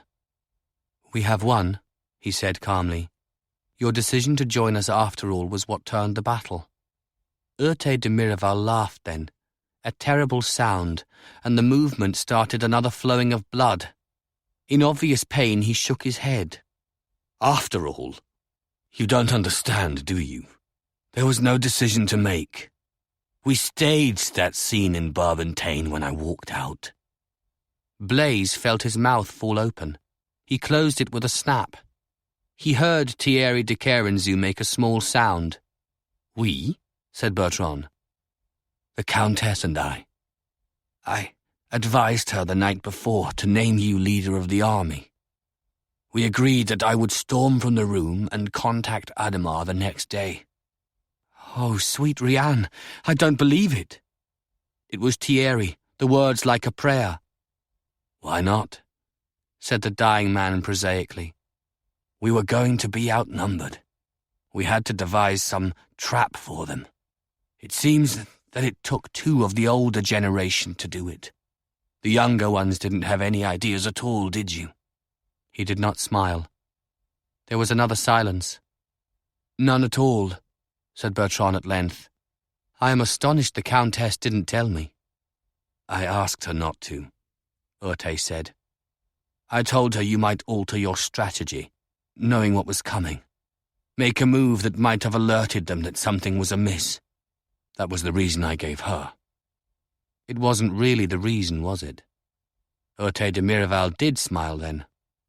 "Of course it wasn't," he said. Bertran slowly shook his head. "As it happens, I had no strategies today. The battle started too soon." "I know. That is why we were late." Silence again. The westering sun sent a reddened light along the valley. Urte made a sudden wry face that Blaise knew was that of a strong man wrestling with great pain. "What shall I say to you?" asked Bertran de Talair. A gasp that might have been laughter again. "Spare me," Urte whispered. But a moment later, Blaise saw him turn his head a little, so he was looking directly at Bertran. Urte opened his mouth and then closed it, as if wrestling with something inwardly. But then, very clearly he said, "I did not kill her. Or the child." Bertran became absolutely still, his face white as the dying man's. "I took the child from her," Urte said, his eyes holding Bertran's. "After she told me. What she told me. I took it downstairs to the kitchen where there was a fire. It was very cold. There was a storm that night. You weren't here. You will not remember. I had the priestess thrown out of the castle. I left the child with the women in the kitchen. I didn't want Aelis to have him, after what she'd said, and I wasn't going to rear him as my own. I might have decided to kill him. I might have sent him away where he'd never be known or found. I was not thinking clearly, and I knew it. I needed time. That child, if he had been mine, was heir to Miraval and Barbentane both. He would have ruled Arbonne. But instead, Bertran's voice was so low it could barely be heard. Blaise saw that he had laced his fingers tightly together. But instead, Aelis was dead when I went back to her room. I was going up to tell her she would never see her child, that no one would ever know who he was, even if I chose to let him live. I wanted to hurt her so much for what she had done. She cheated me, though. She was already dead when I returned. When I went back down again, after, I had them give me the child. I took him alone into the great hall and sat by the fire holding him. I could see that he was not strong. It wasn't very long before he died. They rarely live born so soon. He was 2 months early. I know. That's why I wasn't here. Silence again. Blaise could hear the wind whistling down the valley and the cries of wounded and dying men. Overhead, very high, a flock of birds cut across the sun heading south late in the year. He could see that some of the priests and priestesses had crossed from the aisle to tend to the injured. Fires were being lit on the battlefield. He shivered again in his heavy cloak. You might have told me this, Bertran said finally. Why? Urte said. To ease your mind. Why would I have wanted to do that? I was happy to have you wondering if he was alive. That meant you could never kill me, didn't it? That thin smile again. But after a moment, his expression altered and he added, You wouldn't have believed me in any case. You know that. Slowly, Bertran shook his head. No, I wouldn't have. I was almost certain you had killed them both. I know. Almost certain. Not quite. I enjoyed your thinking that. I hope it was in you like poison all these years. It was. Like poison. All these years. She was my wife, said Urte de Miraval. What did you think I would do when I found out? Bertran was very still, his head lowered. When he spoke, it was in a voice scraped raw. I loved her. I have never stopped loving her. You never did, my lord. For you, this has been about nothing but pride all these years. With a tremendous effort, Urte managed to lift himself on one elbow. That would have been enough, he said. More than enough. But you are wrong again. You have always been wrong about that, you and everyone else. He paused to draw a difficult, gasping breath. Blood was seeping from his wound. It was Aelis who didn't love me, not the other way round. I could never write songs, you see. I am glad we have won. Rian sheltered this land of Arbonne forever in her arms. Slowly then, with a soldier's grace and considerable courage in the face of mortal pain, he lowered himself to the cold ground, and his eyes closed as he died. Bertran remained on his knees beside the body for a long time. No one else moved or spoke. When Bertran finally rose, he turned to Thierry de Carenzu. "May I leave what remains with you?" he asked, with toneless formality. "Of course," said the other man. They watched as the Duke of Talair walked back to where his horse was being held by a Coran.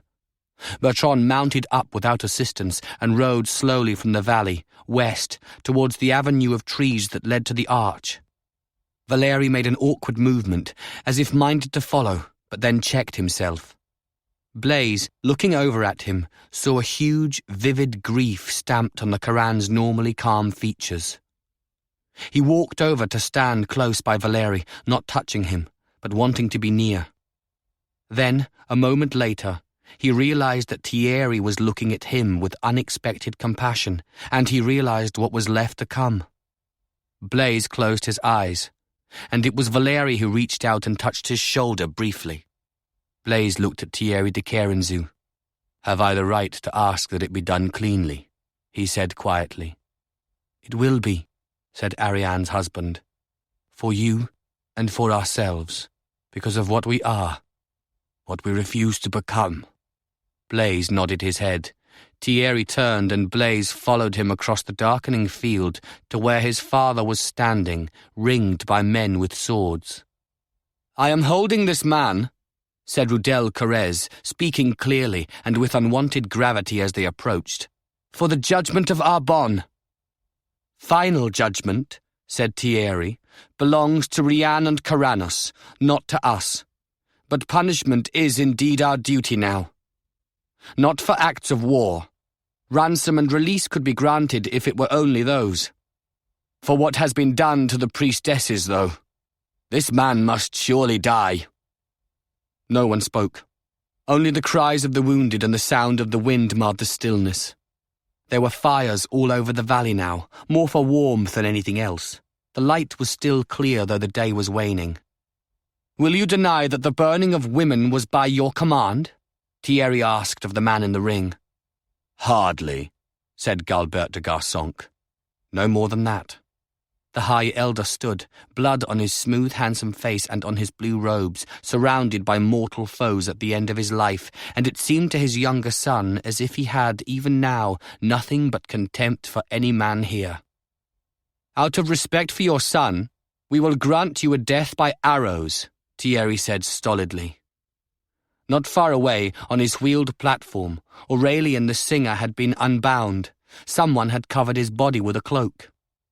"I would like," said Galbert de Garçonque, "a few moments with my son before I die."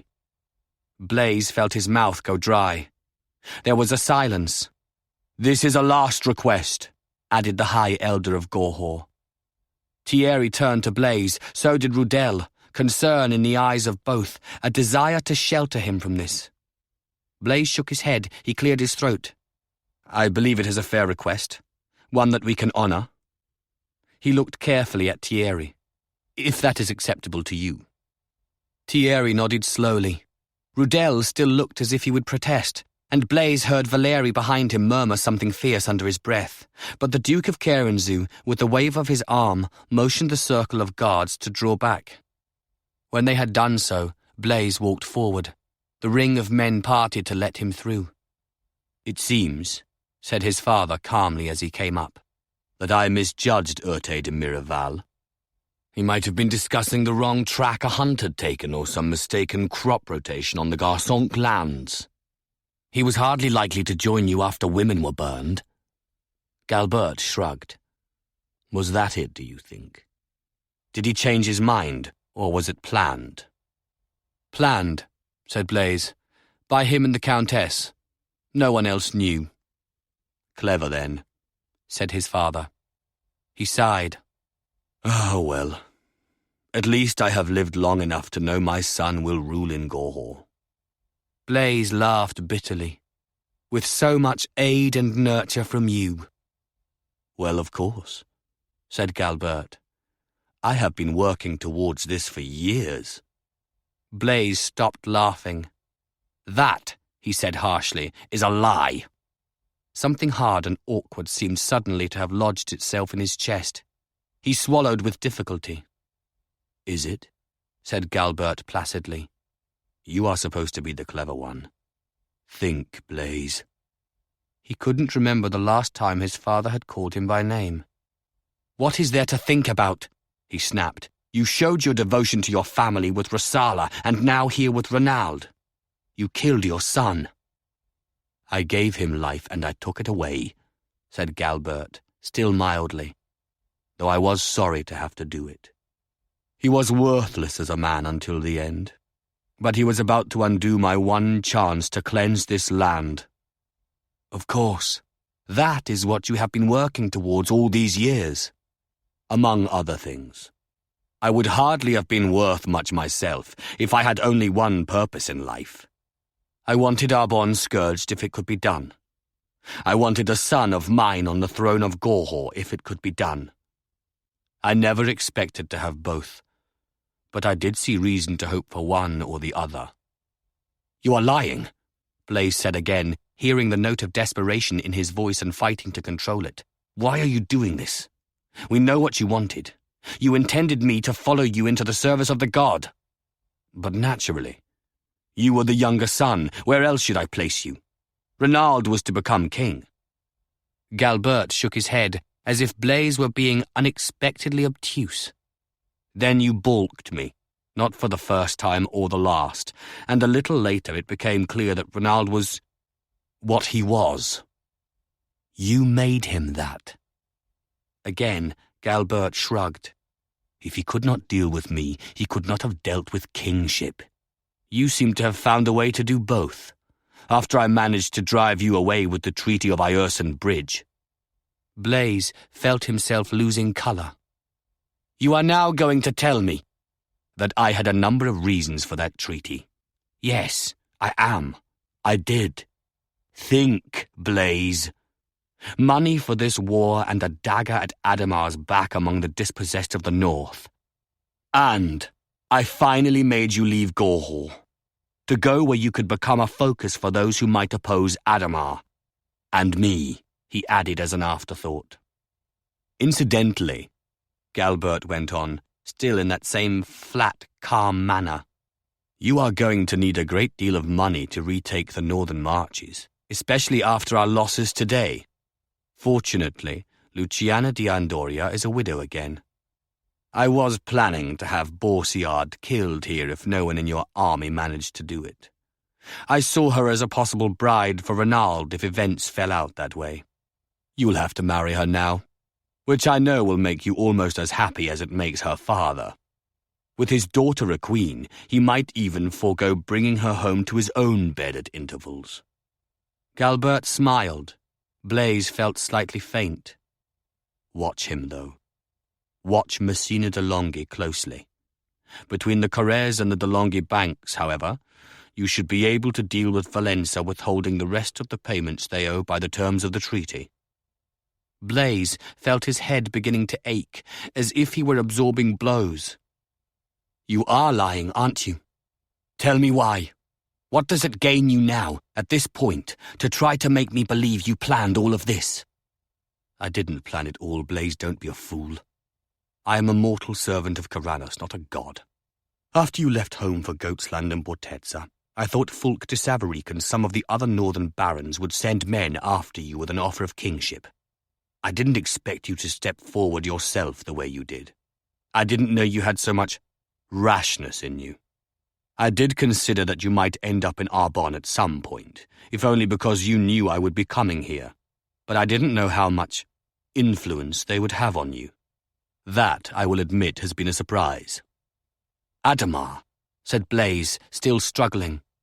You did everything for him. You even tried to give him Rosala. His father's expression was contemptuous. I did nothing for Ademar but offer him rope for his hanging. He was never worth more than that. He was an instrument that would let me take Arbonne for the god, that is all. He shrugged again. We seem to have failed in that. It is my grief as I die. I really thought we could not lose. In which case, I expected the Corrèze boy would take you away from here, back to Bortezza, and in time I might yet achieve both halves of my dream. Ademar would never have been able to hold Arbonne, not after what I intended to do here. His beautiful voice, thought Blaise, was so seductively lucid. As for Rosala, really, Blaise, that was to goad the barons further against him, and you, if you needed a further spur, and it was only to be after she'd borne her Garçonque child. Tell me, the boy, Kadar, he is yours, isn't he? Blaise felt his hands beginning to shake. Will you soil everything you touch in your life, even at the end? Can nothing be clean? My death, or so I have been promised, said Galbert dryly. His mouth quirked. Come, Blaise. If it isn't yours, I will die wondering whose it is. I did some investigating after Renaud had been married some time without an heir. I discovered that in all the years he was king's champion, with women clawing each other in their lust for his bed, he never fathered a single child that I could trace. You will remember that my brother failed to produce an heir either. There may be a flaw in our seed, though I seem to have escaped it. Did you? Blaise looked down at his shaking hands. He said, Nothing ever mattered except the goals, did it? Nothing had meaning in itself. We were all tools, every one of us. Ademar, Rosala, Renald, and I, even when we were boys. His father made a flicking gesture of dismissal. What did you want, Blaise? Lullabies? A pat on the back? A doting father's grip on the shoulder when you did well? Yes, said Blaise then, as evenly as he could. Yes, that is what I suppose I wanted. For the first time, Galbert seemed to hesitate. You have managed all right without them. Yes, said Blaise again, taking a breath and letting it out slowly. I managed. He looked at his father. Had we leisure to discuss it, I might tell you something of my own sense of things. But I don't think I want to. He paused. He felt very calm now. Is there more, father? A silence. Then slowly Galbert shook his head. For another moment they looked at each other. Then Blaise turned and went from the ring. The soldiers parted to make way for him. He saw that a company of archers in the crimson colours of Corannos had come up to join the others now. Beyond them he saw his horse, with Hernan holding the reins. He walked over and mounted up and began riding away. He didn't look back. Behind him he heard Rudel's voice asking a question and Thierry responding very clearly. Then he heard an order spoken, and he heard the arrows sing. Chapter 19. Blaise was unaware for the first part of his ride that he was following the same path Bertran had taken leaving the field. Heading west towards the reddening disk of the sun, he came to the avenue of elms that led to the arch. He stopped and looked back then at the fires dotting the battlefield. He felt very strange. It came to him, almost as an incidental fact, that he was alone in the world now. It was then, glancing down, that he saw the fresh tracks of a single horse and realized that Bertran had come this way before him. The Duke would be alone now too, he thought, in a different way and yet the same. Ariane had said something about that a long time ago. Bertran had lost, with Urte's death, the passion of hatred that had ordered and shaped his life for more than 20 years. Hatred, Blaise thought, could be as powerful as love, though the singers might try to tell you otherwise. He twitched the reins of his horse and started forward again. He passed under the dwarfing curve of the arch, briefly chilled, even with his cloak, as he entered its shade. Then he came out on the other side again into the fading light of the sun. Overhead another flock of birds was flying south on the wind. His father was dead. His brother was dead. He was likely to be crowned king of Gorhaut very soon. Kedar Renald de Savaric was probably his son. He had been struggling with that thought since autumn. It was not a thing to be told. He knew Rosala well enough to know she never would. And that, predictably, carried his thoughts to Aelis de Miraval, who had died so long ago, and for love of whom 2 strong men had twisted and ruined their lives. He rode on through the silence, following the survivor of those 2 men through the bare winter vineyards with the autumn grapes long harvested and the first buds a long way off. The vines gave way to grass eventually, and a forest rose up before him as he rode, and in time Blaise came to a small charcoal burner's cabin at the edge of that wood, and saw a horse he knew tethered outside. Sitting in the doorway, where a woman might sit at needle and thread at day's ending to catch the last of the good light, was Bertran de Talair. The Duke looked up as Blaise dismounted. His expression registered surprise but was not unwelcoming. Blaise had not been sure about that. He saw the flask of Seguignac clasped in Bertran's hands. Memory came with that too, clear as a temple bell. A stairway in Castle Board, the moons passing from the narrow window, that flask passing back and forth between the 2 of them. Blaise, brooding upon Luciana de Longuey bitterness, Bertran speaking of a woman dead more than 20 years, and not of the one whose bed he had just left. The Duke saw him looking at the flask and lifted it. "There's a little left," he said. "My father is dead," said Blaise. He hadn't expected to say that. Thierry's archers. Bertran's expressive face grew still. There isn't enough Seguignac for that, Blaise. Not nearly enough for the needs of this day. But sit down. Sit with me. Blaise walked across the grass and sat down beside the Duke in the doorway. He took the offered flask and drank. The clean fire ran through him. He drank again, feeling the warmth, and handed back the flask. "It is over?" Bertran asked. Blaise nodded. "They will all have surrendered by now." Bertran looked at him, his blue eyes ringed by dark circles. "You were trying to stop me there at the end, weren't you? I heard you calling my name." Blaise nodded again. "I don't think I would have stopped. I don't think I could have if Thierry hadn't blown the horns." "I know. I understand." "I'm not very proud of that." Bertran took another short pull at the flask. "This isn't a time to be judging yourself. Women were burned. And the 2 troubadours." Bertran closed his eyes and Blaise fell silent. The Duke looked up again after a moment and handed back the flask. Blaise cradled it, not drinking. The Seguignac was already making him light-headed. "I have a question for you," said Bertran de Talair. "Yes?" "Do you have any great objection if I ask your brother's wife to marry me?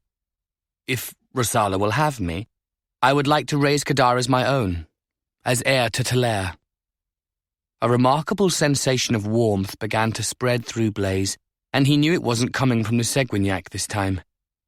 He looked over at Bertran and smiled for what was surely the first time in that long day. "I have no say at all in what Rosala does, but nothing I can imagine would please me more." "Really? Do you think she will accept?" Bertran's tone was suddenly diffident. Blaise laughed aloud. It was a strange sound in that space at the edge of the woods. "You are asking me for guidance on a woman's thoughts." For a moment Bertran was still, and then he too laughed, more softly. After that, there was silence again for a time. "My father," said Blaise finally, needing to say it. "My father told me that Ademar was only his tool for destroying Rianne in Arbonne. That his other goal, all these years, had been to place me on the throne of Gorhaut." Bertran was still again, in that manner he had of careful, focused gravity. "That does not surprise me," he said. Blaise sighed and looked down at the flask in his hands. "I would rather not accept it as true." "I can see that. Don't tell anyone else then. This need only be ours." "Which doesn't make it less true that he was shaping even this." Bertran shrugged. "Partly. Not entirely. He couldn't have guessed what would happen to you in Arbonne." He admitted that, actually. "You see? Blaise, we are shaped by so many different things it frightens me sometimes." Bertran hesitated. "This was the cabin where I used to meet Aelis, where my son was conceived." It was Blaise's turn to grow still. He understood and was deeply moved by the awareness that Bertran was offering this to him as a truth of the heart in exchange for his own. "I'm sorry," Blaise said. "I didn't set out to follow you. I just saw your tracks. Shall I go?" Bertran shook his head. "You might give me that, though, if you aren't drinking." Blaise handed over the flask. Bertran lifted it, the metal glinting in the light, and finished the last of the Seguignac. "I don't think," he said, "that I can possibly deal with anything more today than I already have." A moment later they heard the sound of another horse approaching and looked up to see Ariane riding alone towards them through the winter grass. She came up to where they were sitting together in the doorway of the cabin. She did not move to dismount. They could see that she had been weeping, though she was not doing so now. She took a ragged breath and let it slowly out. "I swore an oath to my cousin Aelis the night she died," she said without greeting, without preamble. Blaise saw that she was controlling herself only with a great effort. He felt Bertran grow rigid at his side. "An oath from which I have been released by Urte's death today." She was looking at the Duke, Blaise saw, and so he made to rise and said again, "I should leave. This is not something I have a right to—" "No," said Ariane, her voice bloodless, her exquisite features nearly white. "This does concern you as it happens." Even as she was speaking, Bertran laid a hand on Blaise's knee to keep him from standing. "Stay with me," said the Duke. And so he stayed. He sat in a charcoal burner's cabin doorway at the cold end of a day of death, with wind blowing past them, pushing Ariane's black hair back from her face, stirring the tall grass behind her, and he heard her say, in that voice from which all resonance seemed to have bled away, leaving only the flat assertion of the words, "There is something I can now tell you about the night Aelis died. There was a reason why she came early to her time, Bertran." Another breath. The vivid evidence of a struggle for self-control. Ariane said, "When Urte took your son from her arms and left the room with the priestess following him, trying to reclaim the boy, I was left alone in the birthing room with Aelis. And a few moments later we realized she was carrying a second child." Beside Blaise, Bertran made a convulsive gesture with his hands. The flask fell on the grass. Bertran tried awkwardly to stand. His strength seemed to have left him, though. He remained sitting in the doorway looking up at the woman on the horse. Ariane said, "I delivered your daughter into the world, Bertran. And then Aelis made me swear an oath to her, and we both knew she was dying." She was weeping again now, tears bright as crystal on her cheeks. "Tell me," said Bertran. "Ariane, tell me what happened." She had been weeping then, too, amid the terrors of that room. She had been 13 years old, and had heard Aelis, dying, tell her husband that the boy-child she was holding was Bertran de Talair's. Ariane had cowered in a corner of the room, watching Urte's face grow blood-dark, with a rage such as she had never ever seen in her life. She saw him seize the baby from its mother's arms where the priestess had gently laid it. Outside the walls of Miraval, a winter storm had been howling, rain lashing the castle, thunder like an angry spirit overhead. The Duke and the priestess had rushed from the room. Where, Ariane did not know. She was certain he was about to kill the child, though. Aelis had been sure of the same thing.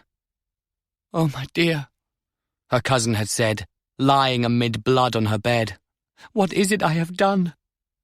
Ariane, distraught with fear and grief, had clutched her hand, unable to think of a single thing to say, wanting only to be far away from that room, from that terrible castle. And then, a moment later, Aelis had said something else in a different tone. "Oh, Rianne," she had said, and, "Cousin, in the goddess's name I think there is another child in me." There had been.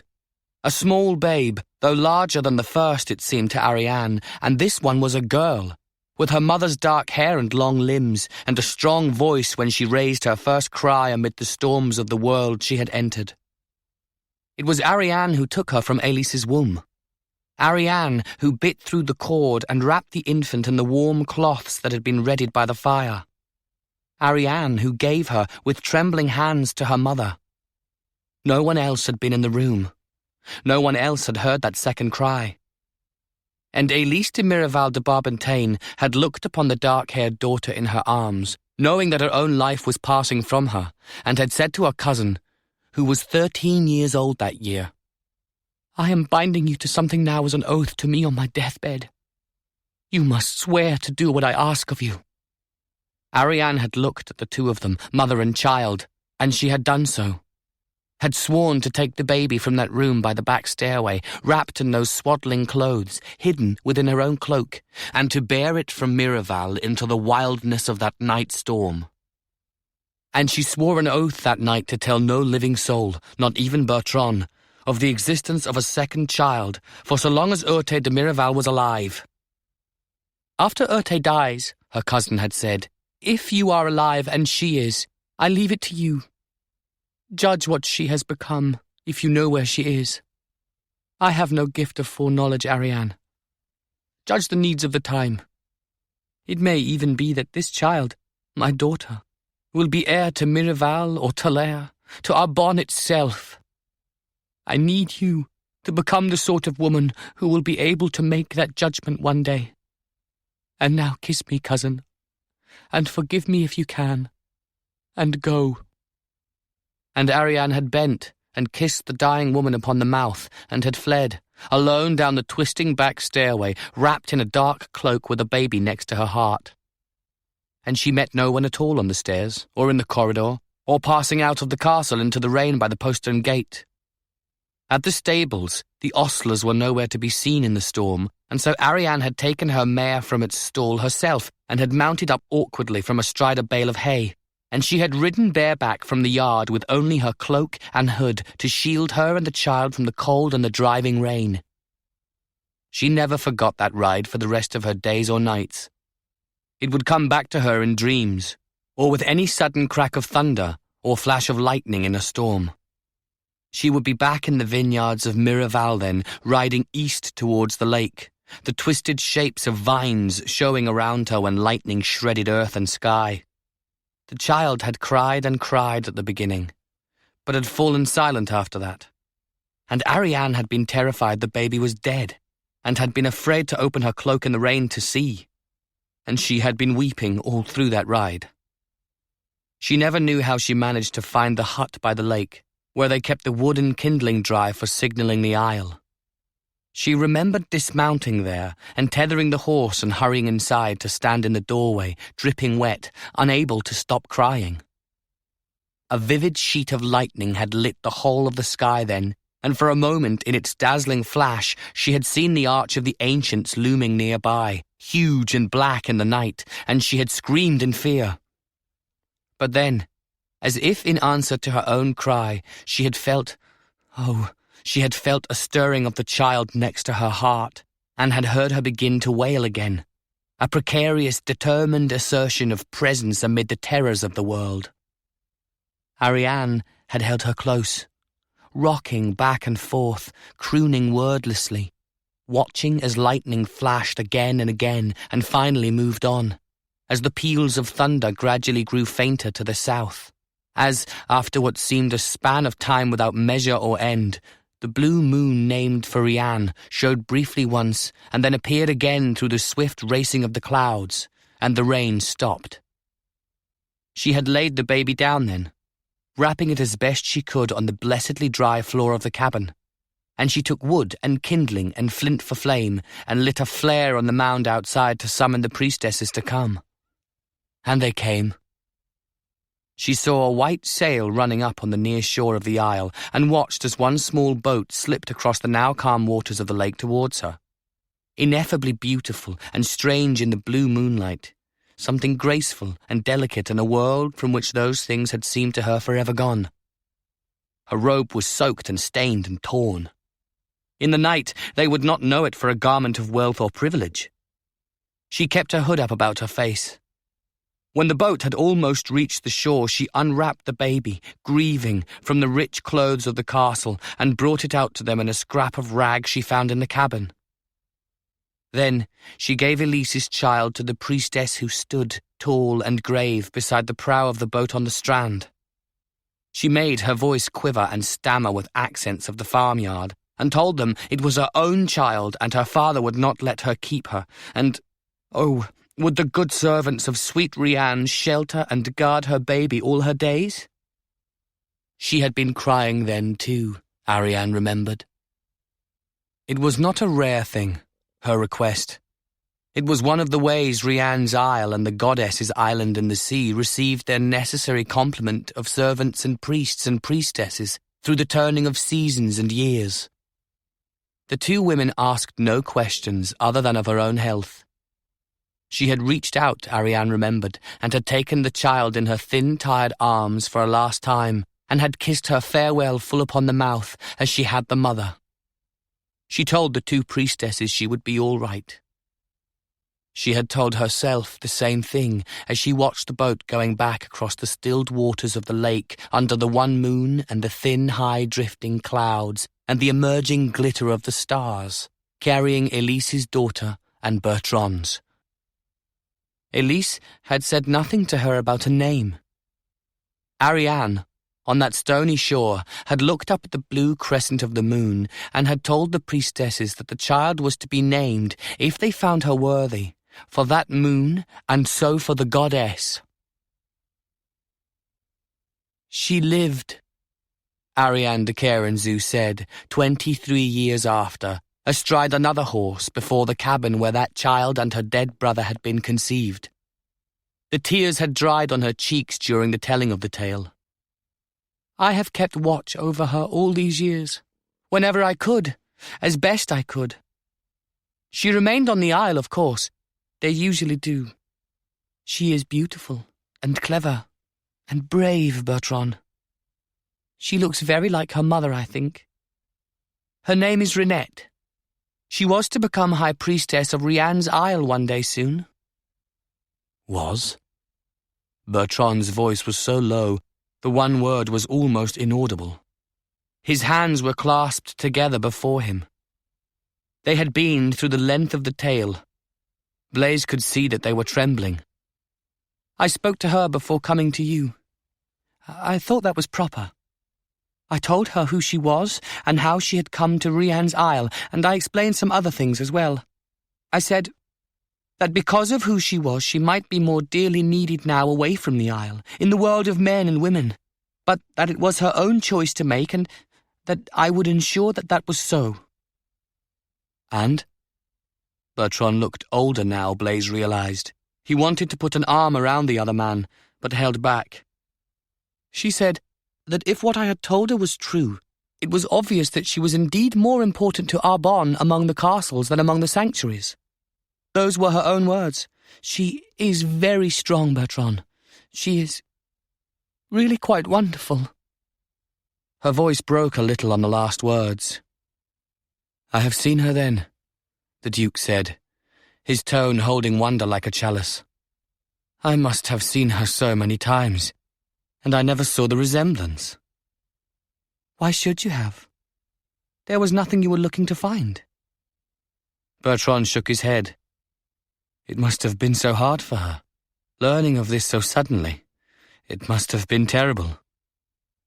It may become so. Not yet, I think, said Ariane. I suspect with everything she is only half understanding what all of it will mean. She does know. Ariane hesitated and turned inexplicably to Blaise. She does know, because I told her, that she may possibly be expected to wed one day soon. And now he understood why she had wanted him to stay. He looked up in the waning of that clear light and met Ariane's dark-eyed gaze. He was remembering many different things suddenly, but one conversation most of all, from a summer night in Tavernelle. It was, in the end, Bertran who looked from one to the other of them, and rose first from that cabin doorway at the edge of the forest. I think, said the Duke, that I am going to ride back now. Shall I come? Asked Blaise. Bertran shook his head. He smiled crookedly, a ghost of his most habitual expression. I know the way, he said. That much hasn't changed. Everything else seemed to have, though, as Blaise stood and watched the Duke ride off. Ariane turned in the saddle to watch him as well. Only when Bertran had passed from sight, an unprepossessing figure in the torn and blood-stained garb of a fighting man, did she turn back to Blaise. She still made no movement to dismount. He said bluntly, There was a woman who shared her bed with me on Midsummer Eve in Tavernelle. She told me she would live her life to change the rules of the marriage game among men and women in our day. He wasn't certain why, but he almost meant the words as a blow. She took them that way, he saw, and realizing that, all anger and resentment passed from him as if swept by the wind. Ariane said very quietly, I can control nothing here, nor do I want to try. I can see even now something that might happen. So can you, Blaise. You must know how difficult this is for me, surely you must, even with everything else that has happened. He did know, actually. He seemed to be a wiser man than he had been a year ago. He knew what truth of the heart she was holding out to him as an offering, and he felt, not for the first time, a humbling awareness of her honesty.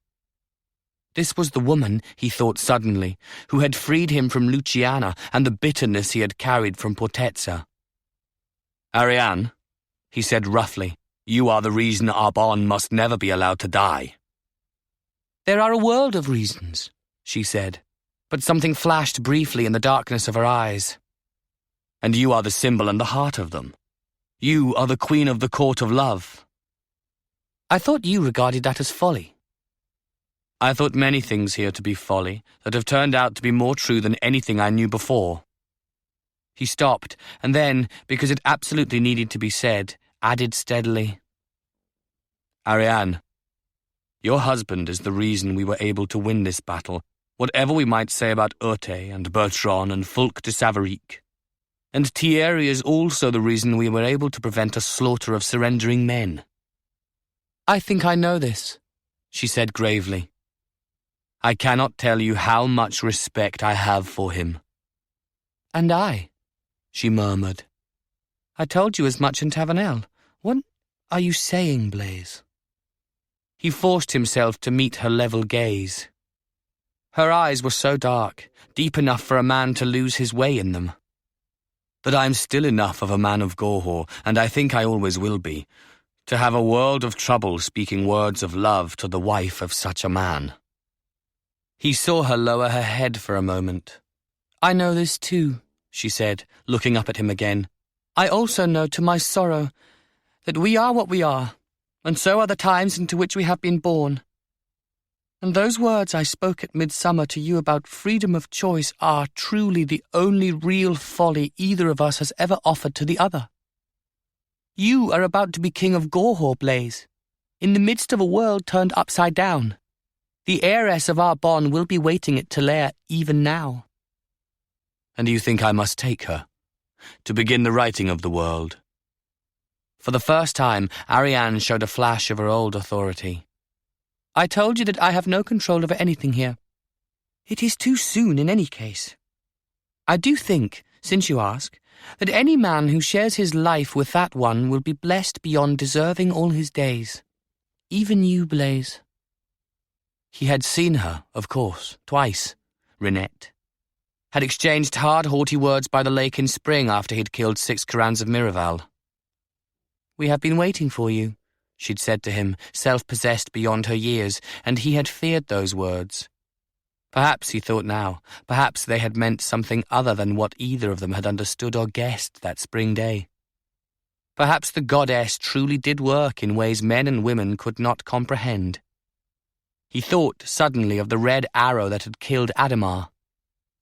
He still had no idea, and was trying not to dwell upon the thought, how that arrow had come straight down from a clear sky. He said, looking up at Ariane, "I will see you. You will not leave my life." She smiled then, said formally, "The king of Gorhaut will always be welcome in Corannos." She was guiding them back together to solid ground. Her gifts had always been generous, and this not the least of them. He tried to match her tone. "And Corannos' lord and lady wherever I am."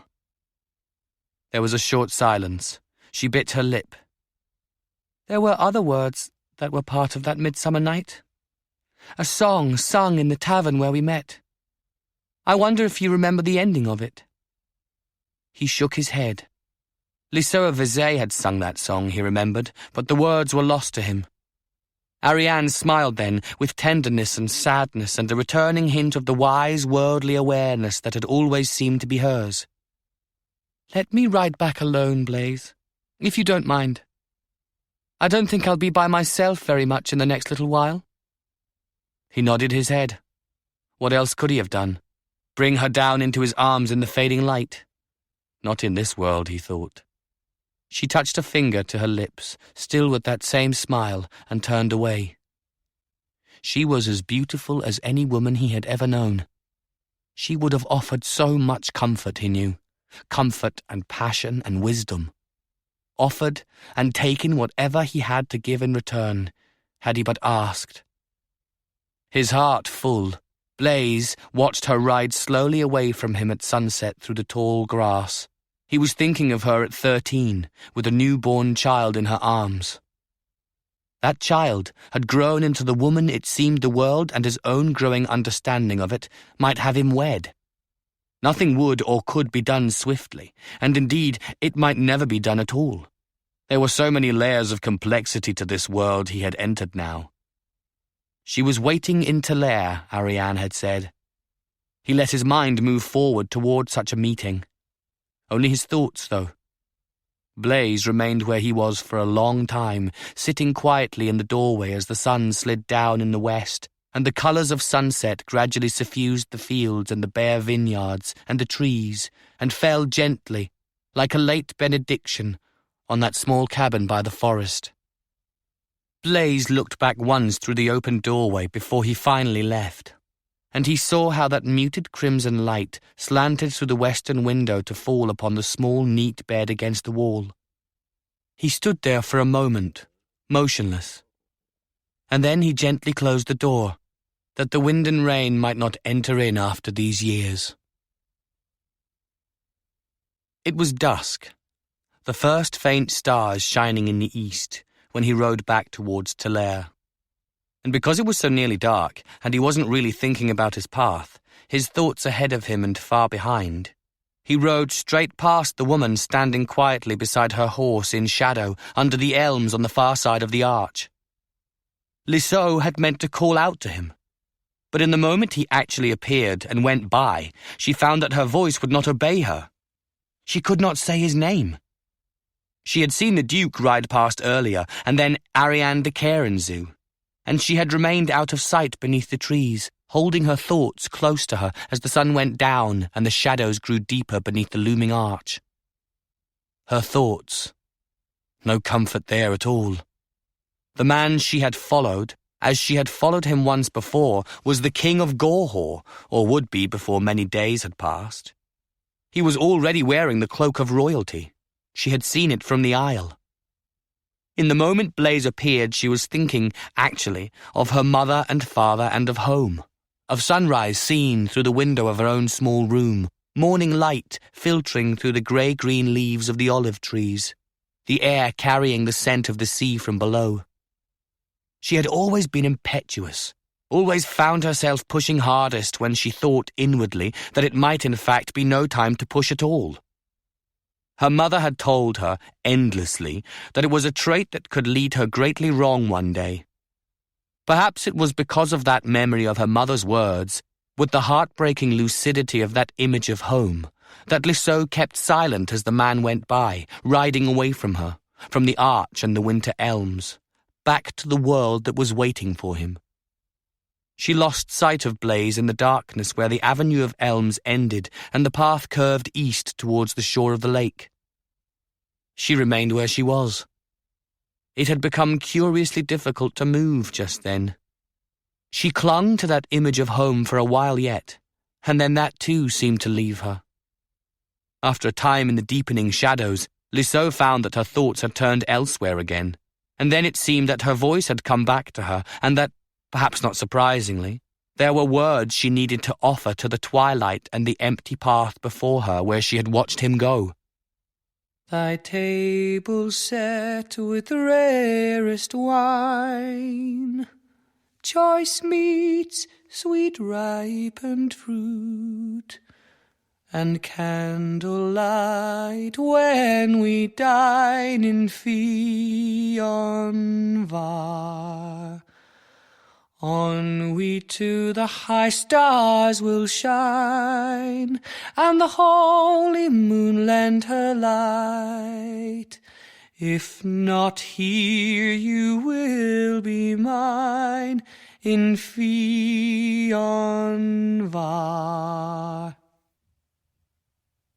She sighed. There was truly no point in lingering here, she told herself. It was time to go back. She still felt this curious reluctance to move, though. It was cold in the night now, but the elms blocked the worst of the wind, and in the darkness the disturbing sculpted shapes of prisoners and slaves on the arch could not be seen. It was, in fact, unexpectedly peaceful where she stood, holding the reins of a quiet horse. She stayed quite a long time. It was much later, in fact, when she heard a single horseman go by along the edge of the woods behind her, heading south. She became a little frightened for the first time then, alone here in the darkness. She mounted up and began the ride back to where there would be lights and shelter and friends and such comfort as any and all of these might offer.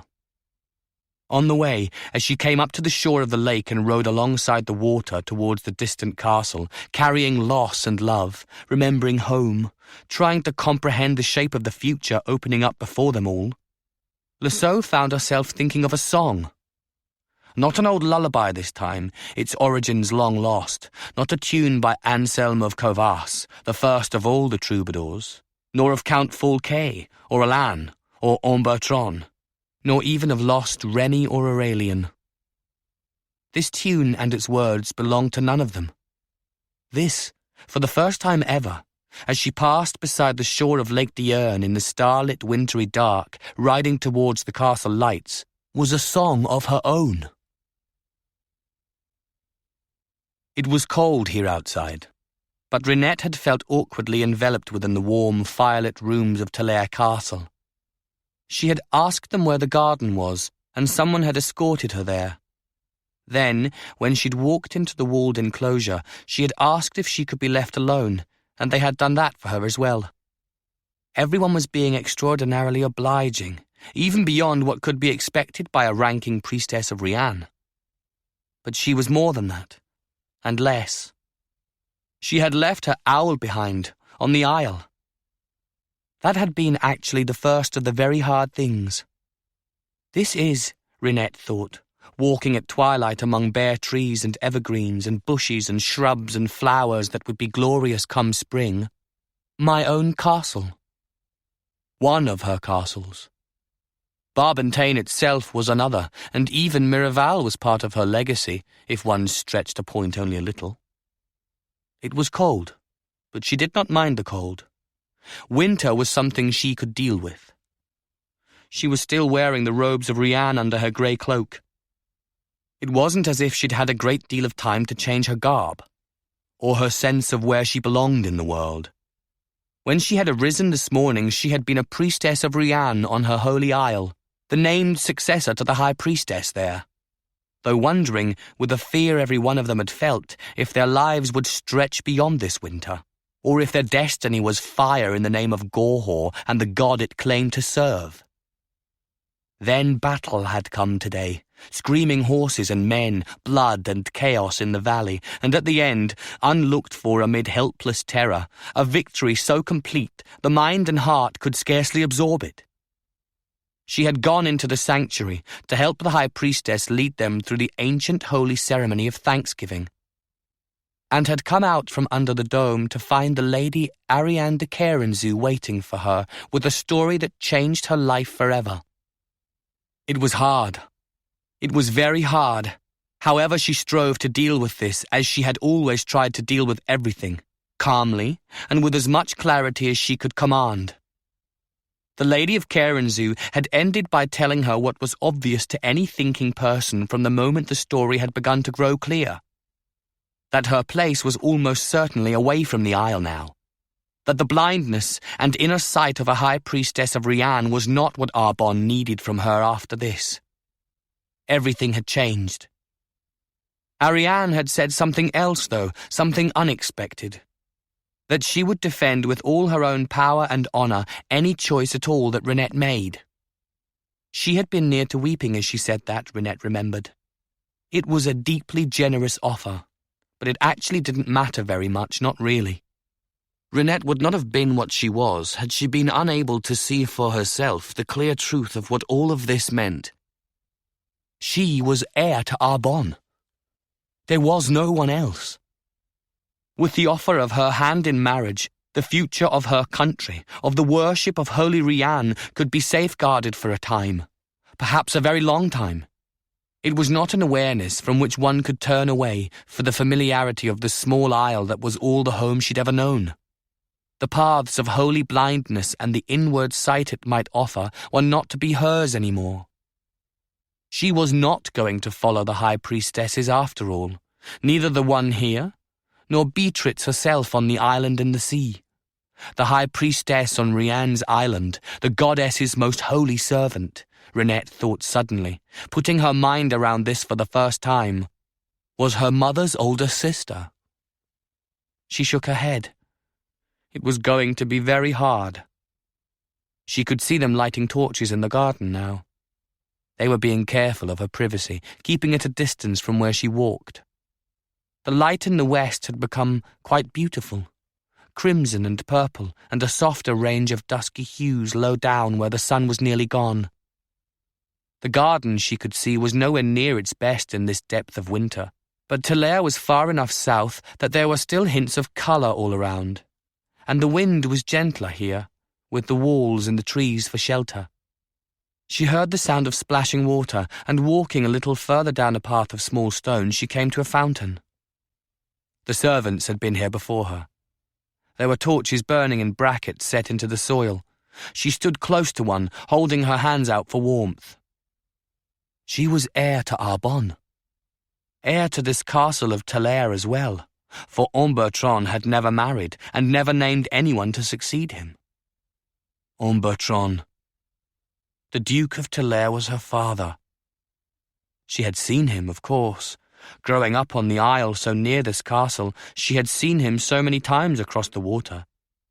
She could remember how she and the other acolytes had spent countless evenings when they were supposed to be asleep, breathlessly repeating tales and rumours about him, carried by the troubadours and jogglers who came to Rianne's isle.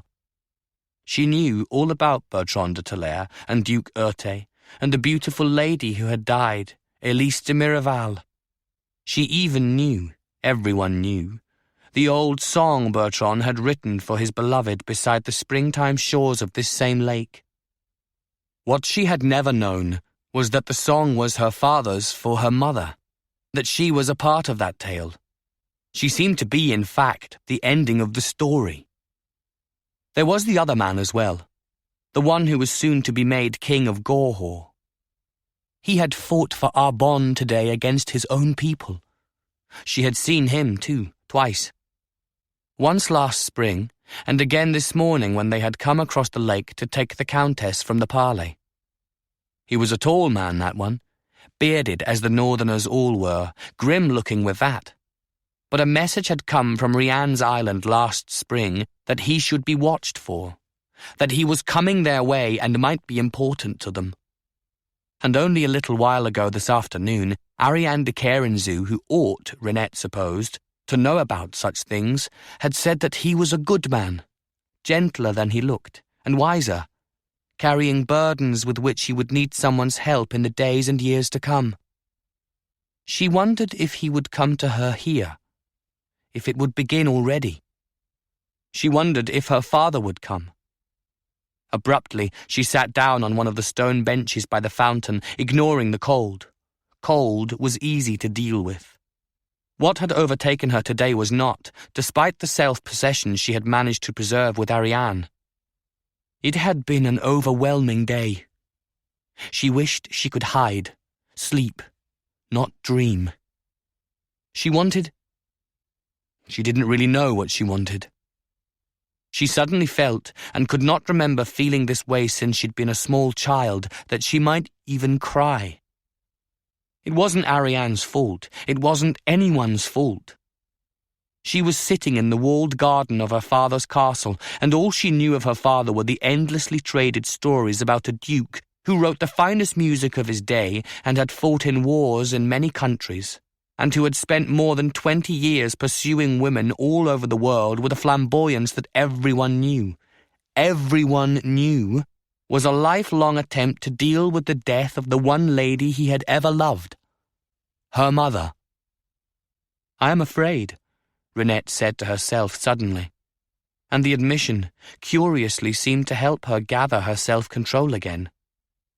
"I am not going to burn alive. she admonished herself sternly. None of us are going to burn now. We have won, by grace of Rian, who has given us again more than we have ever deserved of her. These changes in her life, she told herself, were only that, changes in a life. Mortal men and women were not to know, they could not know, what the future held in store for them, except for the fleeting, wayward glimpses the goddess sometimes granted those who had blinded themselves in her name. That was not to be her path. Her path began here in this garden, walking forth with whomever came to lead her into the brightness and the burdens shaped by what it seemed she was. Surely it was all right to be a little afraid, though.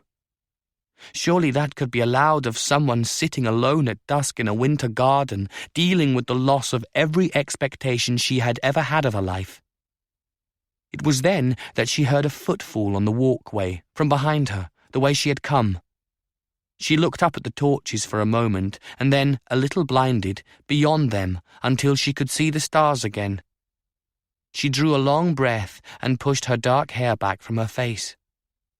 Then Renette rose, straight-backed, holding her head high, and turned to meet her future.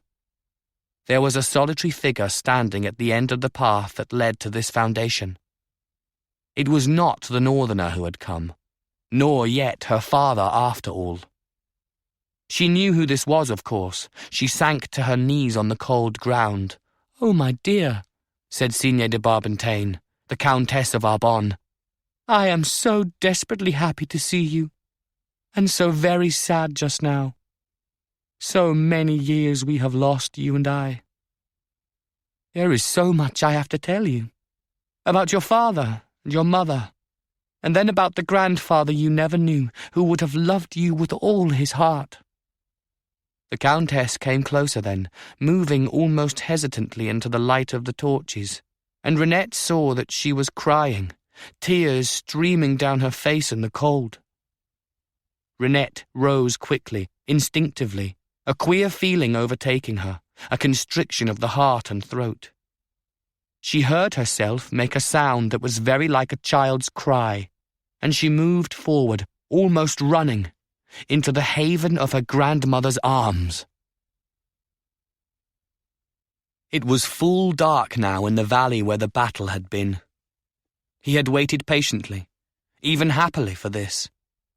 The moons would rise soon, both very bright tonight, spilling their rich mingled light. It was time to go. There were no fears near where he was. No soldiers of either army sleeping or on watch in the cold. He made his way down from branch to branch, sure-footed in the dark. No one heard him. He made no sound for anyone to hear. Once on the ground, he slipped away west, passing close by the forest, going the long way around to where he had left his horse 2 days before, north of the Arch of the Ancients.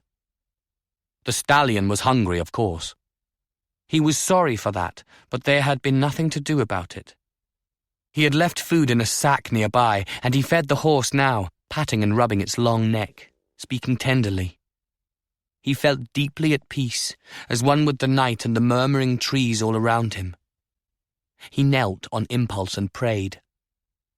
There was so much gratitude in his heart he felt it might overflow. He had done exactly what he had come here to do, what he had been preparing for, though in ignorance, following instructions only, since the early days of autumn. It was time to go now, to be away south before the bright moons rose. He saddled the horse and mounted and began to ride. "I want you to learn a new way of shooting," the high priestess had told him on the island in the sea, and she had sent him to a place where no one ever went to learn to do what she wanted done. He had always been able to handle a bow, but what she asked was odd, inexplicable. He didn't need things explained, though. He was honored beyond words to have been chosen. He spent the whole of the autumn practicing, learning to hit targets with the high arching trajectories she had specified. Over and over, day by day as the weeks passed, he went off alone to the eastern end of the island and practiced. He learned. He told her one day, that he thought he had mastered that new strange shooting as best he ever would. She sent him back that very day to begin again, the same arching bow shots aimed at the apex of the sky, but now he was to do them while nestled in the branches of a tree. He did that too, day after day, week after week, as winter came to Rianne's island and the first flocks of birds from the north filled their skies. Then, one day, the high priestess summoned him again, and alone in her chambers, with only the white owl to watch his face as he reacted to what she said, she told him what his task was to be, the thing he had been training to do. The goddess, she told him, will sometimes intercede for us, but she always wants to see that we have tried to aid ourselves. He understood that. It made sense to him. In the natural world, a deer might come to you, but only if you were out in the forest, upwind and silent, not if you stayed at home on a bench before the fire. She told him then, and her words made him begin to tremble with awe, where he was to go. And she even described the tree he would claim before the armies came to the valley by Lake Diurne. He was to wait in that tree, the high priestess told him, her hands clasped together in her lap, for a moment that might come if Rianne offered them her grace. A moment when he might kill the king of Gorhaut. No man or woman, she told him, not even any priest or priestess, knew what he was being sent to do. No one was ever to know. He had knelt before her then, and sworn the holiest oath he knew. He had felt her strong fingers on his head as she granted him her blessing. Then she had given him his arrows, crimson-dyed, fletched with crimson owl feathers, and he'd concealed them in a covered quiver and had himself taken by boat to land. He bought a good horse with the money she had given him and rode, travelling swiftly by day and night until he came to the valley of which she had told him.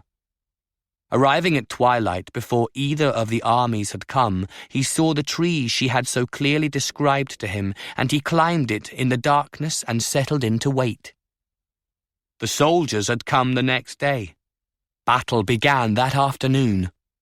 Late in the day, when Urte de Miraval had brought his Corannos sweeping down the ridge from the west, the king of Gorhaut had battled Duke Urte and had swept off his dented helmet and hurled it away after taking a blow in that combat. It was exactly as he had been told it might be. He offered his heart's most fervent prayer, speaking the words aloud, though softly, and he lifted his bow from where he sat among the branches of that tree above the valley. And he sent a crimson arrow almost straight up into the bright sky along the high pathway of Rianne, the soaring arch he had mastered through those solitary weeks and months on the island. He was not greatly surprised, only humbled and full of gratitude beyond any words he could ever have encompassed, when he saw that arrow strike the king of Gorhaut in the eye and end his life. After that, it had been a matter of waiting silently, hidden in the branches of his tree, for darkfall, and then slipping away unseen. In time, as he rode, he left the lake behind.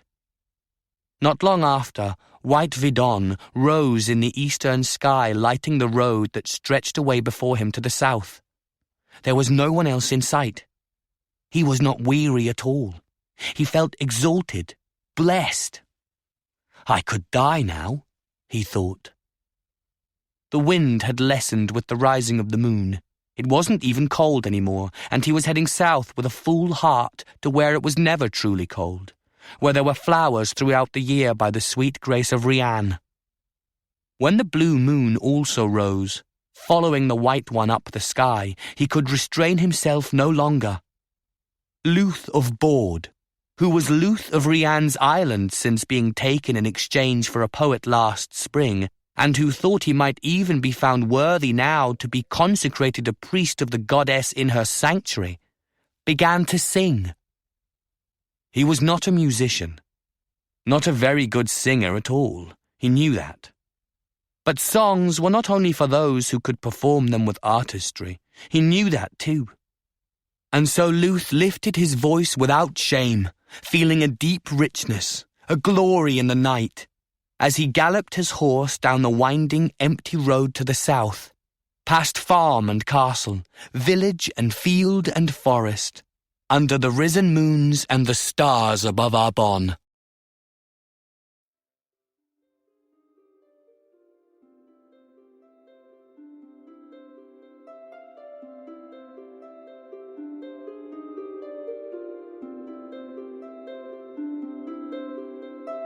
From the Vedan of the troubadour Liseau of Vizay. Liseau, who was one of the first and perhaps the greatest of the woman troubadours of Arbonne, was of reputable birth, the daughter of an olive merchant whose lands lay to the east of the coastal town of Vizay. She was of middling height for a woman, with brown-coloured hair and pleasing features. Her disposition was said to have been forthright in youth, and this trait appears to have remained with her all her life.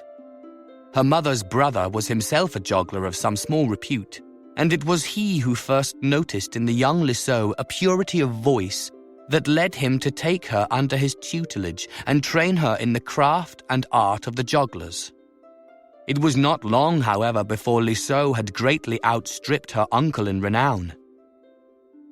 It was in the time after the Battle of Lake Diurne, when Arbonne was saved from the peril of invasion from the north, that Liseau's prowess moved into the realm of the troubadours and the shaping of her own songs. Her Lament for Sweet Music Gone, mourning two of her slain companions, was her first, and perhaps her most celebrated song. It became, in a short time, the anthem for all who had died in that war. Liseau was close in friendship all her days with the great King Blaise of Gorhaut, and also with both his first wife and his second, and many are of the view that her Elegy for the Crown of All Kings, written at the time of the death of King Blaise, is her most accomplished and moving work. Liseau of Vizay never married, though she had, as all know, one child, Aurelian, who will surely need no introduction for those reading or hearing these words. Many tales were spread during Liseau's life, and after her passage to Rian, with respect to a person of the very highest renown who might have been the father of her son. But it is not our intent to repeat such idle speculations here. Only those truths as may be ascertained with some certainty after all the years that have gone past since that time.